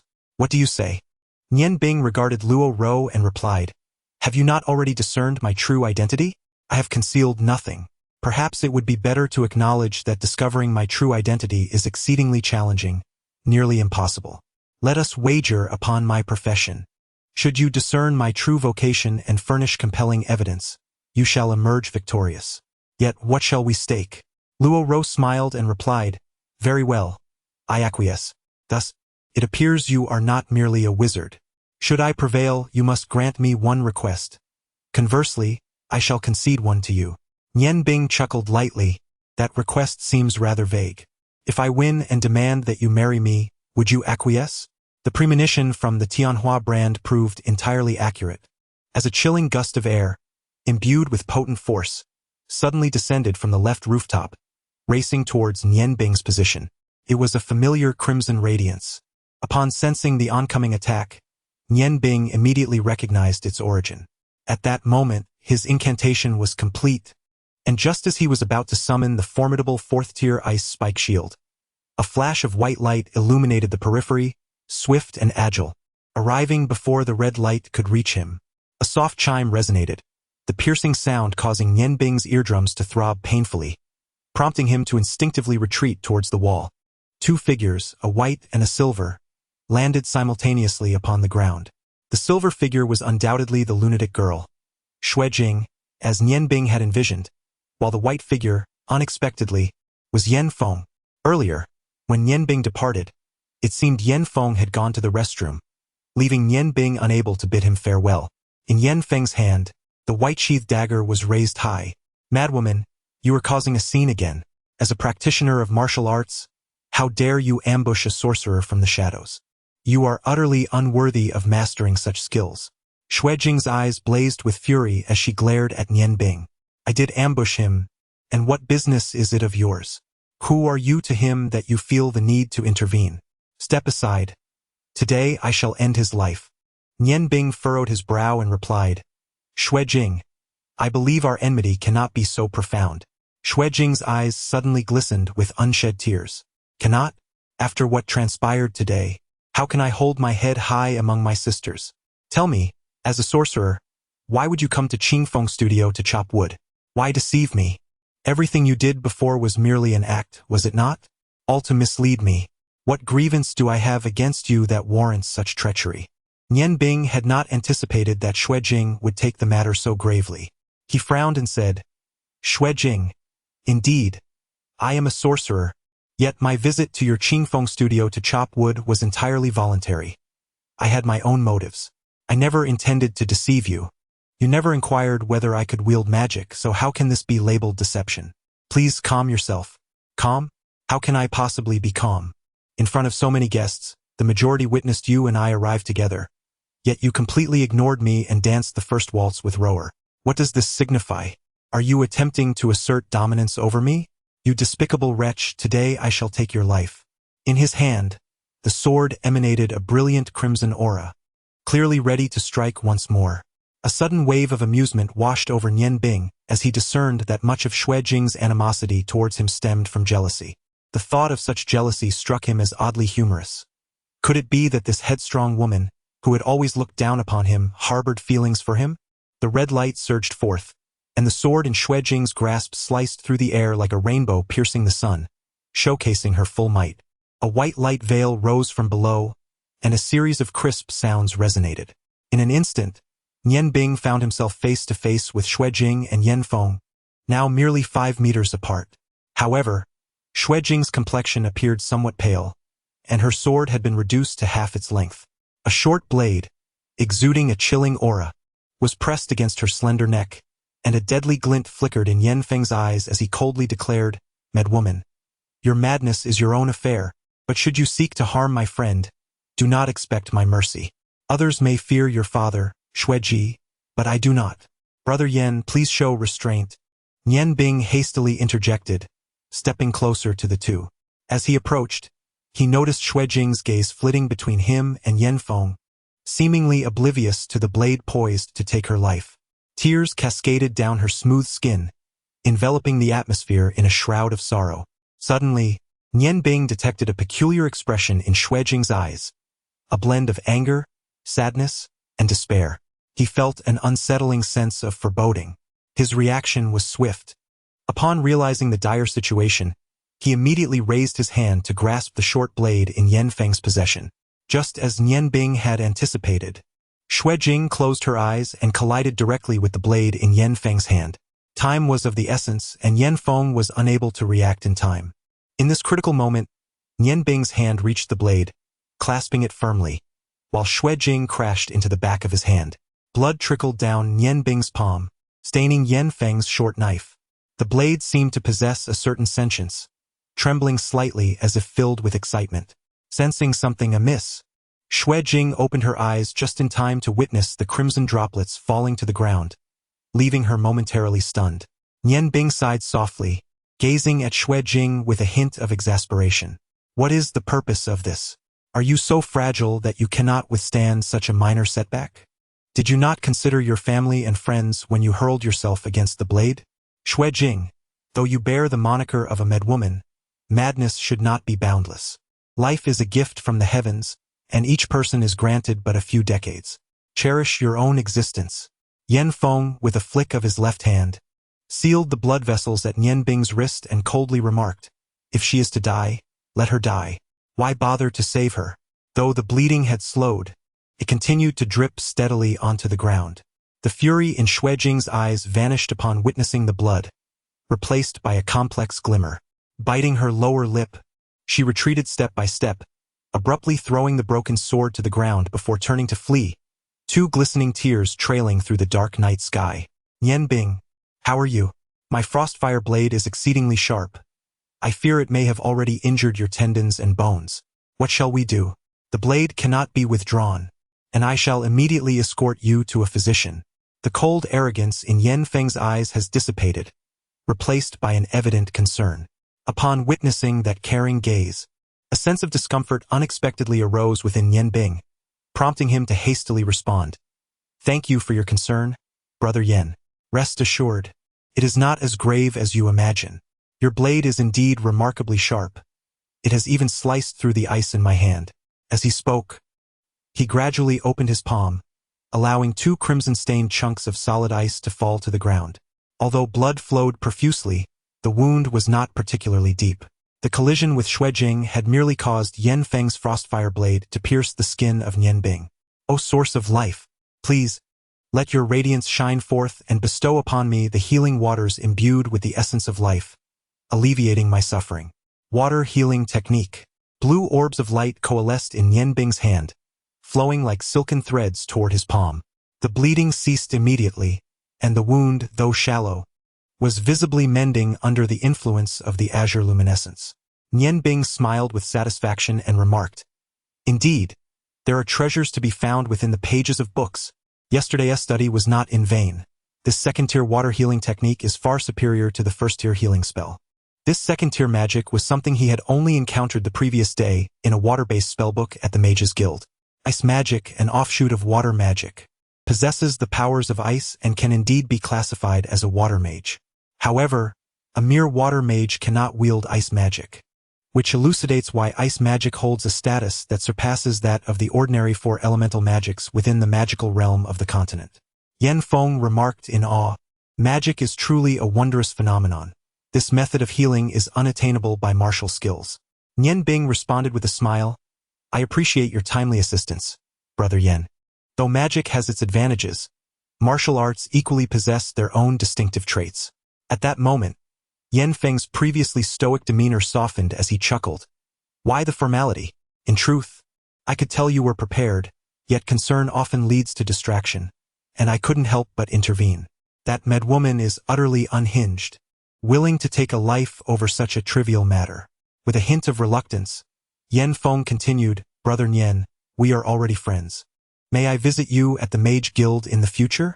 Oh, by the way, you may call me by my given name. I am known as Zhu Hua, Yan Zhu Hua." Nian Bing felt a chill run through him, yet he could not refuse the man who had just saved him. He suppressed the urge to retch and nodded, "Of course, Brother Yan. Until we meet again." After saying this, he slightly bowed to Yan Feng and turned towards the direction of the Mage Guild. As he walked, he contemplated, "Xue Jing, why must you fancy such a fragile individual?" At this thought, a wave of coldness washed over Nian Bing, and he silently wished never to encounter this brother Yan again.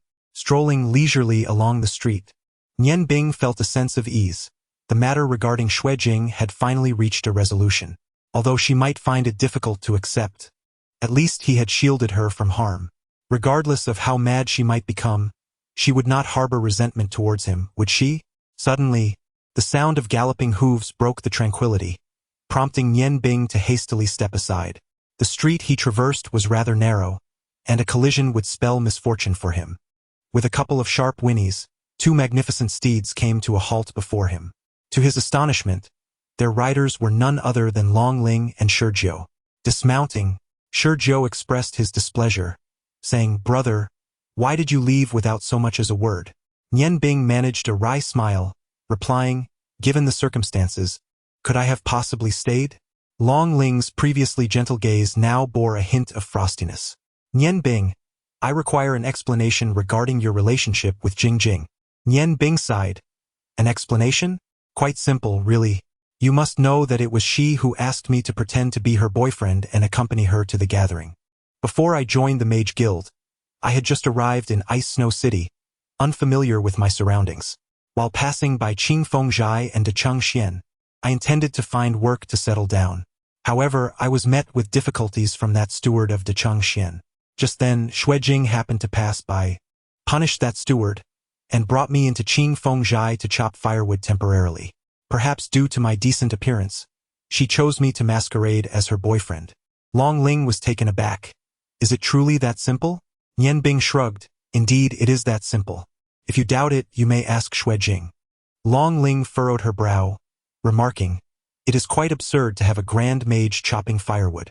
However, since Jingjing initially assisted you, why did you choose to embarrass her at the banquet today? Was it merely to play the role of her boyfriend?"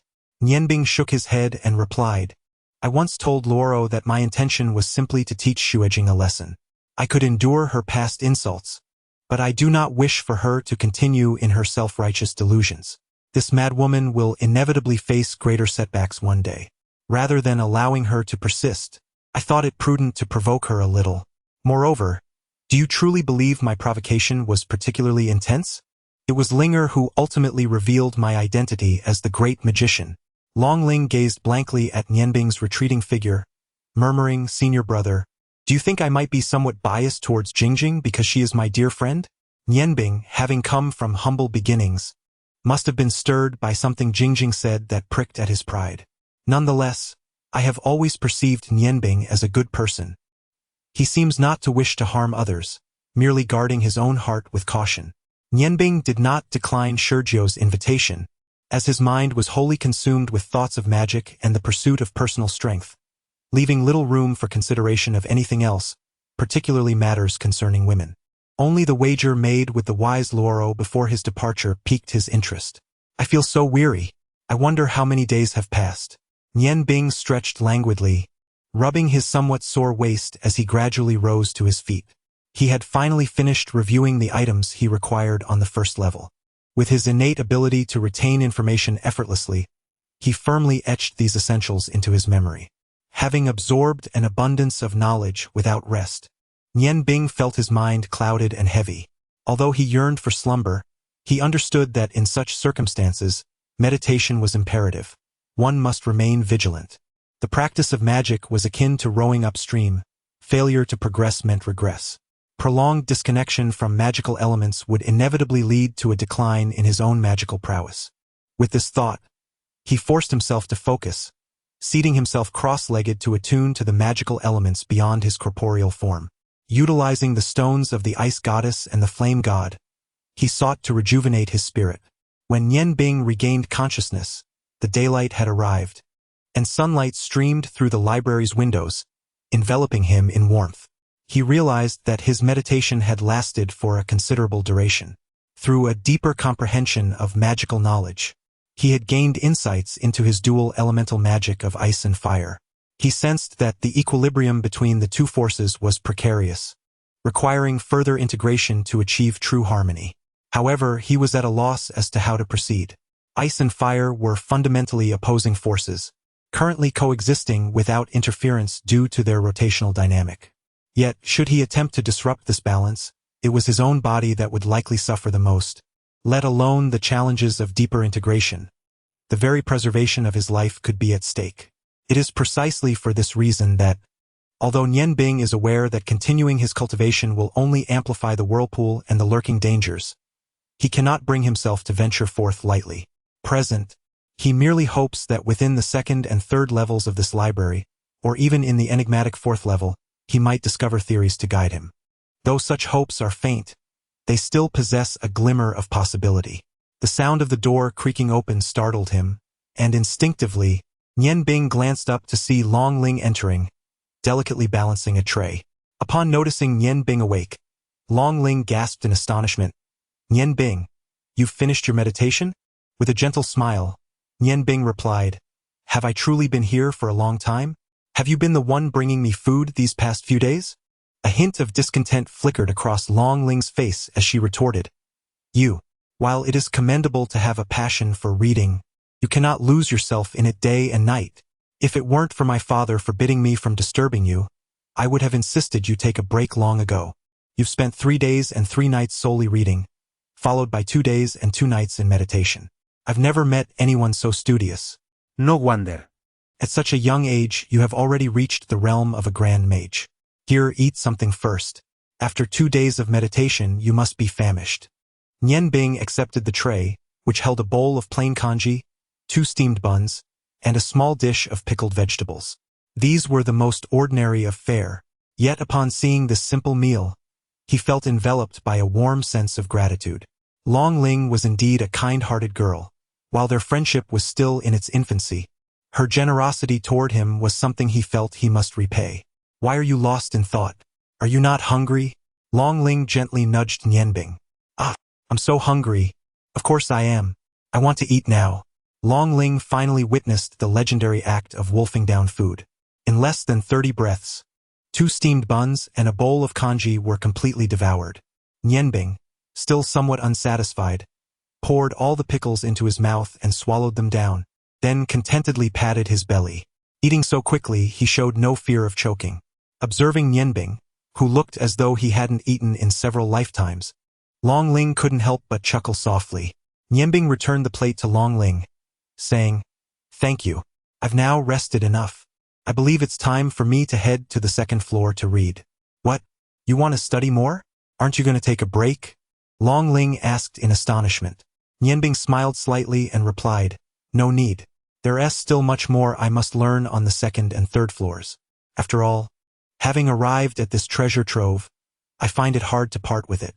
With that, he made his way upstairs. Long Ling stopped Nian Bing, saying, "Wait a moment. Do you know that Jingjing came looking for you yesterday? Also, Yen Feng paid a visit." Nian Bing frowned slightly and asked, "Did they need something from me?" With a wry smile, he continued, "All right, no need to elaborate. Oh, by the way, Linger, what exactly is Yen Feng's background? It seems that no one in Ice Snow City dares to offend him, not even Miss Luo Ro's father, the Count." Long Ling responded, "Him? His identity is quite unique. On the surface, he is the 7th son of His Majesty the King of the Ice Moon Empire, known as His Highness the 7th Prince. However, for reasons unbeknownst to him, he was exiled from the Ice Moon City by the king and ordered to reside in the Snow City, where he was granted a residence. Yen Feng appears to possess few interests. Aside from his daily martial training, he rarely attends banquets and only occasionally strolls through the streets. On that particular day, he attended a banquet merely because he had once asked Rower for a favor. I sensed that he holds you in a rather special regard. It is the first time I have witnessed him show such concern for someone." Nian Bing sighed and remarked, "It would be better if such concern were absent. But why has Xue Jing come to seek me?" Long Ling replied, "Jing Jing seems to have had a scuffle with someone and has sustained some injuries. She informed me that a woman came to Qing Feng Zhai looking for you. After a disagreement with that woman, they fought, and the woman proved formidable, injuring her with just a few moves. It was only when Uncle Xue intervened and informed the woman that you were no longer at Qing Feng Zhai that she finally departed. According to Jing Jing, this woman's strength is not inferior to Uncle Xue's. She appears to possess the capabilities of a martial artist. Jing Jing asked me to convey that the woman caused considerable damage at Qing Feng Zhai, amounting to 167 purple gold coins, and expects you to compensate for it." Nian Bing's body trembled slightly. "Ah, Could it be that she came looking for me? How infuriating. I can't believe I forgot about her. Linger, I must step out for a moment. Thank you for relaying this information. Chapter 21. The Left Hand of the Fire God, Part 1. Without a doubt, Nian Bing understood that the uproar at Qingfeng Studio was undoubtedly caused by the Phoenix Maiden. She must have confronted Xue Jing out of frustration for not finding him there, as he had not visited her. Alas, he was truly foolish, losing all focus on his studies. Upon exiting the library, Nian Bing was consumed by anxiety. For reasons unknown, his mind was filled with the enchanting figure of the Phoenix Maiden.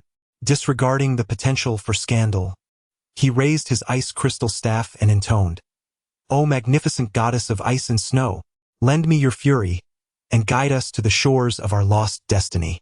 A tempest of snow erupted as blue sparks radiated from the ice crystal staff, chilling the air around him significantly. The winds howled, and the snow swirled, as the fourth-tier blizzard grew increasingly ferocious. Nian Bing immersed himself entirely in the essence of ice, allowing his body to soar with the snowflakes, ascending into the tempest. Utilizing the blizzard for short-distance flight, the distance one could traverse depended entirely on the mage's level of mastery. The more powerful the mage, the farther they could fly. With Nian Bing's current prowess as a grand mage, coupled with his effective control over magic, he deftly utilized minimal magical energy to aid his flight, making the journey from the Mage Guild to the Iron Shop quite manageable. In the distance, he spotted the courtyard of the Iron Shop, where a vibrant red light danced and twirled, resembling a crimson dragon. Though still far off, he could faintly sense the immense aura contained within. Nian Bing carefully guided the blizzard as he descended towards the courtyard. As the distance gradually diminished, Nian Bing discerned that the swordswoman was none other than the Phoenix Maiden. It was the first time he had witnessed her practicing martial arts, and his heart stirred with a subtle sensation. He vaguely sensed that her combat aura was formidable, rivaling that of the renowned divine craftsman Hua Tian from the past. The combat aura enveloped the entire courtyard, the dark crimson glow generating a searing airflow. Even at a height of 20 meters above the ground, Nian Bing felt the temperature rising incessantly, causing the snowflakes that aided his flight to melt away, and he was on the verge of losing control of his body. The blizzard, after all, exerted a certain influence over the weather. While the Phoenix Maiden was engrossed in her sword practice, she suddenly sensed a chill in the surrounding air, and the currents grew intense. Instinctively, she glanced upwards, where a blue figure was descending toward her. Already in a foul mood, she exclaimed sharply, "Who goes there?" With a slight shift of her stance, she grasped the Li Tian divine sword tightly, suddenly stepping forward. Utilizing the strength of her legs, waist, back, arms, and wrists, a torrent of crimson fiery combat aura surged upward as if cleaving the heavens and splitting the earth. With a piercing shriek, the red combat aura extended like an extension of the Li Tian divine sword. A 1-meter-wide crimson blade of light aimed directly at Nian Bing. Suddenly feeling an immense pressure emanating from below, Nian Bing was taken aback. There was no time for explanation. In such a perilous moment, he instinctively retrieved the morning dew blade from his bosom. No, it was more fitting to refer to it as the sigh of the ice goddess. The cloth strips encircling the hilt disintegrated into icy powder under the overwhelming force of the ice element, and a brilliant blue radiance surged forth. Nian Bing could no longer afford the luxury of chanting incantations. Instead, he hastily scattered a handful of paper into the sky. Under the influence of the sigh of the ice goddess, those 10 or so sheets of paper astonishingly transformed into a massive ice net, interwoven with numerous ice blades. In order to prevent the sigh of the ice goddess from excessively leaking the essence of the ice goddess stone, Nian Bing had no choice but to deliberately invoke his magical power to establish a small barrier around the ice goddess stone while channeling the magical energy attached to those papers. Although this measure successfully curtailed the essence from escaping, it inevitably diminished the power of the ice net considerably. One by one, the ice blades collided against the colossal fiery blade with a resounding crash. The fiery blade, formed by the fighting spirit of flames, weakened under the relentless impacts of the ice blades, yet the ice blades were merely second-tier ice magic. How could their might compare to the devastating strike of the void-splitting fighting spirit, based on the divine sword of the sky? Though the brilliance of the fighting spirit was somewhat diminished, it still advanced menacingly towards Nian Bing. The barrage of over 10 ice blades afforded him a precious moment. No longer daring to utilize the sigh of the ice goddess, he drew forth the flame god's stone from his bosom and quickly intoned, "O great flame god, please allow me to borrow your left hand, so that flames may descend upon the earth, extinguishing all malevolent forces, allowing the fire to illuminate the land and obliterate all obstacles in its path." The left hand of the fire god, as legend has it, is the most vulnerable part of his being. Thus, this fire-based magic, akin to summoning fire elements, is merely of the 5th tier. Were it the right hand of the fire god, though the distinction is slight, the level would differ by a staggering 4 tiers. The 9th tier right hand of the fire god could effortlessly annihilate a battalion of heavy cavalry numbering in the thousands. As the incantation concluded, a colossal hand of fire suddenly materialized before Nian Bing, while simultaneously, the crimson aura of the energy slash approached him. The immense fiery hand met the energy slash not in a direct confrontation. Instead, as it grasped the energy slash in midair, it forcefully redirected it to the side. Although the left hand of the fire god is the weakest aspect of his being, it remains a part of him. This 5th tier single target spell, while not the zenith of a grand sorcerer's capabilities, is indeed nearing its limits. The energy slash, propelled by the divine sword of heaven, was undeniably formidable, yet it was still deflected by the left hand of the fire god and veered past Nian Bing. Under Nian Bing's deft control, the fiery hand opened its palm at the opportune moment, refraining from exhausting its magical energy in a futile struggle against the energy slash, instead remaining poised before Nian Bing. "Phoenix Maiden, do not act. It is I," Nian Bing called out urgently. The fierce energy slash unleashed by the Phoenix Maiden, grounded in the divine sword of departure, was truly terrifying. The fire goddess' left hand merely grazed it from the side, yet it diminished by a third. Had it not been summoned by the flame god stone, this 5th tier magic would have undoubtedly been obliterated. As the dragon spirit mentioned, the Phoenix Maiden's prowess has undoubtedly reached the level of a martial fighter, and how young she is. Martial fighters are formidable warriors, comparable to sorcerers. Under the protection of the fire goddess' left hand, Nian Bing gradually descended. Thanks to the flame godstone's influence, casting this 5th tier magic did not burden him excessively. He landed before the Phoenix Maiden, a hint of trepidation in his expression, and with a wry smile remarked after a few days apart, "You needn't welcome me so fervently. One might perish from such intensity." Upon touching the ground, the colossal left hand of the fire god vanished as well. With a flash of red light, the divine sword of departure was sheathed.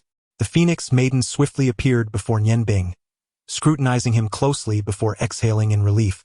"Who prompted your sudden descent? Thankfully, you were not harmed. While practicing my swordsmanship, I become entirely absorbed. Any external stimulus triggers an immediate response. I am fortunate that no grave error occurred. Why choose to descend from above when there is a door?"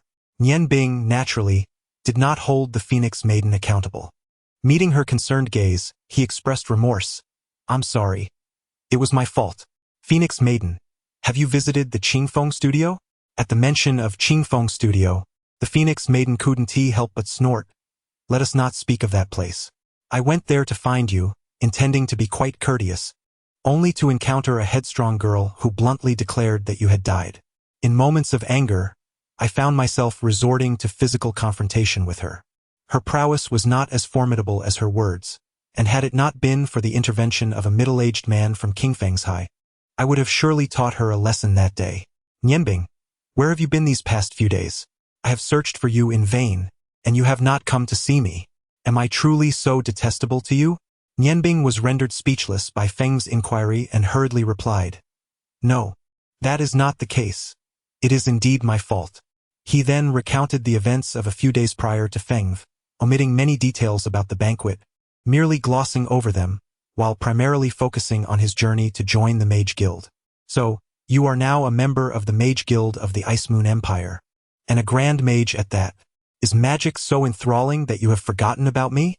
Although Feng's words suggested reproach, a smile had already graced her lovely face, indicating she bore no real animosity towards Nian Bing.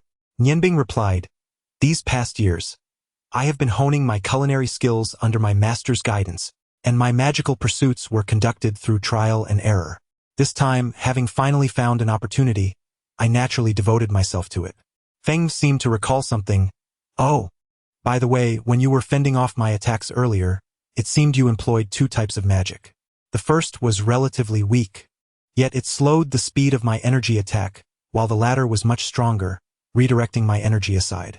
However, I find it curious that these two spells do not appear to belong to the same attribute. When I first witnessed you wield both ice and fire magic simultaneously, I initially presumed that your magical prowess was rather modest, perhaps due to a lack of guidance leading you to cultivate two forms of magic. I thought that your insufficient magical energy would not adversely affect your physique. However, it appears that both of your magical arts have reached a commendable level. Could it be that you are indeed a dual-element mage, mastering both ice and fire? These two forms of magic are inherently opposing forces. Nian Bing was taken aback. Although he harbored a fondness for Feng Nu, he was reluctant to divulge his secrets. He hastily clarified, I possess both ice and fire attributes, which enables me to cultivate these two types of magic simultaneously. Yet, as you rightly surmise, their inherent conflict makes it challenging for me to achieve greater heights. To avoid the backlash of their opposition, I must carefully regulate my magical energy. Nevertheless, this suffices for me, as I am merely a chef. My magic serves only as an aid to my culinary skills. Feng Nu, with a glimmer of intrigue in her eyes, gazed at the sheathed Lydian divine sword in her hand and nodded. Indeed, it seems I have attained a level akin to that of a martial artist. Nian Bing, I sense your curiosity regarding my youthful yet formidable strength.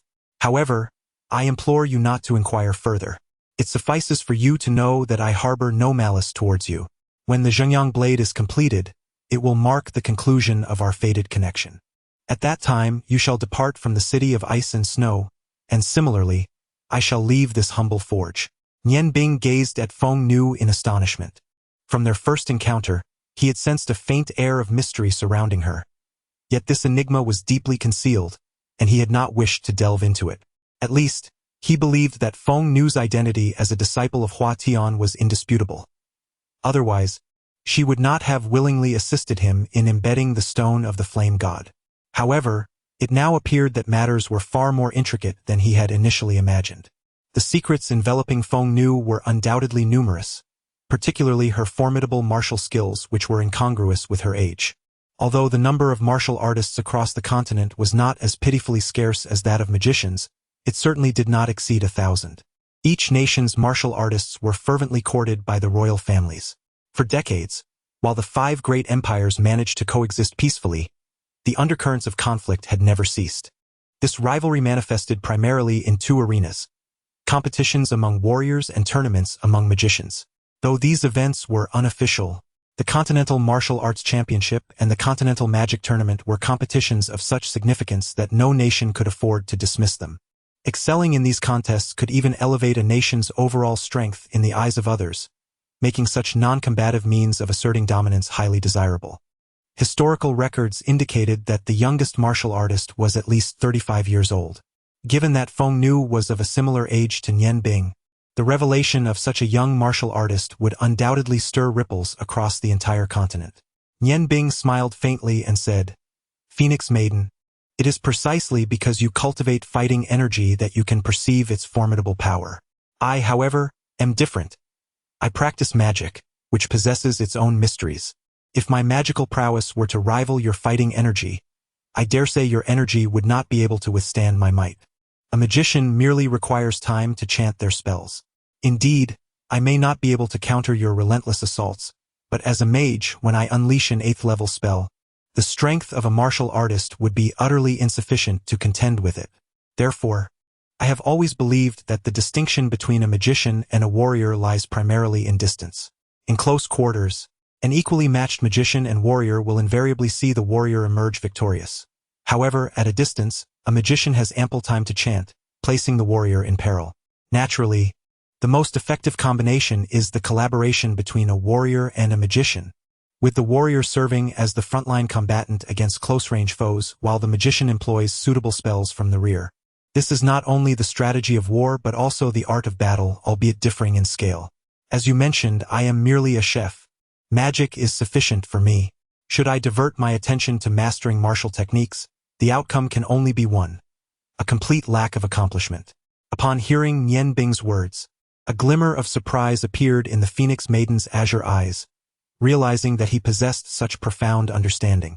"Then I shall refrain from saying more," she replied. "It seemed that today you had not prepared any delectable dishes for me to savor." At this point, the yearning in the Phoenix Maiden's eyes was unmistakable, as she remained deeply enamored with Nian Bing's culinary skills. Nian Bing, with a sense of helplessness, spread his hands and said, "Indeed, as soon as I heard that you once sought me out at Qingfeng's High, I rushed over without any preparation. Perhaps I should go buy some things now." The understanding displayed by the Phoenix Lady stirred a flicker of emotion within Nian Bing. Speaking with her required little elaboration. Often, a mere glance was sufficient for them to comprehend each other's desires. This mutual understanding fostered a sense of ease, enhancing Nian Bing's fondness for the enigmatic Phoenix Lady. Since his arrival in the Ice and Snow City, he had encountered 4 beautiful women, yet in terms of impression and significance in Nian Bing's heart, the Phoenix Lady undeniably held the foremost position. Although she possessed an air of mystery, she bore no elements that Nian Bing felt apprehensive about. He even chose not to conceal his dual magical abilities from her. When together, everything felt so natural, as if he had removed an invisible mask, an intimacy reserved for kin. The Phoenix Lady spoke no further, escorting Nian Bing to the entrance of a shop selling waterlogged ironware. "All right, you may leave now. Take this. Should you encounter any insurmountable troubles in Ice and Snow City, simply blow on it, and I shall arrive without delay." She retrieved a small flute from her bosom and handed it to Nian Bing. The flute, approximately 3 inches in length, was a deep crimson hue, adorned with several holes of varying sizes, intricately carved in the shape of a phoenix, exuding an ancient charm. Its lustrous surface alone attested to its worth, further enhanced by the warmth it radiated. "Give it a try," the Phoenix Lady said with a smile. Nian Bing raised the flute to his lips and gently blew into it, sensing as if a sharp sound emanated from the instrument, yet his ears remained oblivious to it. The Phoenix Maiden, with a triumphant tone, declared, "This phoenix flute is an exceedingly precious heirloom of my family. You must take good care of it. I possess only this one, and it is not a gift for you, merely a temporary loan. When the Zhengyang blade is completed, you must return it to me. It is not out of stinginess. Rather, it is the only memento my mother left me, and I cannot part with it lightly." The sound produced by the phoenix flute can only be heard by our clan, or no, by those who have undergone special training like us. At this juncture, the Phoenix Maiden recalled her mother's dying words, which advised that the flute could only be entrusted to someone truly deserving, someone worthy of a lifelong commitment. This thought brought a faint blush to her delicate face. The subtle fragrance emanating from the flute stirred a wave of excitement within Nian Bing. "Phoenix Maiden, I shoo." She placed her finger upon her lips, signaling him to remain silent. "Let us not speak of it. We are friends, and it is only natural to assist one another. Remember, merely friends." Nian Bing momentarily froze, as if doused with cold water, awakening him to reality. Gazing upon the Phoenix Maiden's exquisite visage, he acknowledged, indeed, just friends, especially since it was not the right time for him to pursue romantic feelings. He quickly gathered his thoughts, stepped forward respectfully, and greeted President, "Good day." Long Ji offered a slight smile and replied, "It is commendable to have a passion for cultivation, but do not overexert yourself. If everyone in our guild were as diligent as you, I would have no worries at all." Nian Bing spoke with a serene demeanor. "Thank you for the compliment, President. Since I began my journey into the realm of magic, this is the first time I have encountered such an abundance of magical tomes, and for me, they are the greatest treasures. One cannot venture into a treasure trove empty-handed. Indeed, understanding these theoretical concepts will require some time. Having started my studies later than others, I must hasten my learning to ensure my future cultivation proceeds more smoothly." Longji nodded slightly and remarked, "When you first entered the library, I was not particularly surprised, for every magician requires spells that resonate with their own essence. What astonished me was that you spent several days delving into the magical materials on the first floor. Beginning with the fundamentals is ample evidence of your potential. The first 3 levels of the library remain entirely accessible. Continue your studies diligently, and should you encounter any difficulties, do not hesitate to seek my assistance. As for the matters concerning Qingfeng Studio, you need not worry. I share a strong rapport with its master, and with my intervention, they shall no longer cause you any trouble. Since you are eager to cultivate, feel free to pursue your studies further. I have heard from Linger that you are preparing to advance to the second level of the library.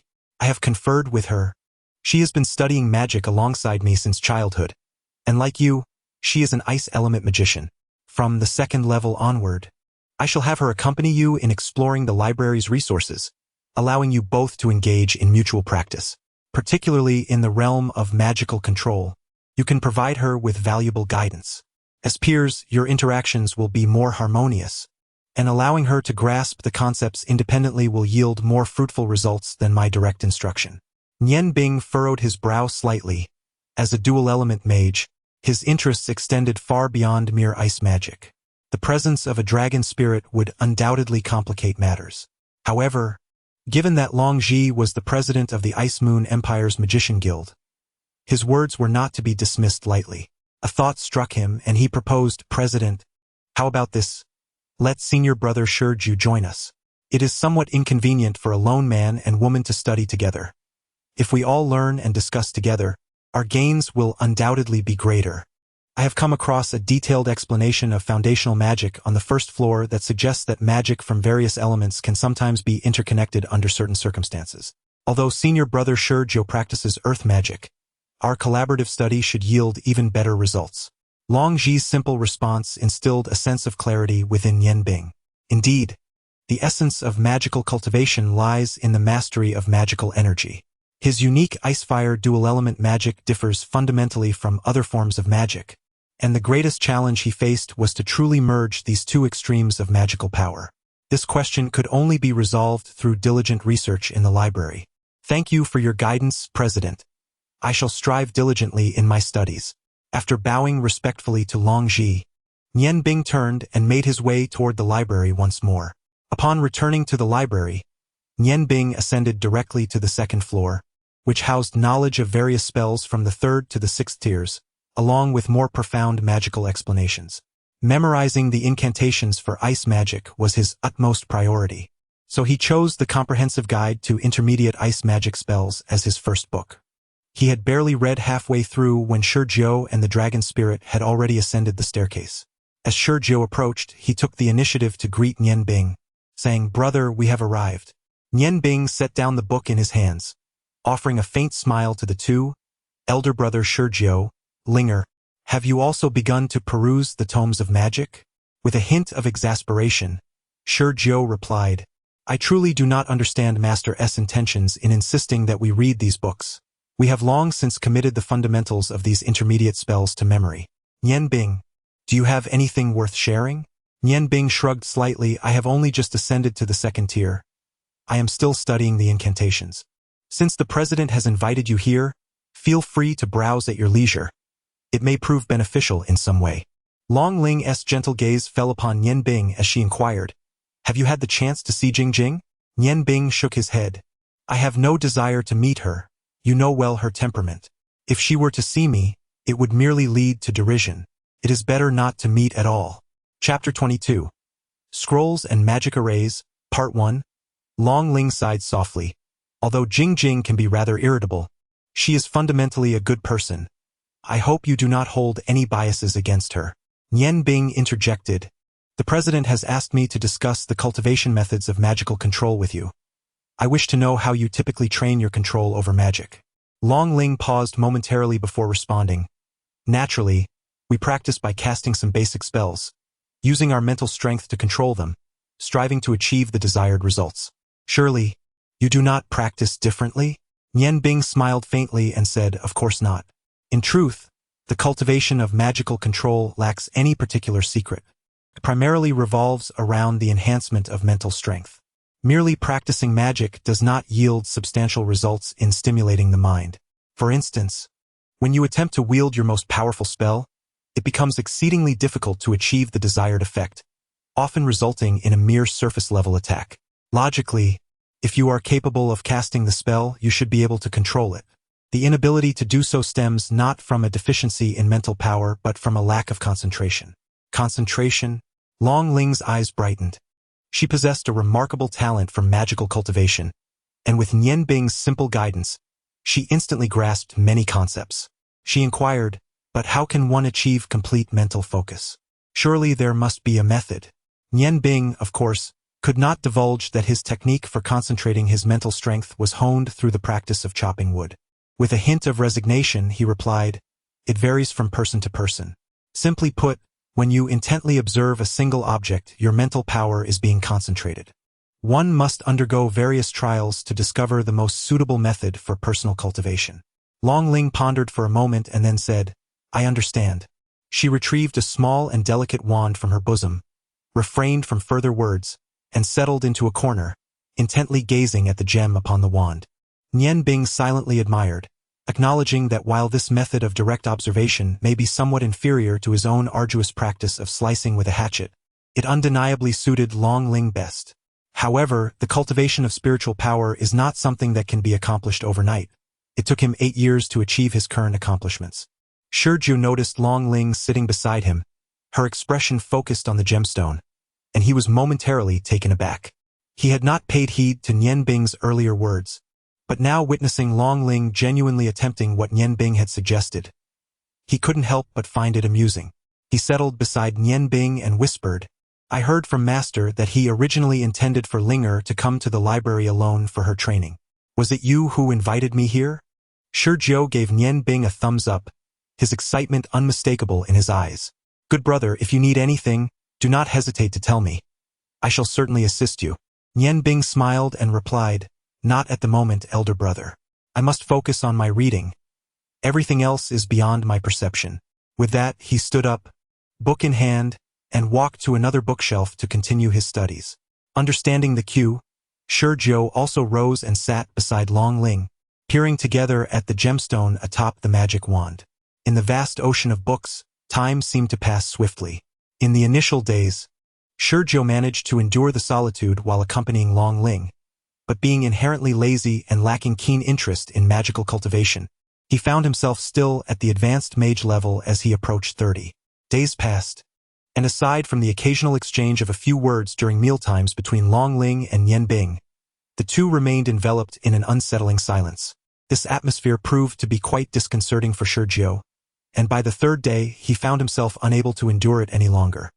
He limited his visits to mere brief check-ins, choosing to avoid lingering in their presence. Nian Bing and Long Ling seemed as inert as wooden figures, and Shiju had developed a profound trust in Nian Bing. By the 7th day, he ceased his visits altogether, allowing the duo to continue their studies within the library undisturbed. Nian Bing held a book in one hand while swiftly channeling magical energy with the other, meticulously inscribing on a scroll. This magical scroll was crafted from a unique material, coated with a layer of powdered stone derived from crushed magical gems. Through the art of magical inscription, one could store magical energy within the scroll, enabling instantaneous casting without the need for incantations.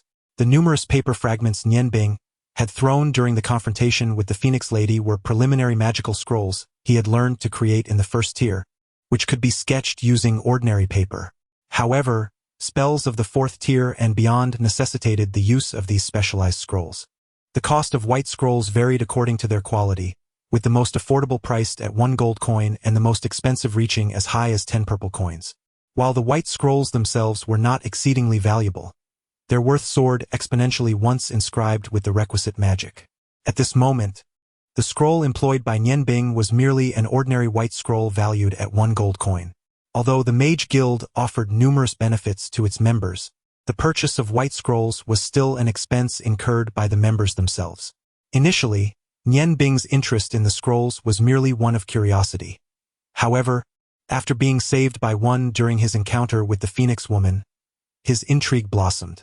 Having memorized the necessary incantations and studied the requisite knowledge, he began to delve into the art of scroll inscription and utilization on this 2nd floor.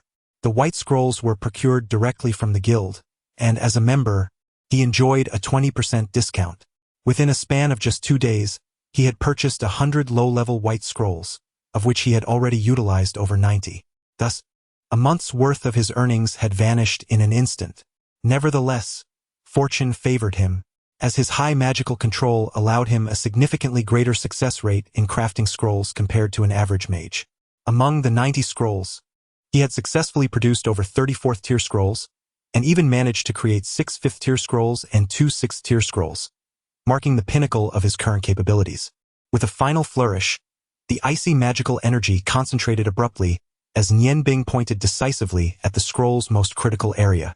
With a sharp sound, the blue light flickered across the scroll, which instantly transformed into a cloud of icy powder, rendering it useless. The considerable drain on his mental energy left Nian Bing feeling fatigued, and he leaned helplessly against the bookshelf. The success rate for 6th-tier magical scrolls was indeed dismally low, resulting in yet another gold coin squandered. Nian Bing paused, reflecting. The texts merely indicated that the success of inscribing magical scrolls depended on a mage's magical power, control, comprehension of magic, and the quality of the scroll itself. The success rate has not been mentioned. Linger, is my success rate truly high? Long Ling smiled and replied, of course it is quite high. Generally speaking, a mage can only inscribe magic scrolls that are 2 tiers lower than the highest level of magic they can wield, with a success rate typically ranging from 1% to 5%. Furthermore, the quality of the blank scroll does not enhance the power of the magic inscribed upon it. It merely increases the likelihood of successful inscription. Even when utilizing the most expensive scrolls, the success rate merely reaches 20%. Additionally, the compact size of such scrolls, which makes them easy to carry, accounts for their elevated price. Therefore, a successfully inscribed magic scroll, even if it is merely of the 4th tier, holds considerable value. For instance, your 4th-tier blizzard spell is worth at least 50 to 100 gold coins. You have used a total of 100 scrolls and produced over 30 4th-tier ice magic scrolls, which means you have secured a return equivalent to 10 times the original investment. Would you not say that you have struck it rich? Moreover, you have managed to create several 5th and 6th-tier scrolls using the most ordinary blank scrolls. The 6th-tier magic is likely the highest you can achieve, and even my father would find it impossible to replicate such feats. With each tier increase, the price of the scroll escalates by 5-fold. This means that your few 5th-tier scrolls could fetch tens of purple gold coins, and the 6th-tier scrolls could command prices exceeding 200 purple gold coins. Nian Bing, listening to Long Ling's words, could not help but chuckle. So, does this mean I have indeed struck it rich? Linger, how did you know that I crafted 5th and 6th-tier scrolls? Long Ling's delicate face flushed as she replied, I have been paying attention to you since you began creating scrolls. Crafting scrolls can be rather perilous, and I certainly wouldn't want you to wreak havoc in the library. I never expected your magical control to be far more formidable than I imagined. Even ordinary magicians might pale in comparison to you. Otherwise, achieving success with those scrolls would not have been so effortless. Nian Bing smiled gently and said, having so many scrolls is of no use to me. If you fancy them, I can gift you a few. Choose as you wish. Alas, my magical power is insufficient. Otherwise, I would truly create some advanced scrolls for practical use. With scrolls in hand, when facing adversaries, tossing one could make even high-ranking warriors quite uncomfortable. Long Ling chuckled and said, are you out of your mind? Keep in mind that throwing scrolls is akin to tossing money away. Speaking of scrolls, I was reminded of the last time when Uncle Li De was inadvertently surrounded by your blizzard. To save face, he resorted to using a 7th-tier magic scroll, which he barely managed to draw with my father's assistance. If sold outside, it could fetch at least 3,000 purple coins. After you left, he was heartbroken over it. The mere cost of that scroll drained him of over 200 purple coins. Nian Bing gazed at Long Ling in astonishment and asked, are magic scrolls truly that valuable? Dragon Spirit gazed at Nian Bing with an expression akin to that of a monster. Now, I am truly convinced that you have never undergone formal training in magic. Magical scrolls are not only valuable but have also perpetually remained in high demand and low supply. Scrolls of the 6th tier and above command prices that soar to tenfold their worth. Consider this. A 7th-tier magical scroll possesses the capability to effortlessly obliterate an unprotected city gate, while an 8th-tier scroll can annihilate a battalion of 1,000 soldiers in an instant. At the 9th tier, the magical power unleashed by a single scroll could potentially decimate an entire army of 10,000. Just ponder the expense required to establish an army of that magnitude. An 8th-tier scroll, depending on the nature of the spell, is valued at no less than 10,000 purple gold coins, and a scroll for large-scale offensive magic of the 8th tier can reach as high as 50,000 purple gold coins. As for the 9th tier scrolls, they are practically priceless and have not been seen for quite some time. My father, after an extended period of chanting spells, is capable of casting 10th tier magic. He has attempted to create 9th tier scrolls, yet has consistently failed to achieve success. In this pursuit, he has expended thousands of purple gold coins on blank scrolls. Upon hearing Long Ling's words, Nian Bing suddenly grasped the essence of why magic scrolls hold such immense value. The primary reason lies in the fact that any magic scroll, even when wielded by a novice mage, can unleash the formidable magical power inscribed upon it. Consequently, a novice mage equipped with several scrolls could potentially rival a seasoned sorcerer, highlighting the advantages of these scrolls. However, as Long Ling indicated, the scrolls I create could indeed fetch a handsome price. In times of need, I could simply craft more. Unfortunately, my magical prowess is currently limited. I can only master spells up to the 6th tier, rendering so many scrolls unnecessary for me. Linger, do you think you could persuade the guild leader to assist in selling some of them? Long Ling smiled and replied, Sell? Father would never part with such a plethora of scrolls. He would undoubtedly choose to retain them. It is essential to understand that for a mage guild, possessing a substantial reserve of scrolls significantly enhances its combat capabilities during conflicts or wars. Even the 4th tier scrolls, when amassed, are of great benefit. Currently, individuals like you, who can craft scrolls, are quite rare in the guild, as the success rate for crafting is exceedingly low. To improve this rate, most opt for superior blank scrolls, which incurs considerable expense. Therefore, I shall speak on behalf of my father. The guild will freely provide you with all necessary resources whenever you require them. However, the scrolls you produce must be sold to the guild at half their market value, and the quantity you wish to retain for yourself is entirely at your discretion. I estimate that, given your current mastery of magic, the probability of success in crafting a 4th tier scroll using the finest white scrolls could exceed 80%. I recommend that you engage in the creation of higher tier scrolls, as this would significantly enhance your skills. Prolonged practice in scroll crafting greatly elevates one's control over magical energy. However, individuals like myself, whose success rate is nearly non-existent, cannot afford such an extravagant method. Nian Bing has likely grasped the value of scrolls and smiled, saying, I accept your proposal. After all, the resources I utilize are provided by the guild. Without the materials available in the library, I would not be able to create scrolls. Therefore, I will contribute all the scrolls I produce, aside from those I require for myself, to the guild without expecting any compensation. However, I hope the guild leader might grant me a privilege. When I find myself in need of funds, I would appreciate the guild providing a limited amount. Would that be acceptable? Long Ling was momentarily taken aback. Did I hear you correctly? You do not wish for any payment? Nian Bing smiled gently and replied, What use would I have for such an abundance of money? Carrying it is quite cumbersome, and besides, my expenses are minimal. Long Ling cheered and suddenly embraced Nian Bing, planting a fervent kiss on his cheek. This is wonderful. Truly wonderful. Nian Bing, are you aware that due to the existence of the Ice God Tower, our mage guild of the Ice Moon Empire has been rendered virtually insignificant on the continent? The guild not only suffers from a scarcity of skilled magicians, but also possesses far fewer resources compared to the guilds of other empires. In the eyes of the imperial family, the Ice God Tower is the sole symbol of our empire's magic, and we are regarded as inconsequential. Consequently, the funds allocated to us are pitifully meager. Father has been troubled by this for quite some time. I cannot fathom what kind of extraordinary being you are. Even if Father creates these low-tier scrolls, his success rate pales in comparison to yours. Currently, at least half of our guild's expenses are sustained by the scrolls Father produces. Nian Bing touched the spot recently kissed by the dragon spirit and exclaimed in astonishment, Is it true that a mage guild of an entire empire must rely on such means for sustenance? The dragon spirit replied, somewhat disheartened, Indeed, that is the reality.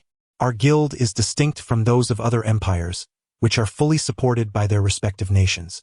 We once enjoyed similar backing, but as the power of the Ice God Tower has grown, our guild has increasingly failed to gain the recognition of the imperial family. The funds we receive are merely symbolic at this point. Nian Bing, The dragon spirit continued, with your ability to create scrolls, our entire guild shall experience an uplift, which is truly wonderful. I cannot thank you enough. At last, Father will no longer have to toil so relentlessly. Do you understand? This year, my father has just turned 50, while Uncle Shui, who is Jingjing's father, has surpassed 60. In terms of cultivation, my father is evidently far more formidable than Uncle Shui. However, due to years of toil, he appears even more aged than Uncle Shui. Nian Bing, thank you. You are the hope of the guild. Please continue your studies. I must share this good news with my father. May I take a few scrolls you have created? Nian Bing smiled gently and replied, of course, please do. Having known Long Ling for some time, it was the first occasion he witnessed her in such a state of exhilaration.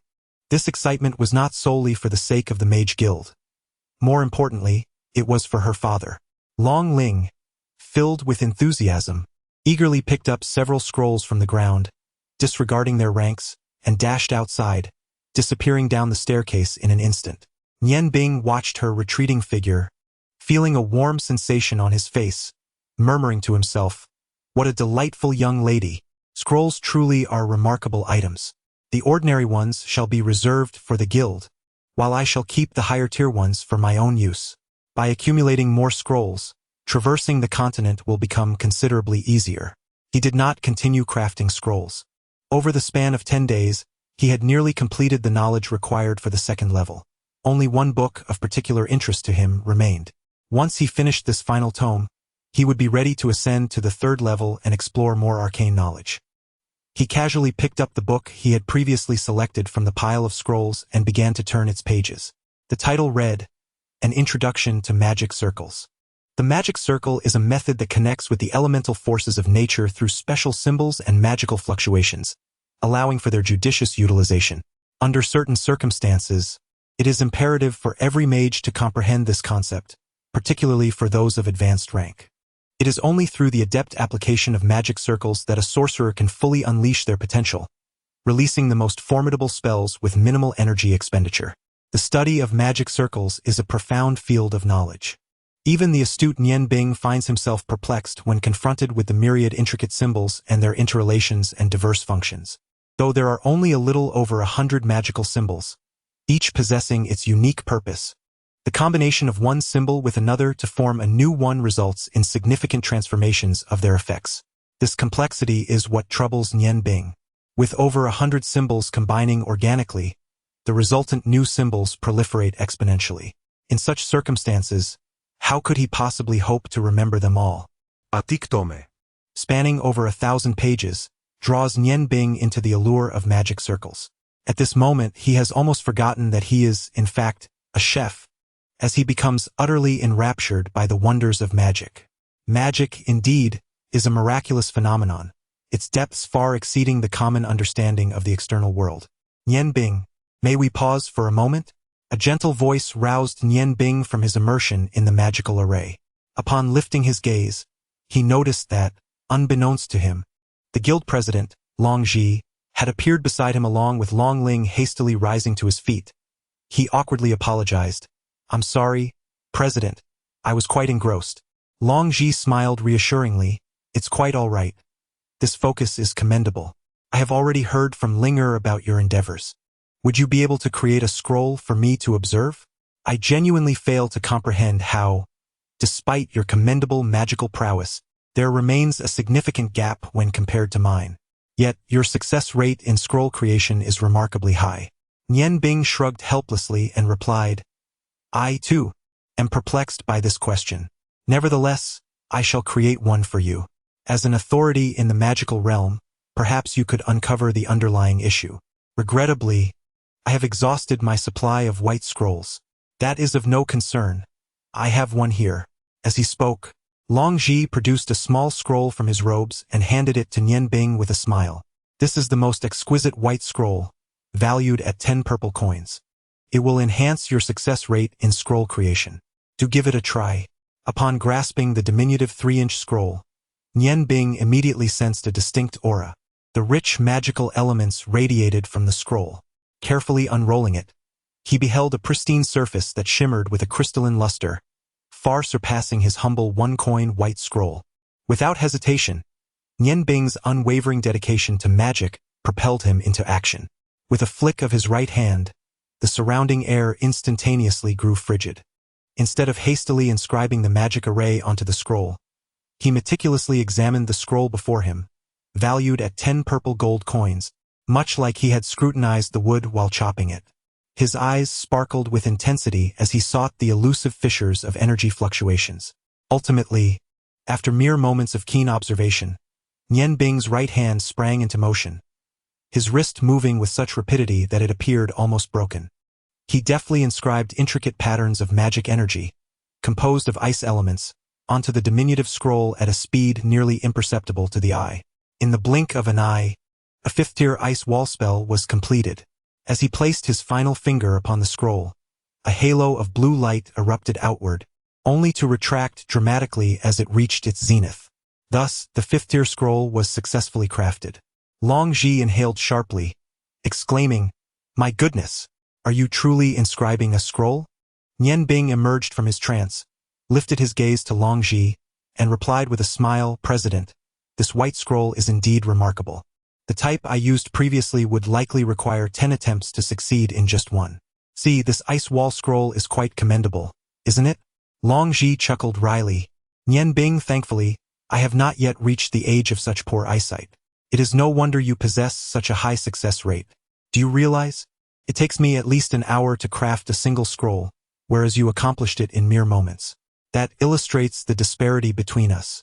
I surmise that your acquaintance with magical scrolls is relatively recent, yet your swiftness in crafting them is quite remarkable. Are you not apprehensive about making errors? It is crucial to recognize that the magical arrays inscribed upon these scrolls demand the utmost precision. Even a minuscule miscalculation could render the entire scroll worthless. Initially, when Ling Er informed me that you had completed 100 scrolls, I found it hard to believe. However, it appears you are indeed a genuine prodigy in the realm of magic."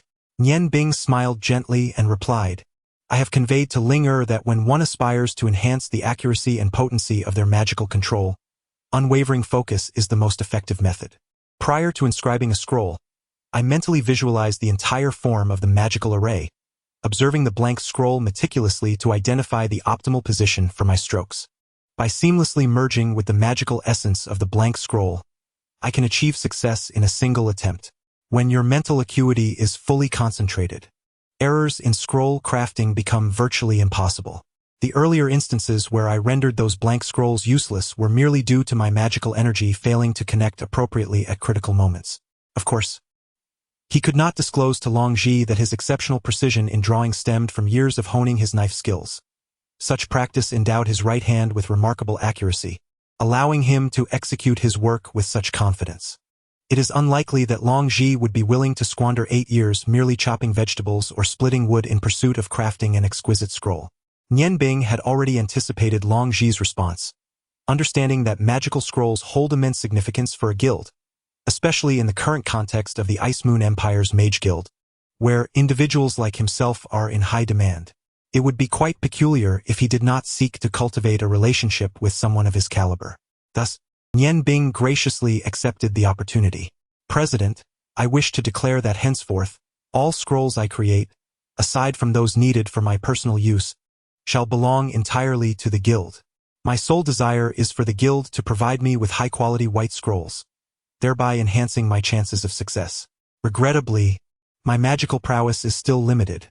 If I could produce 7th or 8th tier scrolls, it would greatly benefit the guild." Nian Bing contemplated in silence. With the ability to craft magical scrolls, he had established his position within the guild. It was unfortunate, however, that the strength of this magical guild paled in comparison to that of the Ice God Tower. Otherwise, with a little instigation, he might be able to incite a conflict between the guild and the Ice God Tower, even if only in the shadows, which would prove advantageous for his future endeavors. Long Ji was in high spirits. He had initially intended to invite Nian Bing to dine at the Qingfeng studio, only to be declined under the pretext of continuing his studies of magic arrays. Indeed, for Nian Bing at this moment, nothing was more paramount than mastering the intricacies of magic arrays, as he had encountered elements within their detailed explanations that were profoundly beneficial for his dual cultivation of ice and fire. Days passed by, and it took Nian Bing a full 7 days to thoroughly peruse the tome of 1,000 pages dedicated to magic arrays. His engagement was not merely superficial. The majority of his time was devoted to comprehension. He did not delve into the transformations resulting from the amalgamation of symbols, but instead focused on fully grasping the unique characteristics of each of the over 100 symbols. As he immersed himself in his studies, he suddenly realized that while the fused symbols were alive, the foundational symbols, over 100 in number, were lifeless. The characteristics exhibited by the fused symbols were merely transformations arising from the influence of these foundational symbols. Therefore, if he could thoroughly comprehend these fundamental symbols and understand the underlying patterns of their transformations, it would be tantamount to grasping the essential knowledge of all magical arrays. Chapter 23. The Scroll of Fusion Magic, Part 1. When Nian Bing closed the book, he recalled the words spoken by Cha Ji. 10 years of culinary practice, 10 years of culinary enlightenment.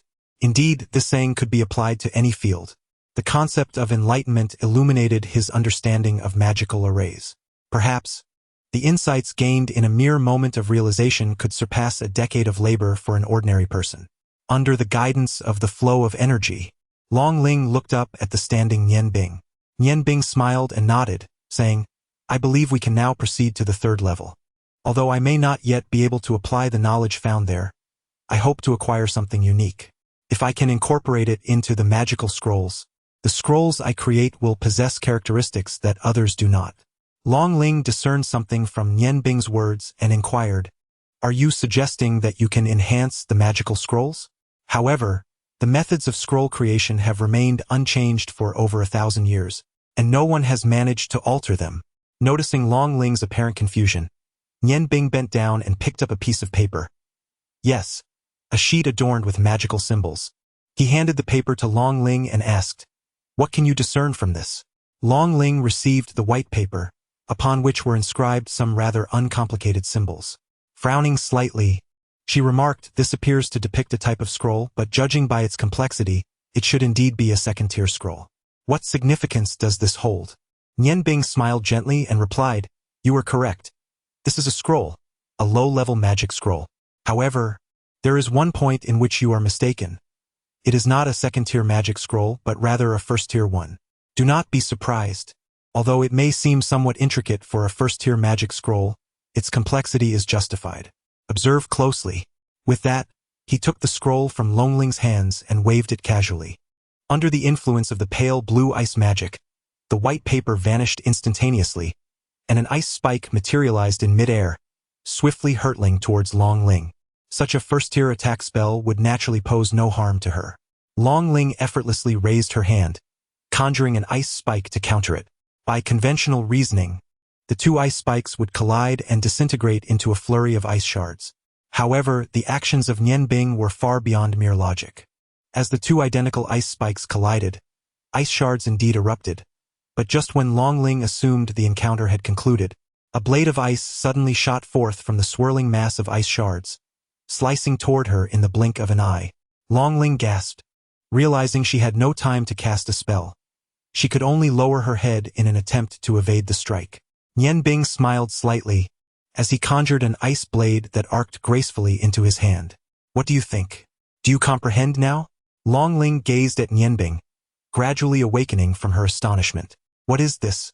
Long Ling widened her eyes, utterly unable to comprehend the thoughts of the youth before her. For the first time in over 1,000 years, someone had audaciously proposed such an idea. For the first time, this kind of research had emerged. Although Nian Bing was merely a grand mage, his achievements were no less significant than those of a magus. Should his research prove successful, the status of the Ice Moon Empire's mage guild within the continent would undoubtedly experience a remarkable enhancement. "Nian Bing, how did you accomplish this? You have truly succeeded." Long Ling's gaze towards Nian Bing was imbued with newfound admiration.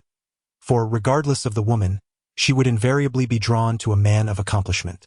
As Nian Bing's figure vanished around the corner of the staircase, Long Ling sank despondently to the ground, staring at the rows of bookshelves before her, murmuring, "Why? Why can he perceive life within these lifeless tomes, while I cannot? What so-called genius of magic am I? In his presence I am but a child."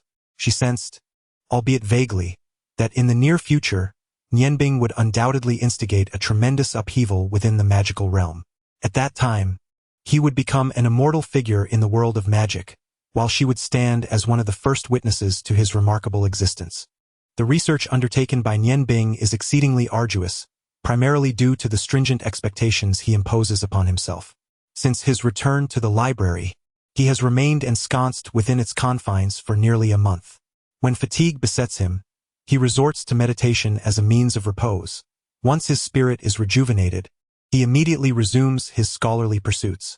The vast array of magical knowledge he has amassed on the third tier far exceeds his initial expectations.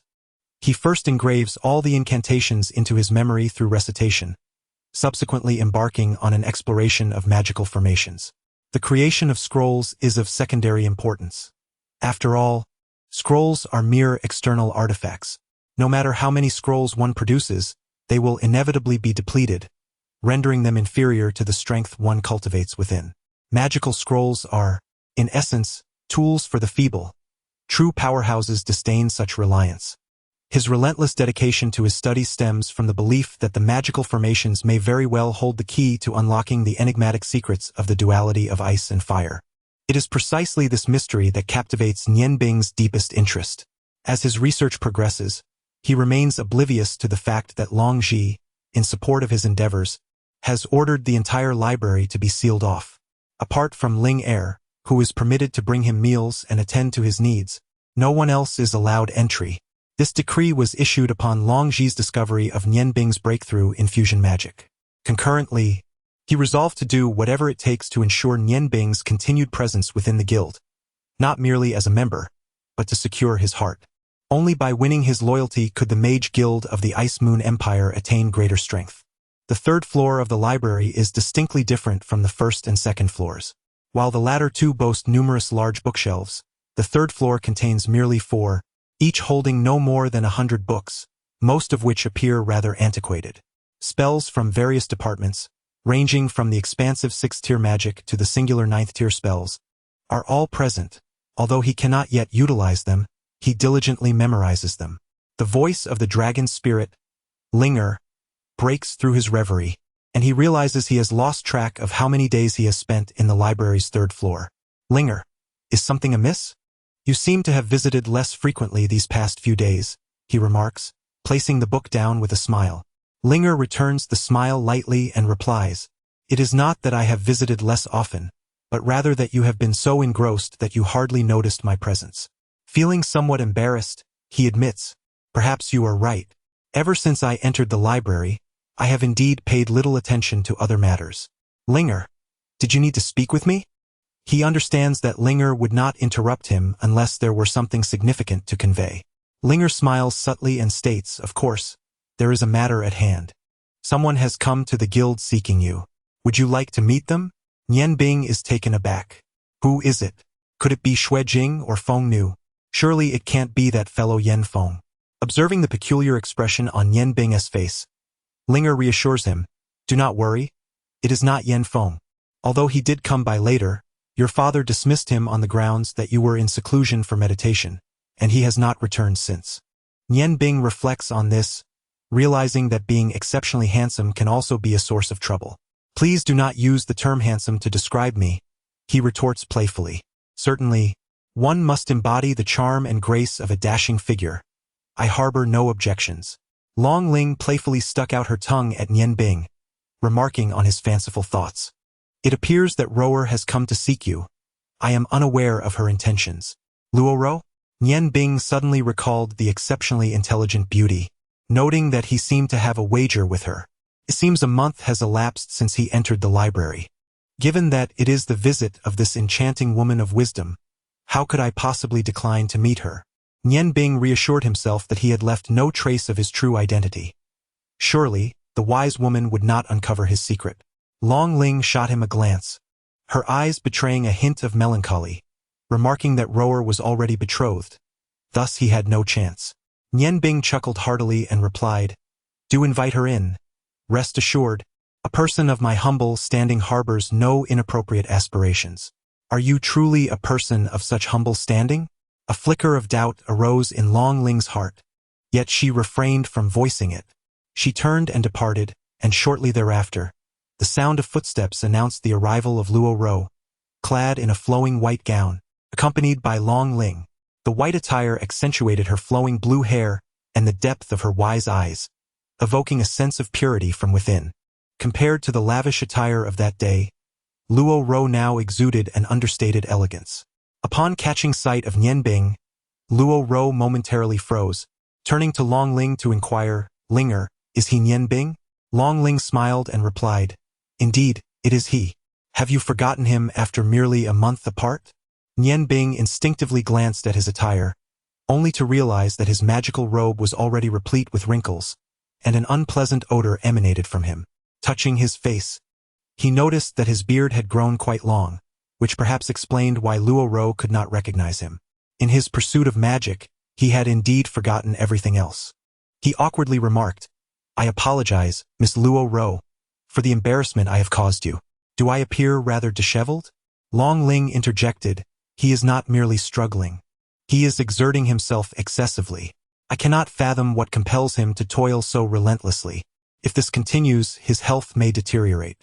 Yet, he paid no heed to such concerns, as if those tomes of magic were akin to a beloved spouse. Nian Bing offered a wry smile and replied, "Please refrain from mocking me. I shall tidy myself up momentarily." Luo Ro smiled softly and said, "The tidiness is of little consequence. You do recall our agreement, do you not?" Nian Bing furrowed his brow and inquired, "Have you truly made some discoveries?" Luo Ro, with a hint of pride, responded, "Of course.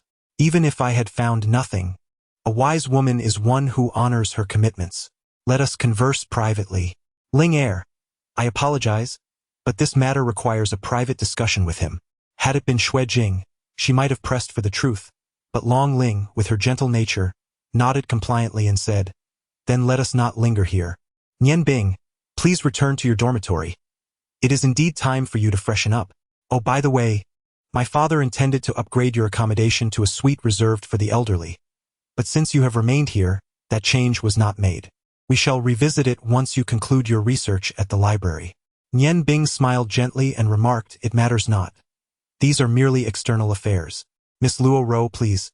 For the first time in a month, Nian Bing escorted Luo Ro out of the library, while Long Ling did not accompany them, merely bidding them farewell before departing. What is the sensation of not having bathed for an entire month? Nian Bing finally comprehended it. This cleansing ritual consumed a full hour, and as he emerged refreshed, he silently vowed never to present such an embarrassing spectacle again. It is unpleasant for anyone to lose face before beautiful ladies. Under Nian Bing's adept handling, the morning dew blade whisked away the stubble from his face, and he donned his original coarse cloth attire before stepping out of the washroom. Nian Bing settled onto the sofa beside Luo Ro, exhaling deeply, and said, "How refreshing! Miss Luo Ro, you may now express your thoughts. If you have come to concede defeat, might I request something from you?" Although Luo Ro appeared slightly flustered, she quickly regained her composure, offering a faint smile as she replied, "No, I have come to claim the fruits of my hard-fought victory." Nian Bing leaned against the armrest of the sofa, calmly observing Luo Ro, gesturing for her to continue, and said, "I am eager to hear what our wise lady has uncovered." With a confident smile, Luo Ro stood up, moved to the center of the room, and turned her back to Nian Bing as she proclaimed, "Are the words Demon Slayer sufficient?" Upon hearing the term Demon Slayer, Nian Bing nearly leaped from the sofa, his heart racing with intensity. Though he held Luo Ro in high regard, he had never anticipated that she could uncover such information. Following a pregnant pause, he endeavored to compose his tone, querying the rationale. Luo Ro pivoted, her gaze meeting Nian Bing's with a knowing smile, elucidating that the justifications were manifold. She conceded that he was the most formidable adversary she had encountered, noting his composure under duress as evidence of his complexity. She admitted that she had not initially suspected him to be an assassin, but her suspicions were piqued upon learning of his nocturnal absences from the woodshed. Through audacious conjecture and meticulous deduction, she had become virtually certain that he was the very demonic assassin who had slain Liao San. Luo Ro offered a subtle smile, stating that she had consulted with Jing Jing, who had recounted the circumstances of their initial meeting. She affirmed that their acquaintance had indeed originated with Liao San, and that Liao San had subjected him to egregious insults, thus establishing a basis for animosity. Nian Bing responded with a nonchalant smile, observing that Liao San, notorious as a scoundrel, had engendered enmity in many, some with grievances far exceeding his own. He questioned whether this sole point of contention sufficed to identify him as the demonic assassin, deeming such an assertion presumptuous. Nian Bing offered a wry smile, remarking that even the most astute woman was not infallible, and questioned whether her justifications seemed tenuous, amounting to subjective perceptions. He contended that these reasons were insufficient to conclusively prove him to be the demonic assassin, arguing that otherwise, Guild Master Long would have unearthed the same information and confronted him already. Luo Ro gazed at the unyielding Nian Bing, a flicker of hesitation evident in her eyes. Indeed, these were merely my conjectures, devoid of testimonial or material evidence. However, my intuition unequivocally informs me that the person in question is you. Nian Bing smiled faintly and replied, I must concede that Miss Luo Ro is quite astute, yet you have lost our wager. Luo Ro furrowed her brow and retorted, Do you not deny that you are indeed the demon slayer? Rest assured, Liao San is not a person of virtue. Even if you acknowledge your identity as the demon slayer, I shall not take any action against you, nor will I divulge this matter to others. Nian Bing shook her head and said, I have never been concerned about this aspect. Firstly, I trust Miss Ji Nu. Secondly, even if you were to speak of it, I doubt anyone would believe you.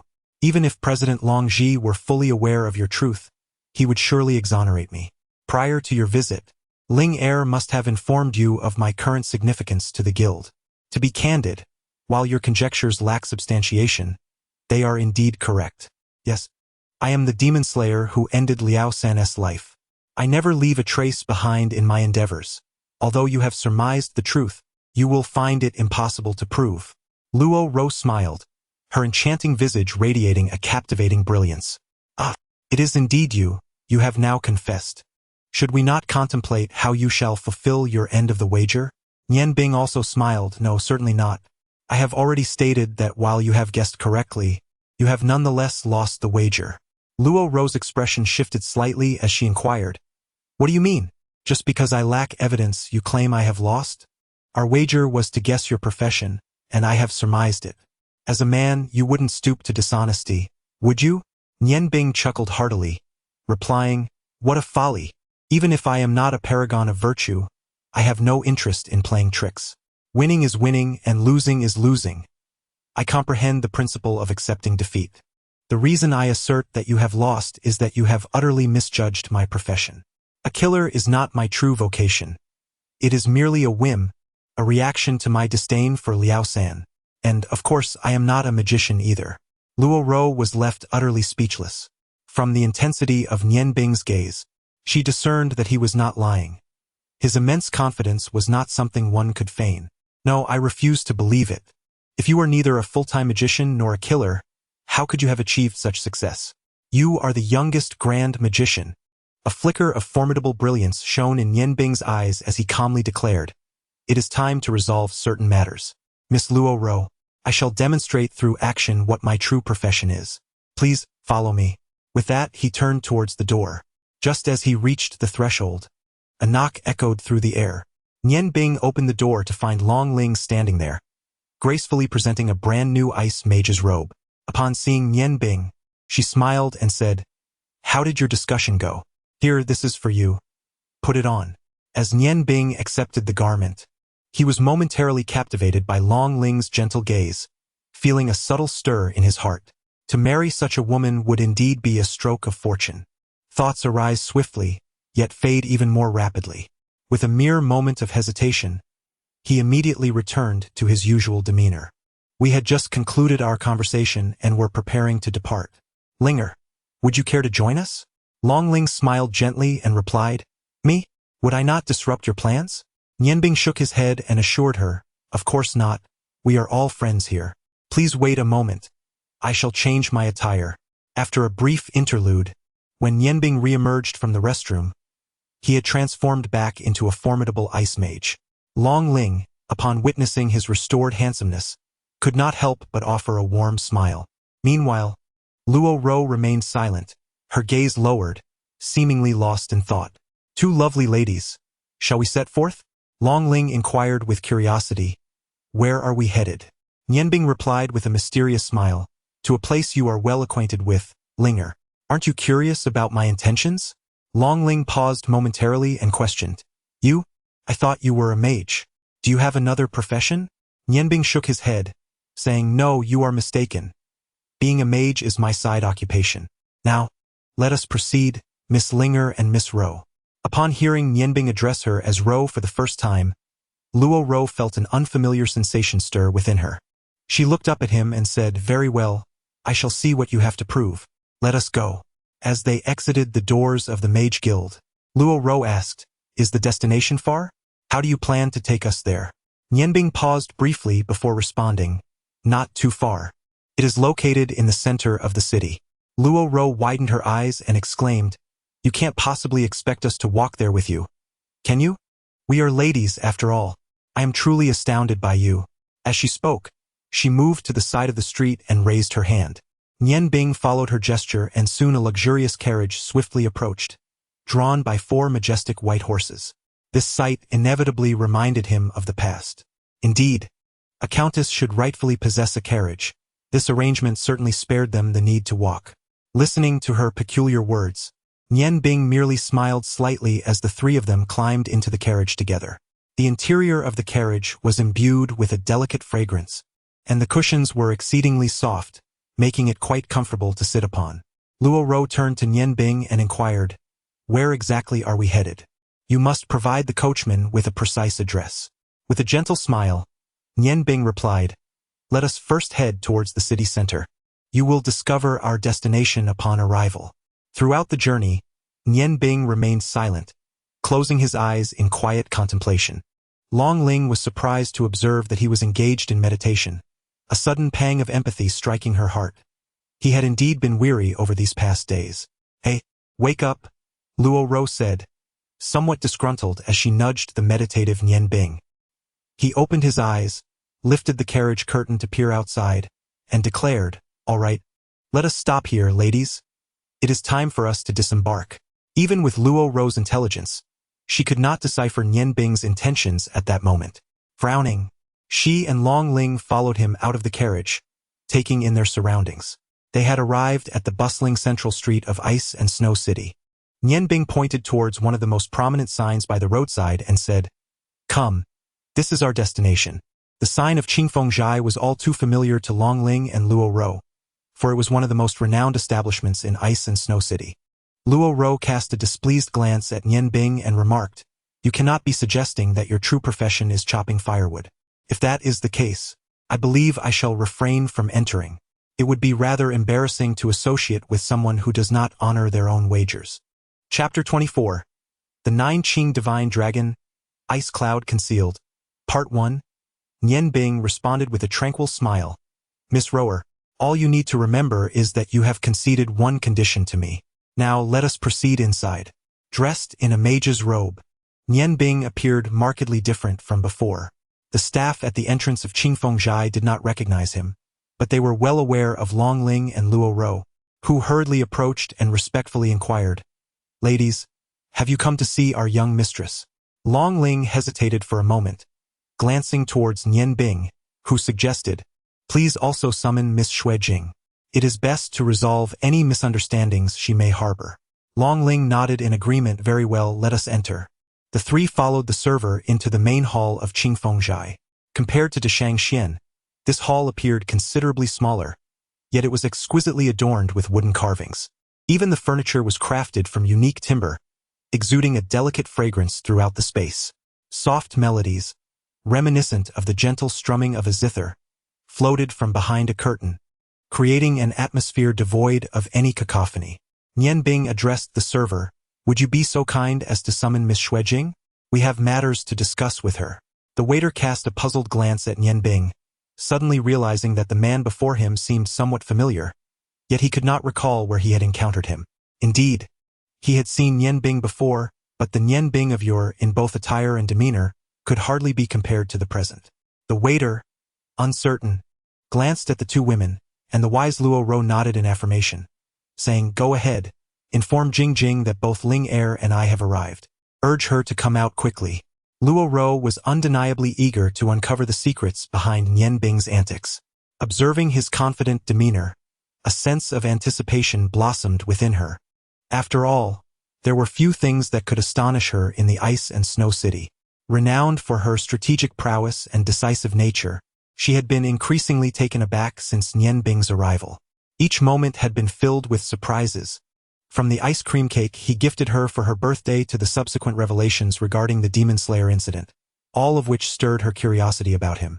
Just when she believed she had come to fully understand this individual, he abruptly revealed that everything she thought she knew was erroneous.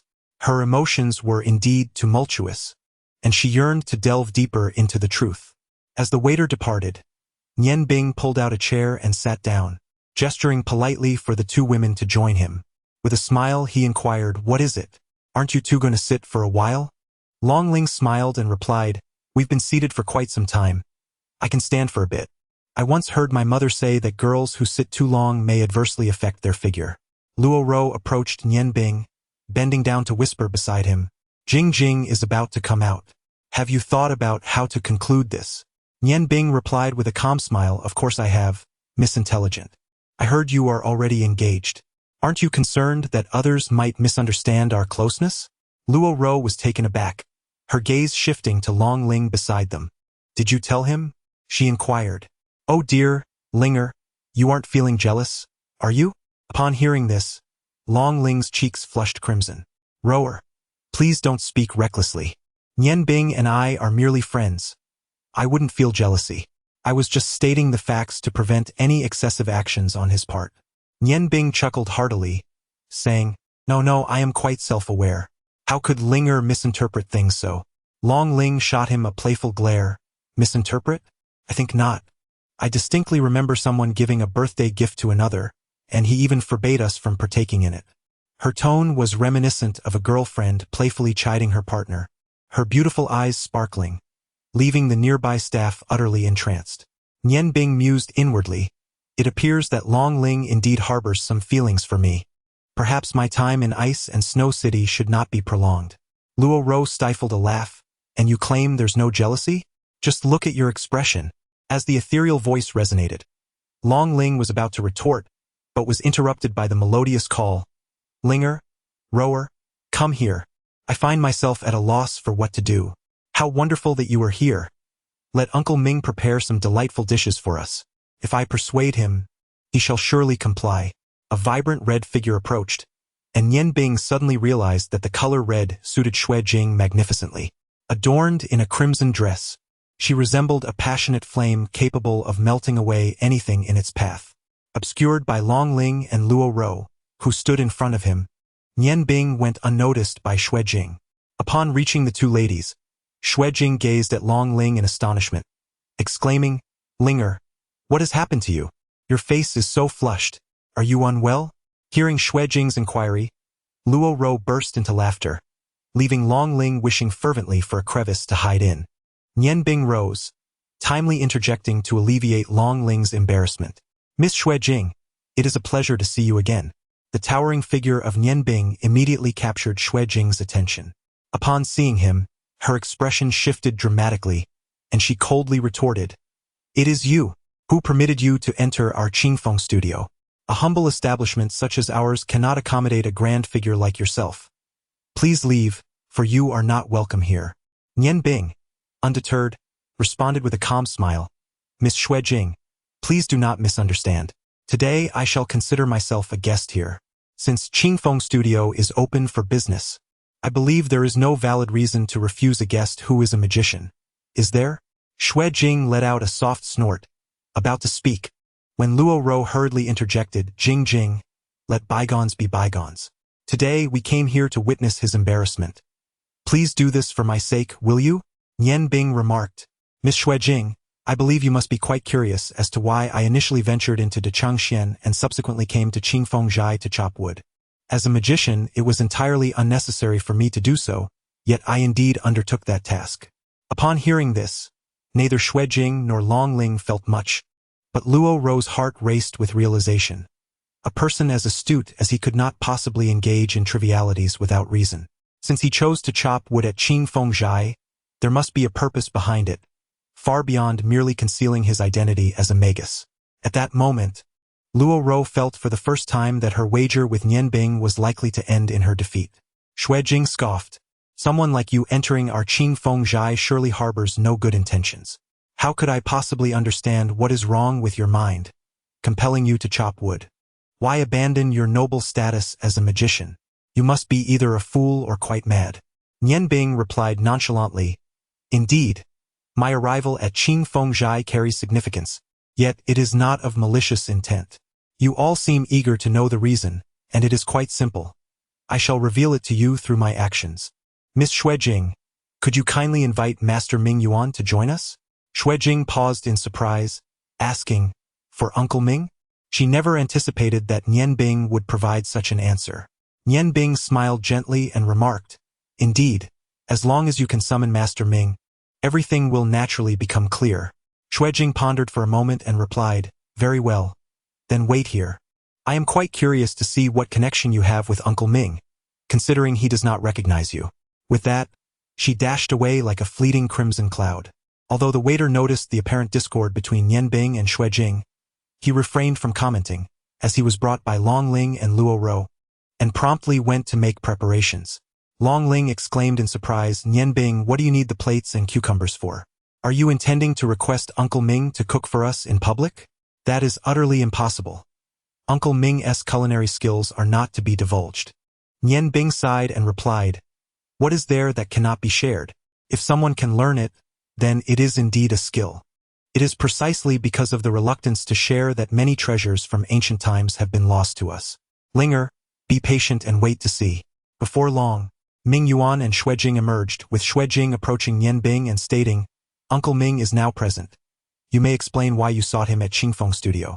As she spoke, a trace of sarcasm flickered in her eyes, implying that her intentions were not merely to seek Uncle Ming as a mentor. Nian Bing responded with a serene smile, What is wrong with that? After all, a true master is worthy of being a teacher. Master Ming, I wonder if you still remember the incantation I mentioned that day. Upon encountering the sorceress clad in magical attire, Ming Yuan found himself momentarily captivated. It was only when she posed a question that he recognized her as the young woman he had seen crafting golden incense circles, a task he had observed during his woodcutting endeavors. Bewildered, he inquired, How did you become a sorceress? He continued, Due to an incident in the city, I was unable to follow up on our previous encounter. By the time I sought you out again, you had already departed from Qingfeng Studio. I must admit, I am quite curious about how you came to know the secrets of crafting golden incense circles, a technique passed down through generations by my master. Such knowledge is not accessible to outsiders. While there may be other places selling golden incense circles, they lack authenticity and pale in comparison to those from Qingfeng Studio. Nian Bing extended her right hand, deftly retrieving a large plate and placing it upon a nearby square table. The 1-meter-wide platter nearly consumed the entire surface of the table. With a gentle smile, she remarked, Now, the answer can be revealed, Master Ming. In the culinary realm, we too have a saying, a chef's knife is as essential as a warrior's weapon. I presume you carry your most cherished knife with you. May I borrow it for a moment? Ming Yuan's expression shifted dramatically, and he replied coldly, No. For a chef, a knife is akin to life itself. There is little distinction between this and the life of a martial artist. Nian Bing maintained her smile, responding, Is that so? I believe your master must have once told you about a person who aided him during a critical moment, imparting 3 profound techniques that earned him the esteemed title of culinary immortal. Upon hearing this, Ming Yuan was taken aback, exclaiming, How do you know this? His voice had altered somewhat. It is crucial to note that this matter was exceedingly confidential, known only to him by his master. Nian Bing smiled gently and said, Because the one who aided my master back then was none other than my own teacher. Ming Yuan trembled violently, You are a ghost. Nian Bing interrupted Ming Yuan, extending his hand and asking, May I borrow a blade, Master Ming? A flicker of respect appeared in Ming Yuan's eyes as he glanced at the cucumber and sugarcane on the plate. He nodded and replied, Of course. With a swift motion, he produced a slender dagger, approximately 1 foot 2 inches long, from within his attire, a feat unnoticed by anyone else present except for Nian Bing. Nian Bing grasped the dagger, admiring the faint azure glow dancing along its blade, and remarked, "A splendid weapon. This must be the renowned sword of the culinary sage from the past. It is said that this blade once cleaved an entire cow in an instant without shedding a drop of blood. Truly, it is a remarkable sword." Ming Yuan stood humbly, stating, "I am unworthy. In the presence of my esteemed master, this blade is merely an accessory." Having revealed the secret from the past, he held no doubt regarding Nian Bing's identity, for the incantation of the golden fragrant circle was indeed imparted by his master to that benefactor. Nian Bing smiled softly, casting a glance at the 3 young ladies who appeared entranced, and said, "I shall commence now. Although the weather is gradually turning cooler, the heat still lingers. Today, I will prepare a refreshing dish for the 3 young ladies, and I hope you will enjoy it. Please step back a little, thank you." At this moment, even the most straightforward Xue Jing had discerned that Nian Bing was extraordinary. She was thoroughly familiar with Ming Yuan. Initially, her father had expended considerable effort to invite Ming Yuan to serve as the head chef at Qing Fengjai. Although Ming Yuan held the title of head chef, he possessed an unparalleled status within the establishment. Even her father, Xue Ji, treated him with utmost respect, addressing him as a brother. This was the first time she had witnessed such a respectful expression on Ming Yuan's face, and the one who elicited this demeanor was none other than the enigmatic Nian Bing, who left her in a state of turmoil. Nian Bing made a move. He picked up several chopsticks from a nearby table and meticulously arranged them at the foot of the table. He then proceeded to extract the cucumbers and sugar cane from the large platter, placing them on the chopsticks with clear intent, to prevent the ingredients from gathering dust. Ultimately, only 1 cucumber remained in his hand. Nian Bing gently lifted the cucumber by its tail with his left hand. Although the 9 cucumbers brought by the waiter met Nian Bing's weight requirements, their shapes varied significantly. As he gazed at the cucumber, it seemed as though he had forgotten everything around him, his focus solely on the verdant cucumber. His right hand gripped Ming Yuan's knife, remaining perfectly still. Observing Nian Bing's peculiar stance, Xue Jing felt a twinge of impatience and was about to speak, but Ming Yuan halted her with a shake of his head, signaling her not to disturb Nian Bing. Meanwhile, he remained intently focused on Nian Bing's hands, eagerly anticipating the moment he had longed for. At last, Nian Bing stirred. To be precise, it was his right hand that moved. His left hand remained steadfast, gripping the end of the cucumber like a rock. The knife in his right hand gleamed with a faint azure light as it gently sliced into the cucumber, precisely 2 inches downward from the top. This marked the first cut. Xue Jing almost burst into laughter. After observing for a while, she realized that it was merely a single cut upon the cucumber. She desperately covered her mouth to stifle her laughter. However, her amusement was short-lived, as Nian Bing's wrist flicked slightly, making another incision. This cut fell just beneath the previous one, producing a slice so thin it resembled paper. Strangely, the slice remained connected to the top and bottom of the cucumber by the merest thread, defying logic, for the weight of the lower segment should have severed it completely. Yet they remained intact. Ming Yuan instinctively exclaimed, "The lotus may be severed, but the threads remain. What an exquisite technique!" Having uttered this, he quickly covered his mouth, but the excitement gleaming in his eyes was impossible to conceal. As a top-tier chef, what could be more delightful than witnessing the culinary artistry he had envisioned come to life in such a flawless manner? Nian Bing was utterly oblivious to Ming Yuan's voice. His mind was entirely fixated on the cucumber before him. As the knife moved, it was no longer the slow, deliberate strokes of before. Instead, the blade glided like snow, with his wrist seemingly dancing in midair. Even Ming Yuan's keen eyesight could not discern what Nian Bing was executing. All that could be seen was the cucumber slowly descending, each slice delicately connected. It was through these minute connections that the weight of the cucumber's head caused it to gradually fall into the large plate below, perfectly aimed at the center of the dish.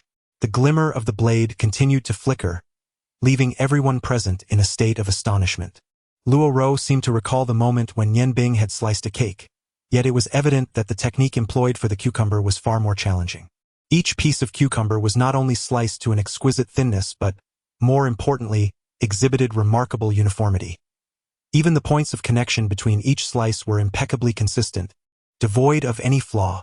At last, the cucumber's head landed in the center of the plate, transforming what was originally less than a foot long into a length of approximately a foot and a half. The light of the blade continued to sparkle as the slices gradually extended the cucumber. At that moment, Nian Bing's left hand finally moved, with a slight flick of his wrist. As the blade paused in midair, the descending cucumber slices artfully formed a circular ring behind the cucumber's head.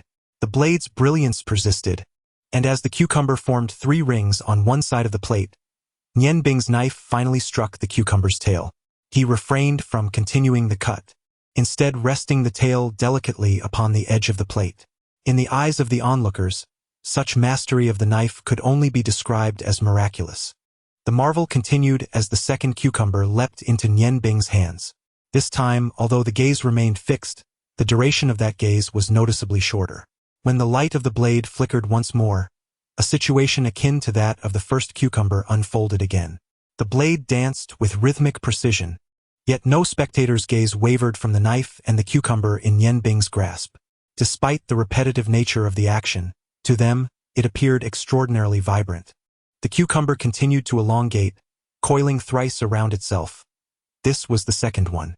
Following closely were the third, fourth, and so on, each cucumber undergoing the same meticulous process. The keen-eyed Luo Ro was astonished to notice a faint mist emanating from the completed cucumbers. Initially, the others had not perceived this phenomenon, but by the time the 5th cucumber was finished, a delicate veil of white mist had enveloped the entire 1-meter diameter plate, rendering the green cucumbers almost ethereal in their appearance. Sometime during the spectacle, the owner of Qingfeng Zhai, Xueji, had silently approached his daughter from behind. The others remained in a semi-dazed state, utterly oblivious to his arrival. When Xueji beheld the rapid flickering light of Nian Bing's knife, he too succumbed to the awe that gripped the others. Possessing the strength of a martial artist, his keen sight discerned the extraordinary nature of Nian Bing's swift movements, seemingly devoid of contemplation. As he observed the cucumbers stretching out before him, Xueji mused that his own control over power could never reach such heights. The exquisite technique wielded by Nian Bing had attained an unparalleled level of mastery, leaving all in profound admiration.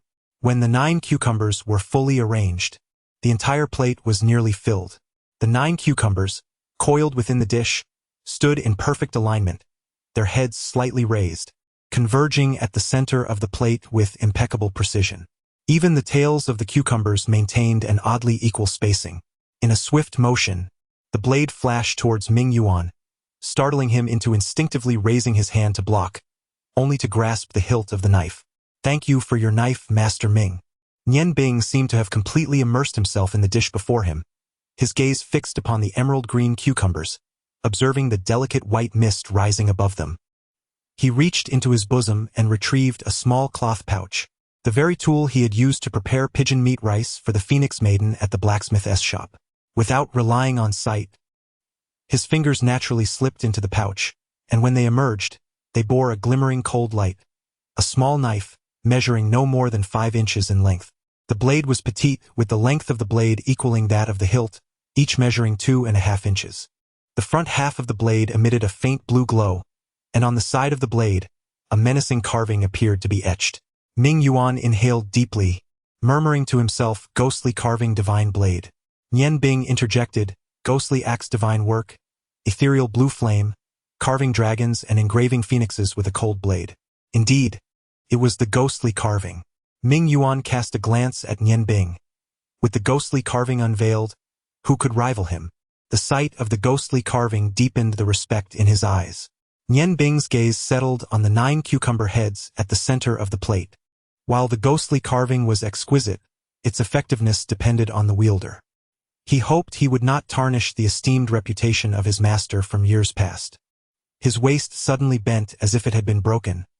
His thigh pressed against the edge of the table, his entire body forming a right angle, with his face positioned directly above the center of the plate. His wrist trembled slightly, and in an instant he executed 9 swift strikes, each of the originally intact cucumber heads now bearing an additional mark. At that moment, Ming Yuan suddenly comprehended what Nian Bing intended to do. a look of horror manifesting in his eyes.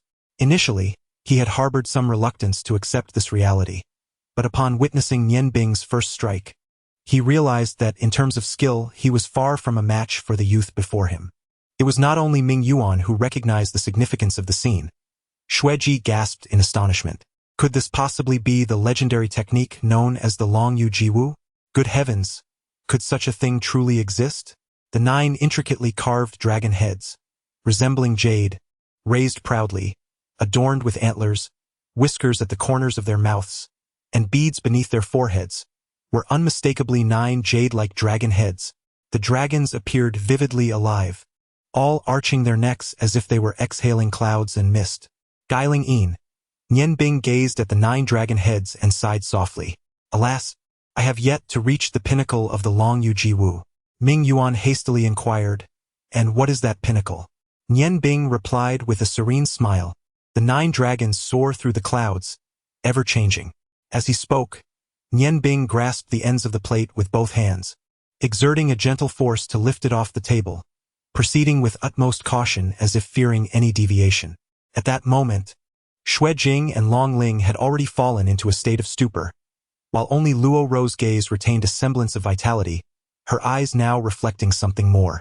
Nian Bing's entire being radiated a soft azure glow, which coalesced upon his gaze, gradually manifesting as a circular block of ice upon the tabletop, approximately the diameter of a human hand.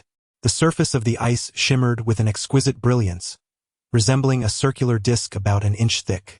This was the most fundamental ice magic, yet when wielded by Nian Bing, its control and effect were undeniably more astonishing than that of a 4th-tier spell. As the plate was gently set down, it landed precisely at the center of the icy formation. With a delicate movement of the plate's edge, it began to rotate slowly. The spectral carving reappeared. With each cucumber's tail reaching Nian Bing's line of sight, the ethereal violet glow flickered 5 times. After 3 rotations, 135 precise cuts were executed, as if his hand had merely trembled a few times. Emerald shards lay scattered below, forming 9 cloud-like shapes, against which 9 vividly lifelike dragon tails emerged. The moment the dragon tails appeared, the 9 cucumbers in the plate seemed to spring to life, swirling like 9 azure dragons amidst the mist. The plate continued its languid rotation, while the 9 azure dragons floated above the clouds, seemingly frolicking and greeting one another. The spectacle of the gathering of 9 dragons was remarkably vivid. Nian Bing reached into the plate, cautiously placing the intricately carved sugarcane at the center of the 9 dragon heads, creating a tableau reminiscent of 9 dragons presenting a jewel. Perfect. No other word could encapsulate the magnificence before the onlookers. What could sugarcane yield? Merely juice. However, under the extreme cold, the sugarcane was transformed into something extraordinary. The milky white ice powder floated down gracefully, carrying a sweet fragrance as it cascaded into the plate. Under the influence of the ice powder, the previously subdued mist within the plate began to rise anew. The sugarcane, having served its purpose, was cast aside, while the ice powder formed from it spread across every corner of the dish. 9 vividly lifelike azure dragons, soaring amidst clouds and mist, cradled a luminous pearl. The verdant hues in the plate were far from monotonous. Their varying depths infused the scene with vitality. Coupled with the icy mist and the embellishment of sugarcane pearls, everything appeared exquisitely perfect.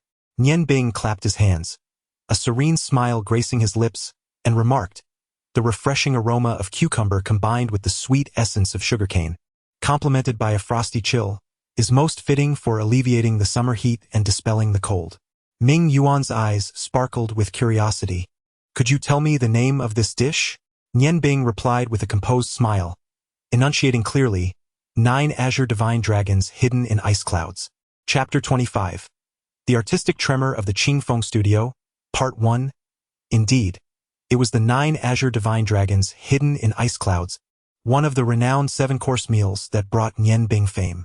As the attendees beheld the ethereal spectacle of the 9 azure divine dragons, hidden in ice clouds, a collective hesitance to partake enveloped the room. After all, it transcended the realm of mere cuisine. It was undoubtedly a masterpiece. This precious work of art took Nian Bing a quarter of an hour to meticulously carve into existence. Gazing at the swirling mist and the lifelike azure dragons, Not a single person dared to make the first move. It was Ming Yuan, also a chef, who first reacted, swiftly retrieving a pair of chopsticks from the side and handing them to Xue Ji and the three women.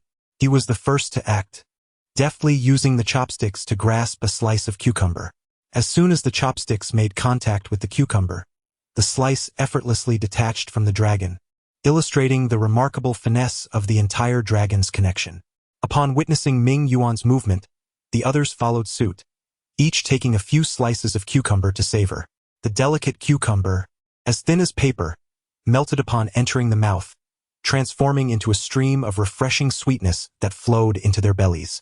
It was a sensation that defied description, as if all 36 million pores of the body opened wide in that fleeting moment, allowing a cool breath to merge with the heavens.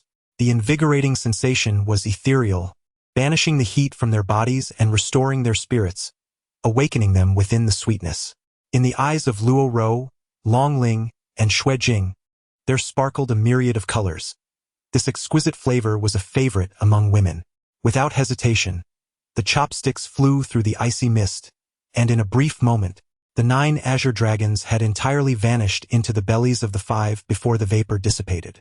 The sensations of coolness, sweetness, and refreshment were simply divine, and remarkably, King Feng's Hai, known for its elegant simplicity, was perfectly complemented by this dish made from such unpretentious ingredients. Ming Yuan set down his chopsticks, closed his eyes, and murmured, "The fresh fragrance of cucumber is fully released in the chill, combined with the sweetness of sugarcane, creating a refreshing and translucent delight. A truly magical dish." Xue Ji turned to Ming Yuan and asked, "Xiao Ming, if you were to prepare this dish, would you be able to achieve such an effect?" Ming Yuan opened his eyes and gazed at Xue Ji, shaking his head as he remarked, "It is utterly impossible. The essence of this dish hinges on 2 crucial elements. One is the skill of the knife, and the other lies in magic. It is the magical aura of ice that perfectly invokes the refreshing fragrance of the cucumber. This is something I could never achieve. If one were to resort to using ice blocks, the flavor would be severely compromised. Moreover, who could possibly create the ice powder from sugarcane? The incorporation of magic into cuisine, I fear, is a notion that only his master could conceive. A true culinary sorcerer. It seems the culinary world is on the brink of a significant upheaval. In the near future, he is destined to become a luminary in the realm of gastronomy. It appears that the pursuit of culinary mastery knows no bounds. There is an abundance for me to learn." Upon hearing his daughter's words, Xue Ji felt a surge of emotion and turned to Ming Yuan. With a soft sigh, Ming Yuan said, "Brother, should he genuinely wish to join us, I would be willing to relinquish the position of head chef.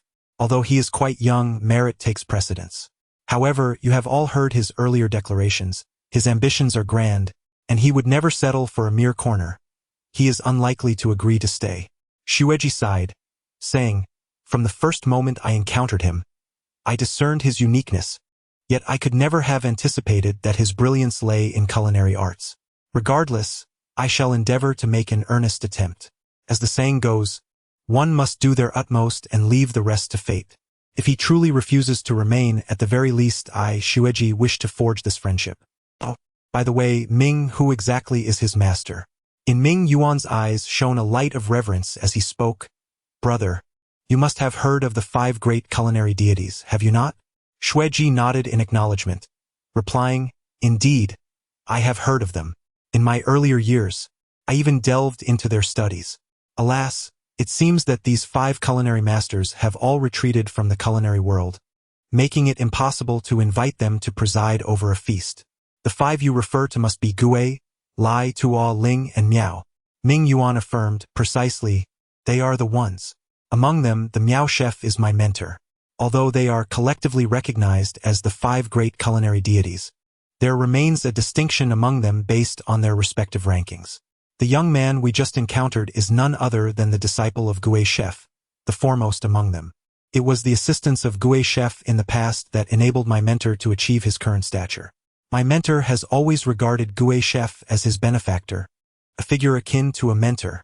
Despite my mentor being considerably older than Gui Chef, he speaks of him with profound respect. Unfortunately, Gui Chef departed from the culinary realm due to certain circumstances, and since then, there has been no word of him. It is truly astonishing that his disciple has emerged. Perhaps he still lacks the refinement of Gui Chef, yet he possesses the gift of magic. I am confident that, with a few years of experience, he will not find it difficult to reach the zenith of Gui Chef's accomplishments, and may even surpass them. Shueji's expression was one of profound astonishment. Gui Chef's disciple. How foolish of me to overlook such a talent. If my peers were to learn that Gui Chef's disciple is chopping wood at our Qingfeng studio, I can only imagine the mockery I would endure. Jinger, please prepare a generous gift. We shall visit the Mage Guild to express our apologies. To everyone's surprise, Shuejing did not react with anger but instead gently nodded and walked toward the back of the hall. Luo Ro and Long Ling exchanged glances and said to Shueji, "Uncle Shui, we shall take our leave first." Turns out he is a chef, which was quite unexpected. I have always prided myself on my intellect, yet I have been bested by him not once, but twice.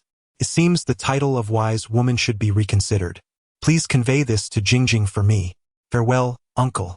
At this moment, Luo Ro's emotions were even more intricate than Shuejing's.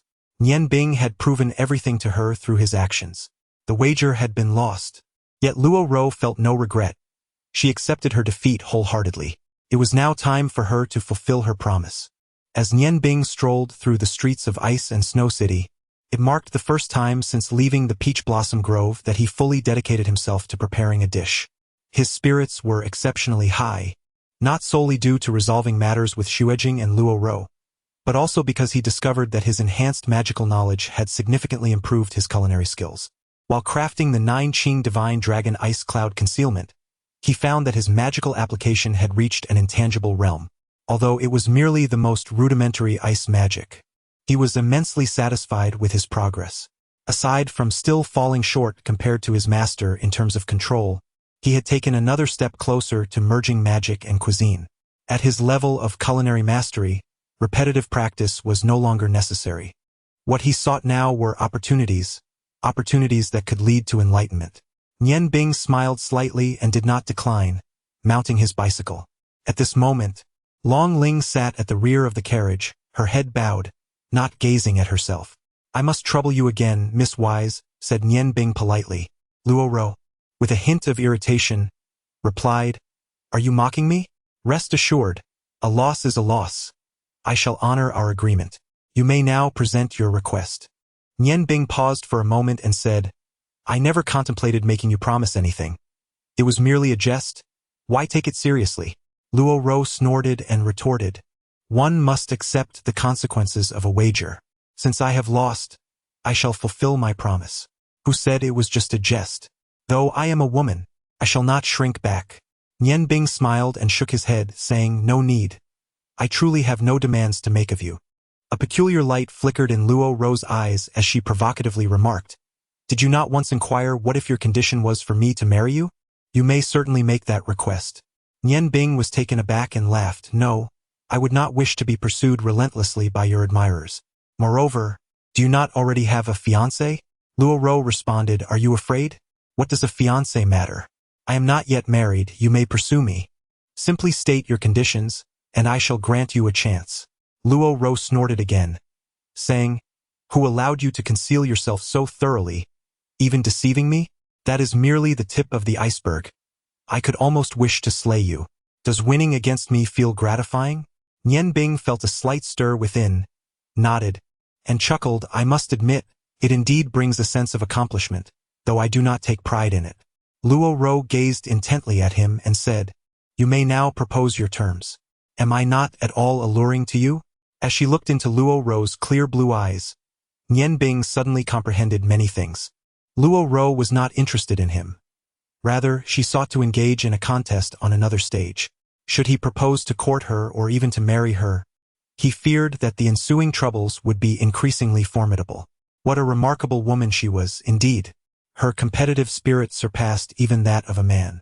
However, having grasped this insight, how could he fall into her trap? "Miss Wise, you have already fulfilled the condition owed to me." Luo Ro was momentarily taken aback, but she quickly regained her composure and glared at Nian Bing, exclaiming, "You are quite cunning." Was it not a condition when Nian Bing had earlier made her twist her arm? Nian Bing feigned innocence, saying, "Cunning? I triumphed without causing you distress. And yet you accuse me of being duplicitous. Truly, this is outrageous. Perhaps I should simply disembark. Finally, Luo Ro could no longer maintain her composure and retorted, "Stay seated and do not move. Am I truly so formidable that you must guard against me? Am I some sort of monstrous flood?" Nian Bing smiled silently, remaining quiet. Faced with this imperturbable and handsome man, Luo Ro, despite her cleverness, found herself at a loss for words, momentarily rendered speechless. Along the journey, the three of them remained silent, and the carriage came to a steady halt before the Mages' Guild. Nian Bing was the first to alight, assisting the dragon spirit who followed him to the ground smoothly, and addressed the wise lady in the carriage, saying, "Thank you for your kind company, Mississippi. Until we meet again." Luo Ro spoke fiercely, "Nian Bing, remember this. I will not let this go. One day we shall meet again." With that, the carriage sped away. Nian Bing could only shake his head in resignation. The complexities of a woman's heart are as elusive as a needle in the vast ocean. It is truly beyond comprehension. It seems there is no animosity between us, yet why does she persist in making things difficult for me? Long Ling finally spoke up. Ruer has always been exceptionally intelligent. Whatever she desires to learn, she masters it in the shortest possible time. Throughout her life, no one, be they male or female, has ever bested her. Her tenacity, coupled with her curiosity about you, will only deepen her interest. There is no escaping this. You will encounter even more trouble in the future. "Wait," Long Ling called out, halting Nian Bing, who had just turned to leave. A hint of hesitation flickered in her gaze. Nian Bing inquired, "What is it? Is there something else?" Long Ling bit her lip and asked, "Nian Bing, is this true? Is your primary profession truly that of a chef and not a mage?" Nian Bing smiled gently, understanding her concerns. "Linger, let me explain. Indeed, being a chef is my primary profession, but I am also a mage. The two are inextricably linked. While I cannot claim my culinary skills to be the finest on the continent, they are undoubtedly of a high standard. My magical abilities, however, still require significant improvement. Thus, at this moment, my culinary craft demands only instantaneous comprehension, while magic necessitates further study. Rest assured, now that you have joined the Union and previously promised to assist it, I shall fulfill my commitment, for I am a man." Upon hearing Nian Bing's words, Long Ling finally exhaled in relief, grasping Nian Bing's hand with gratitude, saying, "Thank you, Nian Bing. I truly do not know what to say." Observing Long Ling's exquisite gentleness, a wave of tenderness surged within Nian Bing, and he instinctively tightened his grip on her hand, responding, "There is no need for words. The Union has afforded me so many conveniences, and this is merely my duty." A flicker of disappointment arose in Long Ling's heart as she realized she longed to hear Nian Bing say that all of this was for her. Shi Jiu approached with a hint of dissatisfaction, inquiring, "What were you two doing? Why were you gone for so long?" "I went to the library to find you, only to be told you had left." Upon learning it was not merely a solitary outing between Nian Bing and Long Ling, Shi Jiu's expression softened slightly. "In the future, it would be best to inform me before you go out, to spare me from worry." At this moment, Long Ling had already entered the Union, and Shi Jiu eagerly approached her, exclaiming, "Linger, you've been gone for half a day. I was nearly frantic. I just bought you 2 new hair accessories that I believe will suit you perfectly. Come, let us go take a look. I am certain you will adore them." However, despite Shi Jiu's earnest demeanor, Long Ling struggled to muster any enthusiasm. Yet, her gentle nature made it difficult for her to refuse her brother. Just then, a voice broke through her indecision. "Xiaojiu, why are you out here instead of diligently practicing magic in your room?" Shi Jiu's greatest fear was this master of the mage level. Upon noticing Longji's arrival, he hurriedly expressed his respect, saying, "Master, Linger and Nian Bing have gone out, and I was a bit anxious, so I decided to wait for them here." As Shi Jiu departed, Longji's expression softened immediately. He approached his beloved daughter with a smile and asked, "You and Nian Bing went out?" "Dad," Long Ling replied, her previously taut nerves easing at the sight of her father. "Just now, Nian Bing and I went to King Feng's. Longji remarked, "Nian Bing has indeed been working too hard lately. He should take the opportunity to venture out more. You've always been attentive since childhood. Be sure to look after his well-being. By the way, what do you think of Nianbing? Longling paused for a moment, then responded, He is wonderful. He possesses great ambition, and his aptitude is remarkable, even rivaling that of Rower. He is a good person, albeit a bit mysterious. Longji smiled and said, A man should aspire to be like Nianbing. It is said that one should establish a career before starting a family. A man without capability can only lead a mundane life. I also think highly of this child, Nianbing. Longling hesitated for a moment, but ultimately resolved to share the truth with her father. Dad, actually, Nianbing has another profession. She then recounted in detail everything that had transpired earlier at Qingfeng's High. As Longji listened to his daughter's words, his expression shifted dramatically. He had never anticipated that the highly esteemed Nianbing, whom he held in such high regard, would be a chef. While he harbored no disdain for chefs, he certainly did not wish for Nianbing to squander his talents in other pursuits. Such it is. However, Nianbing avows that his culinary artistry has reached a certain zenith, seemingly obviating the need for further practice, requiring instead the cultivation of magic. Uncle Shui appears to hold Nianbing in high regard. Indeed, he shall likely arrive anon. Dragon Ji's gaze flickered with comprehension. No wonder I have sensed a certain preoccupation within Nianbing. It appears he is, in fact, a chef. Now I comprehend all. No wonder he resides within the verdant breeze pavilion.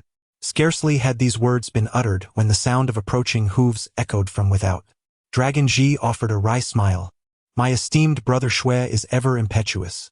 It seems he has arrived. Linger, retire within. Leave all to me. Linger assented. Her faith in her father is unwavering. Having unburdened her heart, she felt considerably relieved and turned towards the library. As Linger departed, Shui Ji and his daughter, Shui Jing, entered the Magician's Guild. The magicians stationed at the portal recognized them and offered no impediment. Dragon Ji chuckled heartily. To what propitious winds do I owe the pleasure of your company, brother Shui and niece? Your presence lends an inestimable luster to my humble abode. Shui Ji strode purposefully before Dragon Ji and lamented, Your brother does not trouble you without due cause. I come seeking your assistance in a matter of some import. Dragon Ji's eyes gleamed with insight. Brother, if your intention is to solicit Nianbing to serve as a chef in your employ, I implore you, speak no further. You already possess Ming Yuan, whereas I find myself in dire need of his talents. Shui Ji was momentarily taken aback. He shared a deep bond with Long Ji and understood that the latter's statement left no room for negotiation. He never anticipated that Nianbing would hold such significance for Long Ji. Nevertheless, he tentatively remarked, Brother, Nianbing is a chef, and to be precise, he is destined to become a great chef in the future. Therefore Long Ji interjected firmly, Elder brother, while it may be true that Nianbing possesses exceptional culinary skills, I can equally assure you that as the youngest Grand Mage, he is also destined to become a remarkable sorcerer. He has joined my guild, and while he is merely chopping wood at your Qingfeng, I will certainly not allow him to leave. Shui Jing, holding a brocade box, watched as her father and Long Ji faced off, feeling a bittersweet pang in her heart. Not long ago, Nianbing, who had seemed utterly inconsequential in her eyes, had now become the subject of contention between her father and Long Ji. The contrast was simply too stark. She realized that her judgment of character had been woefully inadequate. Nianbing, I truly do not know whether to resent you, or Shui Ji shook his head helplessly and said, Forget it. To be honest, I did not harbor much hope for this visit. Even if you do not obstruct him, it is likely that Nianbing would not come to my modest temple. I was wrong to have allowed him to chop wood at Qingfeng. It is only right that I come to apologize to him. Long Ji, somewhat puzzled, replied, Is it merely an apology? Elder brother, you are aware that our mage guild is deteriorating, and it is a rare stroke of fortune to have such a talent among us. I find myself in a difficult position. With a serene smile, Shui remarked, Enough, brother. Surely you know my character? I simply wish to meet him, and then I shall depart. Even if he cannot be swayed to our cause, forging a friendship would be worthwhile. A blush crept onto Long Ji's face. Indeed, he had been overly protective of Nianbing. He hastily stepped aside, saying, Elder brother, allow me to escort you. He is in the library. On the library's third floor, Nianbing was engrossed in the study of magical array materials, seated on the floor. Once he immersed himself in a book, all else faded from his awareness. Though the third floor held fewer books, their depth of knowledge was far more profound, requiring more than a mere day or two to fully grasp. He had developed a keen interest in magical arrays, and he would not rest until he had thoroughly explored them. Nearby, Long Ling gazed at Nian Bing, seemingly lost in thought. She found him most captivating when he was focused. Though he never glanced her way while reading, his handsome features had become deeply etched in her mind. Long Ling had always placed great faith in destiny. Born into a family of mages, she had studied magic with her father since childhood. She wouldn't call it an interest. Rather, she felt it was her fate, and she was destined to continue along this path. Shi Jiu, her senior apprentice, had been pursuing her affections. Shi Jiu was indeed kind to her, and Long Ling had believed since childhood that their union was preordained, that she would one day marry her elder by 10 years. However, since Nian Bing's arrival, her belief in destiny had begun to waver. As Nian Bing successfully conjured a magical scroll, a confident smile graced his face, captivating Long Ling completely. For the first time, she felt a flutter in her heart, an indescribable sensation. Each day, merely observing Nian Bing brought her immense satisfaction. Simply gazing at him made her forget everything else. Initially, Long Ling felt a tinge of fear, apprehensive about the emotions blossoming within her. However, upon witnessing the exquisite creation of the 9 azure divine dragon ice cloud in Nian Bing's hands today, her trepidation vanished. She realized with clarity that she had profoundly fallen in love with this enigmatic man. Though he may not possess overwhelming strength, every aspect of him deeply enthralled her. If one were to pinpoint a flaw, it might be his indifferent demeanor. Apart from his mastery of magic and culinary arts, he seemed to care little for anything else, even avoiding the likes of Ruer, who was both beautiful and intelligent. The sound of footsteps interrupted her reverie, causing Long Ling to frown slightly. The last thing she desired was for anyone to intrude upon her time with Nian Bing. Rising cautiously to avoid making a sound, she peered downstairs, only to see her father accompanied by the Shui family ascending the stairs. "Uncle Shui Jing, you have arrived," she greeted. Shui Jing regarded Long Ling with a peculiar expression. "Linger, are you studying magic in the library as well? I recall you mentioning 2 years ago that you had already read all the books here." Long Ling's cheeks flushed as she replied, "I am learning from Nian Bing's unique insights into magic." A flicker of realization crossed Long Ji's mind. He was all too familiar with the naivete of youthful sentiments. With a gentle smile, he remarked, "It is also a means of looking after Nian Bing. After all, he toils tirelessly in his cultivation, and it would be remiss not to ensure his well-being. Were it not for Ling Er's daily reminders, he might scarcely find time to eat." One cannot help but admire the dedication of this child. Shui Ji cast a glance towards Long Ji, who was equally observing him, the glimmer of pride evident in his gaze. Shui Ji, feeling somewhat resigned, shook his head. It was clear that he was at a disadvantage in matters of the heart. Nian Bing, merely a woodcutter at Qingfengzhai, had transformed into a cherished gem within the Mage Guild. Long Ji, without a hint of restraint, had even sent his daughter to attend to Nian Bing. The disparity between their circumstances was stark. Sighing, he reflected, "Alas, if only I had recognized Nian Bing's true capabilities earlier, we might not find ourselves in this predicament." Shui Ji and Shui Jing approached Nian Bing. Despite his intense focus, he could hardly miss the presence of 2 individuals nearby. Upon raising his gaze to meet Shui Ji and his daughter, a glimmer of surprise flickered in his eyes, prompting him to rise hastily. "Mr. Shui, Miss Shui Jing, what brings you here?" Chapter 26. The Whisper of the Free Wind, Part 1. Shui Ji offered a slight smile, saying, "I only learned from Ming Di that you are the heir of the esteemed ghost chef. I feel quite ashamed to have previously allowed you to chop wood at Qingfengzhai." Nian Bing thought to himself, "You seem no younger than my master. Calling him senior is rather amusing. Mr. Shui, there is no need for such formality. It is I who failed to disclose my identity, so how can I hold you accountable? There is truly no suitable place to sit here, and I sincerely apologize." Shui Ji let out a soft sigh and said, "I have always prided myself on my ability to discern character, yet this time I have erred so gravely. My visit today is to express my apologies for the neglect you suffered during your time at King Feng's High, as well as for my daughter's folly. She was indeed quite reckless, asking you to pretend to be her boyfriend. Considering your remarkable talents, how could she possibly be worthy of such a pretense? Nian Bing harbored a certain fondness for Xue Ji and replied modestly, "You are too kind, Mr. Xue. As long as Miss Xue does not hold my concealed grievances against me, I am content." Xue Ji smiled and continued, "You are both young. It would be beneficial for you to engage in more exchanges. In culinary arts, even Ming Di humbly admits his inferiority. I have but one daughter, and it is essential for her to inherit King Feng's High.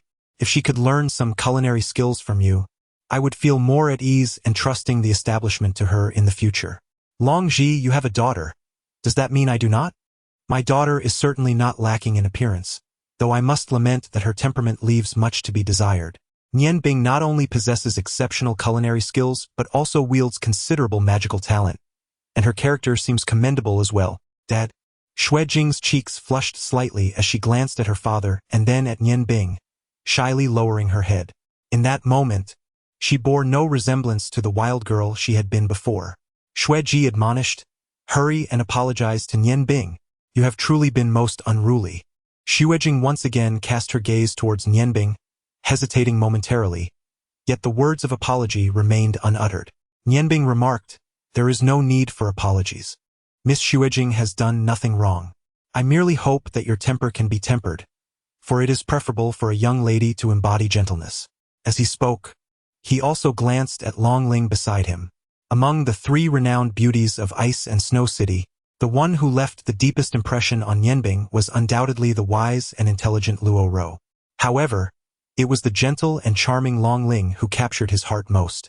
Nianbing did not respond. "There is no need for such formality, Mr. Xue. I cannot accept this gift. Qingfeng Studio has done nothing wrong. My connection with Master Ming is intrinsic, making me a friend of Qingfeng Studio by nature." Xueji smiled and said, "As the saying goes, a treasured sword is bestowed upon a hero. This item is a family heirloom of the Xue family. My elder brother inherited our father's title, while I inherited this object. It holds little significance for me, but I believe it may be of some assistance to you. Please accept it as a token of my regard." Nianbing shook his head and replied, "Hearing you say that makes it even less appropriate for me to accept. Since this artifact is Mr. Xue's family treasure, it should rightfully be inherited by Miss Xuejing." Xueji smiled and said, "Since you have already agreed to be a friend of Qingfeng Studio, there is no need to address me as Mr. Xue. If it does not trouble you, you may call me uncle. I do not wish to impose, but are you not curious to see what it is? Though the brocade box is wrapped in cloth, the interior is cast in lead, ensuring that the essence of its contents remains concealed." Long Ji felt a pang of unease as he discerned the implications of Xueji's words. It was evident that the brocade box contained a treasure. He realized that he had arrived too late to take action. To his surprise, Xueji held such high regard for Nianbing, even going so far as to present a family heirloom. Meanwhile, he himself had acquired numerous scrolls from Nianbing. It seemed that once they departed, he too would need to make his move. Indeed, although Nianbing exhibited a mature disposition, the curiosity typical of youth was not absent. He involuntarily cast his gaze toward the brocade box in Xueji's hands. Xueji smiled faintly as he unfastened the clasp, and the moment the box was opened, the room was instantly enveloped in a verdant glow. The very currents of air within the space intensified, resonating with the essence of wind, the elemental force of air swirling rapidly towards the box, amplifying the emerald radiance. The wind seemed to whisper softly, its hum a melodious symphony. Long Ji was taken aback. As a wind elemental sorcerer, how could he possibly fail to recognize it? His voice trembled slightly as he exclaimed, "This is the Wind Whisper Stone, a legendary artifact formed from the anguished murmurs of the wind god, crystallized through immense magical power. Only the Wind Whisper Stone could emit such a potent aura of wind elements. Xue, my dear brother, you have concealed this from me so expertly." Xueji smiled gently and replied, "My brother, if it were merely a Wind Whisper Stone, would I not simply gift it to you? You know I have always been generous. I have no attachment to these external possessions. Both Jing Jing and I are of the fire element, with fire as our essence. Thus, while we find it unnecessary, my reluctance to present it to you, or even to allow you a glimpse, stems from the fact that it is far more than a mere wind whisperstone. It is a blade that epitomizes unparalleled speed, adorned with the essence of the wind whisperstone. This sword is known as Outyen, bearing the esteemed title of the gentle murmur of the free wind. At last, the elongated brocade box fully unveiled, perhaps due to its prolonged confinement, the elemental winds surged fervently, transforming the entire library into a verdant hue. Before us lay a sword, measuring 1 foot and 7 inches in length, with a blade width of 3 inches. Its design was most peculiar. Unlike an ordinary sword that curves upwards, this blade bore a flawless arc, asserting its identity as a sword. The blade was astonishingly thin, even at its thickest point, measuring less than 1/7 of an inch. The edge of the blade was adorned with meticulously arranged spiral patterns, extending from its base to the tip. The sword's most distinctive feature was its lack of a guard, with the blade seamlessly transitioning into the hilt. The hilt itself was equally unconventional, displaying 4 deep indentations, clearly designed for the grip of fingers. Above the depressions for the index and middle fingers, a vertical recess in the metallic section perfectly accommodated the grasp of the wielder. At the end of the hilt, a deep green gemstone jutted outward, its protruding portion round and prominent. The entire sword radiated a vibrant azure glow, which, over time, gradually receded. The brilliance of the blade was utterly enchanting, prompting Nian Bing to murmur, "The gentle murmur of the free wind, Outyen blade, is indeed a magnificent weapon." Long Ji leaned closer to Xue Ji, gazing at the dark green gem, and sighed, "What a pity! What a pity! This wind whisper stone has completely fused with the blade's metal, its essence intertwined. Unless one merges with the soul of the sword, it can no longer exhibit the characteristics of the wind whisper stone. If only I could wield a staff crafted from this gem, perhaps within 20 years, I too could ascend to the ranks of a divine conjurer. Brother, I am grateful you never showcased it before me. Otherwise, I might have sought a way to extract this gem to forge my own staff." Xueji smiled slightly and replied, "Oh, you should not underestimate the resilience of the wind whisper stone. Even with magic surpassing level 10, you would find it impossible to pry it free. And even if you managed to detach the gem, finding suitable materials to craft a staff would be exceedingly difficult. While the wind whisper stone possesses remarkable qualities, its intense sharpness makes it more suited for weaponry." Long Ji chuckled ruefully. If it were truly a staff forged from the wind whisper stone, it would undoubtedly be a divine artifact. Alas, it seems such fortune eludes me. It is a pity that Nian Bing is not a wind mage. Had he possessed that affinity, his culinary expertise would surely allow him to harness the gem's power, transforming this blade into something akin to a magical staff. To be honest, even giving this sword to Nian Bing feels somewhat unjust. Xueji responded with a smile. There is nothing unjust about it. Although Nian Bing's magical prowess does not align with the wind element, his familiarity with magical elements will certainly enable him to extract some degree of power. Moreover, I bestowed this sword upon him merely for his culinary endeavors, not as a magical staff. Nian Bing, why not give it a try? It is utterly implausible to assert that the Outyen sword holds no allure for Nian Bing. The sword's rarity undoubtedly surpasses even that of the Zhengyang sword, which is devoid of the flame god stone, and it is certainly on par with the morning dew. The sheer quality of the blade is sufficient to stir Nian Bing's heart.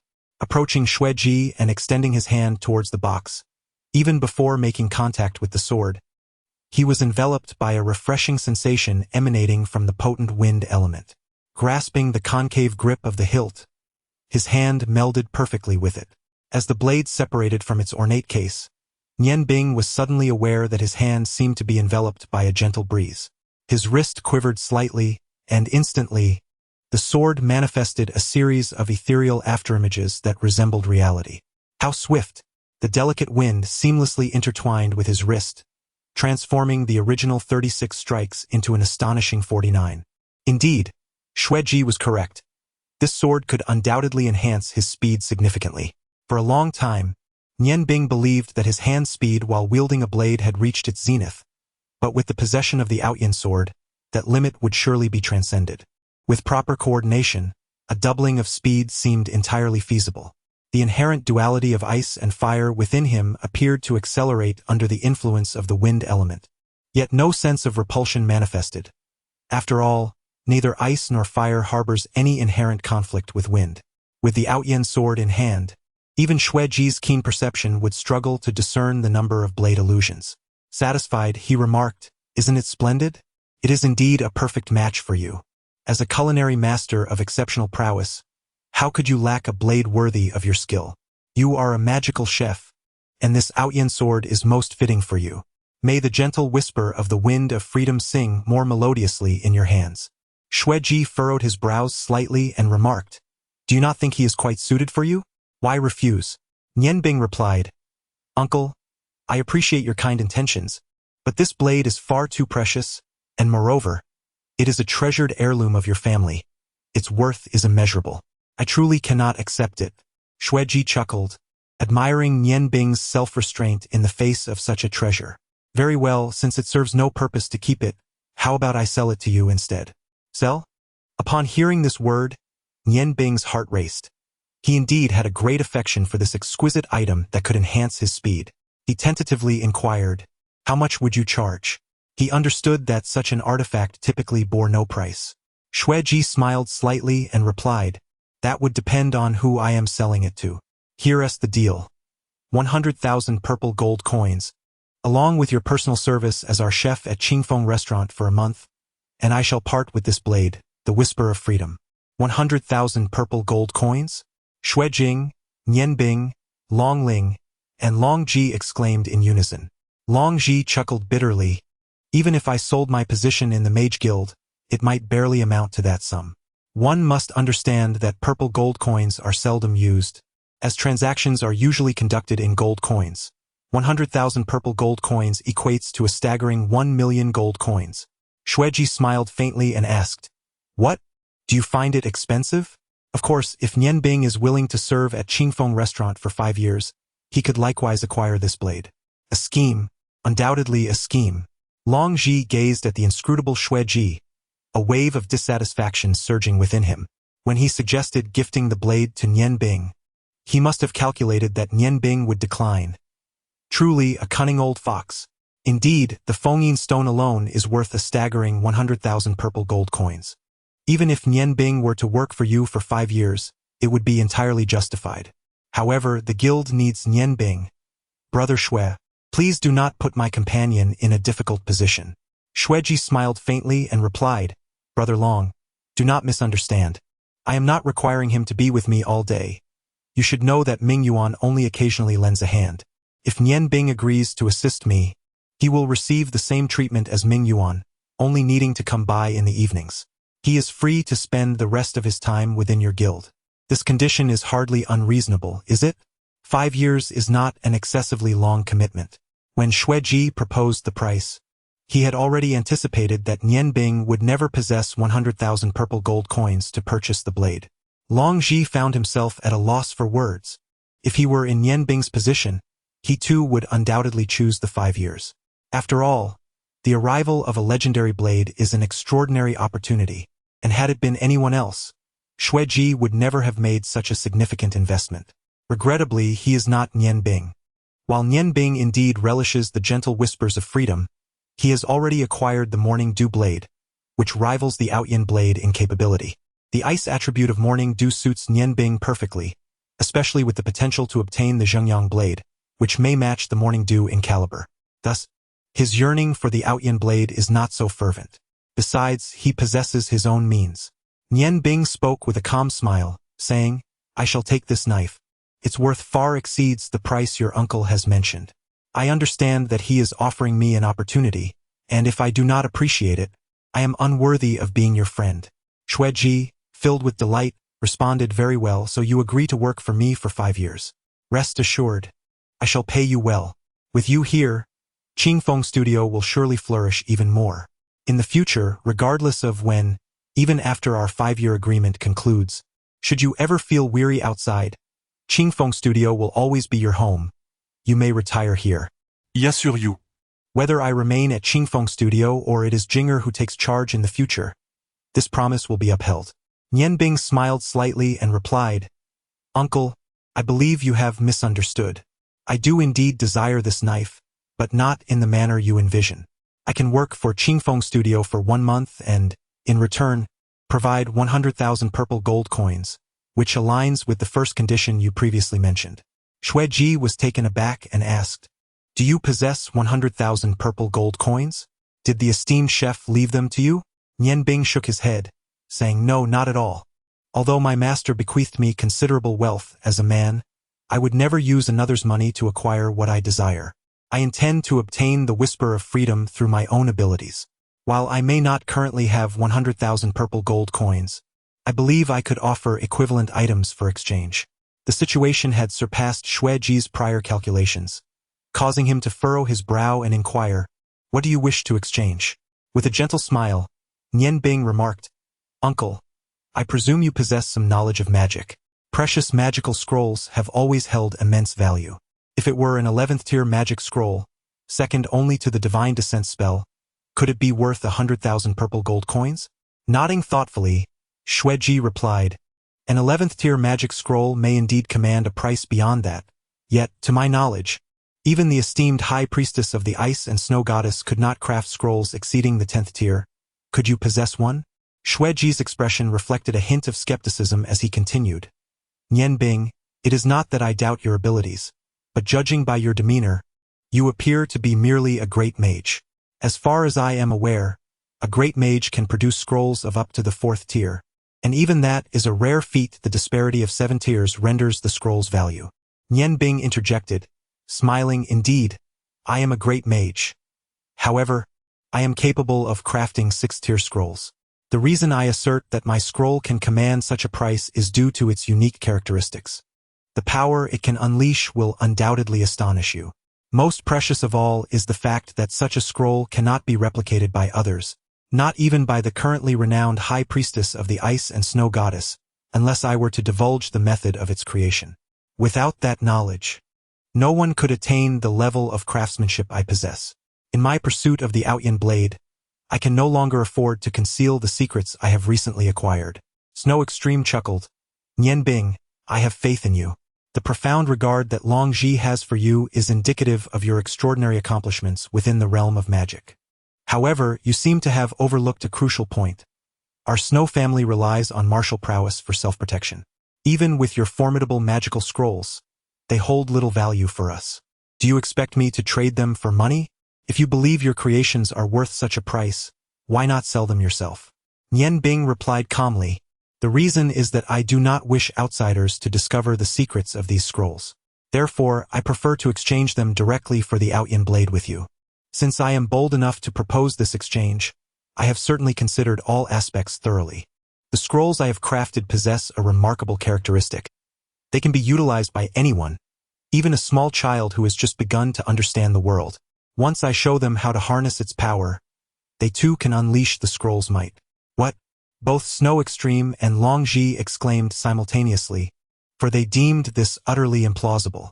Nian Bing smiled gently, retrieving a scroll from his robe. This scroll was fashioned from the most basic white parchment. He handed it to Miss Snow Jing and said with a smile, "Let us conduct an experiment. Often, reality speaks for itself. Miss Snow Jing, please follow my instructions and unfurl the scroll towards the ceiling." Miss Snow Jing paused, asking, "How do I do that?" Nian Bing explained, "You simply need to unfold the scroll as you would a painting, ensuring the image faces upward." Snow Jing's eyes sparkled with surprise as she slowly unfurled the scroll, just as Nian Bing had instructed. An extraordinary scene unfolded. As the scroll completely unfurled, it transformed into a swirling mist of white. Suddenly, with a soft pop, dozens of ice blades erupted forth, becoming radiant beams of cold light that pierced the ceiling. While everyone was still enveloped in astonishment, the multitude of ice blades simultaneously transformed into a cloud of icy mist, coalescing into a large block of ice at the ceiling's apex. Although Long Ji had previously heard from Snow Jing about Nian Bing's ability to create fusion scrolls, witnessing it firsthand left him agape with astonishment. More importantly, this remarkable scroll had been opened by Snow Jing, who possessed no magical prowess, thus elevating the scroll's worth tremendously. If such a scroll were to be sold to the royal families and nobles of various empires, its demand would undoubtedly be immense. Who wouldn't desire a life-saving artifact in their possession? Nian Bing turned his gaze toward the somewhat dazed Xueji and smiled, saying, "Uncle, you have now seen my scroll. If you had 10 of these scrolls at your disposal, they would provide excellent protection for both you and Miss Snow Jing. Rest assured, the scrolls I offer will be of level 6 plus level 6. I will clarify the 2 spells each scroll possesses, and when faced with danger, simply unfurl the scroll, and it will safeguard your safety." Xueji shook his head with a wry smile and replied, "Nian Bing, while I am uncertain of the difficulty involved, it is evident from Long Xiong's astonishment that the value of such a scroll is indeed remarkable. 10 6th-level scrolls, sold for 100,000 purple coins, should pose no challenge. However, you must understand that what I truly desire extends beyond these trivial pursuits. I genuinely hope you will come to Qingfeng Studio to assist me." Nian Bing gazed into the eyes of Xueji, sensing his longing, and with a serene smile he replied, "While the value of Outyen is undeniable, the worth of freedom holds greater significance for me. I cannot forsake my own liberty for the mere whisper of the freedom wind. 5 years is an exceedingly long time for me. In truth, had it not been for certain special reasons, I would have departed from Ice and Snow City long ago. My master once imparted to me that 8 years of culinary practice and 8 years of culinary enlightenment are essential, and only through traversing the entire continent can one truly grasp the essence of understanding. I hope you can comprehend my predicament. If you are unwilling to negotiate, I shall not press the matter.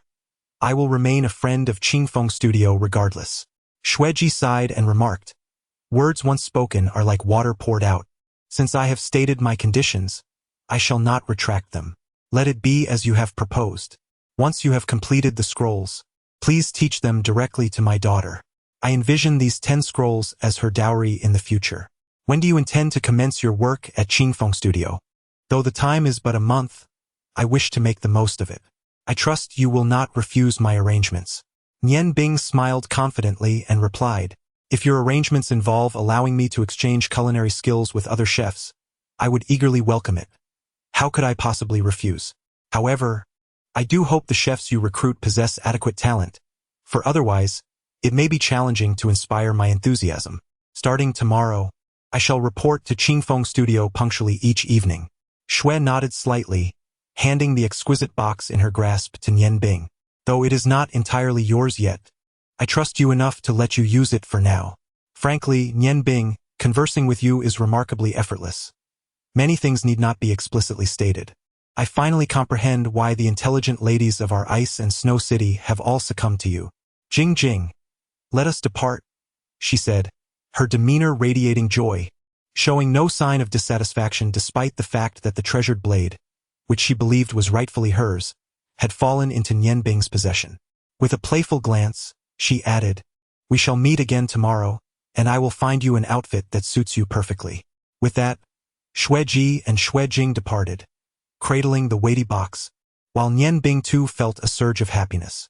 Although the Outyen blade was not as pivotal as the morning dew, he needed to conceal the aura of the latter. Lacking a suitable weapon was always a source of regret, yet the arrival of Outyen now rectified that shortcoming. With Outyen in hand, Nian Bing was assured that his swordsmanship would surely advance. Techniques he once hesitated to attempt could now be practiced. Long Ji gazed at Nian Bing, his eyes gleaming with intrigue. He sighed, "To be candid, I was genuinely apprehensive that you would accept that 5-year agreement earlier. However, I have no authority to compel you to decline. Nian Bing, I find you even more inscrutable now. What, I wonder, is the fabric of your mind composed of?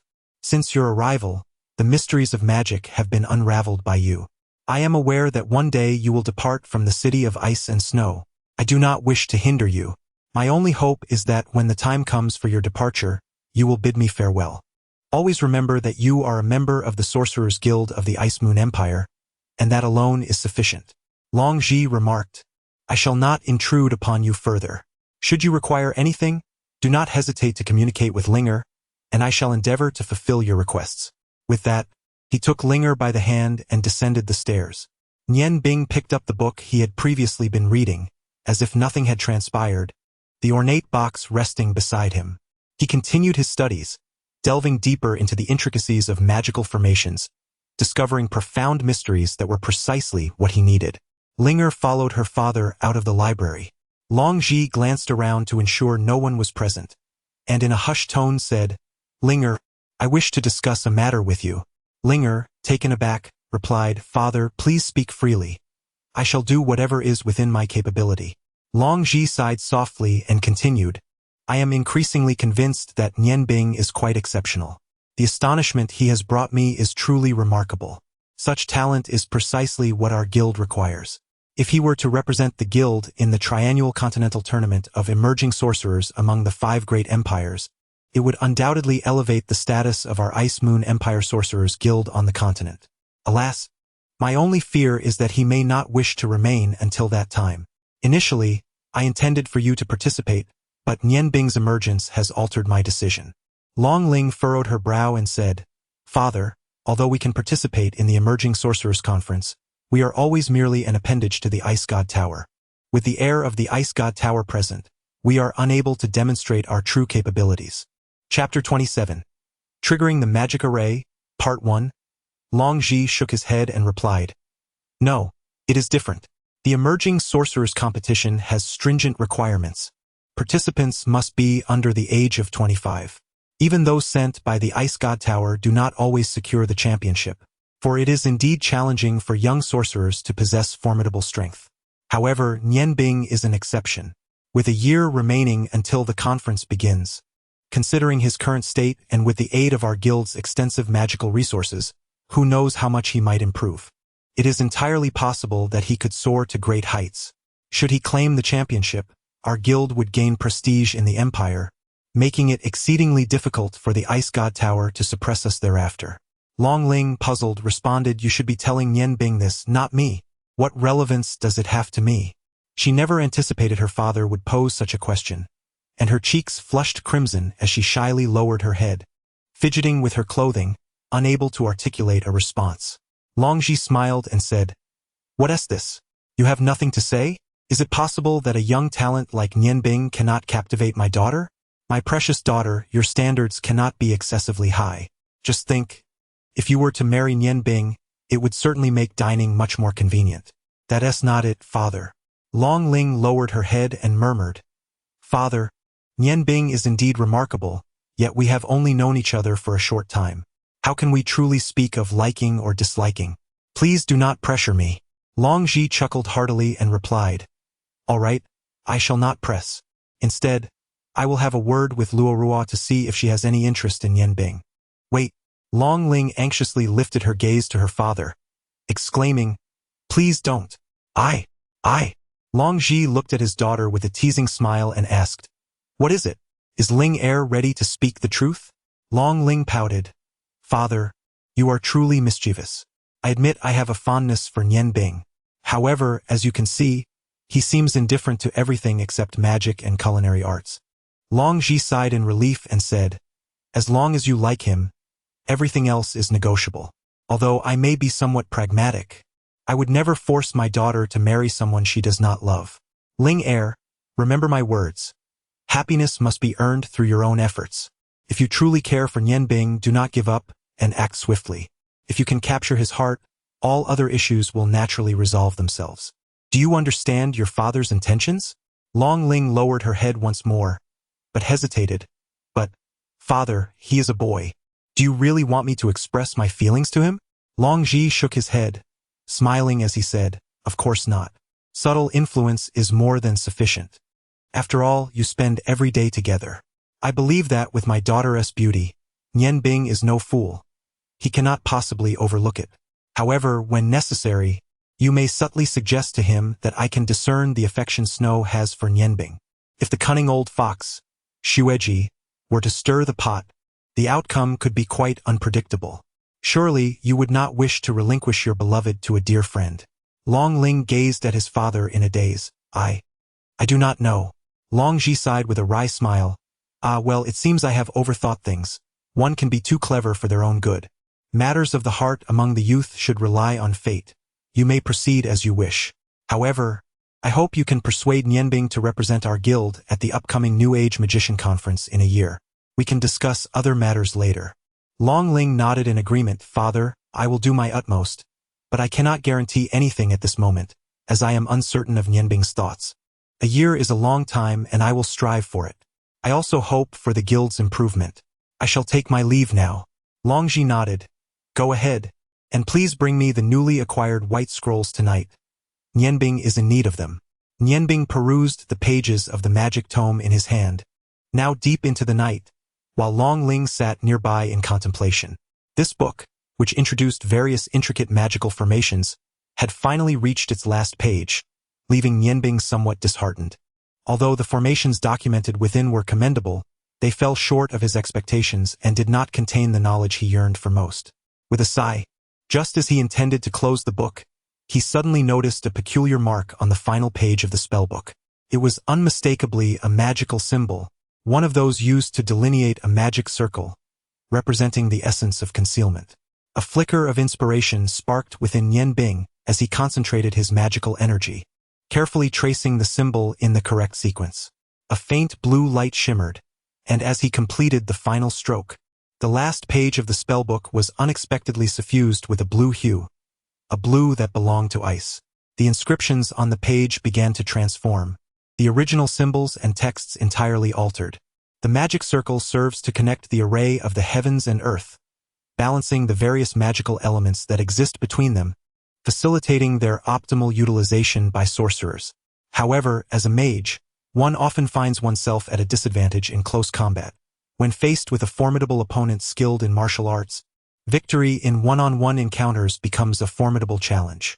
In light of this predicament, the magic circle can undergo a special transformation, forming a unique array that can be inscribed onto a scroll, aiding the inherent magic of the scroll and serving a special purpose. This array is known as trigger. The term trigger refers to the mechanism whereby, upon experiencing a certain degree of attack, the scroll will automatically unleash its power to protect its wielder. The threshold for activation can be set within the trigger array itself. The details of the array are available for study and application. A crucial note: this array must be affixed only after the magical scroll has been completed. Should the affixation fail, the scroll will be rendered entirely useless, so caution is advised. Upon reaching this point, Nianbing's heart suddenly stirred with excitement. He finally comprehended why once a magician attained the rank of a sorcerer, they no longer feared confrontations with warriors. It was not merely due to an enhancement in the magician's abilities, but rather the existence of such a triggering magic array. Should an adversary attempt to ambush a magician, as long as a unique scroll was present, the immediate crisis could be effortlessly averted, granting the magician precious moments to chant their incantations. What a remarkable discovery this was! He was truly fortunate to have noticed it. Otherwise, this wondrous magic array would have slipped away. With this in mind, Nianbing immediately immersed himself in research. The intricacies of inscribing this special magic array were exceedingly challenging, demanding not only exceptional magical control but also a substantial reservoir of magical power as support. The task of delineating such a triggering magic array proved to be far more arduous than inscribing a 6th-level magic scroll. Unbeknownst to Nianbing, the practical application of this magic array was not widespread. Although records existed within the magician guilds of various empires, the complexity of its creation rendered it a daunting endeavor, with success rates that were alarmingly low. Given the inherent rarity and value of magic scrolls, who would dare to employ high-level scrolls for experimental purposes in crafting such triggering arrays? It would undoubtedly be a tremendous waste. Consequently, even when successfully created, these arrays were often relegated to low-tier spells, long since abandoned by the majority of magicians.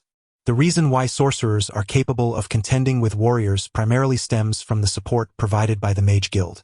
Sorcerers who have attained the rank of adept typically carry an array of magical artifacts, a necessity mandated by the guild to safeguard its high-ranking mages. Among these artifacts, those designed for early warning are perpetually the most coveted and consequently the most expensive. With such magical items at their disposal, mages can foresee impending dangers, allowing them to prepare adequately for any threats. Even when confronted by formidable assailants, sorcerers of the adept tier are often equipped with powerful scrolls for protection. They then utilize the time gained from these scrolls to chant potent spells, which is the true reason behind their ability to engage in combat with warriors. Generally speaking, unless absolutely necessary, mages seldom venture out alone. They are typically accompanied by warrior companions to ensure their safety.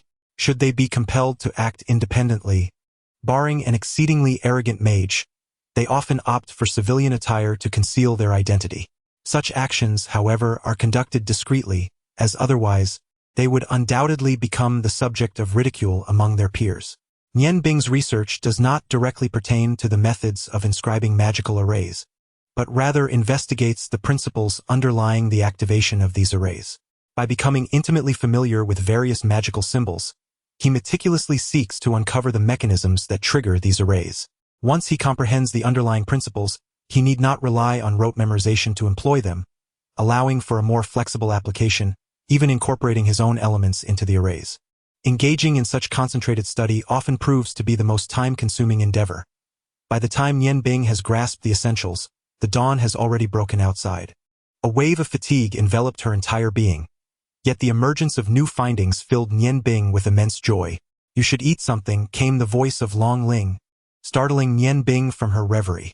Turning her head, she beheld Long Ling standing beside her, carefully placing a tray on the ground. The tray held 2 steamed buns, a plate of braised meat, and a bowl of plain congee. With a hint of reproach, Long Ling remarked, "Another night without sleep. Is this magical research truly so captivating to you?" As Nian Bing reached for a bun, Long Ling gently pushed her hand away. "Your hands are dirty. Wipe them first, and wash your face before eating." As she spoke, she handed Nian Bing a warm, soft towel. The towel was pleasantly damp, fitting comfortably in her hands, and exuded a subtle fragrance. Gazing at Long Ling, Nian Bing felt a profound warmth that words could scarcely convey. "Linger, thank you. You have been taking care of me all this time." Long Ling smiled gently. "We are friends, after all.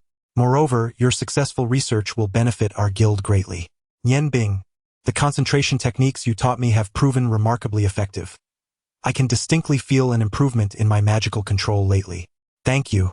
Nian Bing smiled in return. "No need for thanks. That is all due to your own efforts." After wiping her face and cleaning her hands with the towel, Nian Bing felt revitalized. "After a sleepless night, hunger gnawed at me. Initially, I felt little of it, but now, as I relaxed my mind, my stomach nearly rumbled audibly. In a ravenous frenzy, I devoured every morsel on the tray. Though the fare was hardly exquisite, it tasted particularly delightful at that moment." "Slow down, don't choke. Truly, this manner of dining is not advisable, lacking any semblance of routine," I admonished. "Nian Bing, you must take care to rest. There is ample time, so why rush?" Nian Bing smiled faintly, replying, "I cannot afford to delay. Once I have mastered everything and fulfilled my promise to Uncle Xueji, I shall depart from this place. Remaining stagnant in one location serves me no purpose. My aspiration is to traverse the world. As the saying goes, reading thousands of books pales in comparison to traveling thousands of miles. My current perspective is still far too limited." Long Ling felt a tremor in her heart. "Nian Bing, must you truly go? The ice and snow city." She bit her lip, rising slowly with the tray in hand, whispering, "I understand now. It is I who am unworthy of you." "No." Nian Bing shot to his feet, grasping Long Ling's shoulders with both hands. "It is I who am unworthy of you. Linger. If you have yet to stir my heart, then I must be made of stone. However, I cannot allow myself to be distracted. There remains much for me to accomplish. The future is shrouded in uncertainty, is it not? I have no desire to discuss matters of the heart, for such musings are far too extravagant for me at present." Long Ling felt the warmth of Nian Bing's hands. "Is it true, then, that your heart is solely occupied with culinary arts and magic?" Nian Bing nodded and said, "Indeed, in my heart, only culinary skills and magic matter. Everything else can be filtered out. I must concentrate my mind to achieve anything worthwhile." Long Ling sighed softly, suppressing her tears. She did not blame Nian Bing. After all, everyone has different pursuits. For a girl, the greatest aspiration in life is undoubtedly to find a good home, while for a man it varies. Some are content to remain in one place, while others are destined for the extraordinary. Nian Bing clearly belonged to the latter category, for he harbored countless ideals and ambitions. As Long Ling departed, Nian Bing felt a pang of discomfort. It was not a pleasant experience to reject a gentle and exquisite young lady. Just as his thoughts became a tangled mess, a flash of despair crossed his mind. Nian Bing trembled violently and cried out, "Mother, mother, I was wrong. I should not worry about such matters. The Ice God Tower is my true goal." That desperate gaze etched itself into his memory, a poignant reminder of his mother's final look. Taking a deep breath, all his chaotic thoughts dissipated. He settled into a meditative posture and began his contemplation. From morning to noon, and then from noon to evening, after a full day of cultivation, Nian Bing finally emerged from his meditation. His magic, derived from the dual forces of ice and fire, had become more solidified. Though the pace of his progress was slow, it remained steady. The intricate whirlpools intertwined harmoniously, sharing their essence without conflict. This exemplified the power of the unity of ice and fire. Raising his gaze to the outside, he noticed the sky was gradually darkening. Soon, the magical lights in the library would be illuminated. Nian Bing carefully retrieved a double fourth-tier magic scroll from his bosom, a creation he regarded as his most exquisite work to date. Slowly unfurling the scroll, he infused it with azure magical energy. Without a moment's hesitation, a soft blue light began to weave intricately across the surface of the scroll, the azure glow flickering continuously. Each pattern was remarkably intricate, intertwining seamlessly with the existing magical array. As the masterpiece gradually took shape in Nian Bing's hands, the sensation of mental energy made him acutely aware that the scroll he held was now capable of being activated. Yet, he understood that his success was tinged with luck. As the annotations indicated, completing such a triggering array was exceptionally challenging. Even though he had grasped its principles, he had narrowly avoided failure several times prior. Rising to his feet, he carefully tucked the scroll back into his garment. He picked up the leaden rectangular box from the ground, tidied his appearance, and stealthily exited the library. Aside from delivering meals at noon, Long Ling had not appeared again. Nian Bing knew that although she did not voice it, he had deeply wounded her heart, and he refrained from seeing her to avoid delving too deeply into the matter. Just as he stepped out of the Mages Guild, a carriage approached him, driven by a familiar coachman, the very same old driver he had encountered when he and Shui Jing attended a banquet at the Luo family's residence. Shui Jing poked her head out of the carriage and exclaimed, "Chef, get in. My father sent me to fetch you. I've been waiting for nearly half an hour. You are truly slow." Nian Bing silently chuckled to himself, realizing that troubles seemed to arise in waves. Long Ling had already comprehended his feelings, yet this madwoman proved to be rather difficult to placate. He hoped that her hatred for him was more pronounced, but regrettably, the one she adored was none other than Yan Juhua. Otherwise, a matchmaking opportunity could have been seized, sparing him from Miss Shui Jing's undue attention. He felt unworthy of such a personal invitation. Although he uttered such sentiments, he nonetheless mounted his bicycle. Shui Jing sat beside Nian Bing, a sweet smile gracing her lips. "Unworthy? When did you become so courteous? Wasn't it you who used to bully me?" Nian Bing replied with a wry smile. "Haven't I already clarified everything? Miss Shui Jing, could you please spare me? There is no animosity between us." Shui Jing smiled gently, saying, "Spare you? That requires some contemplation. However, we ought to amend our forms of address. I have taken to calling you by your name, and you refer to my father as Ren Yu. From now on, you shall call me Jinger or Jing Jing. We are friends now, and such a minor request should not be refused, especially since you seemed quite fond when addressing Linger." Nian Bing wished to avoid further entanglement and hastily replied, "Very well, I agree. Jing Jing, there is no need to send a car for me anymore. I can walk over myself and stretch my legs a bit." Shui Jing giggled. "Stretch your legs, you say? You will have ample opportunity for that tonight." The moment the words left her lips, she immediately felt it was inappropriate and blushed deeply. "In terms of health, I trust tonight's challenges from Run Yu won't be too daunting for you, will they?" Shui Jing playfully stuck out her adorable little tongue and remarked that there was no dilemma at hand. Her father merely invited the proprietor of Deshang Xian across the way for a visit, while casually posting a challenge. A glimmer of excitement sparked in Nian Bing's eyes. Was he challenging the head chef of Deshang Xian? Excellent. This was precisely what he had been anticipating. An intense fighting spirit surged within him, and in the dimly lit carriage, his eyes shone like cold stars in the night, radiating a confident glow. He placed the box containing the proud Tian Dao flatly across his lap, eager to test the blade today. Sensing the chilling aura emanating from Nian Bing, Xue Jing felt a wave of emotion stir within her. Such formidable confidence. She had initially thought that Nian Bing would feel burdened by the challenge orchestrated by Xue Ji, yet she was taken aback by how readily he accepted it, brimming with enthusiasm. Naturally, she could not comprehend the mindset of a culinary master. For someone at the pinnacle of the culinary arts, the thrill of competition was invigorating. With an opportunity at hand, how could Nian Bing not be excited? His initial choice to journey to Ice and Snow City was precisely to engage in culinary duels with the experts of Qingfeng Zhai and Dakazuan. You seem quite self-assured, Xue Jing observed, her heart fluttering as she looked at Nian Bing. He smiled and replied, "Do you doubt my capabilities? What unique skills does the chef of Deshangxian possess? I believe that to contend with Qingfeng Zhai consistently, his abilities must be on par with that of Master Ming." Xue Jing nodded slightly and remarked that Deshangxian had become a favored establishment among the high-ranking officials for good reason. It was not solely due to the special services they offered, but primarily because of the exquisite flavors of their dishes. Their head chef, a young man of approximately 30, had an uncertain pedigree. Uncle Ming had once faced him in a culinary contest, which concluded in a draw.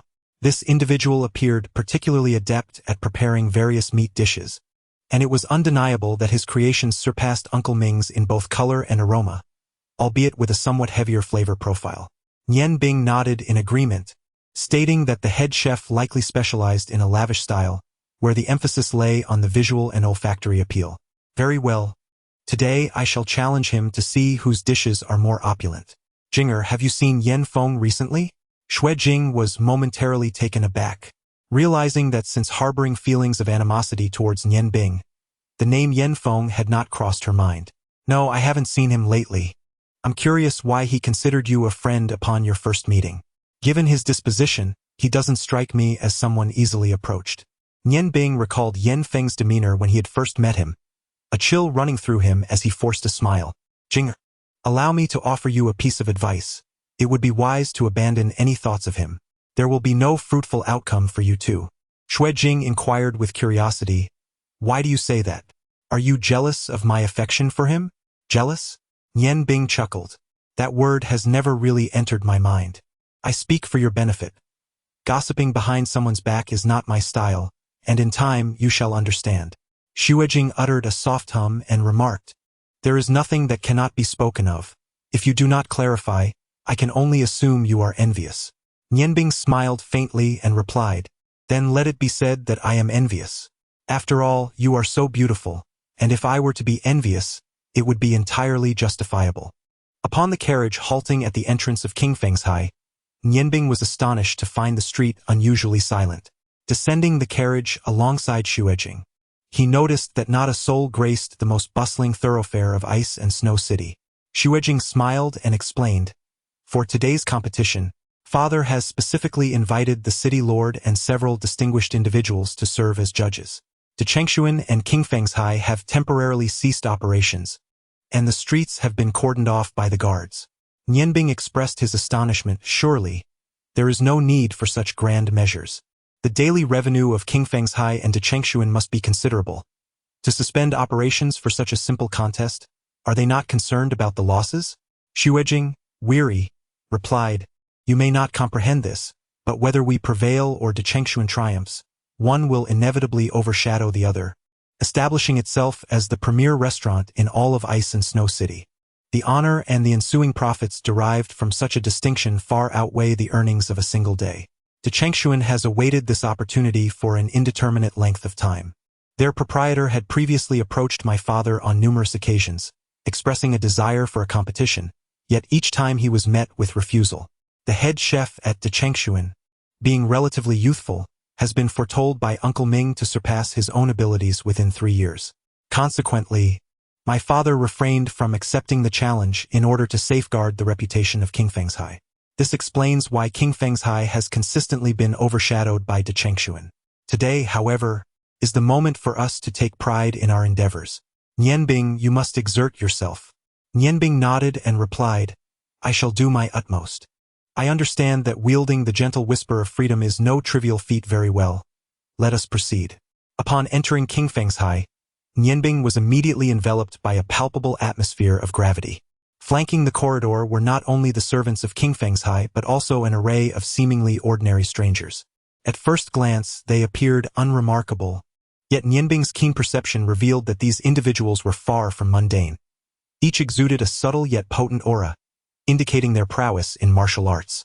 The hall of King Feng's High remained unchanged, save for the near 100 tables that had been cleared away.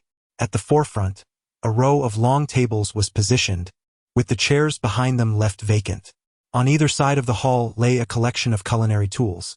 The left side contained only basic implements, while the right was being arranged by several individuals. Xuejing whispered, Look, directly ahead is the judge's table. To your left is your designated workspace, and to your right is where the head chef of Dechengshuan will operate. They have already begun their preparations. If you have any requests, please express them quickly. I shall promptly arrange for them to be attended to. Otherwise, it may soon be too late. You need not worry about the various materials. As long as you can name them, I can likely procure them. Nianbing nodded slightly and whispered to Xuejing, who displayed continuous surprise on her face. Is this all you require? They are rather ordinary items. Nianbing smiled faintly and replied, True skill lies in discovering the elegance within the ordinary. Follow my instructions, and rest assured, I shall exercise discretion. Nianbing cast a glance at Xuejing and remarked, Shall I enter your room once more? Xuejing laughed and said, Are you afraid? If I wish to give you something, you should hurry along. With that, she floated away like a red cloud.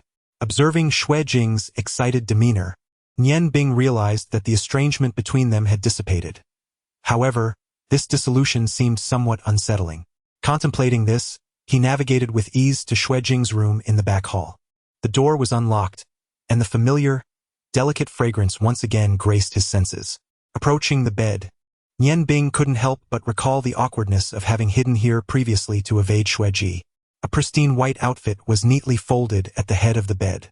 Upon unfolding it, Nianbing was taken aback. What was this if not a chef's attire? It is undoubtedly an exquisite garment. A white robe intricately embroidered with a dragon motif in silver thread. The embroidery is sparse yet serves to elevate the entire ensemble, imbuing it with a sense of elegance amidst its opulence. The waist is cinched with a simple white belt, adorned on either side with slightly broader silver coins. At the center of the belt lies a piece of off-white jade, which, though not the purest of white jade, possesses a smooth warmth that hints at its extraordinary quality. The chef donned such attire, clearly befitting a noble scion. Though he harbored such thoughts, he nonetheless removed his magical robe and slipped into the shimmering white garment. Chapter 28. The Grand Gamble, the Radiant Holy Stone, Part 1. The robe fit him perfectly, as if tailored specifically for his form.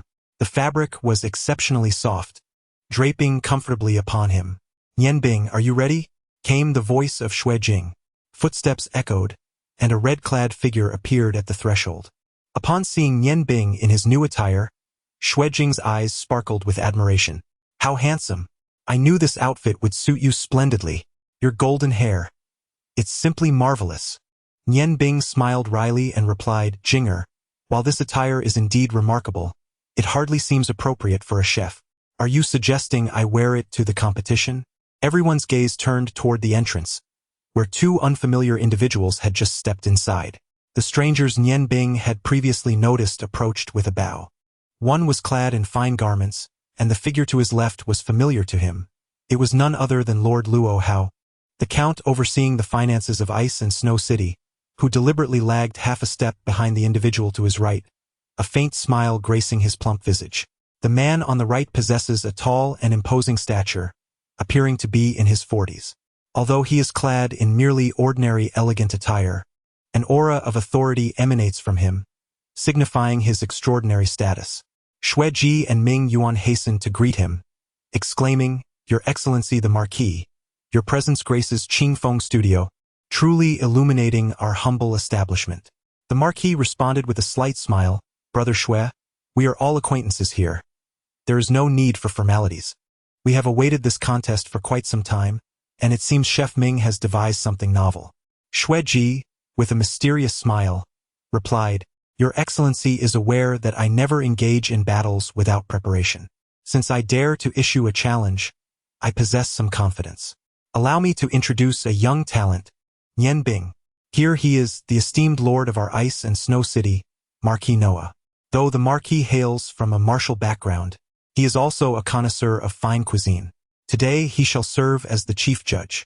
Nian Bing, with a slight bow, addressed Noah. Commoner Nian Bing pays his respects to Your Excellency the Marquis. Noah gazed at the remarkably graceful and handsome Nian Bing, a flicker of surprise illuminating his eyes.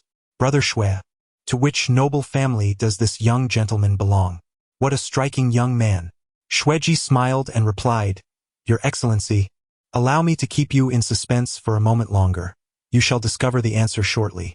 Please make yourself comfortable. Although the Marquis felt a tinge of curiosity, he understood that Xue Ji's status extended far beyond that of a mere restaurant owner. Offending him would be unwise, particularly given the formidable forces behind Xue Ji. Even with his noble title, he would not dare to provoke such power. In truth, apart from the imperial family, few could afford to cross paths with him. Under the guidance of Xue Ji, Marquis Noah and Count Luohao took their seats at the head of the long table, with Xue Ji accompanying them. Turning to Count Luohao, he inquired, My dear sir, why has your daughter Ruer not accompanied you today? Luohao chuckled, That girl is beyond my control. However, she would never miss such a grand occasion. When I left, she mentioned she was going to change her attire. She should arrive shortly. At that moment, two individuals entered from outside, both of whom Nianbing recognized well. They were Longji and his daughter. Nianbing hurriedly approached. President, you have arrived as well? Longji smiled. Aside from my passion for magic, my only other love is dining. I am a frequent patron of King Feng's High. For today's competition, even if I were not to give face to Brother Xue, I would still come to support you. I am eager to sample the culinary creations of the renowned chef that both Brother Xue and Mingyuan have highly praised. I only received the news of your departure just as you were leaving, hence my slight delay. Xueji reemerged and greeted Longji, You have arrived just in time. The Marquis and Count have just arrived as well. Come, Judge Long, it is time for you to take your seat. Xuejing stepped forward and gently pulled Long Ling aside to whisper. Nianbing was unsure of what to do next, but Mingyuan approached him and quietly said, Nianbing, will you be cooking soon? Nianbing replied, Master Ming, are there any rules or requirements for this competition? This is my first time participating. Mingyuan explained, The requirements are quite simple. Each participant must prepare 3 of their most cherished dishes within half an hour. That will suffice, after which the judges will determine the victor. Behind De Chengshuan lies a formidable power, for its proprietor, Jin Hao, is the brother-in-law of His Majesty, the King of the Ice Moon Empire. His sister is the King's most cherished consort, and with this connection, unless the flavors of the dishes diverge significantly, the outcome will likely remain a draw. Do you grasp my meaning? Nian Bing smiled. I understand. It is to maintain the equilibrium between De Chengshuan and King Feng's High. The Marquis will not hastily declare a victor. However, rest assured, I shall ensure their defeat is both convincing and thorough. 3 dishes. I believe I have already discerned what to prepare, Ming Yuan said with a smile. It is reassuring to hear you are confident. Today, I shall take the lead in your preparations. The role of the lead chef is essentially to assist, handling the subordinate tasks such as ingredient preparation. Nian Bing was taken aback and quickly replied, How can this be? How can I allow you to play a secondary role? In truth, I believe that with your prowess you would undoubtedly emerge victorious. Ming Yuan shook his head and replied, While I am indeed one who values reputation, I possess self-awareness. The previous draw was already quite a stretch for me. The head chef at De Chengshuan, Liao Feng, renowned as the Golden Chef, creates dishes of unparalleled extravagance. He is one of the most promising chefs I have encountered. After years of honing his craft, his skill has surely surpassed mine. If I were to face him, I would stand no chance of merely securing a tie. If it were otherwise, why would the proprietor continue to evade combat? This time it will rely on you. I am eager to witness the exceptional techniques passed down from the master chef. Nian Bing wished to say more but was gently halted by Ming Yuan. He smiled and said, "There is no need for refusal. It is an honor in itself to assist the heir of the master chef. Our adversaries have arrived." Following Ming Yuan's gaze, a group of individuals entered from the corridor. At the forefront were two figures. The one on the left was tall and clad in an opulent golden robe, appearing to be in his 50s. His eyes, though not large, sparkled with a subtle brilliance. Beside him walked a young man dressed in a pristine white chef's uniform, complete with a tall hat, who seemed to be of a similar age as Shi Jiodi. While his appearance did not rival that of Nian Bing, he could still be deemed quite handsome. Alas, a hint of arrogance marred his otherwise striking features, giving him an air of unapproachability. Following them were two managers from Dechengshuan and three chefs in similar attire, evidently assisting the head chef. Without Ming Yuan's introduction, Nian Bing could surmise that the man in the golden robe was Jin Hao, the proprietor of Dechengshuan, while the head chef accompanying him was Liao Feng, known as Jin Chef. Jin Hao approached the judging panel and bowed respectfully. Jin Hao and the chefs of Dechengshuan pay their respects to the Marquis and Count, he declared. Although he was of royal lineage, he held no official title, thus adhering to the customary courtesies. Jin Hao admonished, "Liao Feng, do not be impolite. Go make the necessary preparations." Liao Feng acknowledged with a nod, and only after bowing to the panel did he proceed to his station. Jin Hao then turned to Xue Ji and smiled, "Brother Xue, it seems Master Ming is finally well today. This competition has been postponed for over a year, hasn't it? It appears you are feeling somewhat confident." Xue Ji smiled in return. "You flatter me, Brother Jin. Master Ming's health has indeed improved significantly, though he still has slight ailments that may affect his performance." Jin Hao laughed heartily in response. "It matters not. Given that Master Ming is unwell even in defeat, can be deemed excusable. Our primary focus has always been on mutual improvement." Although he speaks with eloquence, the underlying sarcasm in his words is evident to all. Xue Ji, with a serene smile, remarked, "I must ask Brother Jin to teach me how to write the character for loss. As a mere martial artist, my literary foundation is indeed lacking." Jin Hao snorted dismissively and replied, "Very well.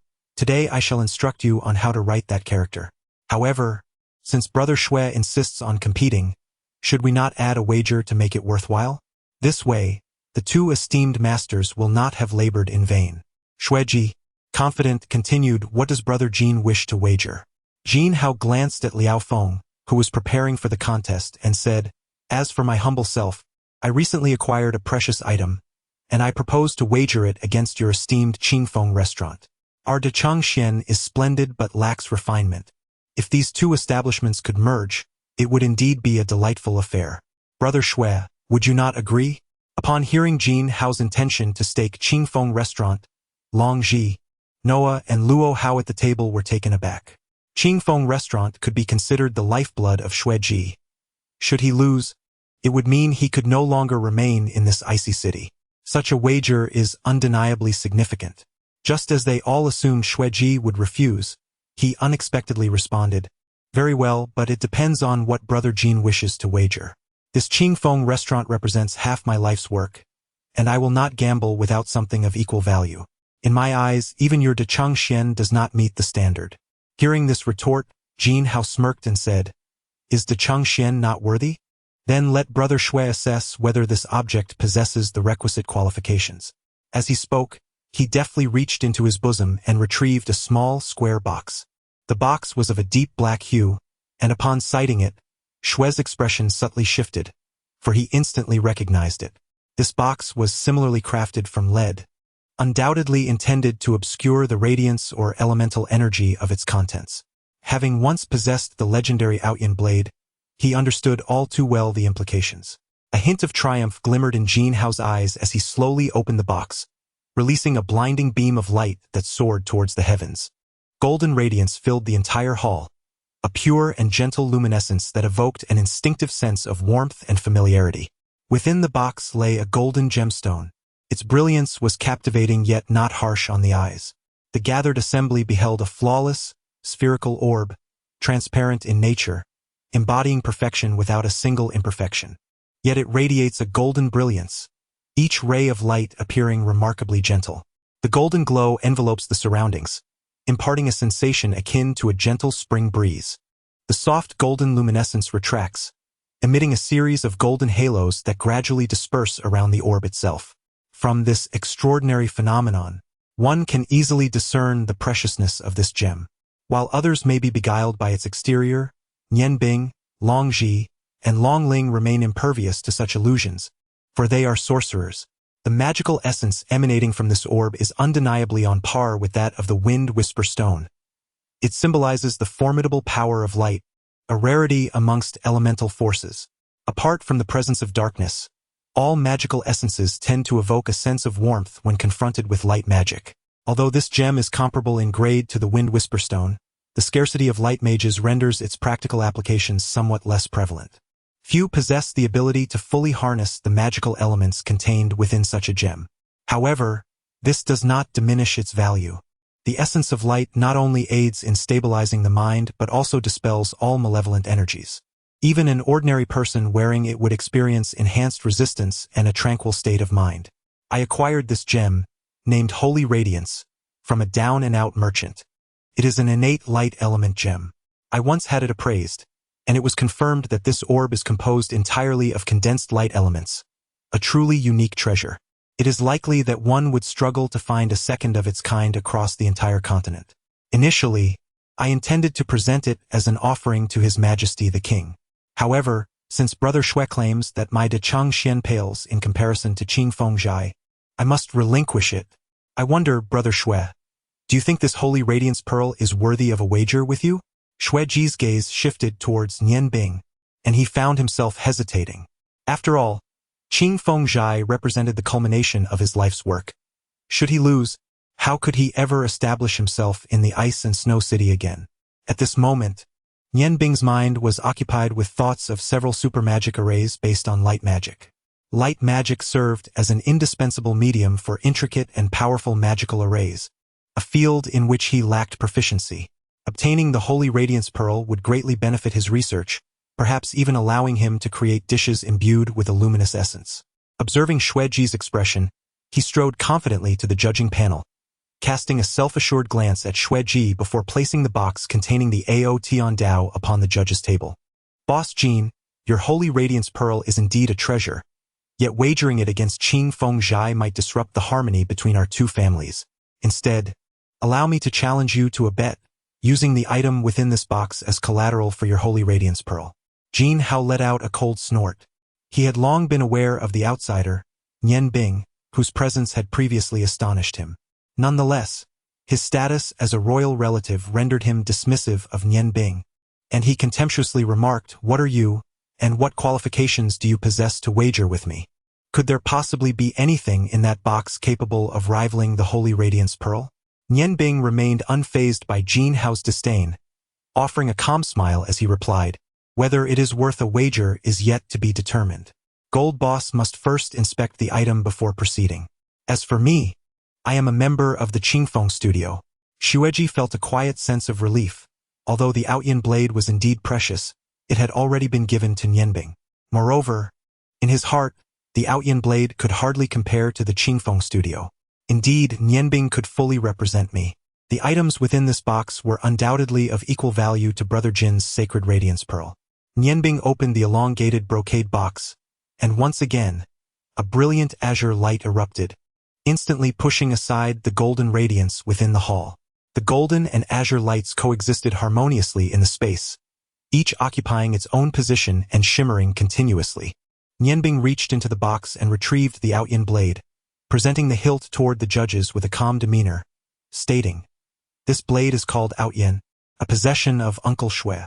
The hilt is adorned with a Feng stone, which is certainly no less valuable than the Sacred Radiance. The blade itself is forged from lapis lazuli. It should suffice to compare with the Sacred Radiance Pearl, wouldn't it?" A glimmer of greed flashed in Jin Hao's eyes as he opened his mouth to speak, but before he could utter a word, an eager voice interrupted, "Old Jin, I want that blade. What a magnificent weapon." With this exclamation, Liao Feng strode confidently to the judge's table, his covetous gaze fixated on the Outyin blade in Nianbing's hand. "What a fine blade. Truly exceptional, Old Jin. I must have this weapon. Let us wager for it. Jin Hao, initially intending to leverage the sacred radiance pearl for greater advantage, found himself at a loss for words due to Liao Feng's interruption. He closed the box containing the sacred radiance pearl and declared, "Very well, let us proceed. I invite the Marquis and Earl to witness this." As he spoke, he pushed the box before the Marquis. Noah, as the Marquis, had encountered countless treasures throughout his life, yet none could compare to the two items before him.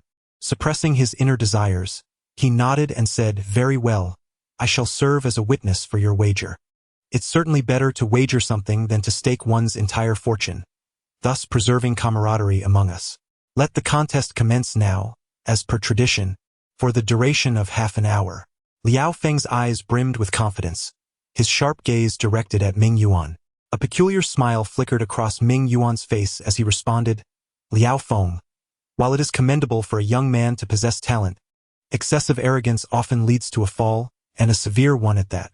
You need not fixate on me, for today I am not the main participant. The one competing with you stands right beside you." Startled, Liao Feng and Jin Hao's gazes fell upon Nian Bing. Liao Feng scrutinized Nian Bing, whose appearance resembled that of a noble scion, and questioned, "Him? Can someone like him truly be a chef?" Xueji smiled and replied, "Why not? Nian Bing is my newly appointed head chef, holding the same rank as Brother Ming. Today he shall represent Qingfeng Restaurant in the competition." My challenge did not specify that Ming Yuan would contest Liao Feng, but rather that Qingfeng Restaurant challenges Deshang Pavilion. Thus, Nian Bing, as a member of Qingfeng Restaurant, is naturally qualified to participate. On the judges' panel, astonishment was evident in the gazes of the Marquis and the Count. Marquis Noah remained relatively composed, having never encountered Nian Bing before, whereas Count Luo Hao had previously seen him at his daughter's banquet, where he had donned a robe of fire magic. The first and only dance of his daughter's birthday celebration had been with this young man, leaving a profound impression due to Nian Bing's striking appearance. Turning to Long Ji beside him, he inquired, "President, is this young man named Nian Bing not from your guild? What brings him to Qingfeng Zhai to work as a chef?"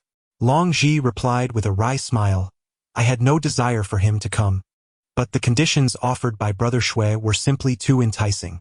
The Outyan knife in Nian Bing's possession is a testament to his worth as a chef." The spark in Jin Hao's eyes flickered. All his previous assumptions were shattered. He had never anticipated that Xueji would invite another chef to contend with Liao Feng. From Xueji's confident demeanor, he discerned that this seemingly youthful individual must possess exceptional culinary skills. "My Lord Marquis, it seems inappropriate for Qingfeng Zhai to change participants at the last moment," he remarked. Noah, still astonished as he gazed at Nian Bing, chuckled, "I see nothing improper. Did not Brother Shui state that this is a competition between Qingfeng Zhai and Deshang Xian? I too am eager to observe what unique talents this young chef possesses. Let us not delay any further. Let the contest commence." At that moment, a sudden brilliance illuminated the scene before them, as something captivating occurred at the entrance. Dressed in a flowing azure gown, Luo Ro made her entrance, exuding an air of simplicity devoid of any embellishments. Her long, cerulean hair was neatly tied back with a matching ribbon. The moment she stepped through the door, she captured the attention of all present.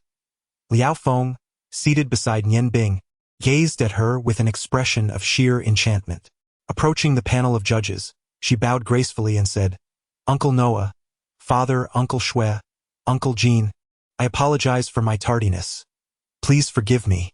Upon seeing the renowned daughter of wisdom, both Jin Hao and Xueji relaxed their expressions. Luo Ro had earned their respect through her intellect, establishing herself in the icy realm of Snow City. Though she was merely a young lady, her esteem was no less than that of her father. Noah chuckled heartily, saying, "I knew this lively atmosphere would not be complete without you, my dear. Come, take a seat beside your father and prepare to enjoy the spectacle. Today's competition promises to be thrilling, as Qingfeng Pavilion has specially invited a new chef." Luo Ro turned to Nian Bing, a glimmer of playful challenge in her eyes, and smiled. "I have had the pleasure of witnessing his culinary skills, and they are indeed unforgettable. I too am eager to see who will emerge victorious, he or Chef Liao." Her words were understated, lacking any overt praise for Nian Bing. Yet, in that simple statement, she had elevated him to the same esteemed level as Liao Feng. Liao Feng responded with a smile. It has been quite some time since the esteemed miss has visited our Decheng Xian. Whenever you have the time, I shall personally cook for you, ensuring a meal solely for your enjoyment. Luo Ro chuckled lightly. That sounds delightful. However, if Luo Ro were to monopolize the renowned chef Liao, I fear I would attract the ire of numerous patrons. She feigned a fearful expression, instantly eliciting hearty laughter from the panel of judges. Liao Feng hastily reassured, No, my fame is nothing compared to that of Miss Ji Nu. It pales in comparison, merely slightly greater than that of Qingfeng restaurant. Nian Bing observed coldly from the sidelines. Although he had never witnessed Liao Feng's culinary skills before, the arrogance displayed in his demeanor when facing Luo Ro made it clear to Nian Bing that Liao Feng's understanding of cuisine was inferior to Ming Yuan's. His current achievements were likely attributed solely to natural talent. Disinterested in casting him another glance, Nian Bing made his way to his designated cooking station. Suddenly, Xue Jing darted out from the side, approaching Nian Bing and saying, Bow your head. What is the point of being so tall? Nian Bing paused momentarily but complied, replying, It appears you are not short either. I'm merely a tad taller than you. Xue Jing smiled gently, producing a pristine white chef's hat from behind her and personally tying Nian Bing's golden locks before placing the hat atop his head. There, now you resemble a chef. Witnessing the closeness between Xue Jing and Nian Bing, Long Ling lowered her head in despondence, while a peculiar glimmer flickered in Luo Ro's eyes. Ming Yuan leaned in to whisper in Nian Bing's ear, What are we to do? I have seen the ingredients that Jing brought. They are all quite ordinary. What method do you intend to employ in your cooking? Nian Bing smiled slightly and replied, Today, I shall dazzle with extravagance, aiming to surpass this illustrious chef Liao in every aspect, but I shall not rush into action. The one who possesses the utmost confidence in Nian Bing is not Xue Ji, but rather Ming Yuan. As fellow chefs, he is acutely aware that he and Nian Bing exist on entirely different planes. Even if Nian Bing were to recreate the dish known as the 9 Azure Divine Dragon Ice Cloud Concealment, it would suffice for victory. Moreover, with the recent acquisition of the Outyan blade, there remains no doubt about the outcome of this contest. Nian Bing gazed down at the Outyan blade in his hand, its blade shimmering with a captivating azure light. He felt the enveloping flow of energy around his hand, intertwined with the vibrant wind elements. In that moment, he sensed an awakening within him, as the ice and fire magic he possessed seemed to resonate with the essence of the Outyan blade. The wind elements, which should have been beyond his reach, now felt intimately connected to him, evoking a wondrous and comforting sensation. Nian Bing found his spirit completely merged with the blade, entranced by this state of being, as if time itself had slipped away. At the judges' table, Marquis Noah turned to Xue Ji beside him and inquired, Brother Xue, why is your newly invited chef merely gazing at the blade, yet refraining from action? Look at Liao Feng's side. They are fervently engaged, and half an hour is not an eternity. Should he fail to complete the competition due to inaction, I would have no choice but to declare Qingfeng restaurant the loser. Xue Ji furrowed his brow, sharing the same concern. If Nian Bing did not even finish the competition, then no one could salvage Qingfeng restaurant's fate. Just as he contemplated reminding Nian Bing, Luo Hao's companion, the wise Luo Ro, interjected, Do not concern yourself with him. He often surprises us with his unexpected antics.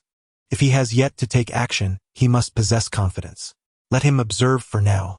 On Liao Feng's side, he had already commenced the preparation of his first dish, flames leaping skyward. With an air of nonchalance, Liao Feng deftly maneuvered an array of culinary utensils, releasing an enticing aroma that wafted through the air. The exquisite ingredients danced within the pan, his flamboyant movements imbued with a profound logic, each gesture concealing a subtle intricacy. The 3 assistant chefs around him continually supplied various accompaniments. Half of the competition time had elapsed, and Liao Feng was now crafting his final dish, while Nian Bing remained still, fixated on his knife.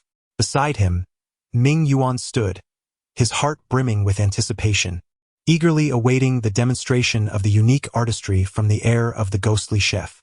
They remained unhurried, yet Xue Ji was in a state of agitation. Time was slipping away, and Nian Bing had yet to make a move. This contest bore significant implications for the reputation of Qingfeng restaurant and the ownership of the proud Tian Dao. Meanwhile, Jin Hao harbored a secret smirk, relishing the prospect of Nian Bing maintaining his inertia until the conclusion. If he triumphed over Qingfeng Restaurant, he would not only claim the treasured blade, but also ensure that Qingfeng Restaurant would never hold its head high in the presence of Deshang Pavilion. Chapter 29. The Ninefold Heaven of Ice and Fire, Part 1. Under the influence of Nian Bing's incantation, the temperature in the Grand Hall plummeted suddenly, and snowflakes began to materialize in midair. Strangely, the snowfall did not disrupt Liao Feng across the way. Rather, it lingered solely on Nian Bing's side. Ethereal blue snowflakes cradled Nian Bing's form as he ascended, gracefully emerging from behind the kitchen counter, and, to the astonishment of all present, gently floated to the center of the hall. Liao Feng, noticing the peculiar situation surrounding Nian Bing, involuntarily hesitated for a moment, nearly making an error, before quickly regaining his composure to continue preparing his dish. Under Nian Bing's formidable magical control, the blizzard coalesced beneath his feet, forming a swirling vortex of snow and wind. To his astonishment, he discovered that the Outyin knife in his hand was continuously emanating a breath of wind, causing the blizzard at his feet to spin with increasing velocity. The hall of King Feng's high soared nearly 10 meters high, and Nian Bing floated approximately 2 meters above the ground. He uttered softly, "Green onion." A pristine green onion was tossed into the air by Ming Yuan, soaring towards Nian Bing's chest. The azure light manifested countless afterimages, causing the green onion to vanish amidst the phantoms. Ginger. Similarly, a piece of ginger flew into the azure glow, also dissipating into the ether. Among the spectators, only Marquis Noah and Xueji possessed the highest martial prowess, yet they could merely catch a glimpse of the green onion and ginger transforming into powder, enveloped by the azure blade light, preventing them from falling. Such an aerial cooking method was a first for the onlookers, and the spectacle of this splendid culinary performance instantly overshadowed Liao Feng. A whole chicken, thoroughly cleaned, soared towards Nian Bing. He grasped one of its feet with his left hand and tossed the chicken into the air. Simultaneously, a flame erupted from his left hand, shaping itself into a disc under the unique control of his magic. With a swift motion of the Outyin knife in his right hand, an ice pillar shot forth, wrapping around the vessel on the countertop that contained oil. With a flick of his wrist, the vessel suddenly spilled forth a stream of bright oil, which was precisely caught by the flaming disc in his left hand, causing the flames to surge skyward. As his left hand vanished in an instant, chopped scallions and ginger were cast simultaneously into the flames. A whole chicken descended from the heavens, plummeting directly into the blazing oil. In that fleeting moment, the fragrant aroma of scallions and ginger sizzling in the oil permeated the entire hall. Long Ji had already risen, his eyes filled with astonishment as he gazed at the flames emanating from Nian Bing's left hand. It was undeniably fire magic, although merely the most elementary of fire spells. It was wielded by an ice mage. What could this signify? Long Ji found it unfathomable. While he pondered, Nian Bing's actions did not waver. A flash of green light illuminated the scene as the formidable Outyin blade, measuring 1 foot and 7 inches, was thrust into the falling chicken. Under Nian Bing's deft manipulation, it rotated continuously, with the fragrances of scallions and ginger completely infusing the chicken's flesh through the oil's searing heat. The flames in Nian Bing's hand began to shift, rising and falling in waves, oscillating in intensity from left to right. 9 distinct sizes of flames continued to roast the chicken, while his body gradually moved towards the edge of the kitchen counter, propelled by the blizzard's force. Suddenly, the storm abated. Nian Bing landed before the counter and swiftly snatched up 2 lotus leaves from the table, wrapping them around the chicken. The lotus leaf-encased chicken spun rapidly 3 times in the flames. Then, the fire in Nian Bing's hand extinguished, replaced by a resplendent blue light that crystallized into a thick layer of ice, approximately an inch thick, enveloping the lotus leaves. The transition from fire to ice was seamless, yet all present understood that ice and fire are 2 opposing extremes. Their simultaneous manifestation in the hands of a single mage raised profound questions, igniting the imaginations of those in attendance. Luo Ro finally comprehended the reason behind Liao San's dual magical assaults and realized that the mage killer was, in fact, a singular entity. The chicken, encased in ice, lay upon the kitchen counter as a blizzard once more engulfed Nian Bing's form, lifting him off the ground anew. This time, his speech quickened noticeably as he called for the essential ingredients: scallions, ginger, and garlic. With precision, Nian Bing commanded the tempestuous snowstorm to accurately sweep across the counter, sending containers of seasonings soaring into the air. Under the influence of his formidable magical control, these vessels floated before him. With a gesture of his left hand, a cerulean light coalesced in his palm, swiftly morphing into an enormous ice spoon. No, it was beyond mere spoon. It was akin to a pot forged from ice. As Nian Bing bit down on the Outyin knife, he waved his right hand to conjure a significantly smaller ice spoon. The spoon darted forward, deftly scooping various seasonings into the ice pot. Upon grasping the spoon, it vanished, replaced by a sphere of flame. The fireball plunged into the ice pot, producing a resounding explosion, igniting the seasonings within. This was no ordinary fireball spell. It was an inferno. On this occasion, Nian Bing did not rely on instantaneous magic. He had yet to master the art of instantaneously conjuring an inferno. Instead, he utilized a modest scroll, skillfully igniting the seasonings in the ice pot with his extraordinary magical control. The knife returned to his right hand as he bellowed once more. Tomatoes, too. Ming Yuan tossed 2 tomatoes toward Nian Bing, his gaze fixated on the unfolding actions, anxious not to miss a single detail. A flash of azure light enveloped the crimson tomato, and 2 red remnants gracefully emerged from the azure glow. The judges, astonished, beheld what appeared to be the skin of the tomato, remarkably intact save for a single incision. The knife skills displayed were so exquisite that the judges could only gape in disbelief. The vibrant juice cascaded from the air into the flaming ice pot, transforming under the deft manipulation of the Outyin knife into a luscious tomato puree. As the condiments permeated the mixture, the tomato juice seamlessly melded with the flames. Nian Bing's ice pot quivered slightly, and the tomato juice was flung upwards, merging completely with the previously added seasonings under the intense heat.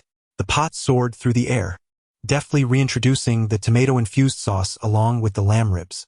As Ming Yuan arranged the ingredients upon the countertop, Nian Bing seized a pot, filled it with clear water, and from his bosom drew forth a scroll.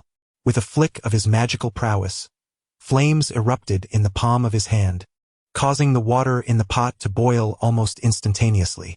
Nian Bing gripped the pot's handle with his teeth, controlling the flames with his left hand while wielding the Outyin knife in his right. He deftly lifted 2 pristine, snow-white fish, a specialty of the Ice Moon Empire, residing solely in the icy seas to the north. These fish, devoid of scales, boasted an exceptionally delectable flesh, making them the finest choice for nourishment. The snowfish was also the most precious ingredient Nian Bing required for his culinary creation today. The pale glimmer of the blade ensnared the fish within its embrace. First, the Outyin blade deftly pierced the heads and tails of 2 fish, executing 4 precise cuts in a seamless motion. The heads and tails fell aside, while the bodies of the fish were lifted, producing a crisp sound. Rather than severing the fish with the edge of the blade, Nian Bing gently struck the fish's body with the flat side of the knife. In that delicate strike, 2 white tips unexpectedly emerged from the severed flesh. With a light flick of the Outyin blade, 2 strands of white were drawn forth from the fish's body. The blade's brilliance intensified, and in an instant, the 2 snowy fish were reduced to a powdery form. In that fleeting moment, no one could discern the number of cuts Nian Bing had made. The boiling water, combined with the fish powder, soon released the delightful essence of the broth. Nian Bing set the pot aside and, with his right hand, lifted it from his mouth, gazing at the milky white fish soup, a hint of a smile gracing his features. As the fiery heat dissipated, the fish soup continued to bubble in the residual warmth of the iron pot. Nian Bing placed the pot aside and approached the kitchen counter, where a flash of azure light erupted. With the Outyin blade's assistance, his hand moved with unprecedented speed. The 8 prepared ingredients under the influence of the Outyin blade transformed into fine strands, resembling delicate threads, an effortless task for Nian Bing.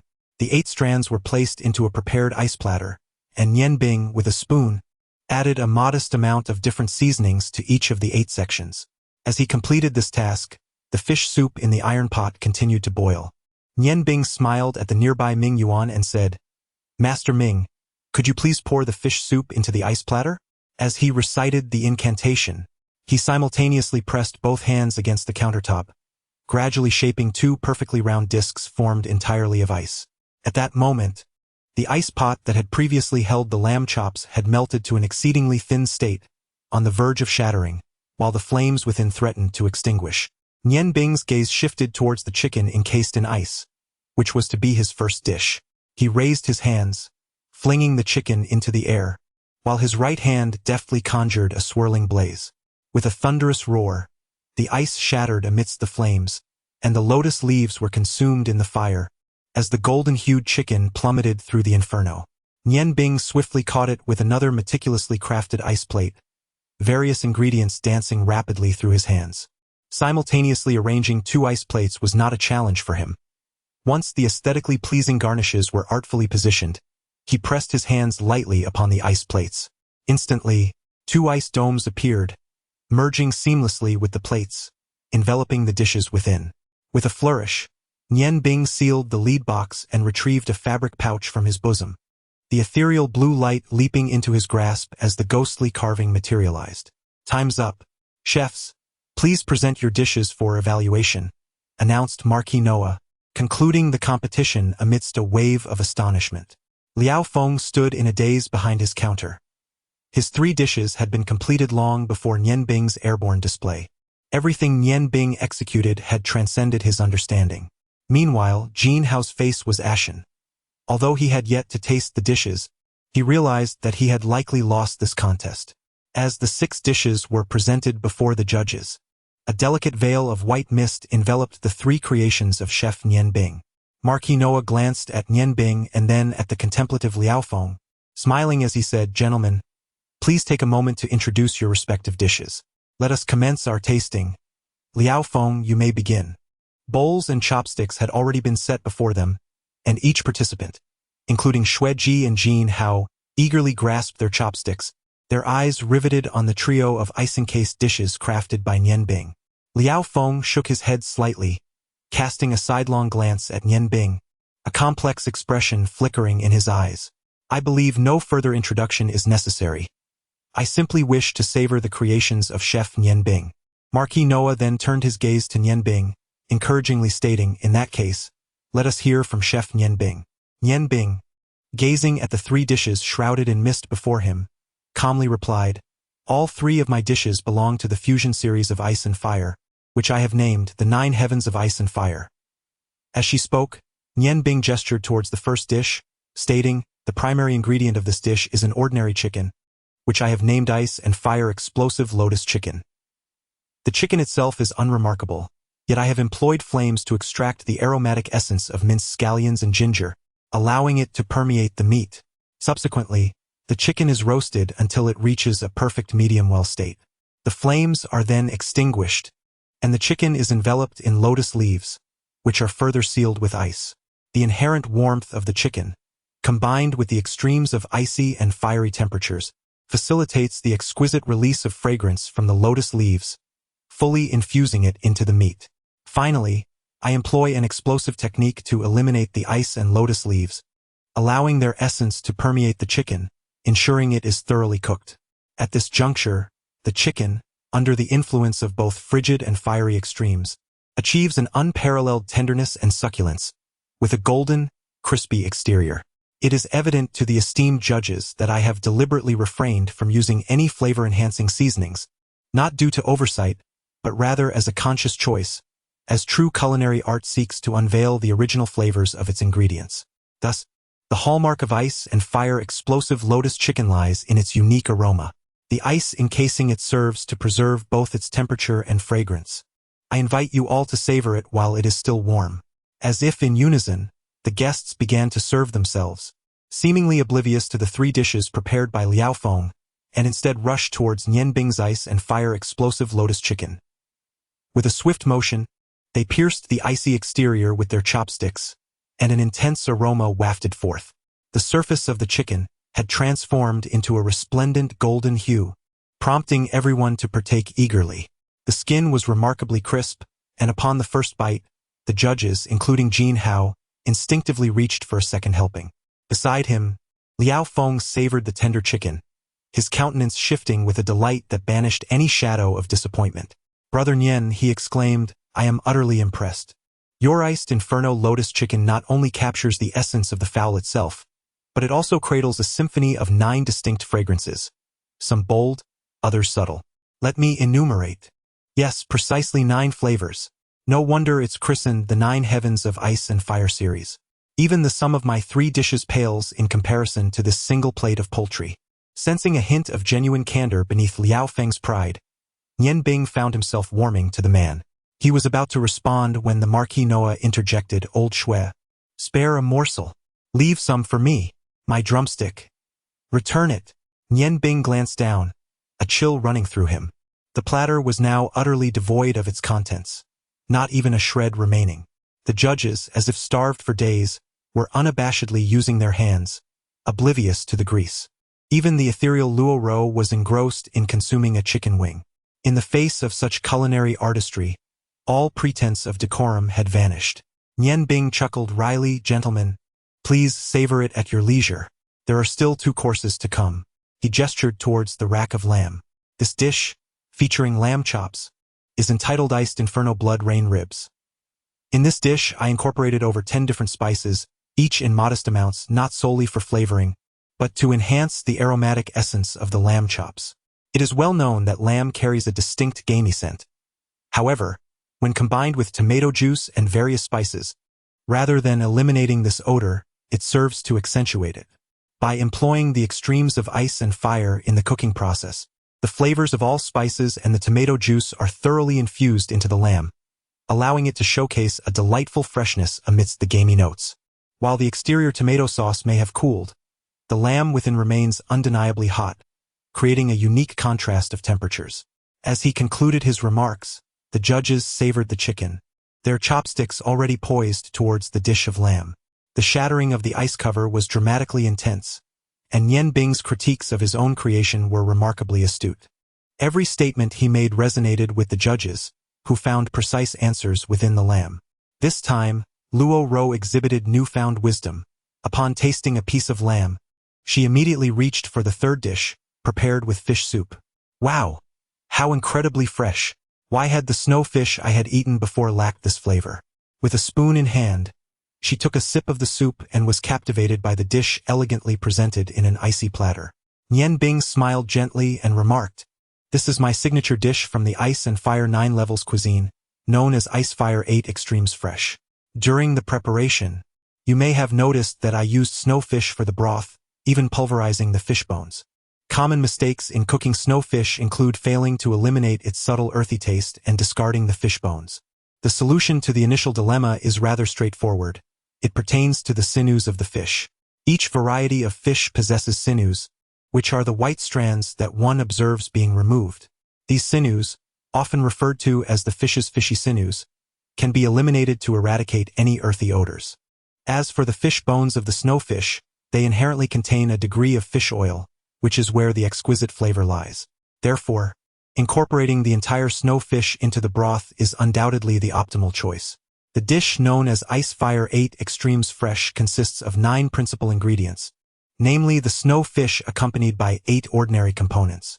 As the snowfish broth remains piping hot, I pour it into an ice plate, ensuring that the delicate strands of the other 8 ingredients are simultaneously cooked by the broth while retaining their intrinsic flavors. As the temperature of the snowfish broth diminishes due to the ice plate, the essence of the 8 ingredients melds seamlessly into the broth. Consequently, the most remarkable feature of this dish is its diverse 8 flavors. In essence, this dish is primarily a broth, and savoring the broth alone suffices. At this moment, the temperature of the broth is just right for tasting. Both the staff of King Fengshai and the plainclothes guards protecting the Marquis and the Count grasp the meaning of a whirlwind feast, indulging with voracious appetites. The 3 dishes crafted by Chef Liao Feng are visually splendid. However, they pale in comparison to the exquisite presentation of the Ice Fire 9 Heavens cuisine, which exudes a subtle mist that captivates the eye. After explaining his creations, Chef Nian Bing's 3 dishes vanished completely, leaving the judges with an insatiable longing, almost as if they were tempted to gnaw on the ice-crafted plates themselves. Jin Hao sheepishly set down his utensils, fixing his gaze on Nian Bing, and suddenly remarked, Having spent my life assessing the culinary arts, I have never tasted anything as exquisite as this. Chef Nian Bing, should you be willing to join us at De Changxian, I would accept any terms you propose. Nian Bing replied with an air of indifference. So, does this mean that Boss Jean concedes? Is there no need for the judge's evaluation? A flicker of determination ignited in Jean Hao's eyes. No need for that. I am all too familiar with the capabilities of Liao Feng in the kitchen. I concede, and quite thoroughly at that. I truly cannot fathom where Brother Shui discovered such talent in you. I, Jean Hao, am not one to shy away from defeat. A loss is a loss. I hope you will consider my proposal. Your Excellencies, the Marquis and the Count, Jean Hao has other matters to attend to, so I take my leave. With that, he exited the judging panel and made his way towards the entrance of Qingfengjai. The chefs who had initially assisted Liao Feng followed him out. Liao Feng turned to Nian Bing and inquired, Brother Nian, could you enlighten me on how you managed to manipulate the flavor of chicken so variably? Nian Bing smiled lightly and responded, the key lies in the control of temperature. While the chicken must be cooked, the degree of doneness and the integration of the essence of ginger and scallions can be meticulously regulated, leading to a natural transformation in flavor. Perhaps this is the essence of culinary magic. I have observed your dishes as well. You place too much emphasis on appearance. While I can imagine the taste is commendable, it still pales in comparison to the presentation.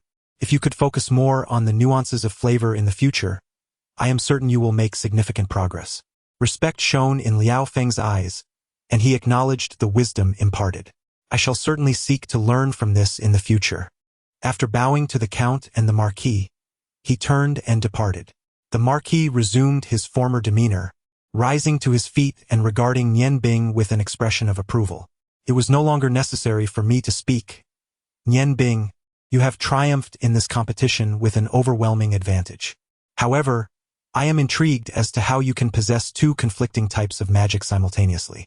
Although my familiarity with magic is limited, I am aware that this defies logic. Nian Bing reached into his robe and produced a plethora of scrolls, no fewer than 30 in various sizes, and smiled as he said, My Lord Marquis, please observe. In truth, I am merely an ice mage. All the flames were conjured using these items. I exchanged my ice scrolls for fire scrolls at the magic shop, and combined with my culinary skills, I achieved that effect. The Marquis, taken aback by the sheer number of magical scrolls, found himself somewhat disoriented. After all, even the lesser scrolls held significant value, particularly the few diminutive high-level scrolls, which, without examination, one could surmise contained considerable magical power. They were indeed worth a fortune. Turning to Long Ji, he remarked, President Long, you often request funding from above. It seems your mage guild possesses ample resources after all. Long Ji glanced at Nian Bing and replied, My Lord Marquis, do not misinterpret the situation. These scrolls are all owned by Nian Bing himself. He possesses a remarkable talent for crafting magic scrolls, with a high success rate, which accounts for the abundance he holds. They are not provided by the guild. The Marquis chuckled heartily and remarked, Regardless of the circumstances, the culinary prowess of Nian Bing leaves me utterly amazed. I dare say even the royal chefs in His Majesty's palace cannot compare. What a splendid display of the culinary arts, a veritable ice and fire masterpiece. The infusion of magic into cookery presents a truly refreshing theme. It seems I must suggest some improvements to those culinary schools. Beside him, Luo Ro rose with a smile and said, Uncle Noah, I fear your suggestions may be in vain. How many mages are willing to embrace the art of cooking? Uncle, now that Nian Bing has emerged victorious, should we not bestow upon him the spoils of his triumph? The Marquis's face flushed slightly. The box containing the holy radiant stone had always been at his side. He found it difficult to part with such a precious gem of the light element. Yet given his status, he felt it inappropriate to display any avaricious tendencies. Nodding, he replied, Indeed, I nearly forgot. Nian Bing, this is for you. It is your prize. Nian Bing accepted the leaden box and handed it to the side, saying, Uncle, this is your victory. However, Xueji declined, smiling as he said, No. This belongs to you. You won it with the Outyin blade. Although it may not yet be entirely yours, I have already sold it. There is no need for you to give me what you rightfully won. Nian Bing paused, gazing into the profound depths of Xueji's eyes. He tightened his grip on the square box and smiled, saying, "Then I shall graciously accept it." He did not wish to afford Xue Ji another opportunity to make a request, and thus he discreetly tucked the holy radiance pearl into his own embrace. Although this may seem somewhat lacking in decorum, in pursuit of the illustrious Saint Radiance Pearl, Nian Bing is willing to overlook such formalities. Marquis Noah expressed his dissatisfaction, stating, "I have yet to satiate my appetite with the 3 dishes served earlier. Nian Bing, I would like you to prepare a couple more dishes for us to sample." Chapter 30. The Ingenious Battle Against the Sorcerer Part 1. At De Changxian, Jin Hao sat gravely upon a carved wooden chair, with the head steward, the second steward, and Liao Feng standing before him. With a sudden thump on the table, Jin Hao exclaimed in anger, "Why are you all silent? Speak up, for you appear as mute as statues." The short and stout head steward, with a grimace, replied, "Master, what can we do? As you have seen, that lad named Nian Bing has indeed reached an extraordinary level of culinary skill. It may prove quite difficult to surpass Qing Fengzhai in this regard." With a disdainful snort, Jin Hao retorted, "Are you suggesting that I simply resign myself to defeat? This competition has effectively sealed off the entire street, and the news has spread throughout the city. Without an effective strategy, our business at De Changxian will inevitably plummet. Do you expect me to concede defeat to that old rogue, Xue Ji? The mere thought of his smug demeanor fills me with a desire to see him vanquished." Suddenly, the second steward wore a sly smile and stepped forward, stating, "Master, this predicament is not without its solutions." Jin Hao's eyes sparkled with interest as he inquired, "What solution do you propose? Speak swiftly." The second shopkeeper's eyes glinted with a spark of insight as he spoke. "There are currently 2 methods at our disposal. During the time when the lad Nian Bing was preparing a meal, I took the liberty to observe him closely.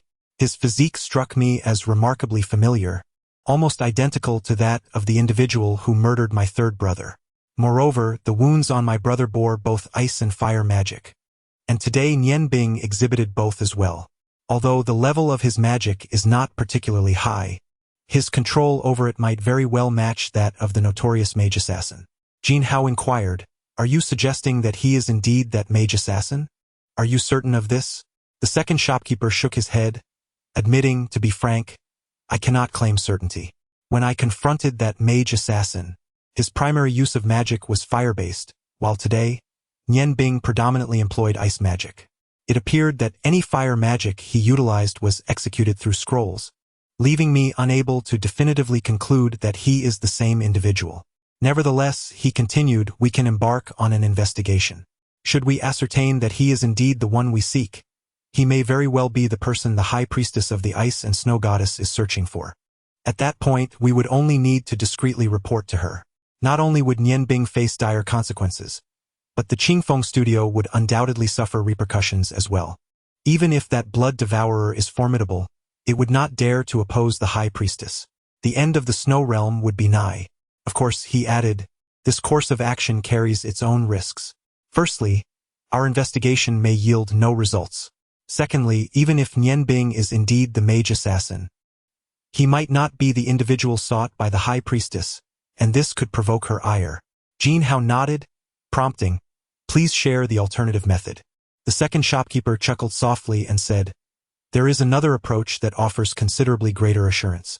Given your esteemed relationship with the royal family, all that is required is a single letter addressed to His Majesty the King, recounting the culinary talents of Nian Bing. Surely, His Majesty would not hesitate to summon him to the palace? Without Nian Bing, how could Ming Yuan possibly rival our De Changxian?" A spark of brilliance ignited in Jin Hao's eyes.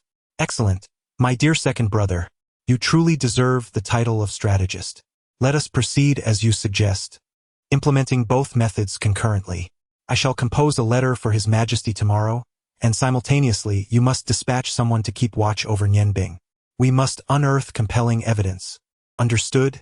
Both the head and second shopkeepers bowed in agreement, yet a hint of disdain flickered in Liao Feng's eyes from the sidelines. Xue Jing personally escorted Nian Bing and his companions out of Qingfengzhai. As they traveled in Long Zhi's carriage, an air of silence enveloped them. No one uttered a word. Long Zhi kept his eyes closed, seemingly lost in thought. Long Ling nodded, gave Nian Bing a glance, and turned to depart. Nian Bing followed Long Zhi to a grand, spire-topped edifice, a place he knew well, for it was here that Li De had once conducted his magical assessment. Upon reaching the center of the hall, Long Zhi halted, turning his back to Nian Bing. With an air of indifference, he remarked, "I never anticipated that the legendary magic of ice and fire could truly exist. Perhaps you might deceive them, but you can never fool a sorcerer." Indeed, the explosive flame was released through a scroll, yet the fire magic emanated from your own power. I can distinctly sense the elemental magical energy that you unleashed at that moment. Now, I believe you should utter a few words to me, Master Nianbing. Nianbing seemed to have anticipated Longzhi's inquiry, offering a subtle smile as he spoke.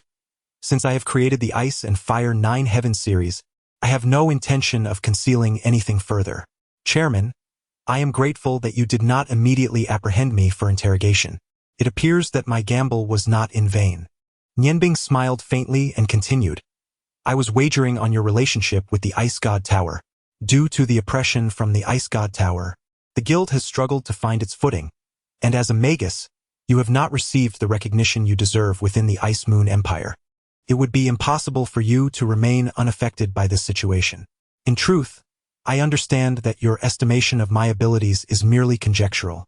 You do not possess absolute certainty that I am a dual-element mage. However, I can unequivocally assure you that I am indeed one. I wield both ice and fire magic, and I am precisely the individual sought by the priestess of the Snow Goddess. Her purpose in finding me is straightforward, to obtain the stone of the Snow Goddess. Longzhi was taken aback, exclaiming, You are truly the one she seeks? Nianbing reached into his garment, retrieving a cloth scroll, which he meticulously unfurled. The first thing to emerge was a dark, ominous sheath, followed closely by a hilt tightly bound in another layer of cloth, upon which several magical runes were inscribed. The Stone of the Snow Goddess is a premier ice attribute gem, embedded within this blade named Morning Dew, its quality rivaling that of Outyen. At this moment, I cannot reveal the Stone of the Snow Goddess to you, as we are not far from the Ice God Tower, and I fear that the priestess of the Snow Goddess may sense its presence. Let us speak candidly. I have spent 8 years apprentice to my master in the culinary arts. 8 years ago, I once possessed a blissful family, yet, due to certain circumstances, the goddess of ice and snow's priestess shattered that happiness. She embodies my greatest animosity, and the singular motivation behind my relentless pursuit of magical mastery is the aspiration to one day ascend the Ice God Tower and confront her. You too desire the eradication of the Ice God Tower from this continent. Thus, we find ourselves aligned in purpose. If you permit it, I shall remain within the guild. The moment my magical prowess reaches a level sufficient to rival the priestess of the Ice Goddess, I shall act without hesitation. As for my true origins, I shall keep them concealed for now. Perhaps in time you will come to learn them. My sole intention is to convey that the priestess of the Ice Goddess and the Ice God Tower are our mutual adversaries. Utter nonsense, Dragon Ji suddenly exclaimed. The Mage Guild of the Ice Moon Empire and the Ice God Tower are entwined, both loyal to the royal family of the Ice Moon Empire. How dare you utter such treasonous words? I shall apprehend you and deliver you to the Ice God Tower this instant. A surge of azure light erupted, and the powerful winds of magic rapidly coalesced around Dragon Ji. The overwhelming pressure caused Nianbing to tense up, instinctively retreating several steps. Nianbing remained silent, his hand flashing with light as he gripped the Morning Dew blade in one hand while placing the box containing the Aotion blade on the ground with the other. He then swiftly retrieved the Flame God Stone. O great Flame God, allow me to borrow your left hand, to summon forth flames upon this earth, extinguishing all malevolent forces, allowing the fire to illuminate the land, and obliterating all obstacles that lie ahead. The left hand of the Fire God. As the incantation reached its conclusion, a colossal hand of flame materialized abruptly before Nianbing, propelled by his will towards Longzhi. Empowered by the Stone of the Fire God, the left hand radiated its utmost might, causing the hall to become unbearably heated. Longzhi let out a disdainful snort. The pearl of rice shimmered, revealing the prowess of a sorcerer. A cerulean staff manifested unexpectedly in his grasp. The staff, measuring nearly 2 meters in length, was adorned with an array of peculiar patterns that emitted a gentle azure glow, topped with 9 azure gemstones arranged in a vertical line. Pointing the staff forward, Long Zhi bellowed, "Break!" A formidable blade of wind materialized, extending 3 meters in length, cleaving directly into the fire goddess' left hand. With a thunderous explosion, the hand was reduced to a flurry of embers, vanishing from sight, while the wind blade was torn asunder by the blast. Under the strain of the magical energy, Nian Bing's complexion paled, causing him to stagger backwards several steps as the dual forces of ice and fire within him surged violently. Having perused nearly every tome of magic in recent days, he immediately recognized the spell employed by Long Zhi, exclaiming in astonishment, "Is that the 6th-tier wind magic? Wind goddess / How is it possible for you to cast such a spell instantaneously?" Long Zhi was equally astonished. In his estimation, his magical prowess far surpassed that of Nian Bing, and having broken through the 5th tier with his 6th-tier magic, he ought to have obliterated the left hand of the fire god before inflicting any harm on Nian Bing. Yet he had merely taken a few steps back. As an archmage, the instantaneous casting of low-tier spells was trivial. Indeed, his ability to instantaneously cast 6th-tier magic was reliant on the divine staff, Qing Ming, in his possession. Regrettably, the Wind God Slash was the pinnacle of its instantaneous capabilities, with the mana that could be condensed through the 9 Qing Ming stones only permitting such a feat. Moreover, this could only be performed once a day, as the Qing Ming stones required time to attract more elemental energy. With my strength, it would be far easier to instantaneously cast a 4th-tier spell. Surrender was inevitable. Long Zhi scoffed. "Do you really think you can contend with me using your mediocre low-tier magical scrolls?" Nian Bing responded with a calm smile. "I concede that I am vastly inferior to you in the realm of magic, but as the saying goes, a cornered beast will fight back. How can one know their limitations without attempting? Do not forget, the magical scrolls can be cast instantaneously." As soon as he finished speaking, he had already unleashed 2 of the 4 scrolls he held. Long Zhi's expression darkened, his eyes gleaming as he pointed the Qing Ming staff forward, a dazzling azure light erupting before him. It was another instance of instantaneous magic, albeit considerably smaller this time, a 4th-tier earth wind barrier spell. However, he was not naive enough to believe that a 4th-tier spell could withstand Nian Bing's assault. The might of the archmage was unmistakably evident at that moment, as he summoned 8 overlapping wind barriers, completely obstructing the space before him. In an instant, the entire hall was engulfed in a tempest, rendering Long Zhi's figure invisible from the front. A peculiar event unfolded